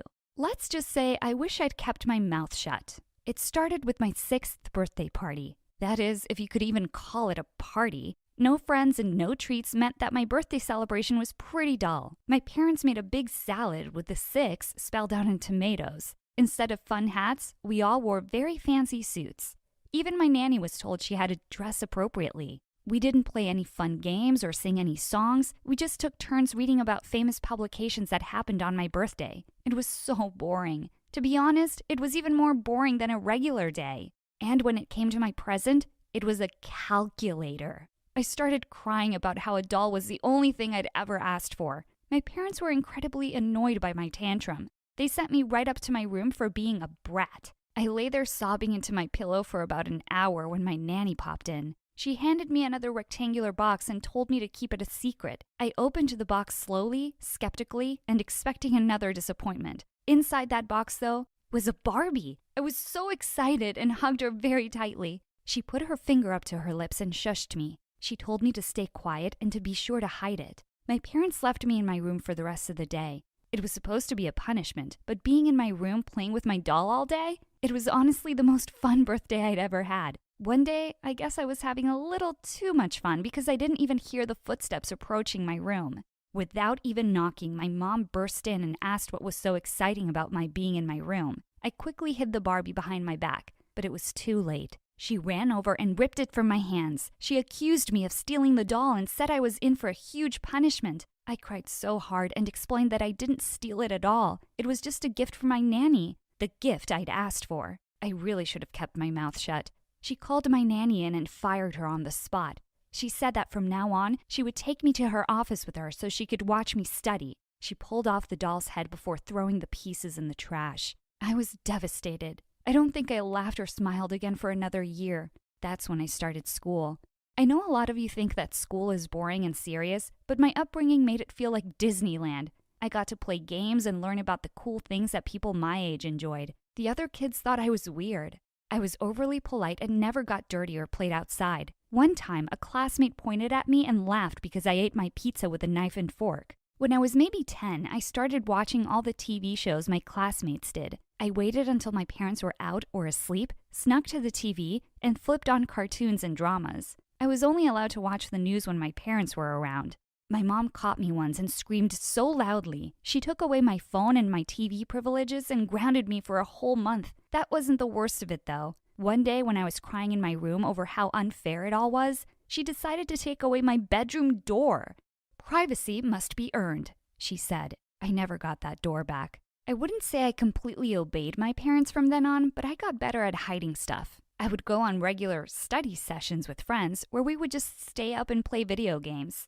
I had bigger secrets in my little private Pokemon sessions, though. The biggest secret of my entire life was Jackson. He was the love of my life. His parents owned a taco stand by the private school I went to. He was nice and attractive, but poor. Money didn't matter to me, though. He took me to the movies and snuck me into parties. Best of all, he introduced me to painting. He would spend hours in the studio with me while my parents thought I was earning credits to diversify my application. He was my greatest supporter, and I truly loved him. We dated for about 7 months before my mom caught us kissing at school. We were normally very careful, but I didn't expect my mom to actually show up on time. She dragged me into the car and didn't even acknowledge him. I was crying so hard, but my mom let me know that it was over. "You can date who we tell you to date," she explained bluntly. She took away my laptop and my cell phone as punishment. She said that from now on, she would be monitoring me much more closely. I told her that she couldn't stop me from dating somebody I loved. I was almost an adult.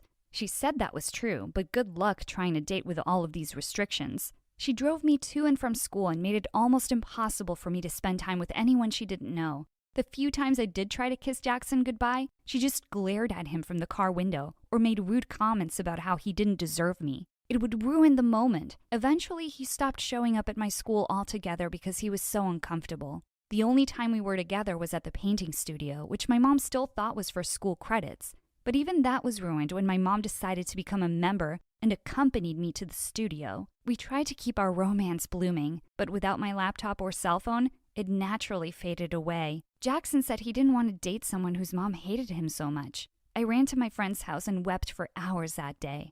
My mom was so smug about the whole thing and said that Jackson just wasn't right for me. My mom tried to set me up with a boy. I figured my mom wasn't that mean after all and that she'd seen how sad the breakup made me. She walked me into this very fancy restaurant. We met at a table with one of her colleagues and his gross son. Carl was a complete jerk. I was disgusted by him, but my mom and Carl's dad kept pushing me to talk to him. I tried to be polite, but he was so weird. He talked with his mouth full and was super mean. Everyone at the table was laughing about how he threw a soda on a homeless man and bought the last ice cream at a cafe and made a little girl cry. They just thought he was hilarious. All I saw was a nasty jerk I never wanted to see again. When we got to the car, I told my mom I wasn't interested in him at all. She told me my options were to date her friend's son or date no one at all. My mom told me that while I lived under her roof and used her money, she owned me and all of my decisions. So I stayed single. While all of my friends were off at dances and dating, I was stuck at home studying. I thought that was the worst of it, but I was wrong.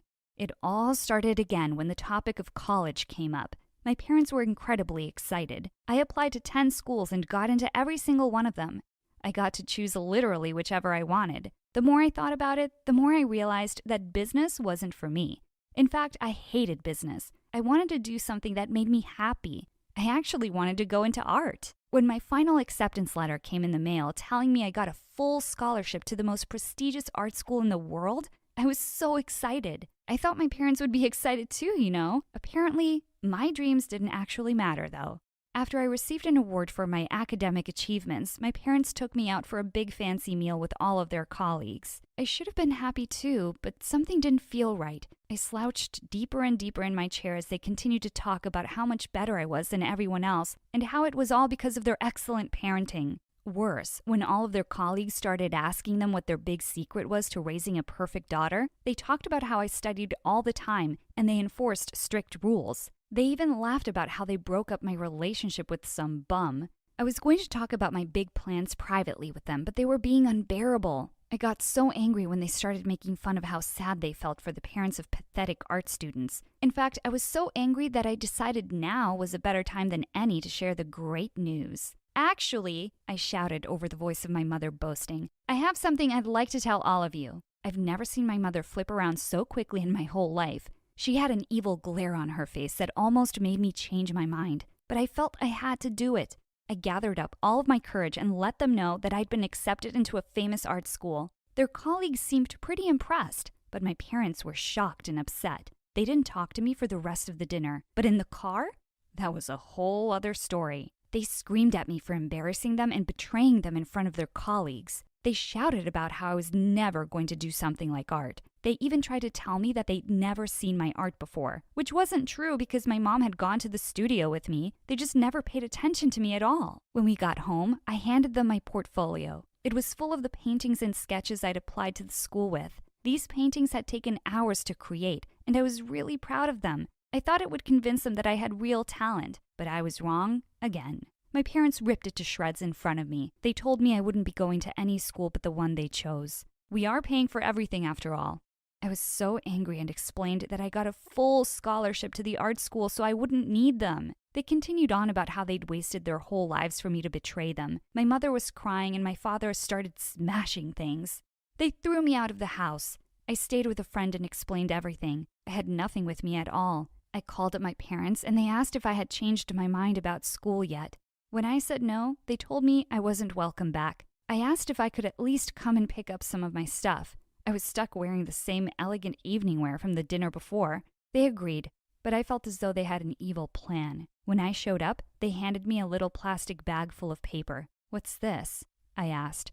My parents laughed and explained it was the art I loved so much. I told them it wasn't funny and pushed past them to run to my room. It was completely empty. They explained that they'd sold all of my belongings to make back some of the money wasted on me. They'd literally sold all my possessions just to get their revenge, only because I wasn't interested in business. All of my furniture, clothes, and even priceless gifts and photographs were gone, and they said that I would regret everything. I went to art school in the fall.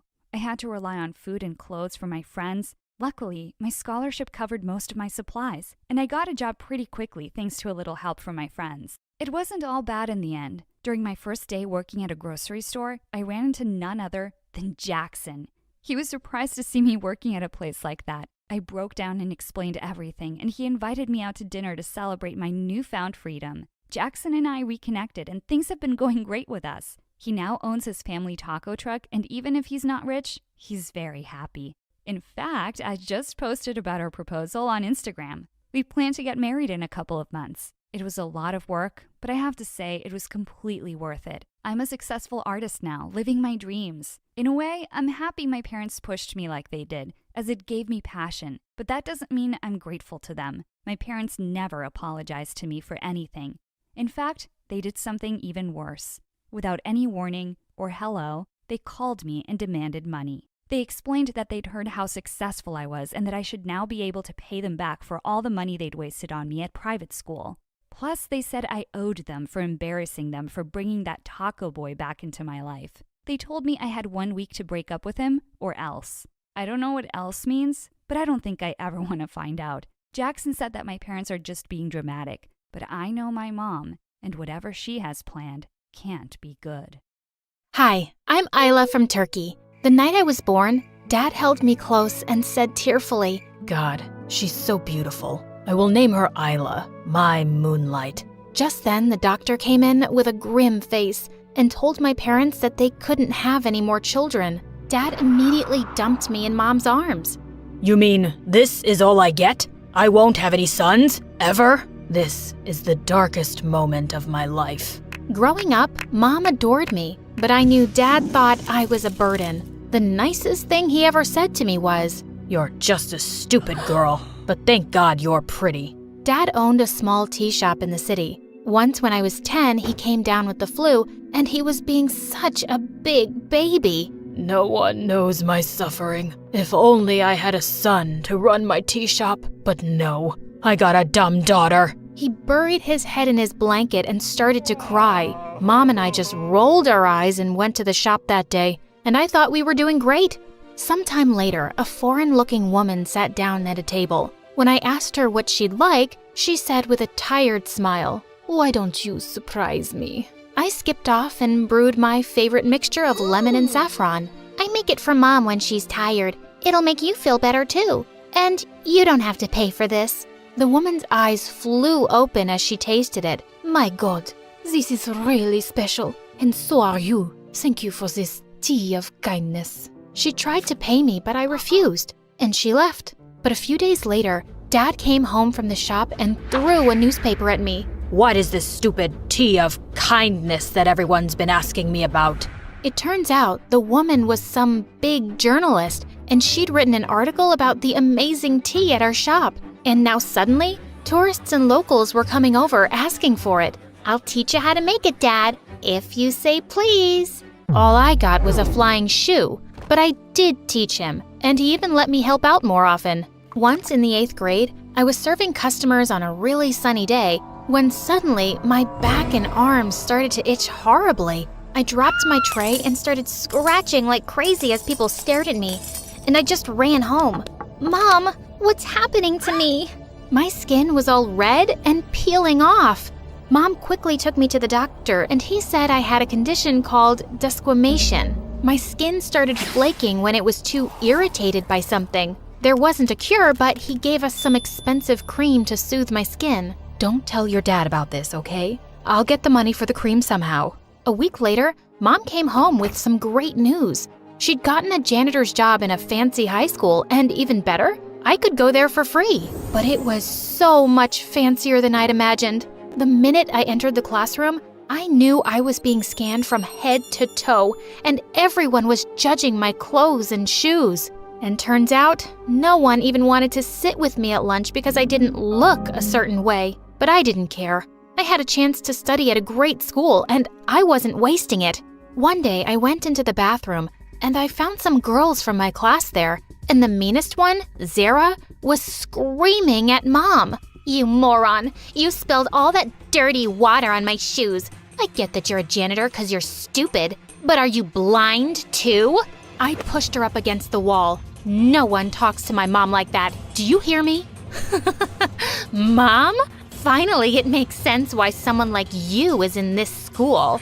She pushed me back and pounced on me. As Mom ran forward to pull us apart, she slipped on the wet floor and fell really hard. Oh my God, Mom! The school staff rushed her to the hospital, and after hours of waiting, we found out that Mom had injured her back and she couldn't walk. I was devastated. It was all my fault. If I hadn't been fighting with Zara, none of this would have happened. The principal said I could still attend school at half the fee, but I couldn't afford that either. One evening, as I was working at the shop, I came across the journalist I'd met years ago. Wow, look how lovely you've grown up to be. But sweetheart, why do you look so sad? I broke down and told her everything. After I was done, she said, I have an offer that might solve some of your problems. You could become a model. I could connect you to all the right people, and it pays really well. Me? A model? The woman told me to think about it, and I did. It could mean I'd still be able to go to school and even save money to get Mom better treatment. I decided to bring it up at dinner that night. Dad, I'm taking up a modeling job, and he suddenly spat out his food. Modeling? Where did you even get such a stupid idea? What's wrong with it? It's for morons who don't have any brains, and it's disgraceful.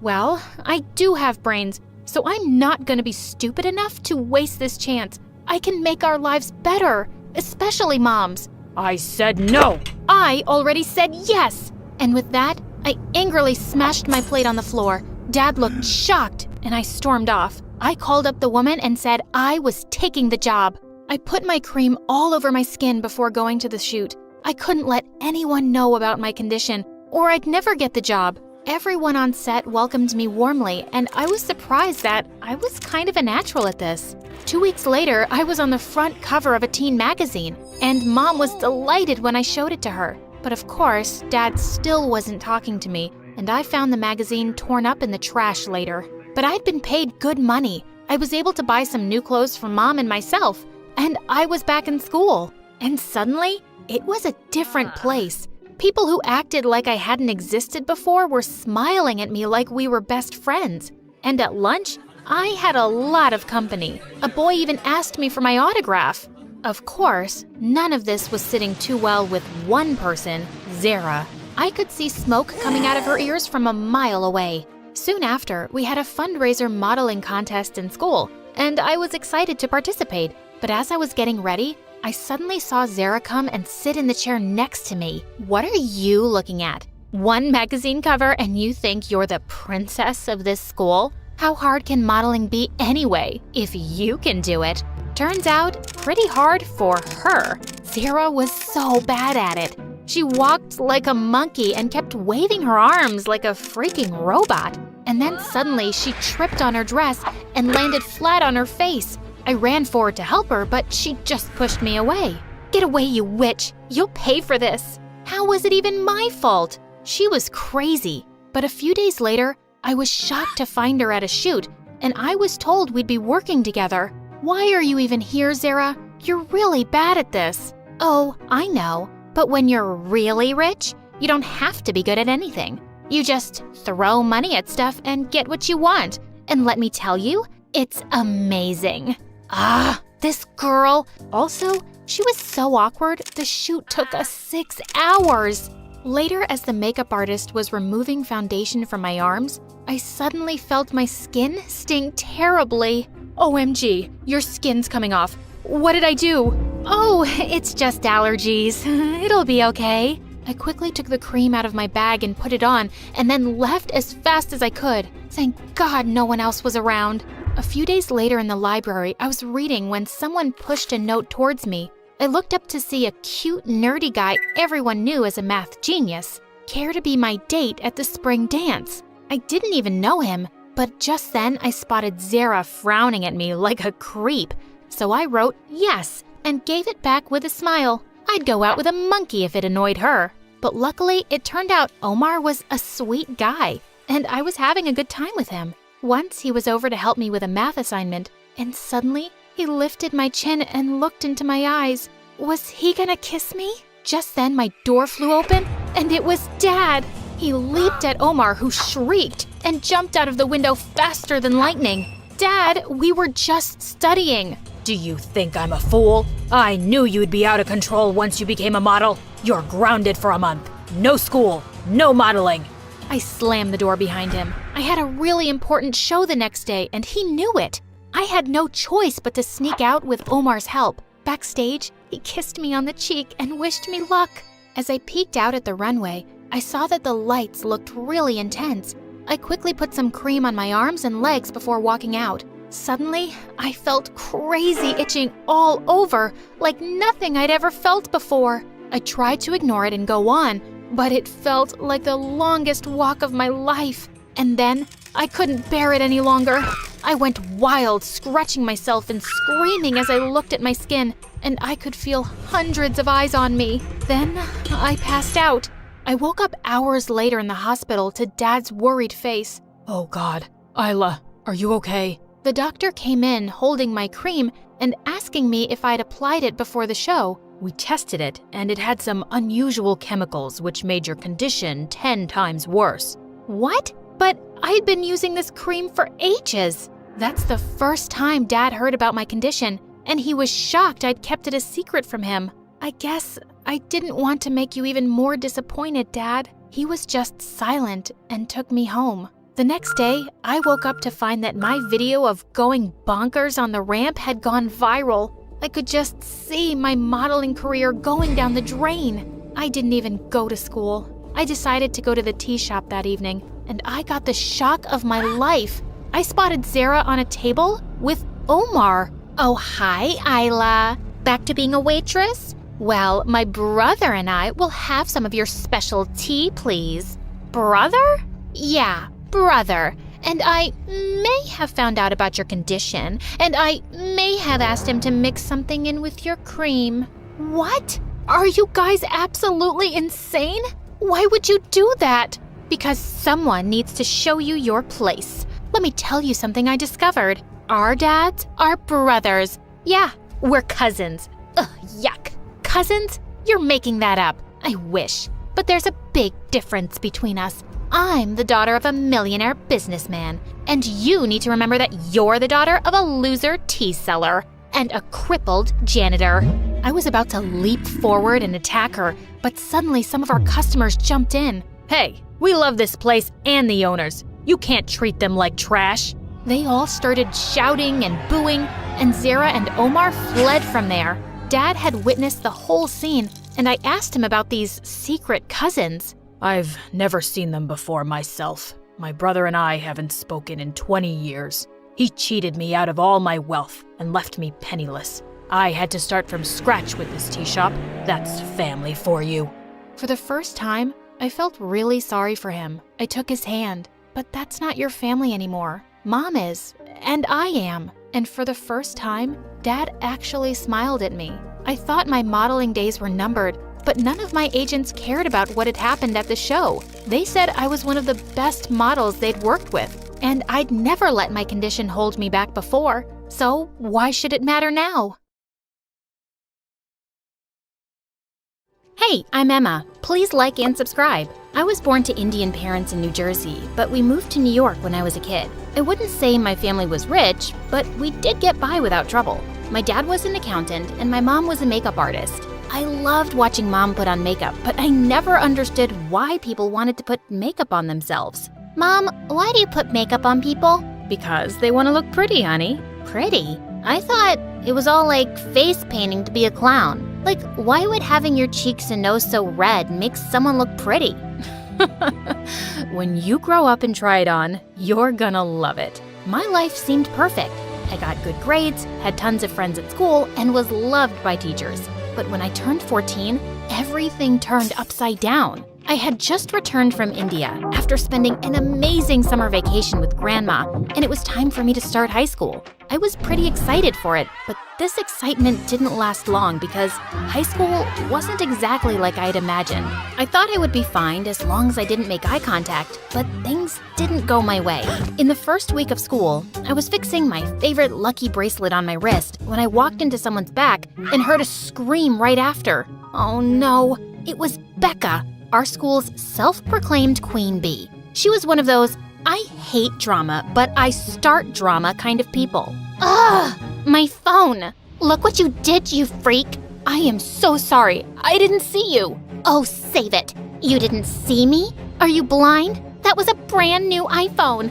Now you'll get me a new one. Got it? But why would I?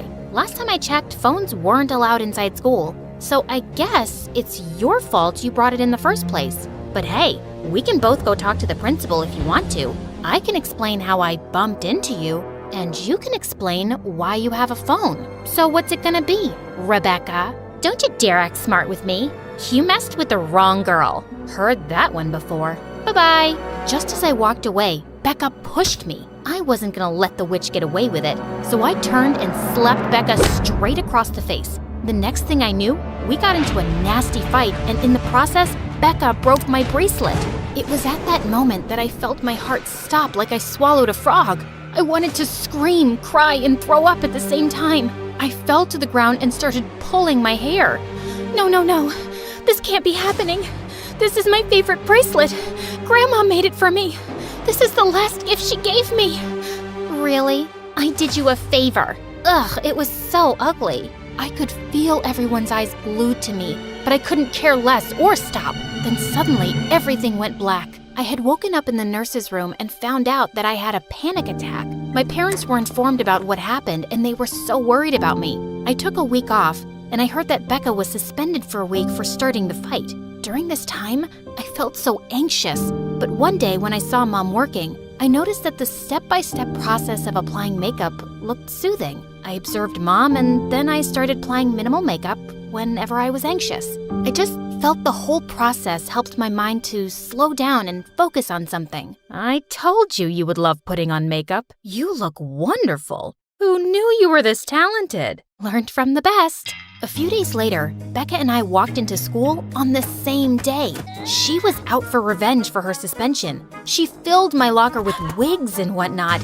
I didn't want to react because I knew that would start a fight. I just wanted to get away from all of this, so I told my parents how I needed to change schools, but they couldn't because of some financial issues.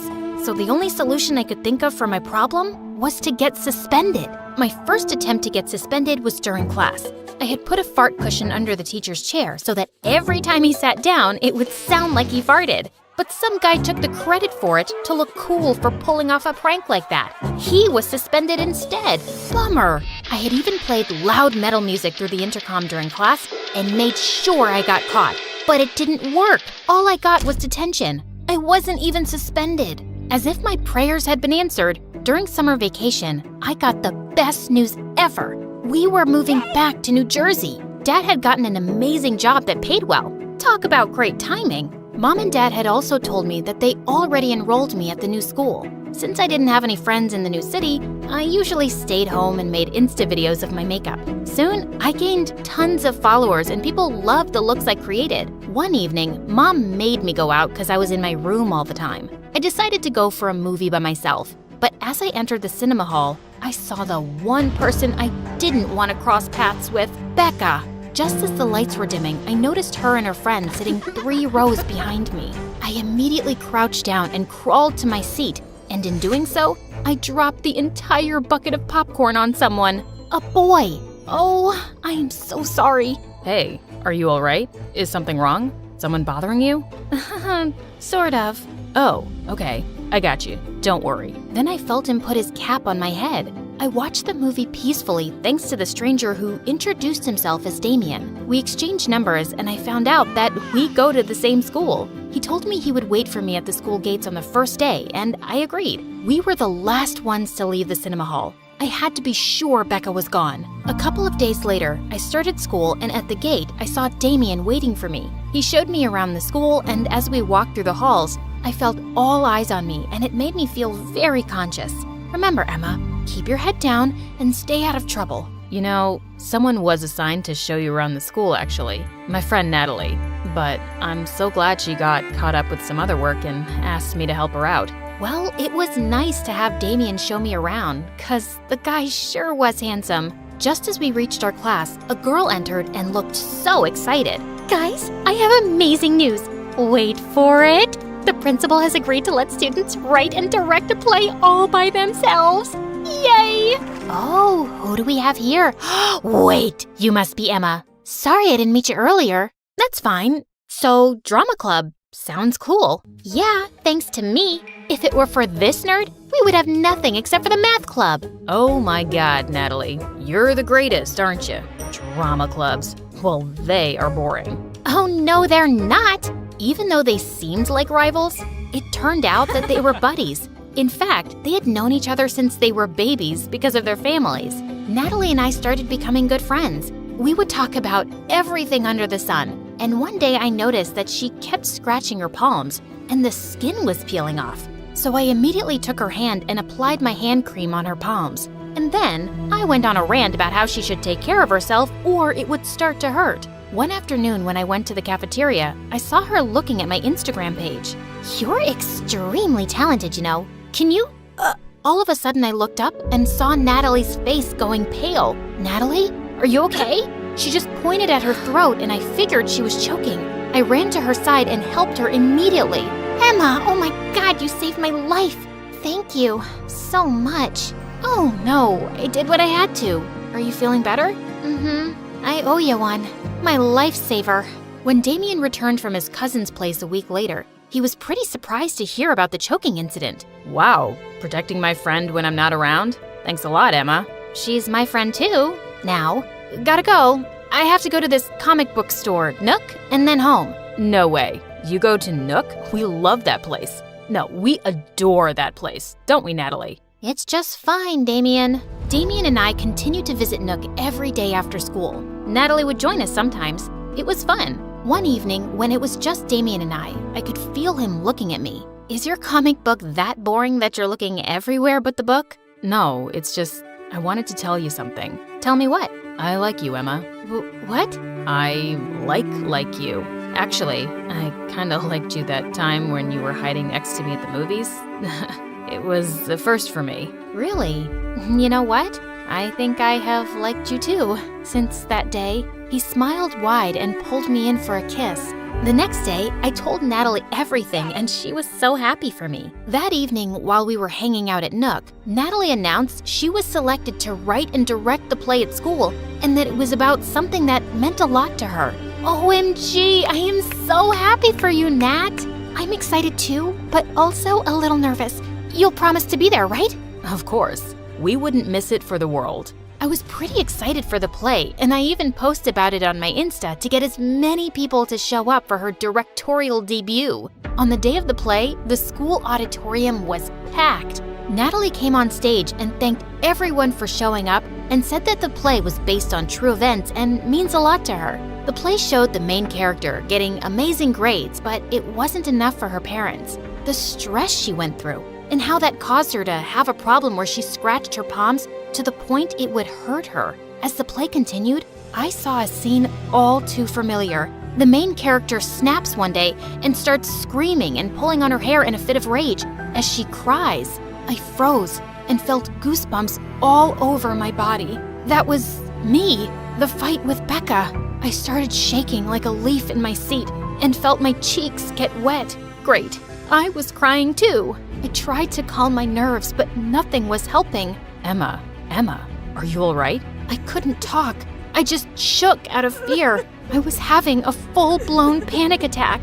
I stood up abruptly, and all of a sudden, everything went into slow motion as I tripped and fell while trying to get out of the hall. I felt so embarrassed and knew everyone was looking at me. I couldn't help it and ended up vomiting. OMG, what is happening? I needed to get away from the place and ran out of the auditorium while Damien followed. He made sure I reached home safely and then kept visiting me every day since I just couldn't show the world my face after that auditorium incident. But Damien kept insisting I go to school again. Damien, it's easier said than done. You have no idea what happened to me at my previous school. Then tell me. I want to know what's bothering you. And I did. I poured my heart to Damien as he hugged me and told me that everything was going to be all right. Still, I had just one question on my mind. What if Natalie knew about that incident? She couldn't. Could she? So I gathered all my courage and went to school. I needed to know who the play was about. But just as Natalie saw me, she came running to me and hugged me. I am so sorry. I didn't know you had anxiety. How are you feeling now? I think I should be the one apologizing. I ruined your play. I myself didn't think what happened in the play would trigger my anxiety. Why didn't you tell me about it sooner? I was embarrassed about it. It makes me look weak, and I don't want to be seen that way. Do you know that the play was actually about me and my life? What? Yeah, and you want to know how it ends? It ends with me getting better and finally stopping the violent scratching on my arms. And you know how that was possible? Because of you. What do you mean, because of me? You remember when you applied the hand cream and took care of my bruised palm? From that day on, I noticed how being around you and Damien helped me out so much. You always encouraged everything I did and were rays of sunshine, literally. You have no idea how much your kindness and care towards me helped me, and I will always be grateful to you for it. I was shocked and had tears in my eyes. That night, I played Natalie's words on loop in my head, and I knew what I had to do. I sat down and started a live video on Instagram. Hi everyone, how are you doing? This video is gonna be a little different. This time, I will be removing my makeup instead of putting it on. And I'm doing this to thank someone who hurt me. Not physically though, but in doing so, you made me all the more stronger. I talked about my insecurities and my panic attacks. I told the world how I was not embarrassed about it and how I wanted to learn to better myself. In the end, I just want to say, remember, you are amazing no matter what. Bye. Little did I know that my video would go viral. People began sharing their stories as well and tagged me in their videos. I was proud of myself that I didn't let my weakness convince me that I didn't have strength. I walked into school the next day, hand in hand with Damien and Natalie next to me, with my head held high. I hadn't realized it until then that I had amazing friends and parents, and I didn't need to be embarrassed about my attacks or anxiety. They were parts of me, and I am who I am because of them.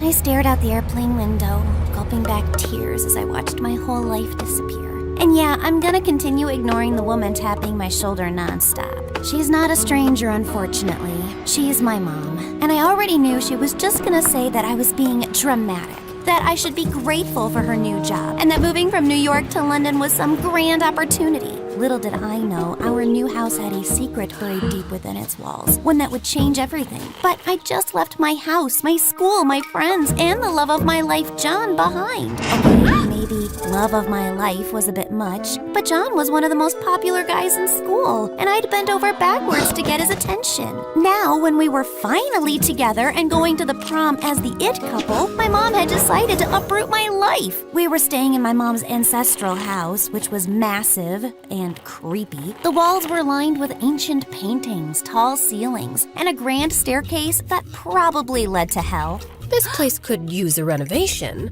but it's not so bad. It looks like the kind of house where people hear whispers in the middle of the night and wake up possessed. But you know what? I'll just go live in the attic. If I have to suffer in this house, in this city, in this life, then let me suffer properly. Who even cares about me anyway? Suit yourself, Cinderella. Don't come crying to me when the rats start fighting for bed space. The attic was dusty and dark, and I felt proud of my dramatic choice. But then, in the middle of the night, I woke up to a skittering noise, and then something brushed against my arm. I sprang out of bed, landing straight onto a loose floorboard. It snapped under me, and I looked down to see a hidden compartment. Inside were stacks of old diaries, and on the first page was a name, Evelyn.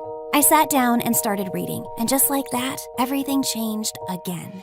Oh, for heaven's sake, if I must lay eyes on that insufferable buffoon Tristan one more time, I do believe my brain shall simply explode. My apologies. I'm not always in such a mood. There are days when I feel quite good about myself, when my skin glows, when my curls behave, and when my corset isn't trying to squeeze the life out of me.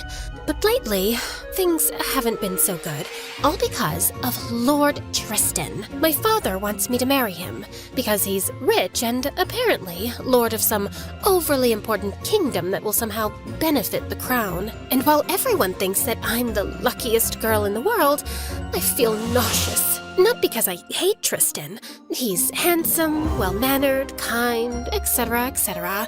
But for some reason, he gives me the ick. Like sometimes when he's talking, I get this overwhelming urge to throw myself into the nearest lake. And it doesn't help that his best friend, the captain of Tristan's palace guard, Leopold, is a narcissistic pig and always around him. Tristan, can we please move inside? It's approximately the temperature of hell out here. Oh, Evelyn, you mustn't let a little heat ruin this beautiful morning. The sun is shining, the birds are singing, and look at this exquisite spread before us. You know, I've seen noble women walk around in this weather wrapped in 50 pounds of lace. Perhaps you should try training in full armor at noon. It builds character. Perhaps you should try swimming with rocks tied to your feet. Oh, you two always have such wonderful banter. It warms my heart. Oh my God! What happened? What a gorgeous red apple! The finest I've ever seen! Oh, Evelyn, I am overjoyed to think that I shall get to enjoy such pleasures for the rest of my life. Ugh, I wanted to pull my hair out. It wasn't Tristan's fault, honestly. He genuinely liked me, and I wanted to like him too. That's why I arranged a grand ball to properly introduce him to the members of the court. But the more everyone told us how perfect we looked together, the more suffocated I felt. By dinner, I decided to escape and retire to my chambers. I just slipped out of my gown when my maid Rosie entered.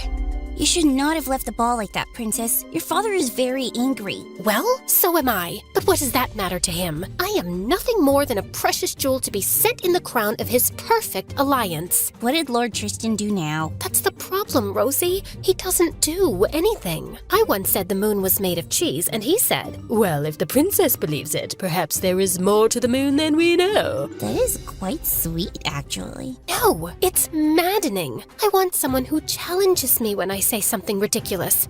I want to feel some kind of emotion, anger, pain, love, happiness, anything. Because right now, all I feel is looming dread. Honestly, I wish there was something that could make me fall in love with Tristan. Maybe if the heavens themselves descended and blessed me with eternal devotion. Or if I could just gulp down a love potion. But since I can't, I just have to accept that this is my destiny, to marry that cringe-worthy man. I think I need to rest. Rosie nodded and left, but the next morning, I saw her standing by my bedside holding a tiny glass vial. What's that? A love potion. You said you'd do anything to fall in love with Tristan for the sake of your family, right? Yes, but I was just being dramatic. Well, I took you seriously and found a very strange gypsy in a shady part of town who sold me this. One sip, and the first person you lay eyes on will be the love of your life. Really? This was probably just flavored water or some other cheap trick. I wasn't really sure how I felt about taking it. So I put the vial in my bag and got dressed for the stables. Something about being around the horses always calmed me down. But then I met Tristan there, and I was back to square one. If there was even the slightest chance the love potion could make me feel differently about him, it was worth a try. I went back to my chambers and looked for it in my bag, but I couldn't find it. Rosie and I looked everywhere in my room. And I went back to the stables, but it wasn't there either. I was just leaving when I saw Leopold passed out on a log near the water trough. If you didn't make it your life's mission to annoy me every chance you get, you're not actually that bad looking. Just then, this fly landed on his nose, and I waved my hand to shoo it away, but it wouldn't budge. So I waved a little harder and accidentally slapped Leopold straight across the face. Good God! Oh, what are you doing? I was making sure you weren't dead. Obviously not. Oh, I just have a splitting headache. And wait, did you do something to your face? Define something. I don't know. Did you eat a light bulb or something? You look exceptionally radiant. What? Is this one of your stupid jokes that I just don't get? Maybe it's the hair then. Did you polish it? It's shining like the sun or the moon on a clear night. This is unsettling. What's wrong with you? What's wrong with me? Maybe the heat has fried your brain. You need a physician. No, I'm fine. It's just that you're, fine. I mean, I'm fine. We're fine. And then he simply got up and left. That was weird. But I had more pressing concerns, since the vial was still missing. I had looked everywhere I could, and by the end of the day, I accepted defeat and prayed to the Lord that no one drank it. I was so frustrated with myself for losing it, though, that the next morning, when Father suggested we take Tristan through the royal treasury, I could barely focus on what he was saying. This is truly remarkable. The craftsmanship, the history. It's no wonder your kingdom has stood strong for generations. And this must be the celestial crest. I've heard tales of it before, but seeing it in person, it's extraordinary. Tell me, is the legend true? Does it really hold the power to make its bearer invisible in war? I've heard so. Magnificent! Imagine having power so absolute, no army could ever stand against you. You sound remarkably impressed, Tristan. Perhaps you'd like to marry the crest instead. Oh, Evelyn, your humor truly makes my day. You know the only treasure I truly desire is you. I wanted to hurl, but instead, I continued walking. Suddenly, I tripped over the hem of my dress and went flying forward, but Leopold caught me just in time. Oh, watch where you're going, for heaven's sake. You'd get hurt. I'm fine. Relax. And since when did you start fussing over me? I'm not fussing, but you're marrying my best friend, and I'd rather he didn't have to take wedding photos with a wife missing teeth. Anyway, I think it's best you two continue. I have duties that need immediate attention. I didn't see Leopold the whole day, but then in the evening, I was in the wine cellar searching for my father's favorite bottle when he walked in. The moment he saw me, he turned to leave, but the door got stuck. What is wrong with this door? Nothing, except it opens from the outside. You shouldn't have closed it when you walked in. How was I supposed to know that? Hello? Can anyone hear me? I'm stuck here! Good God, Leopold, would you calm down? Rosie knows I'm here, and it's only a matter of time till she comes looking for me. Well, obviously we don't know how long that would be, and I can't spend another second here with you. Excuse me? I didn't know my company was that terrible. I don't mean to be rude, it's just that I can't be around your smell. That is rude. You're basically saying I have a bad smell? No. It's like lavender or roses. I'm not sure. I just mean that your scent is just intoxicating. It is lavender, and it's not toxic. Intoxicating and toxic are not the same thing. Have you ever tried this thing called reading? Wow, you really know how to talk to a lady. No wonder you have so many suitors lined up for you. I'm sorry. I don't know what I'm saying. I feel sick. My heart's racing, my stomach's in knots. You know, I felt the same way whenever I sat next to Princess Amara at banquets. I really hated her. I think that feeling is called loathing. Sounds more like infatuation. Just then, Rosie opened the door, and Leopold pushed past her and ran off. Leopold's behavior just got stranger over the next couple of days. If I entered the room, he'd make some stupid excuse and run away. If we crossed paths, he'd scrunch his face like I'd rolled in garbage. And if I tried talking to him, his lips would snap shut tighter than a clam. So one evening, when I spotted him in the training grounds, I decided to confront him. We need to talk. Silence. Leopold, I'm talking to you. Nothing. I said I'm talking to you. Look at me. Oh, Princess. Sorry, didn't see you there. Stop lying. I'm not. I'm just minding my own business. No, you're not. For months, you've been everywhere, hovering like a fly, making sarcastic comments, always finding a way to irritate me. And now suddenly, you can't even look at me? Why? I don't know what you're talking about. He started to leave, but I blocked his way. Could you move aside, please? Not until you tell me what's wrong. I can't. Why not? Because it's too weird, okay? Every time I look at you, I have these thoughts that make no sense, and God knows I want to talk to you, but I can't without saying something that isn't unimaginably inappropriate. I've never felt this way, and I don't even know why this is happening. I just haven't been feeling well since I drank that thing. Wait, what thing? It was this liquid in a small vial that I found in the stables. It had this really strong smell, and I was curious, so I opened it and took a whiff, and then, I don't know, I just drank it. I froze. Leopold had taken the vial, and not just that, he'd gulped it down like a fool. And since I was the first person he saw when he opened his eyes, he was in love with me?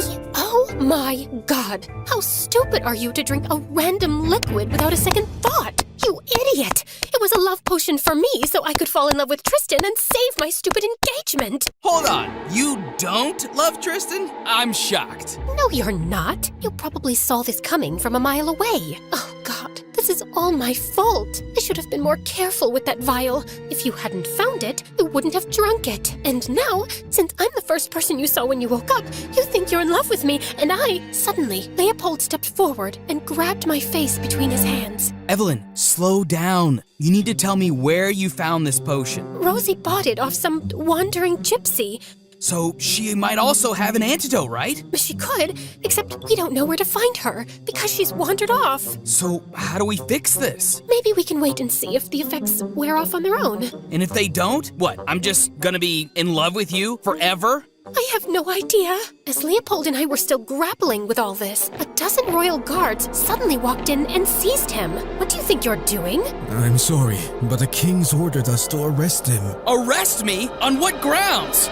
Leopold kept arguing, and I demanded to know more, but the guards just took him to the king, and I followed them shortly after. This morning, our celestial crest was taken from our chambers, and we have all reasons to believe that the thief is Lord Tristan. What? That's absurd. Tristan would never do such a thing. Yes, Father, there must be some mistake. We have a wounded guard who claims that Tristan demanded entry to the treasury. When the guard refused, he struck him unconscious and took the crest. We even found this royal crest bearing Tristan's insignia near the vault. There can be 1,000 pieces of evidence, and I still wouldn't believe that Tristan is a thief. That man is as honest as the gods above, and I will prove it. I will find him, recover the crest, and bring it back at any cost. And if you fail? Then you can have my head for it. No, let's find another deal. Fine, you have a week. The court fell silent as Leopold turned around and left. I really had no clue where the crest was, but I knew that Tristan wasn't the one who stole it. Leopold was a fierce warrior, but he was emotional and impulsive, and one wrong step could cost us the crest and Leopold's head, so I decided to go with him. Absolutely not. I don't have time to babysit you while I track down Tristan. Then don't. I can handle myself. I'm trained in sword fights, I know how to navigate dangerous situations, and I am also very good at dealing with people. Oh my god, is that a spider? Ew, ew, ew, kill it! And Leopold calmly flicked the spider off. You were saying? Please, let me come with you. If I help bring Tristan and the crest back, maybe my father will finally see me as someone who is more than just his young, naive daughter. And maybe he'll listen when I tell him I don't want this engagement. Tristan and I are not meant for each other, Leopold. It's not fair to both of us to go through with this marriage. So if you won't do it for me, do it for him. Please. Don't look at me like that. It does something to my heart and I can't think straight. So that means I'm coming. Yes. Okay, fine. But if you slow me down, I will leave you behind. Funny, I was going to say the exact same thing to you. The moment Leopold agreed, I rushed off to pack my things. Before leaving, I instructed Rosie to tell everyone I was unwell from the stress and that no one was allowed in my chambers. Leopold and I got on our horses and left for the woods. By mid-afternoon, we finally stopped by a river stream to catch a break. What? Nothing. Just, I've never seen anyone look this elegant while drinking water. That's probably just the love potion speaking. Why can't you just take a compliment and say thank you? Well, in my defense, you've never really complimented me before. That's not true.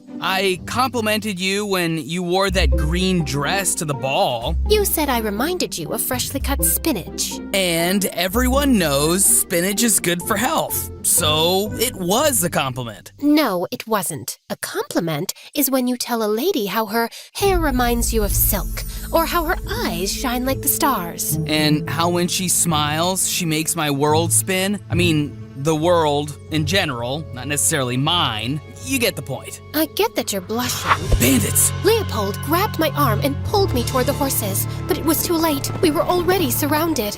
He reached for his sword, but I stopped him. We don't fight them. We're outnumbered. You think I don't see that? Just trust me and follow my lead.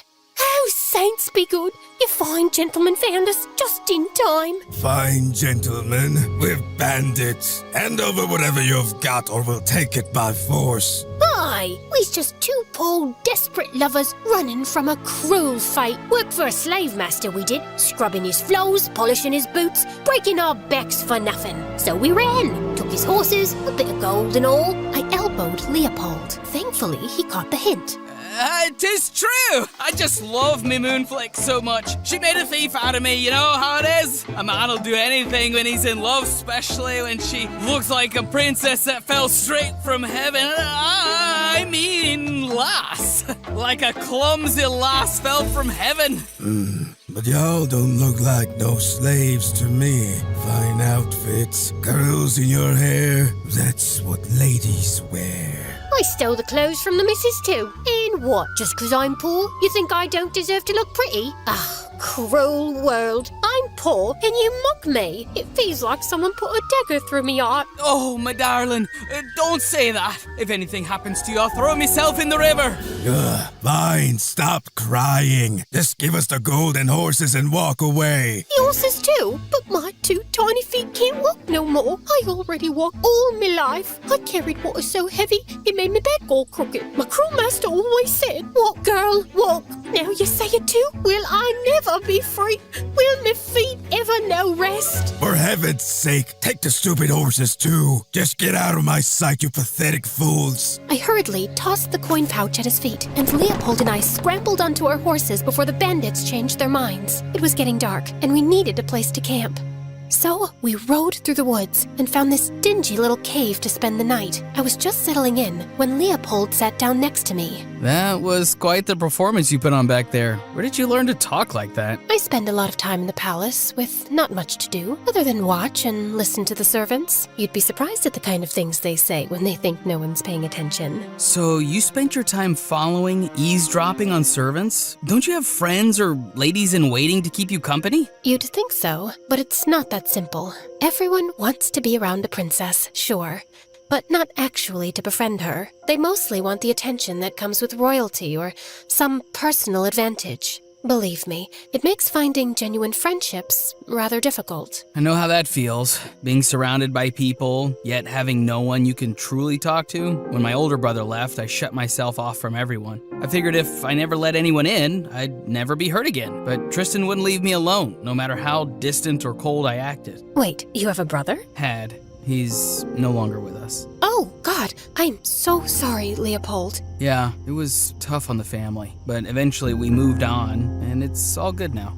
I'm so sorry. I had no idea. God, are you crying? He's not dead, he's just not with us anymore. Like, he did something terrible and got kicked out of town. You're a mean little pig, Leopold. And I got up to leave, but Leopold stopped me. Don't go, please. I'm sorry. I couldn't help giving in, and we spent the rest of the night talking about life, family, and all the things I never imagined Leopold would open up about. For the first time, I realized there was so much more to Leopold than that hard, sarcastic exterior he wore. I couldn't stop thinking about him all night, so much that the next morning, I was still half asleep and dreaming of Leopold's lopsided smile when he woke me up. Evelyn, wake up. Ugh, what in the world is so important that you have to sound like a broken trumpet in my ear? It's Tristan's. I went off to gather fruit and saw this at the riverbank. He had to come through here. Maybe he's still close. Or maybe he's been eaten by wild animals, and that was the only thing they couldn't chew. There must be thousands of wild animals in here.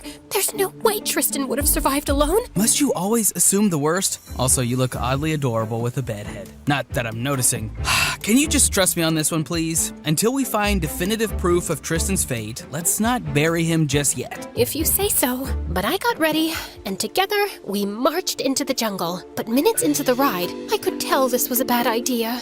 This is ridiculous. We should head back and find another way. Let me take a crack at that map of yours. This is the only way. How do you know that? Because I've spent my life fighting battles, crossing enemy territory, and exploring uncharted lands. I know how to read routes better because... Because you're a man, right? Say it. Shh. Don't you shush me. And then I heard it too. A low, guttural growl. Before we could even process what was happening, a bear walked out from behind a bush.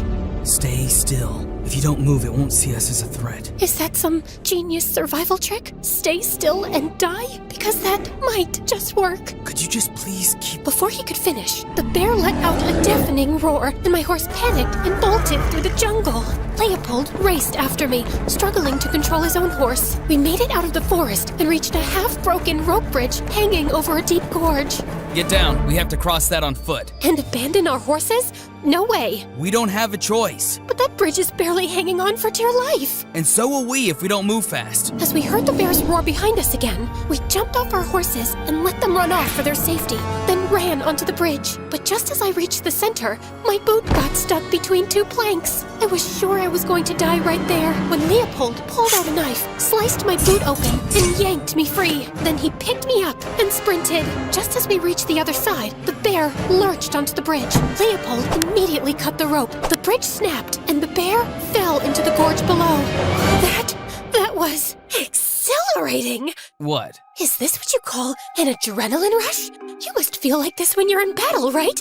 I love this feeling. Are you serious right now? That bear could have eaten us up. We could have died. But we didn't. I mean, I might have sprained an ankle and maybe a little bit of a concussion, but apart from that, I feel fantastic. That's great. You know what I'm thinking? How could anyone be this attractive and stupid at the same time? Excuse me, but how am I the stupid one? Wasn't it your brilliant idea to venture into this deadly forest? I was the one who told you that it's dangerous. This was the only way out. I don't know that, because you didn't let me read the map, you manly man. Oh my god, I think I'm going mad. I knew getting you with me on this quest would be challenging, but you have surpassed all my expectations. And on top of all this, I'm in love with you because of this stupid potion, and it's exhausting. I'm constantly worried about you, and it's slowing me down. Oh, so I should just go back, right? Oh wait, I can't, because you cut off the bridge. I had to, or that bear would have eaten us. Leopold and I were in each other's faces by now, and the tension in the air was undeniable. His eyes shifted to my lips, and for a split second, I thought he was going to kiss me. And worse, I didn't know if I would stop him. This was the kind of spark I was looking for with Tristan, only it was with Leopold, and it was terrifying. So I tore myself away and forced my focus back on the journey. The rest of the walk wore me down. Leopold gave me his shoes, but with no horses and a steep climb, I was beginning to give up. But then suddenly, I saw smoke curling into the sky. Leopold saw it too, and we both started walking in that direction. As we got closer, we saw a camp. Men sat around sharpening weapons and laughing. We hid behind the tents and slowly made our way in. We shouldn't be here. We just need some food, so stay close and don't do anything stupid. Just then, I accidentally stepped on a dog's tail, and it started barking like a maniac. All heads snapped in our direction, and within seconds, men surrounded us with their swords drawn. We kept telling them we were travelers looking for a shelter, but they didn't believe us. And minutes later, this tall man stepped out of one of the tents. What's all that noise? Leopold, is that you? Leopold froze, like he'd seen a ghost. It is you! And look, you've brought a guest! How lovely! What are you doing here, Jeffrey? You swore to never step foot in the kingdom or any of its territories. No, that's no way to meet your brother. Come give me a hug. Hello, brother? Yes, this fine knight is my beloved brother. The same brother who once called me a petty thief. I taught you how to walk and talk, and it took you a second to disown me. You stole from the crown, Jeffrey. It was treason. So I took a few jewels from the royal treasury. Big deal. It's not like the king would have noticed a few missing rubies. And after our years of service to the royals, we don't deserve a share? But no, my brother just had to report my crime like a loyal little dog. And what did that get you, Leopold? Another generation of our family serving the crown. Disgusting. I wish we had time for small talk, but we have to go. We turned to leave, but Jeffrey blocked our way. Oh, you can leave, brother, but she stays. You're the princess, aren't you? I can tell by the way you curl your hair and that little crest you wear. I swear, Jeff, if you lay a finger on her, I will rip your head off. Oh, My brother's in love! How sweet. Don't worry, I won't hurt her. I just need her for a little ransom. Ransom for what? The celestial crest, of course. The most powerful artifact in the world. I'll sell it to the highest bidder, and I'll be rich enough to buy any land I want. No more wandering around like a nomad. Hate to disappoint you, but the crest is lost. Nice try, but I don't believe you. Jeffrey grabbed my arm, but I bit him hard. Jeffrey lost his grip, and Leopold leapt on him. More men joined the fight, and Leopold fought fiercely, but he was outnumbered. I was beginning to lose hope when I saw Tristan walk in, with an army behind him. About time, my friend. Tristan smiled as he pulled out a sword and joined in. With him and his army by our side, it was only a matter of time before Jeffrey realized that he was losing and decided to retreat. But on his way out, he accidentally knocked Leopold over, who fell to the ground and hit his head. Leopold! Tristan and his army rushed after Jeffrey, but it was useless. He had already escaped. With no time to waste, we lifted Leopold onto a horse and left for the kingdom of Illyria, only a few miles away. And on our way, Tristan finally told me everything. The morning I left, I received word from my secret advisors that a dangerous group was after the crest and were about to attack the kingdom. I didn't know who ordered the attack or why this group wanted the crest. All I knew was that I had to keep you and the kingdom safe. So I took it upon myself to move the crest to the High Temple of Illyria, where it would be safest. After I was sure the crest was safe, I decided to track that group and put an end to their games. I just didn't know I'd find you two or Leopold's brother there. You should have told Leopold or my father. They could have helped you. I needed Leopold to be around you in case I failed in my mission. And as for the king, there wasn't much time to explain, and I didn't want to take the risk of anyone finding out that the crest was being moved. So I did what I had to do. And ended up looking like a traitor. You didn't have to injure that guard, you know. The guard wouldn't let me leave, and I only struck him hard enough to knock him unconscious. Thank you for coming for me, and for not thinking that I was a traitor. Of course. I knew you would never betray our trust. I just hope your father sees it that way too. I sent word to him when I reached Illyria, but explanations only go so far. When we return, I'll tell him everything, and I pray he still lets me marry you. Tristan's words hit me like a punch to my stomach. I had been so caught up in everything, I'd completely forgotten about the wedding. And even now, I didn't want to think about it. All I could focus on was how badly I wanted Leopold to be okay. When we reached the palace in Illyria, Leopold was taken to the soldiers' barracks for further treatment, while Tristan and I moved into the palace, where my father was already waiting with his guards, and Rosie. I thought he was going to yell at me, but instead, he pulled me into a hug. Oh, thank God! You gave me quite the scare, Evelyn. I'm sorry, Father. I'm completely fine, but I wasn't fine. I wanted to run to Leopold and stay by his side until he woke up, but instead, I forced myself to walk back to my chambers while my father and Tristan spoke, and I saw Rosie waiting for me there. Princess! Thank goodness you're back safe and sound. I know it's late, but I couldn't wait to give you the news. Rosie told me that while I was gone, she'd found the gypsy who'd sold her that love potion. And fortunately, he had an antidote. Oh, that's great. Where is it? Right here. I was about to deliver it to Captain Leopold's room. No, I'll deliver it personally. Are you sure? You've been through so much. I'm fine. Leopold's in this situation because of me. If only I'd been honest about my feelings for Tristan from the start, and strong enough to stand up to my father, I never would have needed that love potion. Tristan wouldn't have risked his life for the crest, and Leopold wouldn't have nearly lost his life trying to save me. Delivering the antidote is the least I can do to make things right. And with that, I left for Leopold's chambers. I knocked and entered the room, and found him resting on the bed. Princess? What are you doing here so late? I came to check on you, and to give you the antidote. Rosie found it. It's supposed to, counteract whatever strange effects the first potion had on you. Well, that's certainly good news. Maybe now I can stop feeling like I've got butterflies the size of hawks in my stomach every time I look at you. Right. That must have been awful. So, you're going to take it? Right now? I was planning on it, unless you'd rather I wait. No, I mean, yes.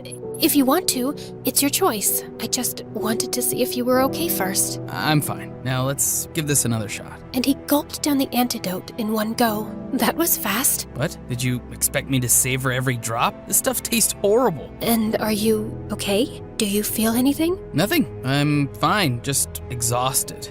Now, please, it's late. I need to sleep, and you should get some rest. I want me here, but there's something, and before I could finish, there was a knock on the door, and Leopold sprang from his bed. That must be a servant. Hurry, hide under the bed. What? Why? Because you're in my room, and someone could assume there's something going on between us. That's absurd. Just do what I'm saying. I crawled under the bed as Leopold answered the door. It was his friend Garrick from the King's Guard. Oi, Leopold. How you doing, mate? Hey, as good as new. You sure? The royal wedding's less than a week away. Yeah, so? So, I just want to make sure you're not weeping like a wet poodle over the princess anymore. That was just a phase. Let's go for a walk. I could use some air. A phase? You've been in love with the princess ever since you first laid eyes on her a year ago. Wait, what?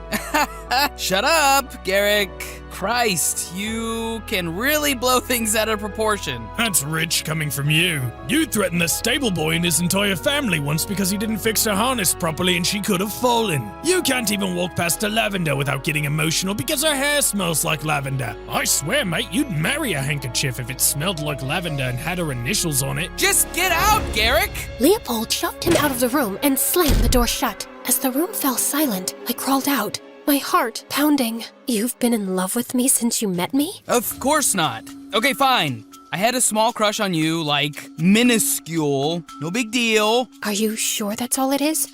A small crush? Are you disappointed? Would it feel good for your ego if I said I'm madly in love with you? No, that's not what I'm saying. I'm just confused because if you were always in love with me, why did you react to the potion the way you did? I'd kept my feelings under control, locked away. But the potion just cracked everything open. It magnified what was already there. Anyway, it doesn't matter now. The antidote is in my system, so you can forget everything Garrick said. I can't, because lately I have... Do not finish that sentence. I beg of you. Tristan is my best friend, you are a princess, and I'm just the lowly guard captain. We both know how this story ends. Now, I'm going back home tomorrow. I need to recover and manage the kingdom in Tristan's absence. I opened my mouth to speak, but no words came out, so I turned around and left. The next morning, as we were preparing to leave, I just felt empty. I couldn't leave without seeing Leopold one last time, so I decided to go find him. But before I could leave, Tristan walked into my room. He asked my maids to leave and then sat me down. You don't look too happy about going back to the palace. No, I'm just tired. The adventure wore me down, I think. Are you sure it's the adventure? Maybe something else is weighing you down, like being in love with Leopold and not admitting it? What? Tristan? Evelyn, I saw the way you reacted when he got injured and how worried you have been since. Actually, I don't know how I could have been so blind all along. The two of you always had sparks flying. I think I also deserve someone who feels that strongly about me, right? You do, more than anyone I know. You're a wonderful man, Tristan, and I know the girl you marry will be the luckiest girl in the world because you'll love her with all your heart. Well, I hope she loves me just as much. Now wipe those tears and stop him before he leaves. I'm so sorry. Don't be. You couldn't have picked a better guy, and I'm happy for you. And what about my father? Leave that to me. Tristan smiled at me warmly, and together we told my father the truth. As expected, he was furious. But Tristan reassured him that the alliance between our kingdoms would remain strong, and that he and I would always be friends, bound by something greater than duty, genuine trust, respect, and understanding. It took some time, but eventually, my father saw reason. Once the dust had settled, I knew there was one last thing to do. I found Leopold near the stables, preparing to leave. Excuse me, but where do you think you're going? Last I checked, we were traveling together. Wait, what are you doing here? Trying to make you understand that you're not getting rid of me in this lifetime, Tristan called off the wedding. What? Why? Because he's smarter than you, nobler than you, and unlike you, he actually understands that my heart belongs to someone else. Please, be more specific. Oh, come on now. What does a lady have to do to get a kiss around here? Do I need to get another love potion? Don't even think about it. Leopold pulled me into a kiss, and everything started to make sense. The arguments, the banter, the way my heart reacted to him, and in that moment I knew it was always him. As I closed the diary, I couldn't help feeling warm and fuzzy thinking about Leopold and Evelyn. They risked everything for love, and here I was thinking prom and popularity were the most important things in the world. I wanted the kind of love they had, and maybe London wasn't the end of my story, but the beginning of a happy new adventure. Just then, Mom called for me. I ran downstairs and found her in the kitchen with breakfast ready. Are you still sulking? Because I made your favorite pancakes and got you this cool new bottle for your first day of school. What's so cool about it? It has a built-in harmonica, in case you want to convert your dramatic sighs into actual music. Thanks, Mom. I like that. Also, I'm sorry I've been sulking so much. I was so stuck on my idea of the perfect life I had that I didn't stop to think that maybe change isn't the worst thing. Wow, did an actual teenager just admit she was wrong? Should I write this down? Don't push it. I'm sorry too, sweetheart. I should have been easier on you with the move. Maybe you'll find your John here. I hope so, although I pray he's better than him. To be honest, that guy always gave me the ick. The what now? The ick. And trust me, it's not something I made up just now. Turns out this phrase has been around for quite a while.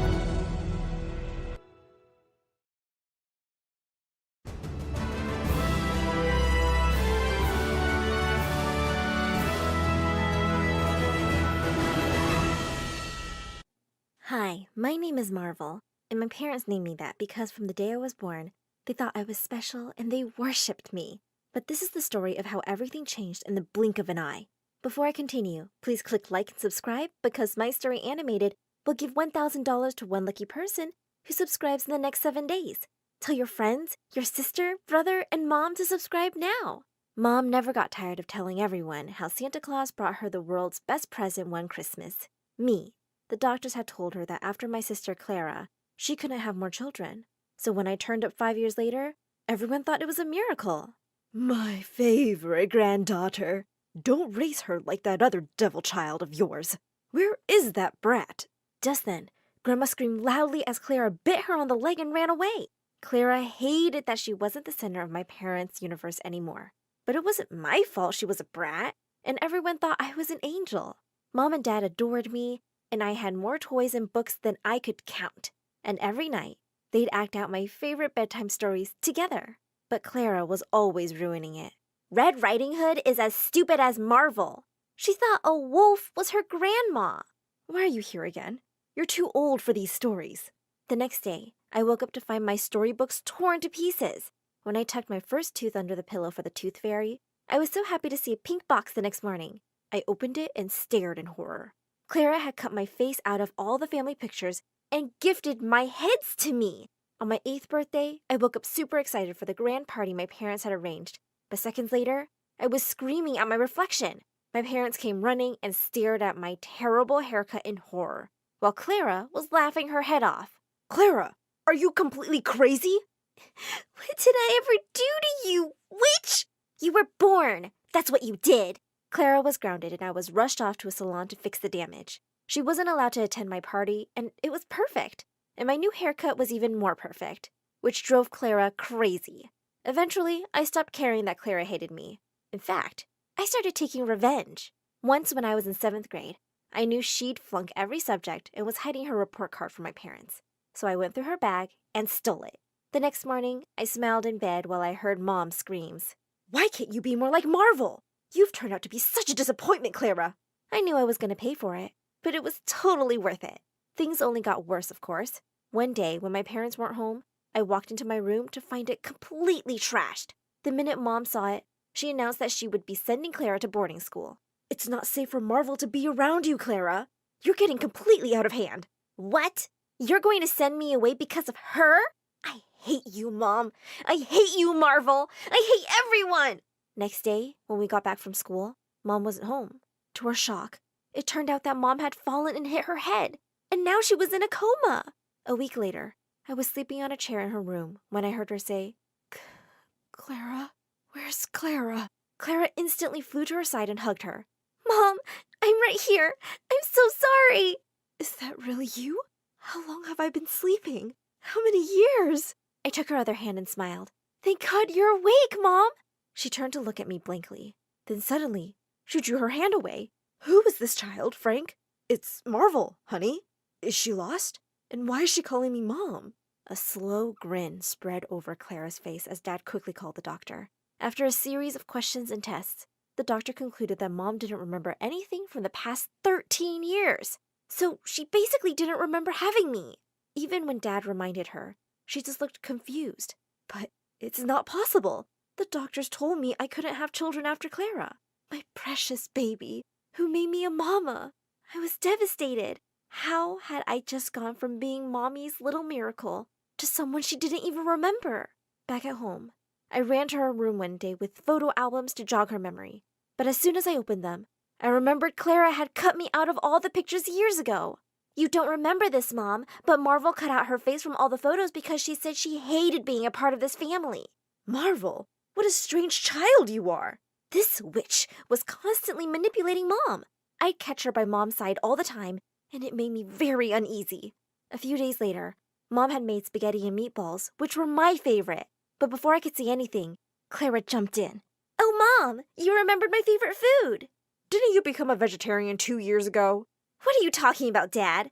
Would I do this if I was a vegetarian? And with that, she started gulping down meatballs.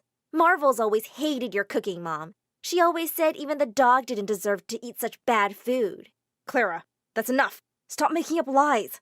Marvel's such a sweet child. She'd never say that. Then, to my shock, Mom turned to Dad angrily. Don't talk to our baby like that. And why are you defending her so much? Do you want to tell me the truth about this girl? What are you talking about? I know your little secret. And with that, Mom flung her napkin on the table and walked off. What was she talking about? Did she think I wasn't her own kid? A few weeks later, while Dad was away on business, Clara and Mom made plans for a girls' day out. Oh, can I come too, please? Mom looked at me like I was some gross insect. And who's going to clean the mess you made last night in the kitchen? What? I never went to the kitchen last night. Stop lying, Marvel. It wasn't me or Clara. And I don't think ghosts bake chocolate chip cookies. Did you eat them all? I never made any, Mom. Greedy and a liar. You're just like your mother. You're my mother, Mom. There's no way I would give birth to someone like you. But since you're living here, I want to make you useful. I want the kitchen spotless by the time we get back. It broke my heart to see them drive away. When they finally came back in the evening, they spent hours trying on the outfits they'd bought. Not a single one for me. I cried myself to sleep that night. A few hours later, I woke up startled because I'd heard a squeaky sound. But when I didn't hear it again, I turned around to go back to sleep. And then I saw something that made my blood run cold. Ah! Sitting on a stool in a corner was Mom, holding Mr. Teddy. Oh, I'm sorry. Did I startle you? Mom, why are you sitting there in the dark?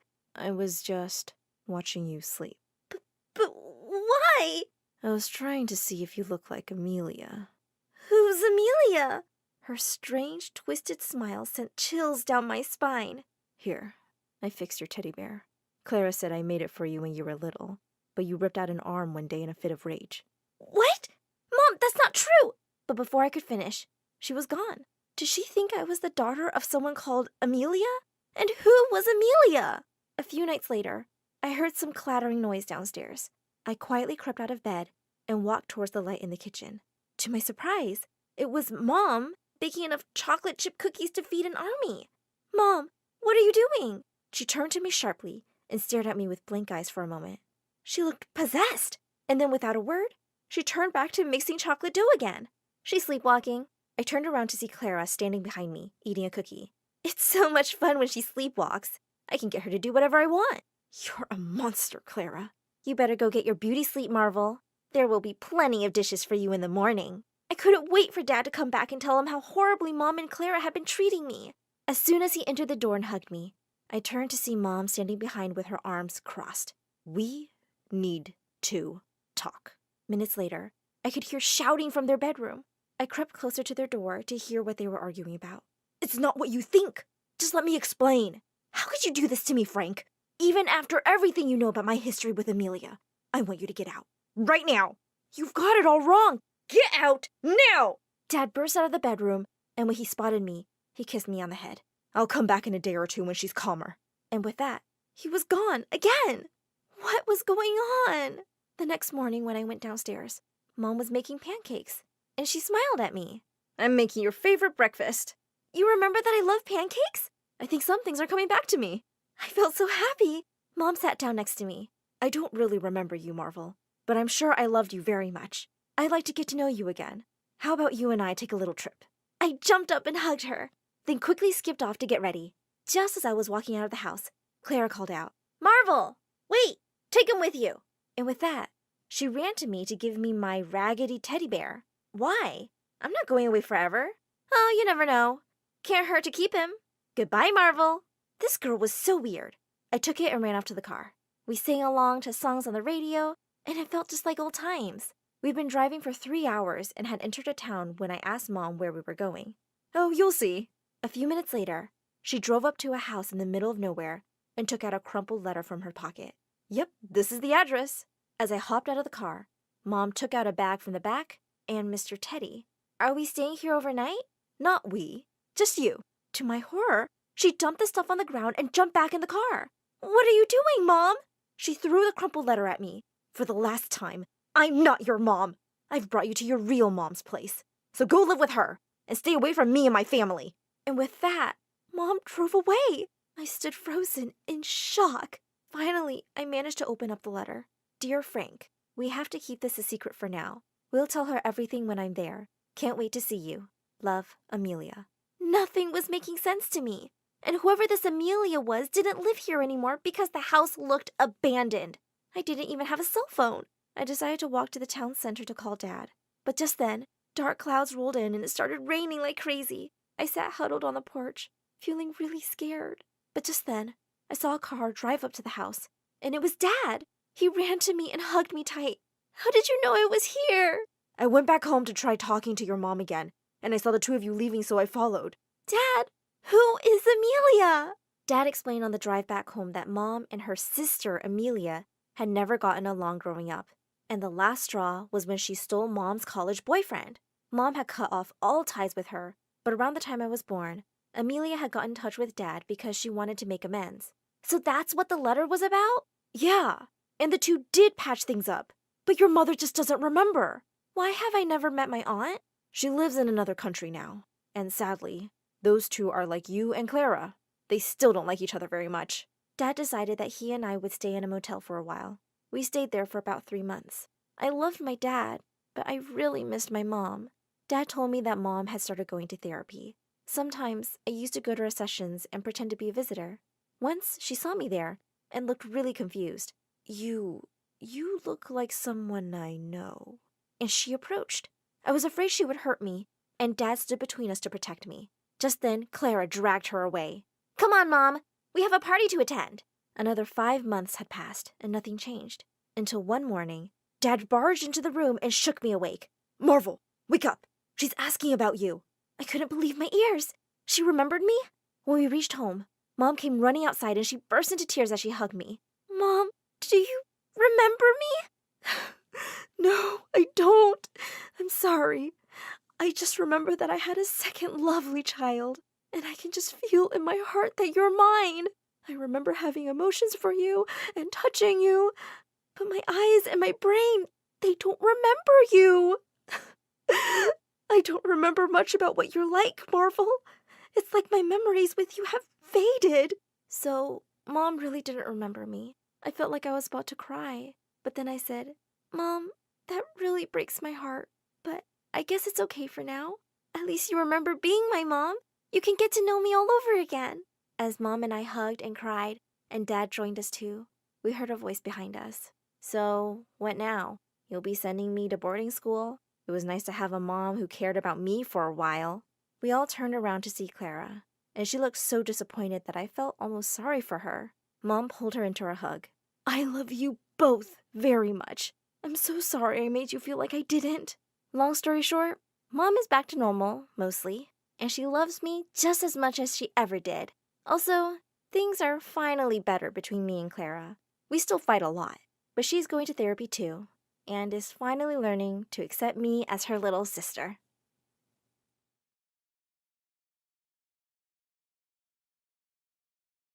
True friends are those who care without hesitation, who remember without limitation, who forgive without explanation, and who trust without communication. The woman had a baby in her arms and ran as fast as she could, never looking back. At last, we are safe, my love. We are going to America, the land of opportunities. Our future will be different now. That's what Robin's mom had hoped for when she ran away from her husband in Brazil and moved to the USA. But making a living in the USA wasn't as easy as she thought it would be. At age 4, Robin and her mom were living in a shelter home and had trouble making ends meet. On the day of Robin's 5th birthday, her mom saved enough money to take her to a playland, a place Robin had wanted to go to for a long time. Well, the playland rides were super fun until the card was exhausted. Just when Robin's mom was about to take her off the ride, the woman came and swiped her card.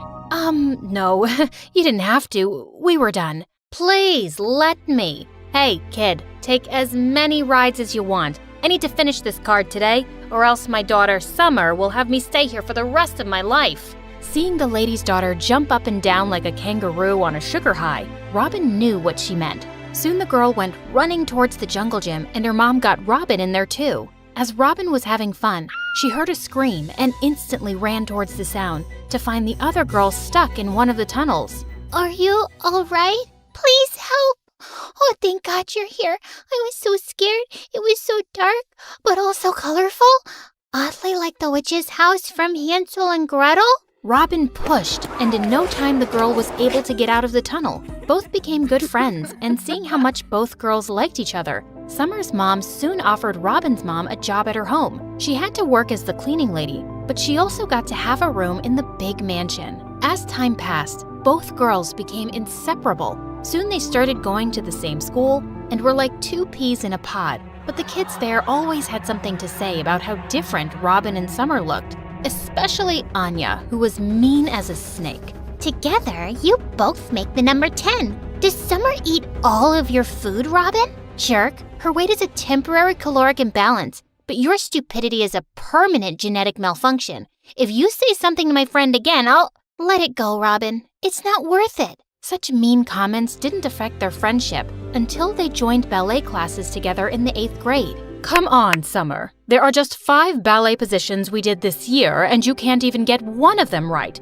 Look at Robin. Her posture is like a delicate swan. But no buts. Come on, you can do it. Let's try it again. Seeing how hard Summer was pushing herself, Robin couldn't just sit by. So she started doing ballet and ended up landing straight into her teacher on purpose. Oops, I am so sorry. I guess lesson's over now, right? Come on, Summer. But Summer wouldn't budge. She remained standing in that awful position until there were tears in her eyes, and that's when Robin had had enough. I swear, if you don't stop, I'll never talk to you again. Then don't. I guess it would be better that way. Saying that, Summer kept on repeating the ballet steps till she was out of breath. That was the day something between the girls changed, and Summer started to spend less and less time with Robin. Worse, she got into all kinds of diets and started to hang out with Anya, the same girl who used to make fun of her. Once during lunchtime, as Robin started to enjoy her chocolate muffin, she could see how badly Summer wanted it, so she offered it to her. Oh no, don't tell me you're gonna eat that. And why can't she eat that? She doesn't have to starve herself. How can she eat that? You touched it. Aren't you her maid or something? Or her mom, like they clean your toilets? Summer, that's so unhygienic. Yeah, gross. Her mom does scrub our toilets. What was I even thinking? Thanks for rescuing me, girl. Come on, let's go have some detox water. As Summer left with her new friends, Robin was left in shock. That was the day Robin promised herself to turn her life around, so she focused hard on her studies and soon started acing her exams. By the time the girls reached high school, Summer was the official queen bee of the school. She had it all: a hot body, designer clothes, designer bags. She even had followers carrying her bag for her. But there was one thing Summer didn't have: Calix. Summer had a huge crush on the school's heartthrob. The guy was the perfect combination of beauty and brains, a jock and a straight-A student, and Robin had a crush on him too. Even though Calix might have smiled at her once or twice, Robin never spoke to him, knowing how much Summer liked him. One time, Robin was running late for school and was rushing when suddenly a car zoomed by and someone threw juice on Robin. Hey jerk, watch where you're going! Oh, it's you, of course. Ugh. I didn't do it on purpose. Hey, come on, we're running late. And Robin, don't worry. You look the same trashy as usual. Robin hoped that Summer would say something in her defense, but she just avoided her gaze and drove off. When Robin reached the school, she caught her reflection in a window and saw her hair was a mess. As she fixed herself, she spotted a smiling face. It was Calix behind her. Hey, what happened to you? Nothing. Just started the day on the wrong foot, I guess. Well, you still look amazing. Never mind. Saying that, Calix walked away, leaving Robin stunned. Whoa, did the Greek god-looking hunk tell her she looked amazing? He sure did. After that day, Calix and Robin's paths started to cross almost every day. One time, Robin ended up accidentally stepping on Calix's heels in the crowded lunchroom. Another time, they were paired together in the science lab. And once in the cafe, Robin was buying a donut when she realized she'd forgotten her wallet, and Calix came to the rescue. Oh, you didn't need to. This is so embarrassing. I forgot my wallet. Come on, it's 50 cents. You need to loosen up a bit. So I'm throwing this party, and I would love if you could come, please. She isn't gonna come. She's always too busy studying, but I'll come. Would you like that, Calix? Of course. Robin, do try to come, and I'll see you guys later. Just as Calix left, Summer's sweet smile faded, and she glared at Robin. You know I like him. That's why you're running after him. You are pathetic, Robin. Robin felt like slapping Summer, but controlled herself. Later that night, she was all dressed for Calix's party. She wasn't doing it to make Summer jealous, but because for the first time, someone from school had invited her over. Just as Robin reached Calix's place, she spotted him and was swept away when the boy came running and took her hand. Whoa, and I thought you looked pretty in glasses. You look mesmerizing in this dress. Thank you. Calix then took Robin to the dance floor, and as she was having the time of her life, Robin spotted the look of hatred on Summer's face. But once the song ended and Calix leaned in and kissed her on the cheek, it looked like Summer would explode. Oh no, Robin needed to explain to Summer that she wasn't after her crush. Calix, I need to go. Wait, Robin, I wanted to tell you how much I like you. But Robin was more worried about Summer. As she ran after Summer, she bumped into Anya. Well, what do we have here? A little birdie told me that this dress you're showing off is courtesy of Summer's mom. So I guess you wouldn't mind perhaps taking it off? Saying that, Anya ripped Robin's dress, and in seconds both girls were tangled in a fight. But Summer came and pushed Anya away. Robin, stop. You're better than her. And I'm sorry I told Anya that my mom gave you that dress. I shouldn't have. Wanna go home? Yes, I would like that. Summer and Robin sat in the car and talked after such a long time. And for a while, Robin thought everything between them would be all right. But just then, it started raining like crazy, and Robin realized that they were going towards a cliff. That particular cliff had a bad reputation among the townfolk for being haunted by ghosts. Why are we going there? Summer, you're so scared of horror stuff. Why do you want to see it? Just wanted to look at the city from up here. Ever since I learned how to drive, I wanted to go there. I've heard the view is to die for. Once the girls reached the cliff, they both enjoyed the view, but then suddenly, someone kicked Robin out of her car. It was Anya. She had been hiding in the back seat. What are you doing? It's raining. Summer, let me in. I'm scared. This place, it's creepy. Oh no, you witch. You thought you could just steal my guy? Walking back home in this rain will teach you a lesson. Or maybe make some friends with some ghosts. What? No, she can't walk back. It's raining. Let's just drive around for 5 minutes and come back for her. No way. She tried to steal Calix? I say punish her.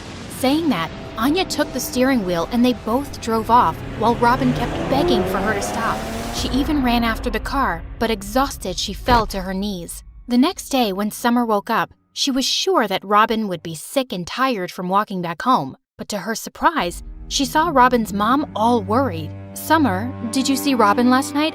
I've been waiting for her all night, but she didn't come home. What in the world? As her mom and Robin's mom called all their friends and then the cops, Summer felt her world shake.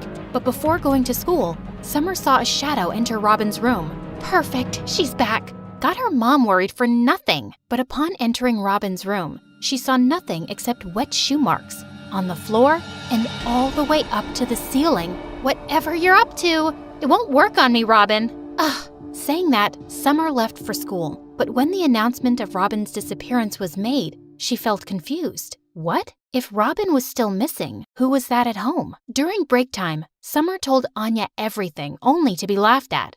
So, you're saying Robin turned into a ghost who can climb walls? Or is she now Spider-Man? I don't know.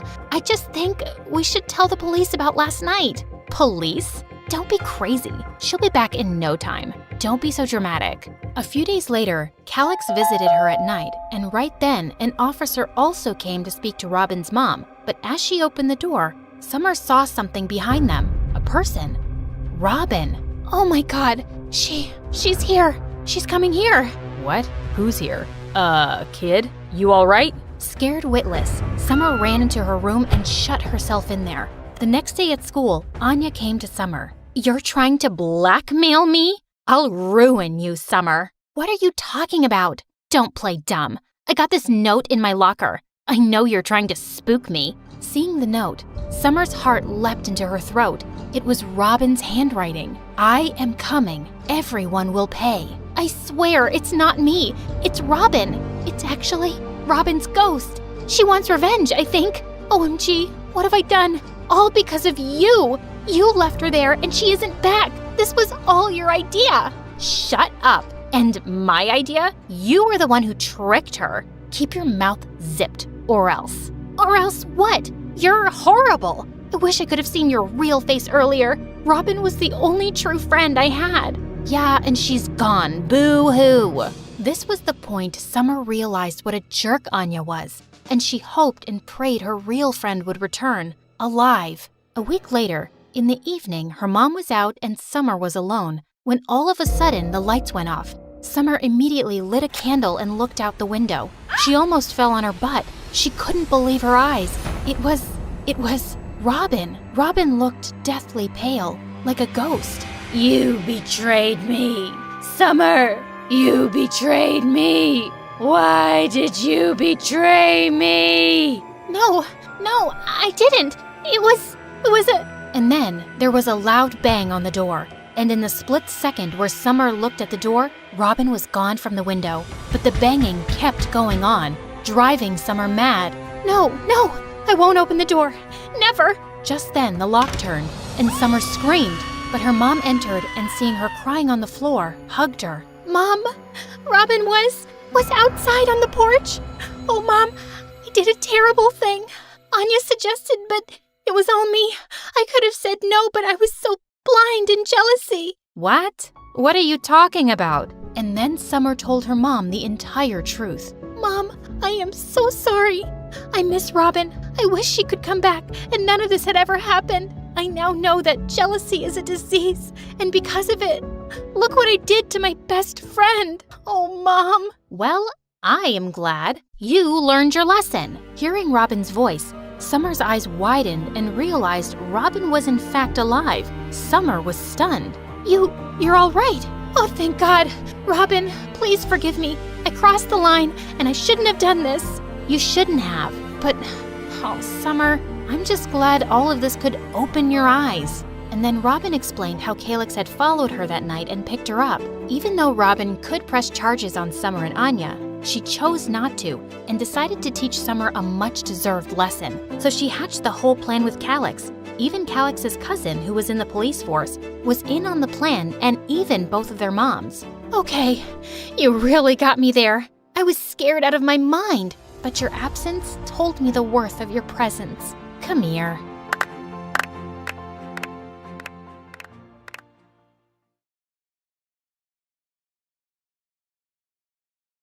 I saw my boyfriend Walker holding his guitar and I nearly burst with pride. We'd come so far to get here, especially me. Finally out in the real world again. I felt like my old self again, confident, happy, and free. Walker pointed at me and spoke into the microphone. They say that when true love comes for you, you won't know what hit you. My girl Lacey came at me like a freight train. Babe, this song is for you. Every girl in the club turned to me with their eyes popping out of their sockets and their jaws wide open, like they thought I didn't deserve him. I don't care what anybody thinks about Walker and me. Well, that's not exactly true. I did care about what one person thought. Bex, Walker's little sister, and my best friend. When Walker and I got together, I was sure I'd added a boyfriend and subtracted a best friend. I should probably start at the beginning, but first, please like and subscribe. It all began on the day we were born. Yep, we. Bex and I were born on the same day in the same hospital. Our parents lived next door to each other, and our moms were inseparable. Soon, they were pregnant at the same time. I can't believe we're so close to meeting these little ones. I know,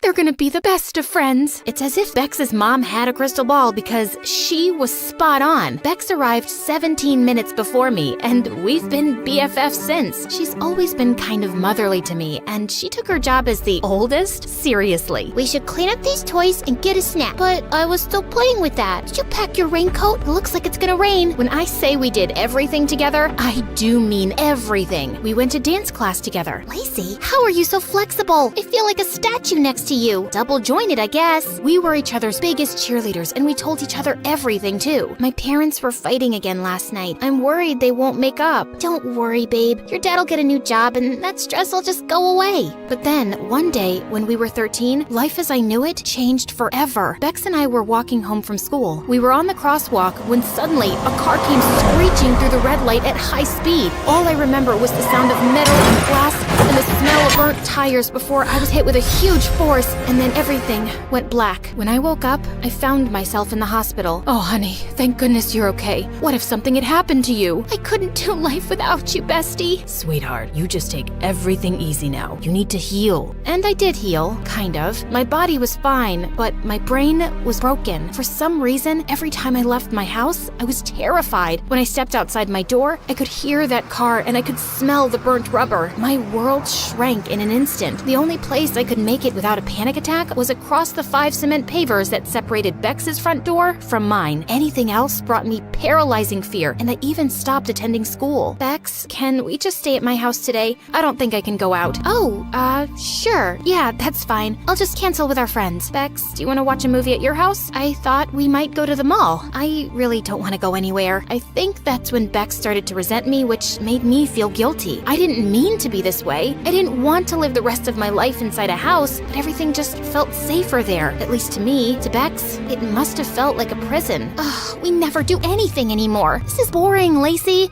There's so much out there to see and do. I was ashamed. Why was it so hard for me to just go outside and act like a normal teenager? Bex, you can go to the party if you want. I'm gonna stay here. Are you sure? You could try coming, right? We can leave early. Couldn't you just try today for me? Who knows? It might not be as bad as you're imagining it. A party sounded about as much fun as scrubbing tiles with a toothbrush, but I decided to make an effort for Bex. I was sweating bullets, and my heart was pounding by the time we made it to the party. My friends from school seemed happy to see me though, and I started to relax just a bit. I sat down in a corner, not ready to join the dancing crowd yet. Maybe Bex was right. This wasn't so bad. But just then, a waiter carrying a tray of drinks suddenly tripped, and everything went crashing to the floor. The sound of the smashing glass sent me into a panic. I dove under the table and buried my head in my arms, crying hysterically. Everything went completely silent, and Bex tried her best to make me come out, but I couldn't move an inch. Eventually, she had to call my parents to come and take me. Lacey, I'm sorry. I didn't know.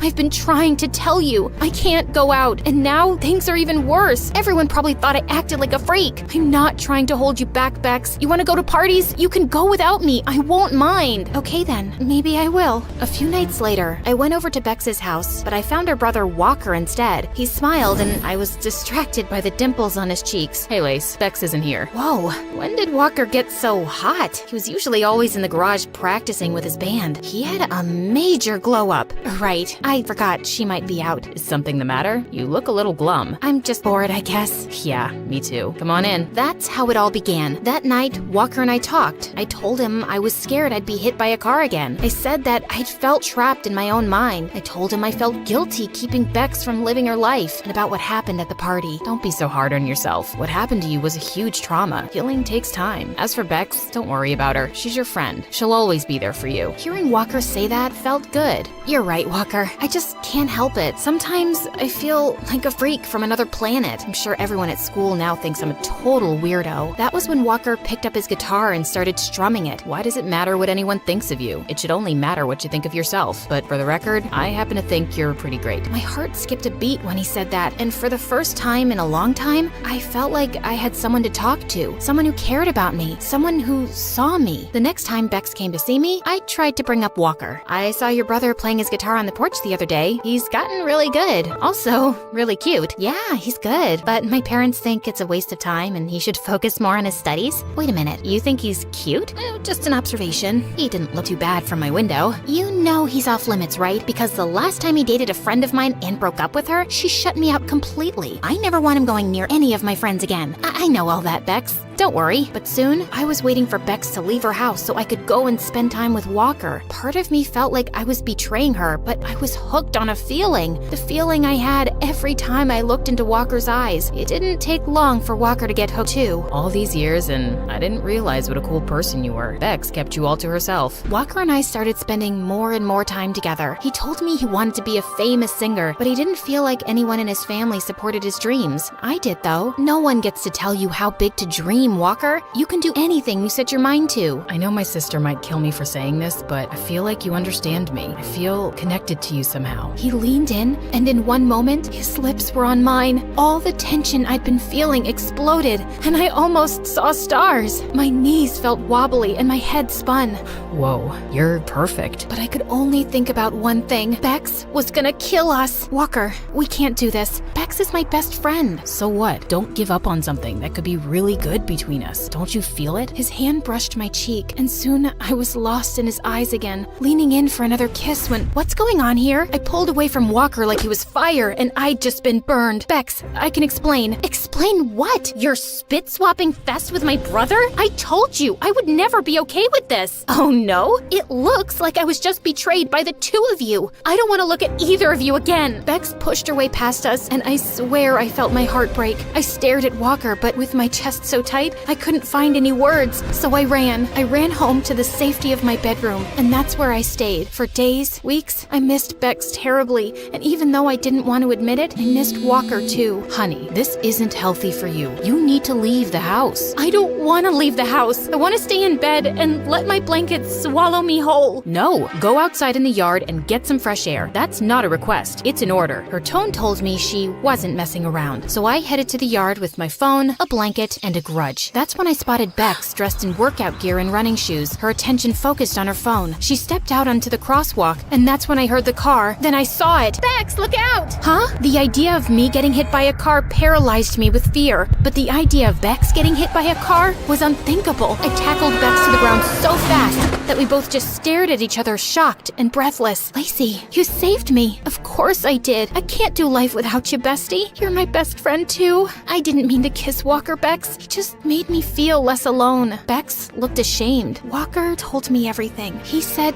you inspired him and supported his music. He said you were like a song to him. And I'm sorry. I haven't been a good friend. I should have wanted you to be happy. I do want you to be happy. Walker raced out of the house and came running to us. Stop fighting. You're friends. We're not fighting. We're making up. If being with each other makes you happy, I want you to be happy. Both of you. Bex, does that mean... It means that Lacey can be your song again. With that, Bex left us standing there. Walker, Be my girlfriend. No more secrets. No more hiding. Yes. 100% yes. You helped me believe in myself. You did the same thing for me, Walker. I feel stronger now. Like I can do anything. Anything? Anything. Walker stepped forward, taking my hands in his. Would you come to my first real gig? It's tomorrow, but only if you're ready. I hadn't left my house to go anywhere but school for such a long time. But when I saw the hope in Walker's eyes and the support I would give him by going, I felt I could do it. I think I'm ready, Walker. Walker wrapped his arms around me, pulling me close for a kiss. Bex squealed and gave me a big hug. This is it, babe. My brother is living his dream. Hi, I'm Milo. Please, like and subscribe, because my story animated will give $1,000 to one lucky person in the coming 7 days. When I was 4 years old, all I wanted was a huge family. Dad, why don't I have a mom? All my friends have moms, brothers, sisters. How dare you say that to me? Am I not enough for you? Just go away. My dad was always like this, angry and irritated. He never got along with anyone, and he got fired from every single job he took. We were so poor that he pushed me to school in a stolen shopping cart. No way we could afford a car. When I was in the 10th grade, Dad came home with a crazy surprise. A baby sister from one of his girlfriends. I was over the moon. He didn't even bother naming her. So I did it. I'll call you Annie. Isn't it a cute name, Dad? He didn't care. He was too worried about how we were gonna have enough money to raise a baby. Since he couldn't hold a job, he had to borrow money from a local billionaire. Only problem? My dad took the money and ran. He just left me and Annie alone. The billionaire was furious when I told him we couldn't pay him back. I gave him thousands of dollars. I'll have to call the police, and you two will be sent to foster homes. No way! They'll separate me from my sister. Please don't call the police. I can pay you back. I can work for you. You're only a stupid boy. What will you do? I'll clean the pool, do the dishes, mow the lawn. You can slowly take your money out of my paychecks. Please, just give me a chance.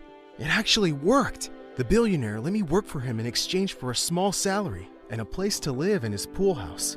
This pool house was way bigger than any apartment I'd ever lived in, so I was thrilled. I went to school every morning with Annie strapped to my chest and worked at the mansion all evening. Everything was going well until one night, when I was just about to sleep, someone started screaming outside. Papa, I'm scared. Stay here, sweetheart. I've got this. I ran out to see a strange, beautiful girl jumping into the pool. Woohoo! Cannonball! Intruder! Intruder! Someone's breaking in! Wow, you're cute. Wanna jump in? I pulled the pool cover over her head to trap her. Ah! What are you doing? I'm keeping you here while I call the cops. Stop it! I'm Zoe! This is my house! Liar!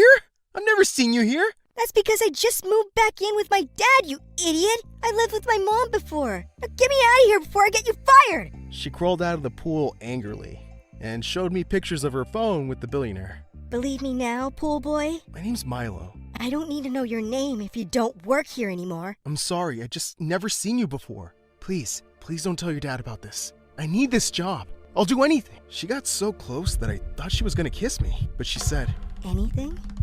Sure. What do you want? Apparently a lot.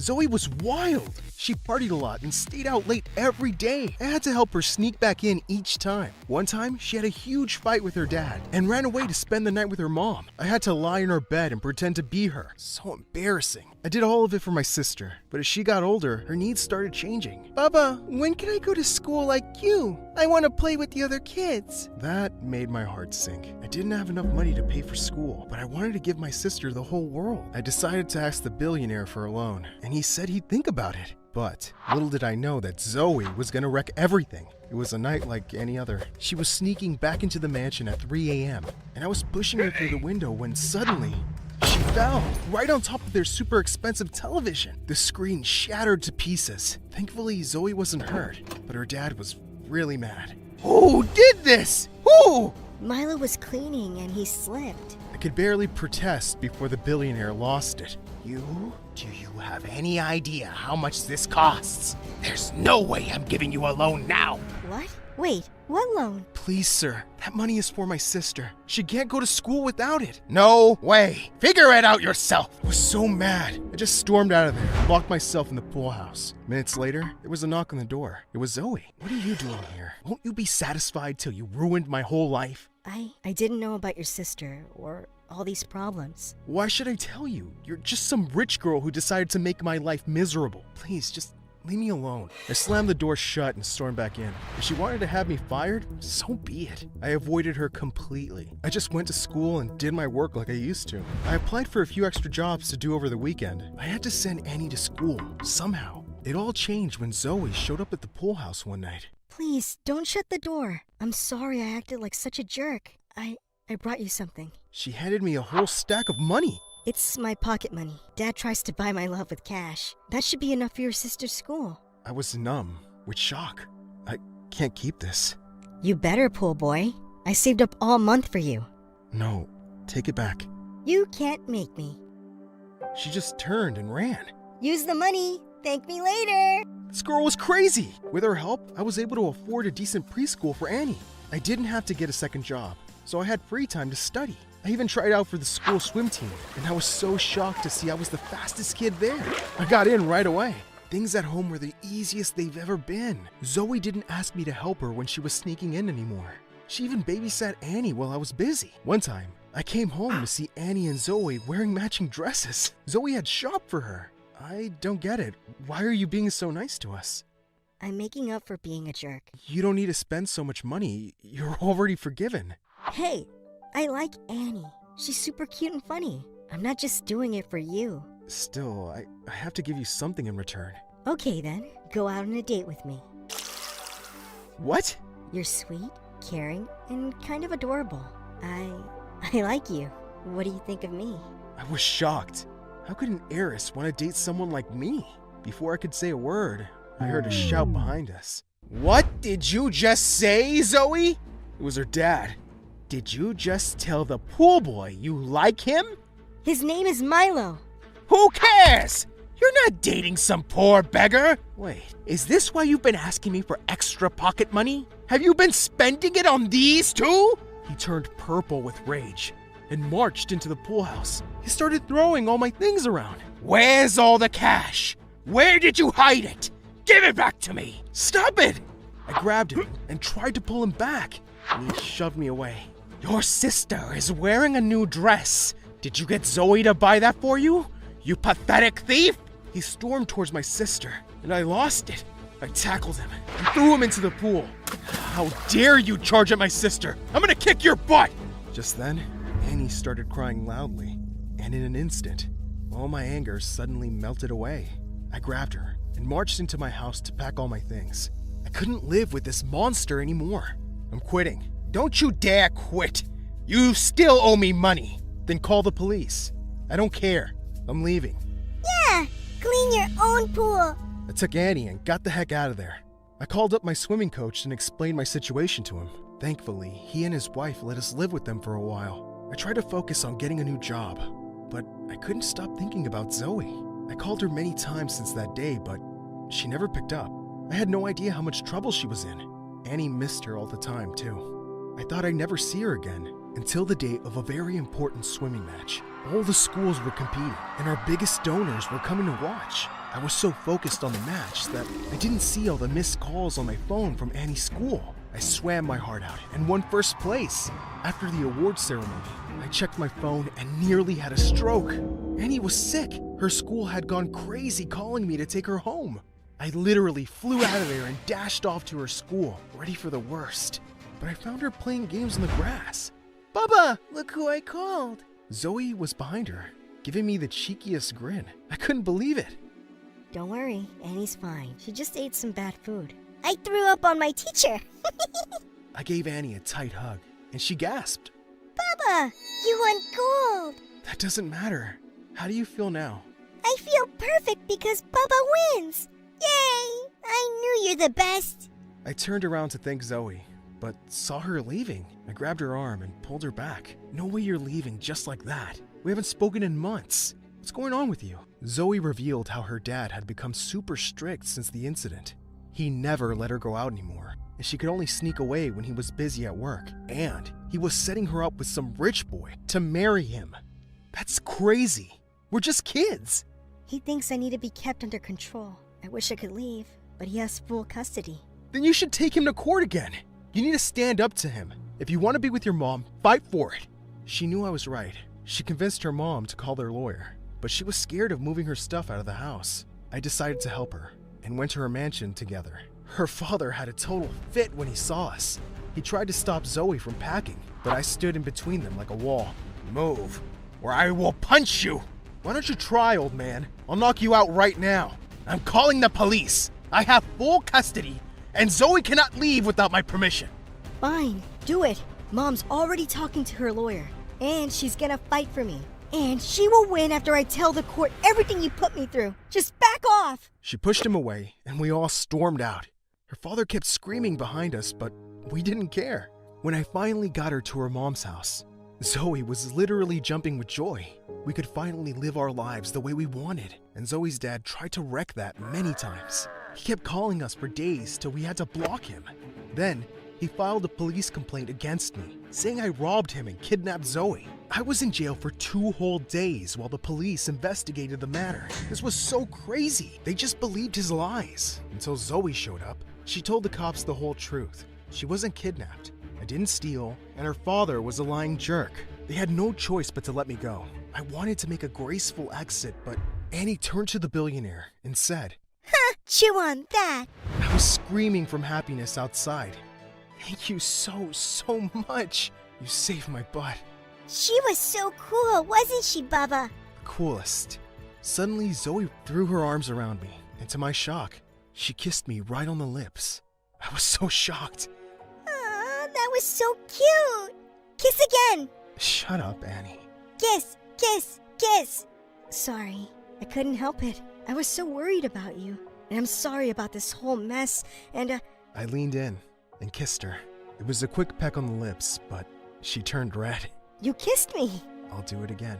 I pulled her to me and gave her another kiss. It was perfect.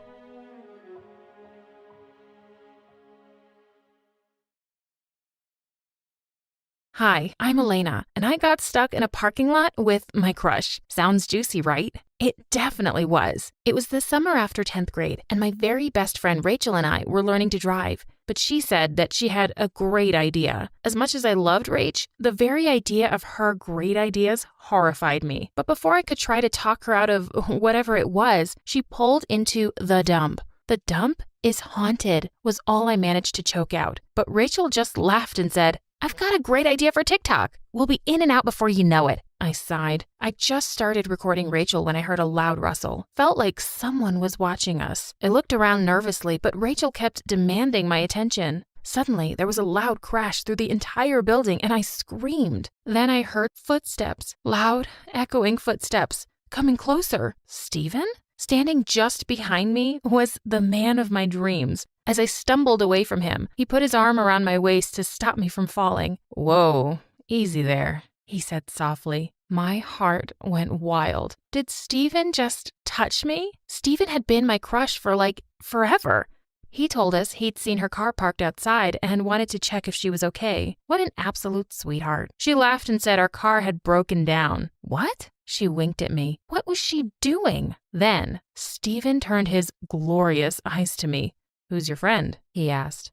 My heart broke at his words. He didn't even recognize me. "She's Elena, you idiot. She goes to our school. She's in our grade. Don't tell me you've never seen her." Rachel laughed, and I just wanted the ground to swallow me whole. Steven looked a bit embarrassed and smiled at me. He asked if we were done with the TikTok. "I'll drop you guys at home and have someone come for the car," he offered, like the gentleman he was. Rachel was thrilled. Clearly, she'd hoped he'd ask. We started towards his car when suddenly Rachel remembered she'd forgotten her wallet in the car. "I'll catch up with you," she said, and sprinted away before I could say anything. With butterflies in my stomach, I walked beside him toward the parking lot, which was below the mall. I shivered as we went below. It truly felt like a scene out of a horror movie, but I felt safe with Steven. There was a buzzing throughout the entire parking lot, and then there was a loud crash. We dropped to the ground, afraid that it was an earthquake, but I quickly realized what it was. I ran upstairs to try and leave, but the door was closed and locked. We were trapped. I banged on the door as loud as I could, but I knew that it was no use. There was nobody to hear our screams for help. I checked my phone.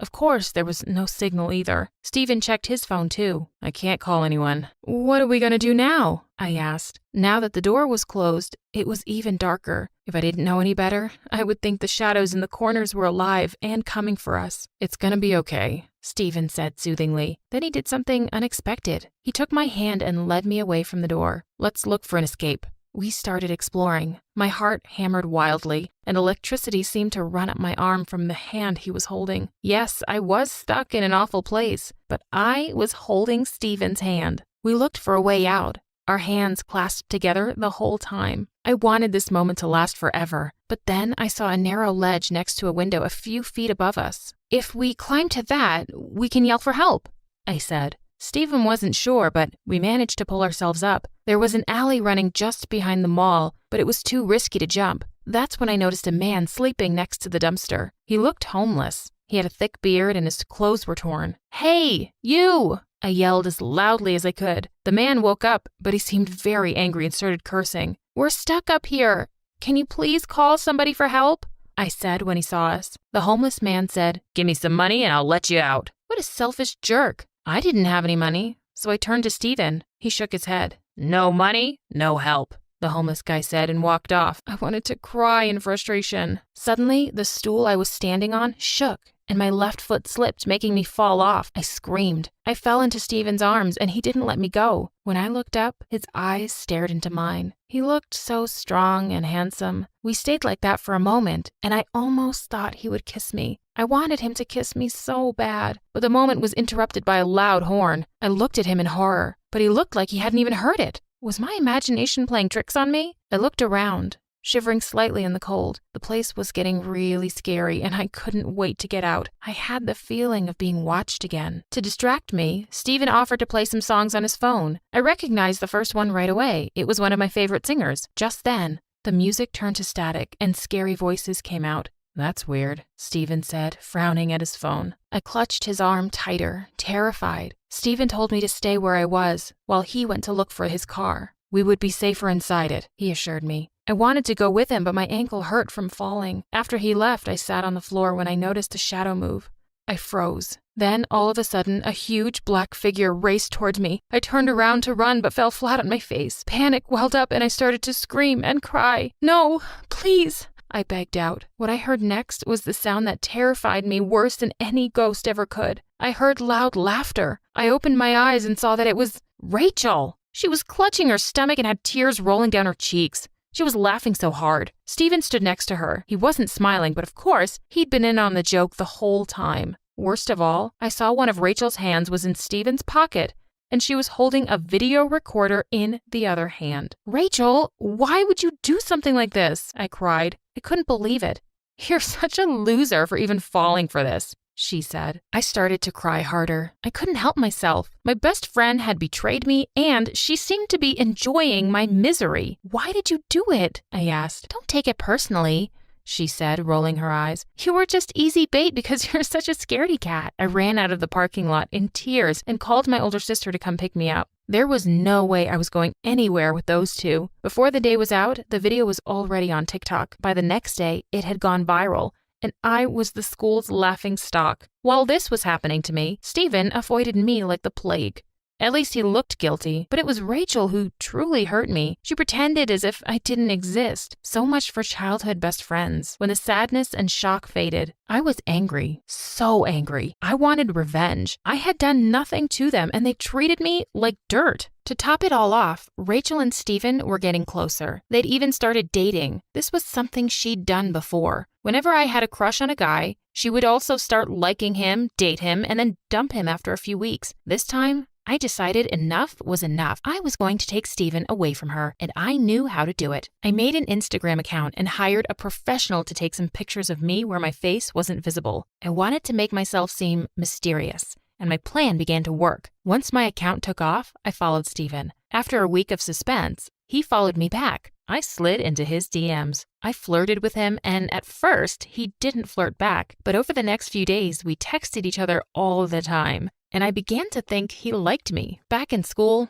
I was still a big joke, and Rachel encouraged the meanness. I couldn't understand why she hated me so much all of a sudden. I tried to find comfort in the fact that I was going to have my revenge soon. Steven texted me without fail every day, and soon enough, I realized he had feelings for me. He had told me literally everything about himself. The only problem was that I was afraid I would fall for him again. He was such a sweetheart. My heart fluttered every time he messaged. But this was revenge. No mercy. Then I decided it was time to test my power. When he was sitting with the other jocks and Rachel, I texted him asking him to meet me outside. He immediately left the table without telling Rachel or the others anything. I laughed for the first time in days. Revenge was mine. 2 days before the homecoming dance, the time I had set for completing my revenge, I was cleaning my locker when I saw Steven. The hall was empty. I ignored him, but to my surprise, he walked up to me to talk. Hi, Elena, he said shyly. I had no intention of talking to him and walked away. That night, Mom peeked into my room and said, "There's someone here to meet you." But when I went to the door, there was nobody there, just a small note on the doormat next to a big, beautiful sunflower. It said, "I'm sorry, Elena, for everything that happened. I know it's no excuse, but I had no idea that things would go this far. I wish I had known you before. I know you will never forgive me now." Even though it wasn't signed, I knew immediately that Steven was the one who'd sent it. But why was he apologizing to me after all these months? My heart melted. I was pretty sure Rachel was the one who had convinced him to prank me. I could forgive him. The day before homecoming, I texted him from the anonymous account and confessed to liking him. He said he liked me too. I told him that if it was true, he would have to break up with his girlfriend and take me to the dance instead. He agreed immediately. It'd be so great when he saw I was behind the account and that I'd forgiven him, I thought to myself. I was finally going to date him and Rachel would get what she deserved. It was the day before the homecoming dance. Today, all of my plans would come into play. First, I rushed to school and waited for the cheerleading practice to start. While Rachel was practicing, I emptied the shampoo bottle she carried and filled it with instant blue hair dye. If anyone was super proud of their blonde hair, it was Rachel, and that was only the first thing she'd lose today. I waited outside the locker rooms. Soon enough, I heard a scream and lots of muffled laughter. I walked away to work on phase 2. I went to the biology lab and released all the frogs and cockroaches. Then I rushed out. I went to Mrs. Hawkins, the lab instructor, cried, and told her Rachel had been waiting for me in the lab. But when I got there, all the frogs and cockroaches were all over the place. She jumped up and rushed to the lab. I heard her cursing. Then she went straight to the principal's office. 10 minutes later, they called Rachel. I hung around the office till I saw her. Her hair looked a horrible shade of blue, and it was so patchy I almost felt sorry for her. Some of the dye had stained her face, too. People were laughing at her. When she saw me, she glared at me and went inside the office. Then I heard yelling and crying.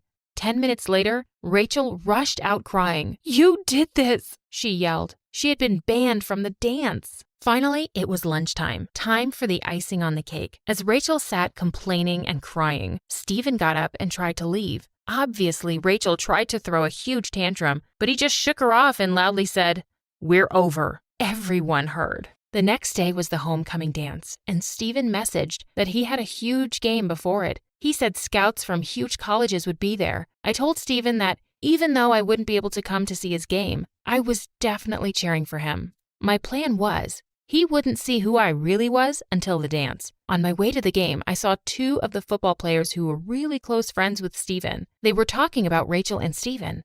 I got closer to hear. "Damn shame that he broke up with Rachel like that," one of them said. "I'm not really surprised.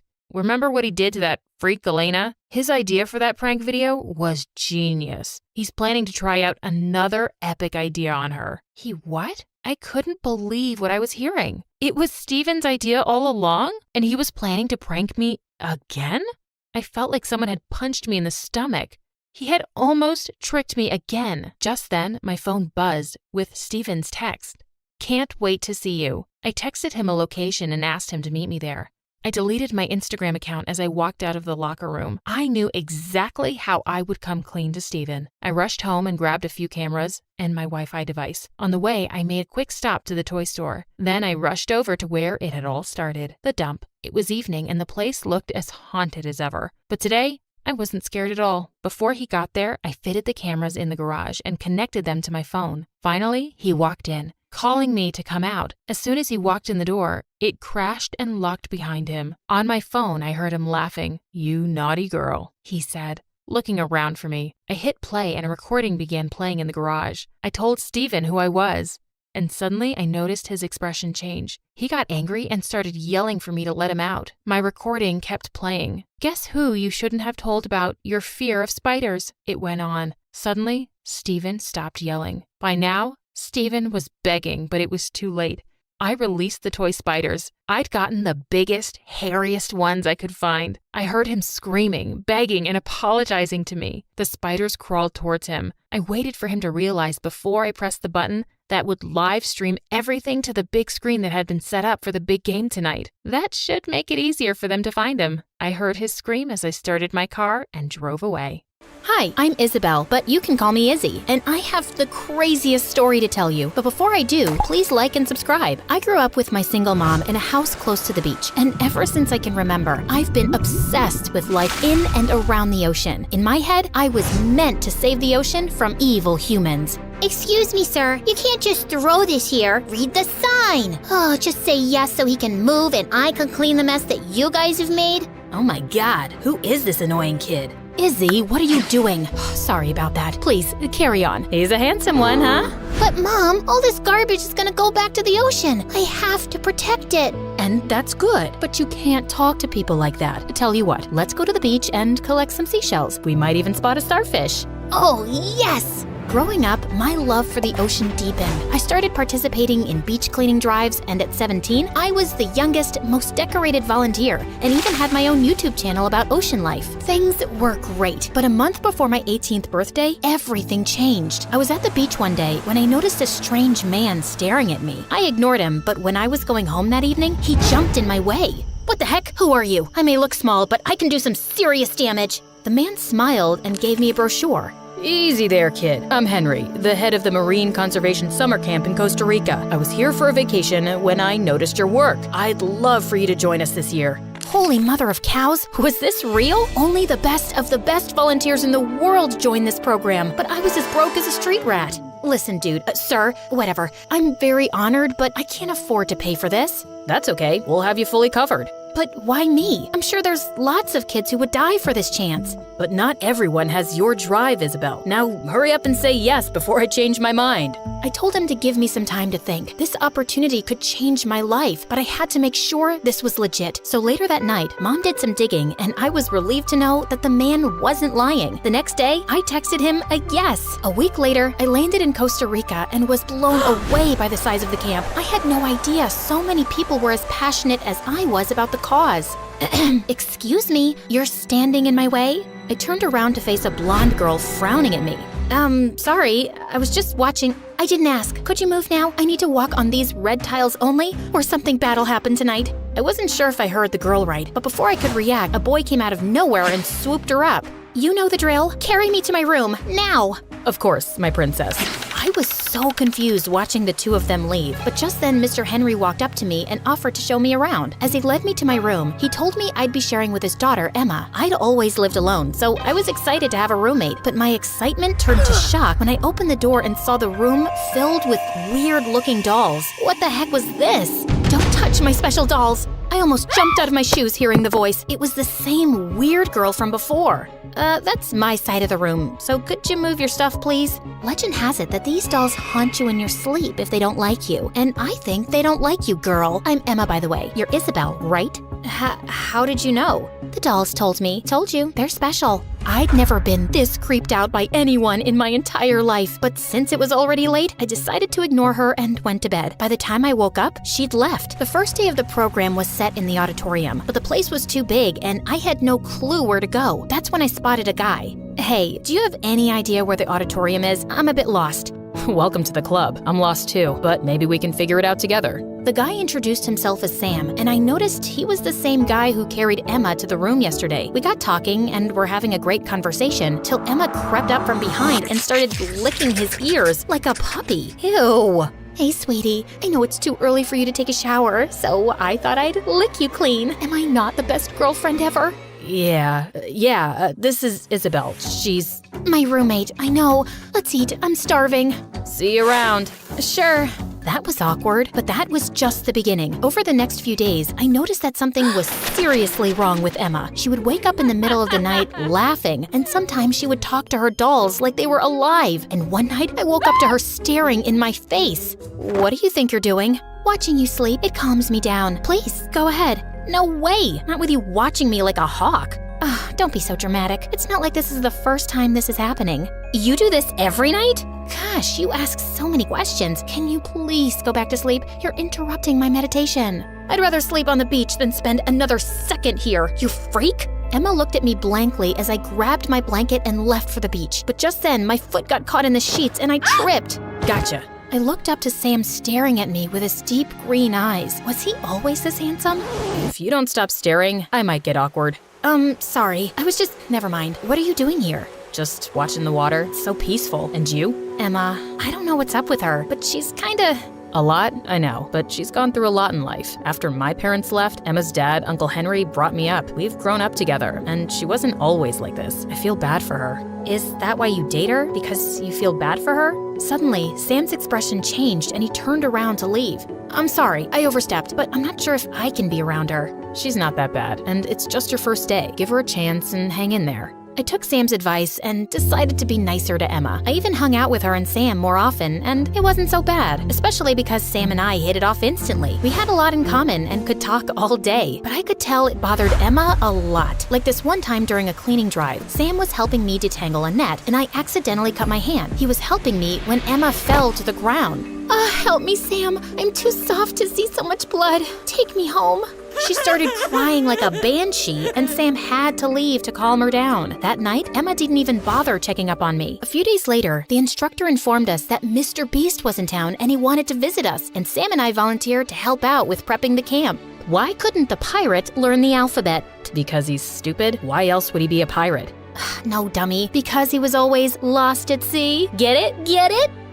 That is too funny. Suddenly, I felt Sam's hand on mine, and my heart went racing. Step away from my boyfriend? Now! We turned around to face Emma, fuming in anger. Stop flirting with him! Jeez, relax. We were just talking. I'm not blind. First, I thought you were jealous because I'm smarter than you. But now I know that you have your evil eyes on my Sammy Bammy. And you! Stop staring at her and move it! We have a date! I'll see you around, I guess. But we still have work to do. You can't just leave. He can, and he will. And I'm putting her here to keep an eye on you. Okay, weird as ever. I got back to work and tried finishing up on my own, but there was just too much to do. Suddenly, I heard footsteps behind me and assumed it was Sam, but my jaw dropped when I saw Mr. Beast in the flesh. Too late for you to be up and working, right? How art thou? Sorry? I'm talking gibberish. I'm a huge fan. What you do inspires so many people. It must be tough.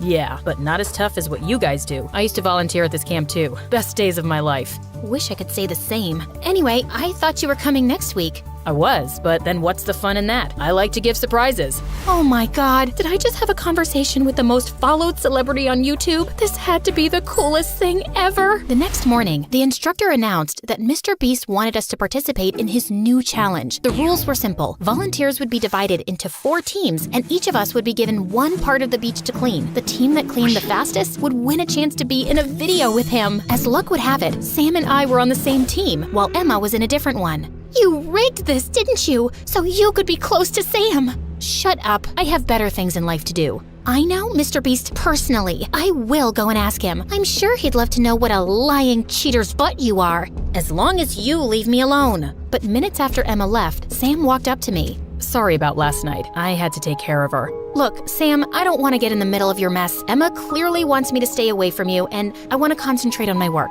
And I'm distracting you? Well, yeah, sort of. Fine, but tell me one thing. Don't you feel anything between us? Not even the slightest spark? It doesn't matter what I think. She's your girlfriend, and you love her too. So it's best you stay away from me. I don't love her. Uncle Henry has done a lot for me, and I can't disappoint him. Emma's happier around me, and I'm just in the relationship because I owe him a lot. I would have broken up with her a long time back if I could. My mind went blank as Sam came closer to kiss me, but just then, we saw Emma staring at us with tears in her eyes. How could you? Emma, wait.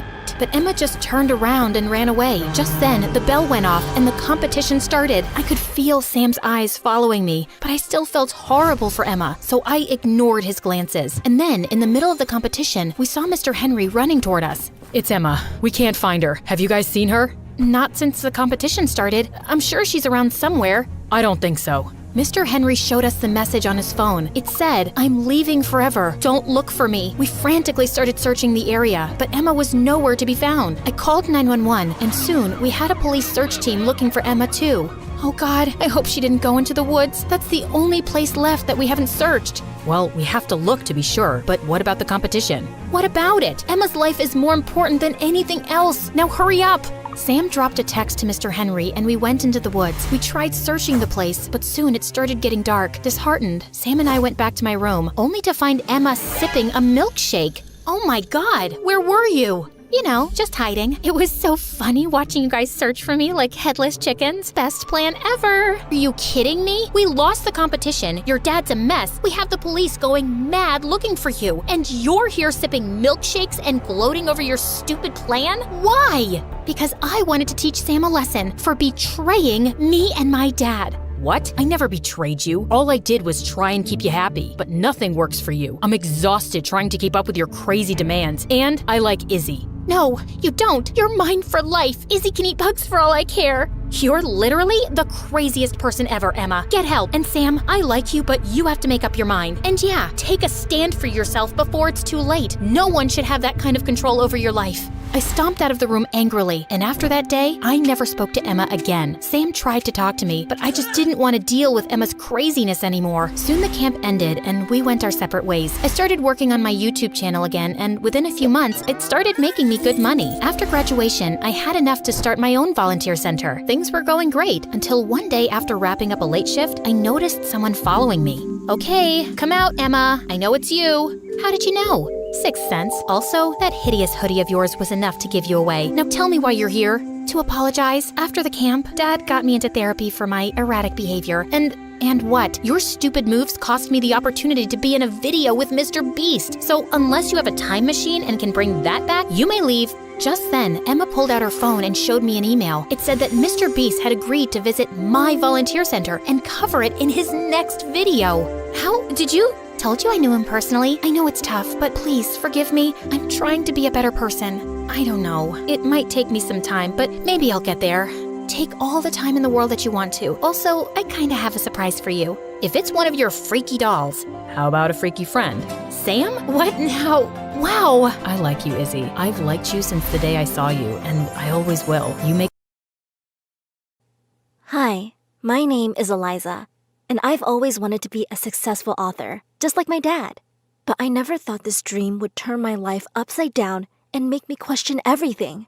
The thing is, my dad hated it when I wrote stories. Every time I wrote something and showed it to him, he'd rip it up and say it was horrible. "Do something else, you idiot! You couldn't write a decent story to save your life," he said to me once. However, my teachers thought my stories were great, so I decided to find out what Dad's agent would say. I snuck onto his computer and secretly emailed my story to his agent. The agent loved it.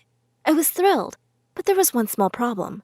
I had emailed him pretending to be my dad. The agent asked my father to come by and do an official pitch for the story on Monday. I was in trouble now. There was no way I could tell my dad what I'd done without him getting really mad. So I decided to keep it a secret from my dad. I went over to his agent's office and made the pitch. I told him that my dad was ill, and he'd sent me instead. The agent wanted to make a whole series out of my story. But just as I was leaving, he said, "Tell your dad to come sign the contract tomorrow." Then he closed the door in my face. I was terrified. How was I ever going to tell my dad the truth? But I didn't have to. When I got home that day, Dad was already waiting for me in the living room, and he looked mad. "I told you not to try writing," he growled at me. I asked why he thought I was a horrible writer when his agent clearly loved my work. He said he didn't have to explain anything to me and dragged me to my room. He snatched my computer and laptop and walked out of the room. "I never want to see you write again," he said, and locked me inside. I banged and banged at the door, but Dad wouldn't open it. He said he wouldn't let me out until I promised not to write again. After 5 days, I agreed. He made me sign a piece of paper that said I would never write a book, and if I did, he would claim it as his. What? I was furious, but I had no other option. At least I could go back to school now. One day when I was looking for a book in the library, I bumped into someone. Our hands touched, and I felt electricity through my whole body. He said his name was Felix, and from the way he kept looking at me, I thought he liked me too. Within a few weeks, Felix and I were hanging out all the time. I even showed him some of my stories and told him about my horrible dad. He looked like he felt so bad for me and said he'd help me however he could. I was so happy. So what if my dad was a monster? At least one person in my life loved me. A few months passed. I spent all my free time with Felix and avoided Dad as much as I could. I didn't know what was going to happen. I was passing the local bookstore where a new book was being launched. I decided to peek in and was left shocked by the book I saw. It was the same one I had written and pitched, but it had been published under my dad's name. I rushed home to confront my dad, but he wasn't there. I called Felix and he came over immediately. I told him what had happened, and he suggested that we wait for my dad to come home. But he didn't. Not that day, not the day after. Not even after a week. I tried calling him, but no luck. Felix said he thought Dad had run away with my money. I asked him if I should call the police or the agency, but he said that since I was only 17, calling them would be useless. All they'll do is put you in foster care and call you crazy, he said sadly. I started to cry, and he said that the better thing to do would be to write the next part and pitch it to the agent. He said I'd turn 18 soon, so I could publish it under my name. Excitedly, I sat down and began working on my second book. I worked day and night, and a few months later, I told Felix I was close to completing it. He looked so happy and took me out on a date. When we got back, though, what I saw left me in tears. Someone had trashed the house. My computer was gone too. That meant my story was gone. I was devastated. If Felix hadn't been around to help me, I'd have been traumatized. But he told me it was okay and that I could always write other stories. I refused and said I needed a break. Another few months went by, and I saw my second book published under Dad's name. That was it. I was calling the cops now. I called Felix, and he rushed home to me. He tried to convince me not to call the cops, but I was determined. There was no way I was going to let Dad get away with this. Not again. Just as I picked up the phone, Felix snatched it out of my hand. "You stupid, stupid girl!" he yelled. I was horrified and asked him what was wrong, but he didn't answer. Instead, he dragged me to the basement and locked the door. "What the hell, Felix?" I asked angrily. He laughed and said he was working for my dad. He said my dad had hired him to make sure I didn't try publishing any stories in my own name. Once he found the transcript of your first book, he had it published, and my job was to make sure you didn't try anything on your own again, Felix said. He said he was the one who had organized having the house trashed and getting my computer stolen. It was so easy to trick you because you're so stupid. Then he said that I had to write more novels for my dad to sell. And if I don't, I challenged him. He laughed and said he wouldn't give me any food. "It's not like anyone will notice you're missing." He'd stolen my phone and laptop, and I couldn't reach out to anyone. I begged him to let me out, but he drowned out my screams with loud music. Hunger came quickly, and I had no choice but to write the book. This would be the last in the series. For weeks, I lived in the basement, writing for Felix and my dad. Then, I had an idea that was sure to get me out. I had known Dad's agent since I was a kid.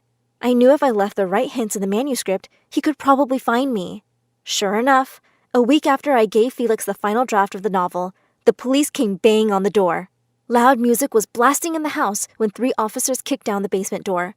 I rushed out as fast as I could, relieved to be free.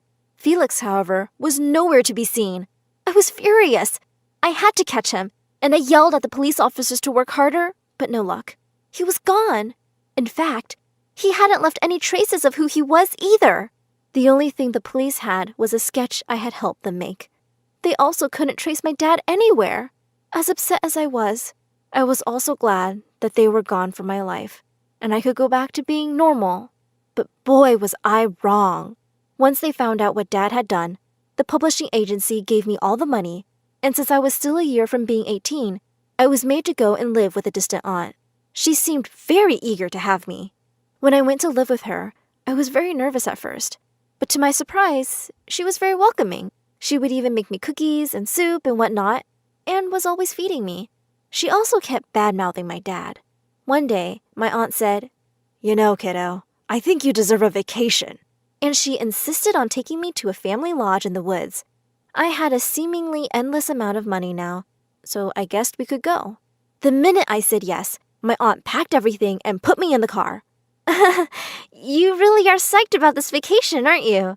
I joked to her, and she simply smiled as she drove us away.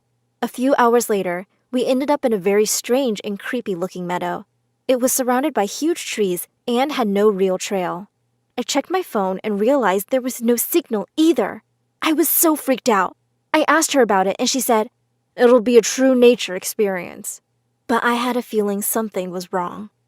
Later that day, after dinner, I started to feel woozy. When I woke up, I found myself tied to a chair. "Not again!" I thought angrily. I demanded my aunt let me go, and she began to laugh. She said she wasn't my real aunt. My real aunt was a homeless addict who she had let stay at her place. But my real aunt had tricked her and run away with her husband. This woman had traced my aunt for years and had found me instead. Somebody had to pay for the loss and suffering I faced. She started to cry. I was so mad. Why was I constantly around psychos? I asked her exactly what she wanted from me. She said she just wanted to see me suffer. You do look a bit like her. I rolled my eyes. Gosh, get over it, I thought. That night, when this woman, Linda, as she had told me, was asleep, I began to look around carefully. After what Felix had done, I had a habit of keeping a small blade up my sleeve, and since she had been acting suspiciously this morning, I'd taken care to sharpen it. I carefully slipped it out of my sleeve and cut the rope that bound my hands. To my utter horror, though, as I was trying to free myself, the chair toppled over and Linda woke up. She screamed at me and lunged forward. I managed to run away just in time. Thankfully, the door of the cabin wasn't locked, so I grabbed my bag and rushed out into the darkness. I ran without stopping till I was sure I had lost her. I then realized that I was lost, too. I had no idea where I was and no idea where I had to go. I checked to see what I had in my bag and was relieved to see that at least I had some money. But I was so tired, I knew I had to stop. I sat next to a tree and tried to sleep in the cold. The next day, I woke up to someone screaming. Oh no! Had Linda found me? No, it wasn't. There was a man throwing pebbles at me. The guy looked so familiar, but I couldn't place him. He asked me who I was and why I was sleeping next to his tree. His tree? I sighed. Another psycho? I braced myself to run, but he motioned around him, and I realized that somehow I had stumbled into an apple orchard last night. There, some 50 feet away, was even a small house. I tried to come up with a convincing story, but he shook his head and said, Don't tell me if you can't. For now, come inside and freshen up. You look like you've been to hell. I smiled at him and said, I've been to hell and back. He took me inside his house, and I realized that I was suddenly, incredibly, wildly attracted to him. He was so sweet. After I had eaten, he offered me his room to sleep in. At first, I was reluctant, but he swore he wasn't a psycho killer. I double-checked the locks and went to sleep. When I finally woke up, I heard him yelling into the phone. I will never tell you where she is. You're not going to take her away. Immediately, I jumped up. I just knew I had to get out of here. But the room had only one door and no windows. I figured I'd have to trick him. Acting sleepy and normal, I walked out and smiled at him. He smiled back, and for a minute, my heart melted. How could someone with such a beautiful smile be bad? I asked him if I could use his phone, and he said he didn't have one. But I knew what I'd heard. Over the next few days, this guy, Finn, wouldn't leave me alone. He never bothered me and didn't say anything, but he also never let me out of his sight and kept asking me to stay a bit till I was better and he could take me back to where I came from, safely. I still hadn't told him about me, though. There was no getting away from him. So, one day, I went downstairs and found him working in the kitchen. I had to admit, he looked so hot. I stared at him, walked up to him, and kissed him. He kissed me back and held me tight. Then I fainted. Well, basically, I pretended to faint.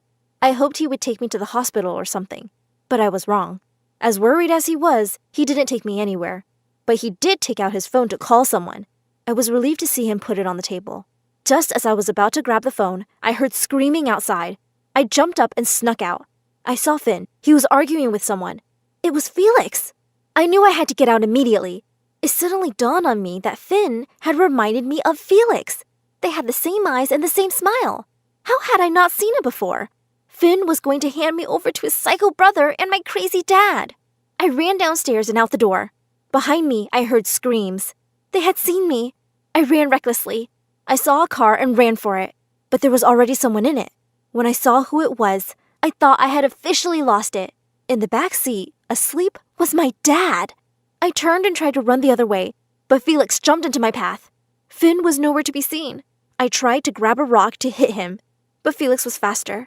In a few seconds, he knocked the stone out of my hand. I ducked to protect myself and hit my head on the car behind me.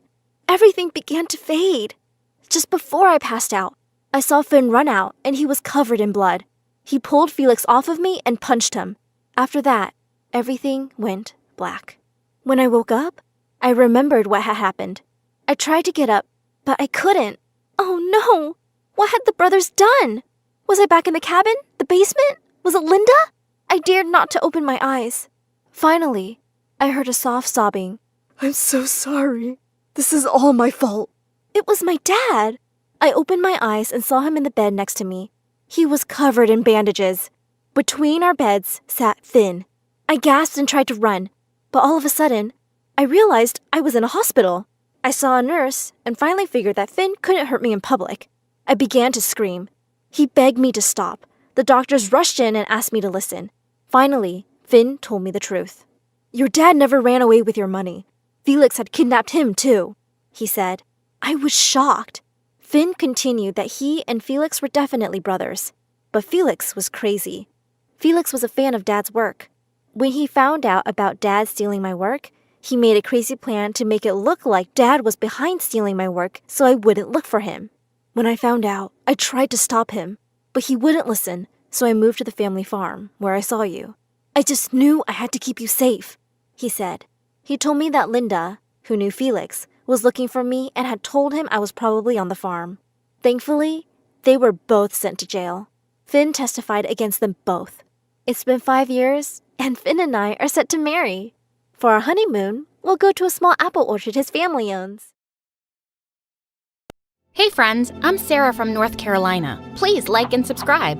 Ever since I can remember, I've had to fight for my mom's attention. And it was all because of my elder sister, Amanda. She was the family's golden child, and Mom loved her to bits. Amanda was great in studies and sports and looked like a porcelain doll. Sometimes I wondered why God had to make her so perfect. Gosh, how I envied her.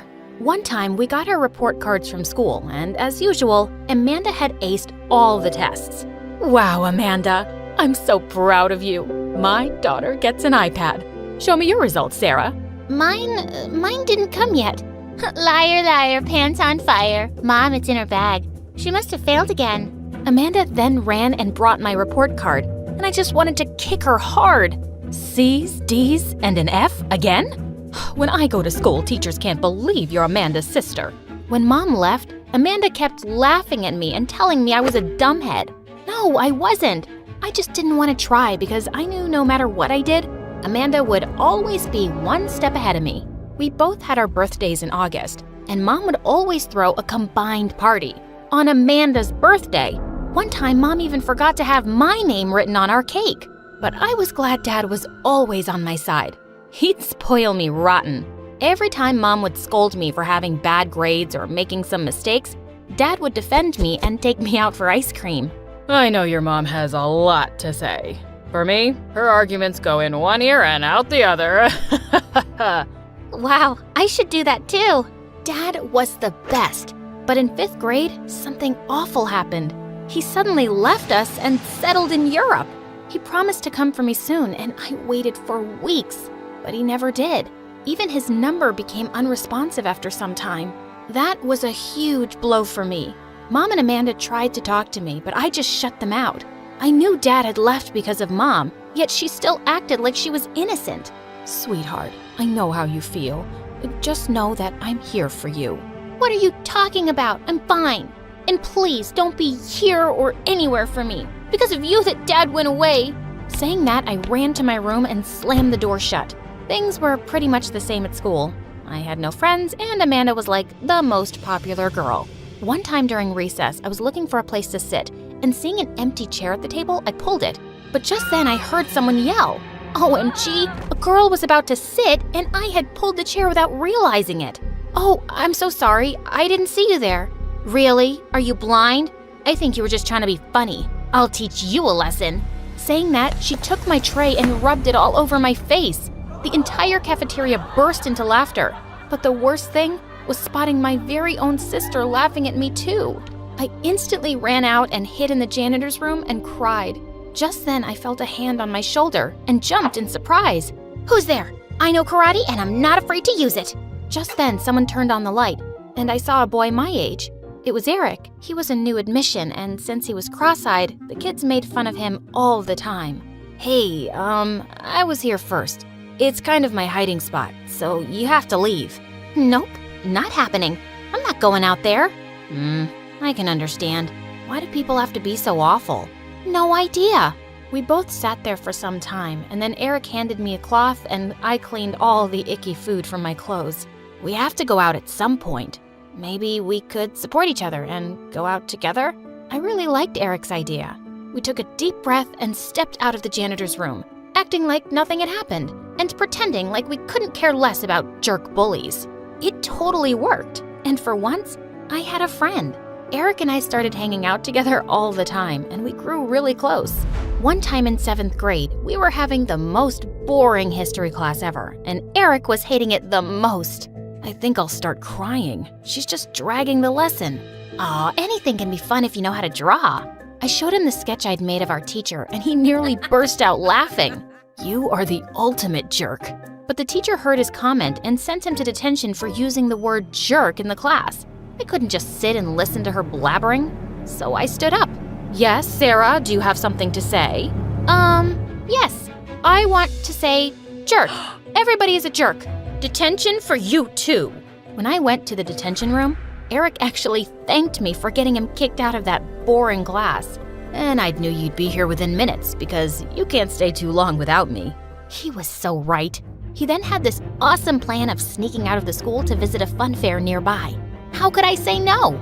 Eric and I had an amazing time. We took so many rides and ate tons of ice cream. For a while, I remembered all the fun times I had with Dad and thanked my lucky stars for sending me Eric, my best friend. But when we returned to school, I was shocked to see my mom and Eric's parents there. What were you thinking, sneaking out of school? Are you crazy? You never do such things, Eric. What's gotten into you? Oh, I'm sure it must have been my daughter. She's really a handful. But Mom, it was both of us. Yeah, it was my plan. But no one would listen to me, and in the end, I was the only one to be suspended. I hated Mom so much for that. She didn't even once try to be on my side like Eric's parents did for him. Once we got home, I had the worst fight with her. I wish it was you who'd left. Dad was the one who loved me. All you can see is your perfect Amanda. Oh yeah? Well, guess what? Your dad left because he was selfish. But you never see that I'm the one doing everything for you. I'm the one who's stuck around. Selfish? Dad? How? I am not having this discussion with you. Just go to your room, right now. I went to my room and I was so angry that I knocked everything off the table, even the picture of Dad and me. But I regretted it instantly because I loved that picture. Just as I was picking it up, I accidentally cut my hand on a piece of glass. And that's when Amanda walked in and totally freaked out. Oh my God, Sarah, you are so careless. Let me see your hand, come on. She cleaned up the wound and put a bandage on it. Why are you suddenly acting like you care about me? Because I do care. No matter how dumb and hot-headed you are, you're still my sister. And I love you. You and Mom are the only family I have. Look, I know I've not been the best sister or made things easy for you, but I will try to be better, okay? Fine. I don't hate you either. Amanda chuckled and so did I. She asked me why I got into trouble, and when I told her that I'd bunked school with Eric, she seemed really amused. So, is he like your boyfriend or something? Yuck! Ew, gosh no! Eric is my best friend. Ew, please don't ever use the B word again. We both burst into laughter. After that day, things were somewhat better between Amanda and me. She even started helping me with my studies, and it was because of her I cleared my exams and entered freshman year of high school. During summer vacations, Dad suddenly seemed to remember that he had kids and sent tickets for me and Amanda. Amanda refused to go, but I was really excited. But when I got there, I learned Dad had a new family. I'm sorry I hid this from you, kiddo. I wanted to tell you everything a while back, but there was never a good time. I was so angry at him, and now I was stuck here for a month.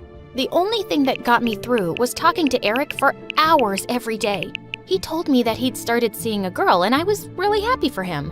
When I finally went back home, I was so eager to meet Eric. Dork, I missed you so much. Me too. So tell me, who's the mystery lady? Won't you introduce me to her? Sure, I'd love to. How about we meet tonight at the pizza joint? Awesome! In the evening when I went to the pizza joint, the girl sitting next to Eric made the earth beneath me shake. It was Amanda. I felt like someone had punched me. The moment Eric and Amanda spotted me, they smiled, but seeing my angry face, their smiles dropped. Wow, awesome. This is like the cherry on top of my terrific life. Well done, sister, for stealing the only friend I had. And Eric, are you stupid? You know how Amanda is. All the guys are after her, and she chose you just to mess with me. Don't you see it? Sarah, how can you say that? I finally thought things were better between us. Why do you always have to be so bitter? I'm not talking to you. Eric, come on, let's go. I want to talk to you alone. Seeing how he didn't even budge, I felt angrier. Fine, but don't come crying to me when she dumps your sorry butt. It was as if the whole world was against me. My mom didn't like me, Dad abandoned me, my own sister stole my best friend, and he proved to be the worst. He stabbed me in the back. For days, I was angry and avoided everyone. Even though Eric kept trying to talk to me, I refused to listen to a word. Some weeks later, the spring dance was announced, and when I learned that Amanda and Eric were going together, I felt so alone. But luckily, a guy from my class asked me to the dance, and that made me feel better. Mom, I want your purple dress. I'm gonna make some changes. I am so excited for the dance. Of course, my dear. You'll look lovely in that dress. Sarah, do you want something of mine? Or perhaps we can both go shopping and get you a new dress for the spring dance, please? The way she said please made me give in, and I went shopping with her and got myself a new dress after trying so many. I actually had a really good time with Mom. Maybe she wasn't so bad after all. On the night of the dance, Eric and Amanda looked like $1,000,000. Mom took so many pictures of them while I waited for my date to come, but he just didn't show up. Come on, Sarah, you should just come with us. Forget about that guy. Yeah, you look amazing. Just join us. As your third wheel? No thanks. I hated the pity in their eyes. I went to my room and climbed out the window. I just wanted to run away from everybody and everything. I was so lost in my thoughts that I didn't even realize it started raining. I ran into a park and sat under the gazebo as I cried. But then sometime later, someone swept me into their arms. It was Mom. Mom, how did you know I was here? Magic. No, I just followed you. Tell me, baby, what's bothering you? Is it the Amanda and Eric thing? Honestly, I don't know. I think it's everything. You love Amanda more than me, Dad leaving us to get another family, Eric choosing Amanda. All of it. Mom hugged me tighter. I love you both equally, sweetheart. Because you had such a strong bond with Dad, I felt like I needed to be more caring towards Amanda. She always felt left out when you and your dad had fun. And it made so much sense. I'd never put myself in Amanda's shoes before. Honey, no family is perfect. We argue, we fight, we even stop talking to each other at times. But in the end, family is family, and the love will always be there. Come on, those two are soaking in the rain for you. When I looked up, I saw Amanda and Eric. They both came running to me, and we all hugged. Well, the spring dance went amazing. Amanda had Eric, and I got asked by a really cute boy to dance.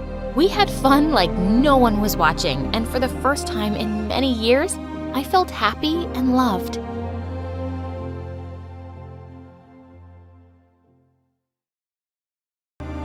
Hi, my name is Mira, and I'm from Delhi, India. I lived with my parents and my twin sister Nani, and even though they loved me to bits, I was pretty sure I was adopted. I was born with a condition that turned my skin white and my hair blonde. I looked totally different from my twin and basically everyone in my city. I was so sure that I was adopted that Mom and Dad had to do a test to prove me wrong. My sister didn't make it any easier. Nani nicknamed me Ghost Girl, and that spread like wildfire. She would act like she got scared whenever she saw me. Oh no, it's the ghost! Someone save me! One night, I sneaked into Nani's room and waited for her under her bed. When she lied down, I pulled her by her ankles and she screamed. There! Now I scared you for real! I could terrify Nani into behaving, but other people? Not so much. As we grew up, people looked at Nani like she was a goddess. And when they saw me, they asked, "You look tired. Did you not sleep? Are you sick?" When I was in the 8th grade, I fell madly in love with a boy in my class. When I worked up the courage to ask him out, he looked deep into my eyes and said, "Your eyelashes are see-through. It's like they're not even there." So creepy. That stung. I slapped him and ran away in tears. I was heartbroken, and when people called me stupid nicknames now, it hit worse than ever. Nani tried to cheer me up, but a walking vision of beauty would never understand how I felt. I wanted to be anyone but me, and I got my chance to do that in just a few weeks. Our teacher in school introduced us to a pen pal program. Each of us had to write to a kid our age from a whole other country. When I got my first email from a boy named Archer, I was excited. He knew nothing about me, and I could be anyone I wanted. I told him I played the piano and the violin, and that I was tall, tan, with long, shiny black hair. When we exchanged photos, I just sent him a picture of Nani. When he sent me his picture back, I literally screamed. He was gorgeous. Nani spotted the picture from behind me and jumped on it. He's cute. Who is he? Tell me right now or I'm showing Mom. I told her what I did, and I thought she would get mad at me for using her picture like that. But she just said, "So we can tell him anything?" I guess. Let's tell him our parents are spies. We spent hours making up crazy stories to tell Archer. Most of them were too ridiculous to use, but it was so fun coming up with them. Even though I wasn't totally honest with him, I genuinely enjoyed Archer. We tried to beat each other in online games all day long, and we talked for hours into the night. I thought I'd never have to pay for the lies I told him, until one day when my dad gave me some horrifying news. I got a job in Portland, Oregon. We're moving to America. That was the city where Archer lived. There was no way I was telling him about this, and I kept acting like I was in Delhi long after I'd already moved to the States. I really thought I could hide until the first day of my new high school. I walked into class and my eyes landed on Archer. No, no, no! This was my nightmare. The teachers asked us to introduce ourselves, and without thinking, I decided to switch names with my sister. I'm Nani, and this is my sister Mira. What? I rushed Nani out of class later and told her what happened. This is crazy. We can't switch names for the whole school just for one guy. Please, he's the only friend I've ever had. I don't want him to find out like this. That was when Archer stepped out of class, looking really mad. He looked at Nani, thinking it was me. Mira, is that you? Oh my God, what are you doing here? I thought you were in Delhi. I didn't tell you I was moving here? No, you sent me a picture of you in Delhi yesterday. Nani was out of words. If you didn't want to meet me, you should have just said so. He walked away and I cringed. I'd messed up big time. Archer stopped responding to my emails, and he didn't accept any of my gaming requests. I deserved the cold shoulder, but it made me so sad. I tried to make some new friends in school, and to my shock, it was actually easy. Things were different here from back home. I no longer got bullied for being blonde because there were blondes everywhere. People were actually nice to me, but the problem was they were cold to Nani. She was the one who looked different now, and people here didn't treat her like a goddess. Nani acted like it didn't bother her, but I knew she was lying. One day we were in school when a boy asked Nani out. When she said no, he started messing with her. He threw her books on the ground and said, "Who do you think you are?" Whatever, you're ugly anyways. Tears of shock filled Nani's eyes. I flew to hit him, but a hand showed up out of nowhere and punched his lights out. It was Archer. He picked up Nani's books and handed them to her. Are you okay, Mira? Yes. Then he just walked off without another word. Wow, he's amazing. I know. Too bad he'll never talk to me again. Wait, I have an idea. Nani ran up to Archer and apologized to him as me. I was nervous about whether you'd like me, so I just lied. Can you please forgive me? I'll buy you dinner to make up for it. She was going out with him now? I asked Nani what her plan was, and she said, I'll gently break the truth to him. Then you guys can be friends, and we can stop lying. I agreed to her plan, but after their first date, Nani came back without telling him. I asked her what happened, and she looked really weird. He didn't give me a chance to say it. He talks non-stop. I'll tell him next time. Next time? They went out on a date again. I trusted Nani, so I waited for her. But 2 more dates happened, and she didn't do it. One day, I followed Nani to spy on their date. I saw them outside a restaurant. Nani leaned in to kiss him. Oh my God!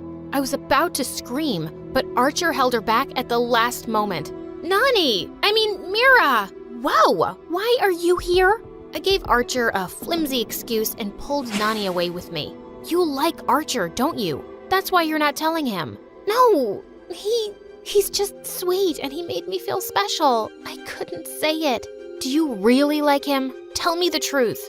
When she said yes, I felt like someone shocked me. So that was your plan? Keep dating him till he falls in love with you? Can't you go get another boyfriend? You're the pretty one now, and I'm the ugly outcast, right? Nani, don't say that. You sent him my picture. He chose to meet me on every date, not you, ghost girl. I couldn't help it. I slapped her. I didn't care about Archer. I just couldn't believe she said that to me. That was the biggest fight Nani and I had ever had. We stopped talking for days.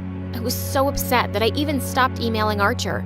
They could be together for all I cared. One day, Nani and I came home from school, and we saw Archer walking out of our house. What? Nani ran up to him. Hi, are you here to see me? No, I'm here to see Mira. Nani froze, and Archer looked right at me. For the first time, I knew he was seeing me. I had a feeling something was wrong from the first day, but I had to be sure. Your parents told me your real names. Want to tell me the truth now?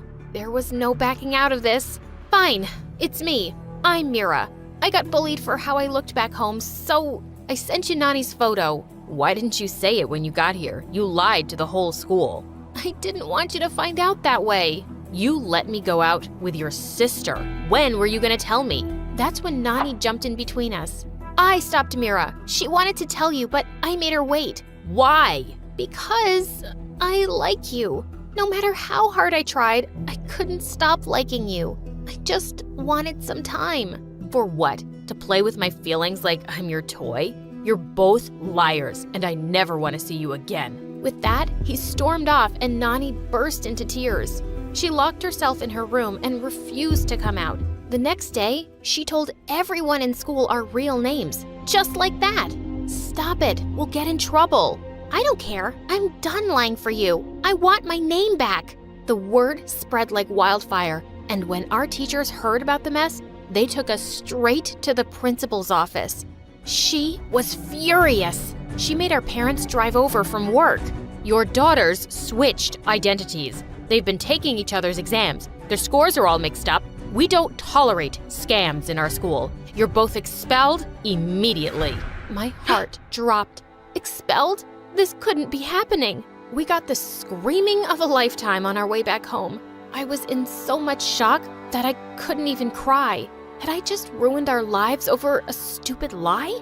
The first few days out of school were just frantic. Our whole family sat together and filled out school applications one after the other. If Nani and I even looked at each other, our parents would explode. A week later, they dropped a bomb on us. They were sending us to separate schools. They didn't want any more accidents. The truth was, I didn't want to go to school without Nani. What would I even do by myself? But I had too much pride to protest, and she didn't say anything either. When our parents showed us how far our school buildings were, it suddenly hit me. No, nuh-uh, we can't go to separate schools. What? Nani and I can't be this far away. It's just wrong. Really? But after everything I did? Don't you hate me? No, we're twins, aren't we? We're a package deal. We begged our parents to give us one last chance to be together. When they finally agreed, Nani and I were so relieved. I'm so sorry about everything, Mira. I was the worst sister ever. I called you names, I went after a guy I knew you liked. How could I be so horrible? When I was getting bullied every day, Archer was so kind to me. He did the same for you, and you loved that. But I love you more. I can't believe I forgot that. Can you ever forgive me? Of course I can. You'll always be my other half. We hugged each other in tears, and a heavy weight finally left my chest. We promised to always be on each other's side. Nani even asked me to make up with Archer. I was working up the courage to text him, but before I could do that, he showed up at our house. Nani pushed me to talk to him alone. He was so worried about our expulsion. He wasn't even mad at me. He just wanted to know if we were okay. We're gonna get into a new school. It'll be fine. I'm so sorry for everything, Archer. You should be. You made me wait forever. I thought you wouldn't like the real me. I didn't like you because of your pictures. I liked you because you were sweet and funny, and you got really mean when you beat me at games. My face was totally red now. Is there any way I can make it up to you? There is one way. Go out with me. For real this time. My jaw hit the floor. Are you serious? I think the girl I fell in love with is still here. I want to get to know her. What do you say? I was so happy that I jumped into his arms to hug him. He took me by surprise and gave me a kiss. I'll take that as a yes.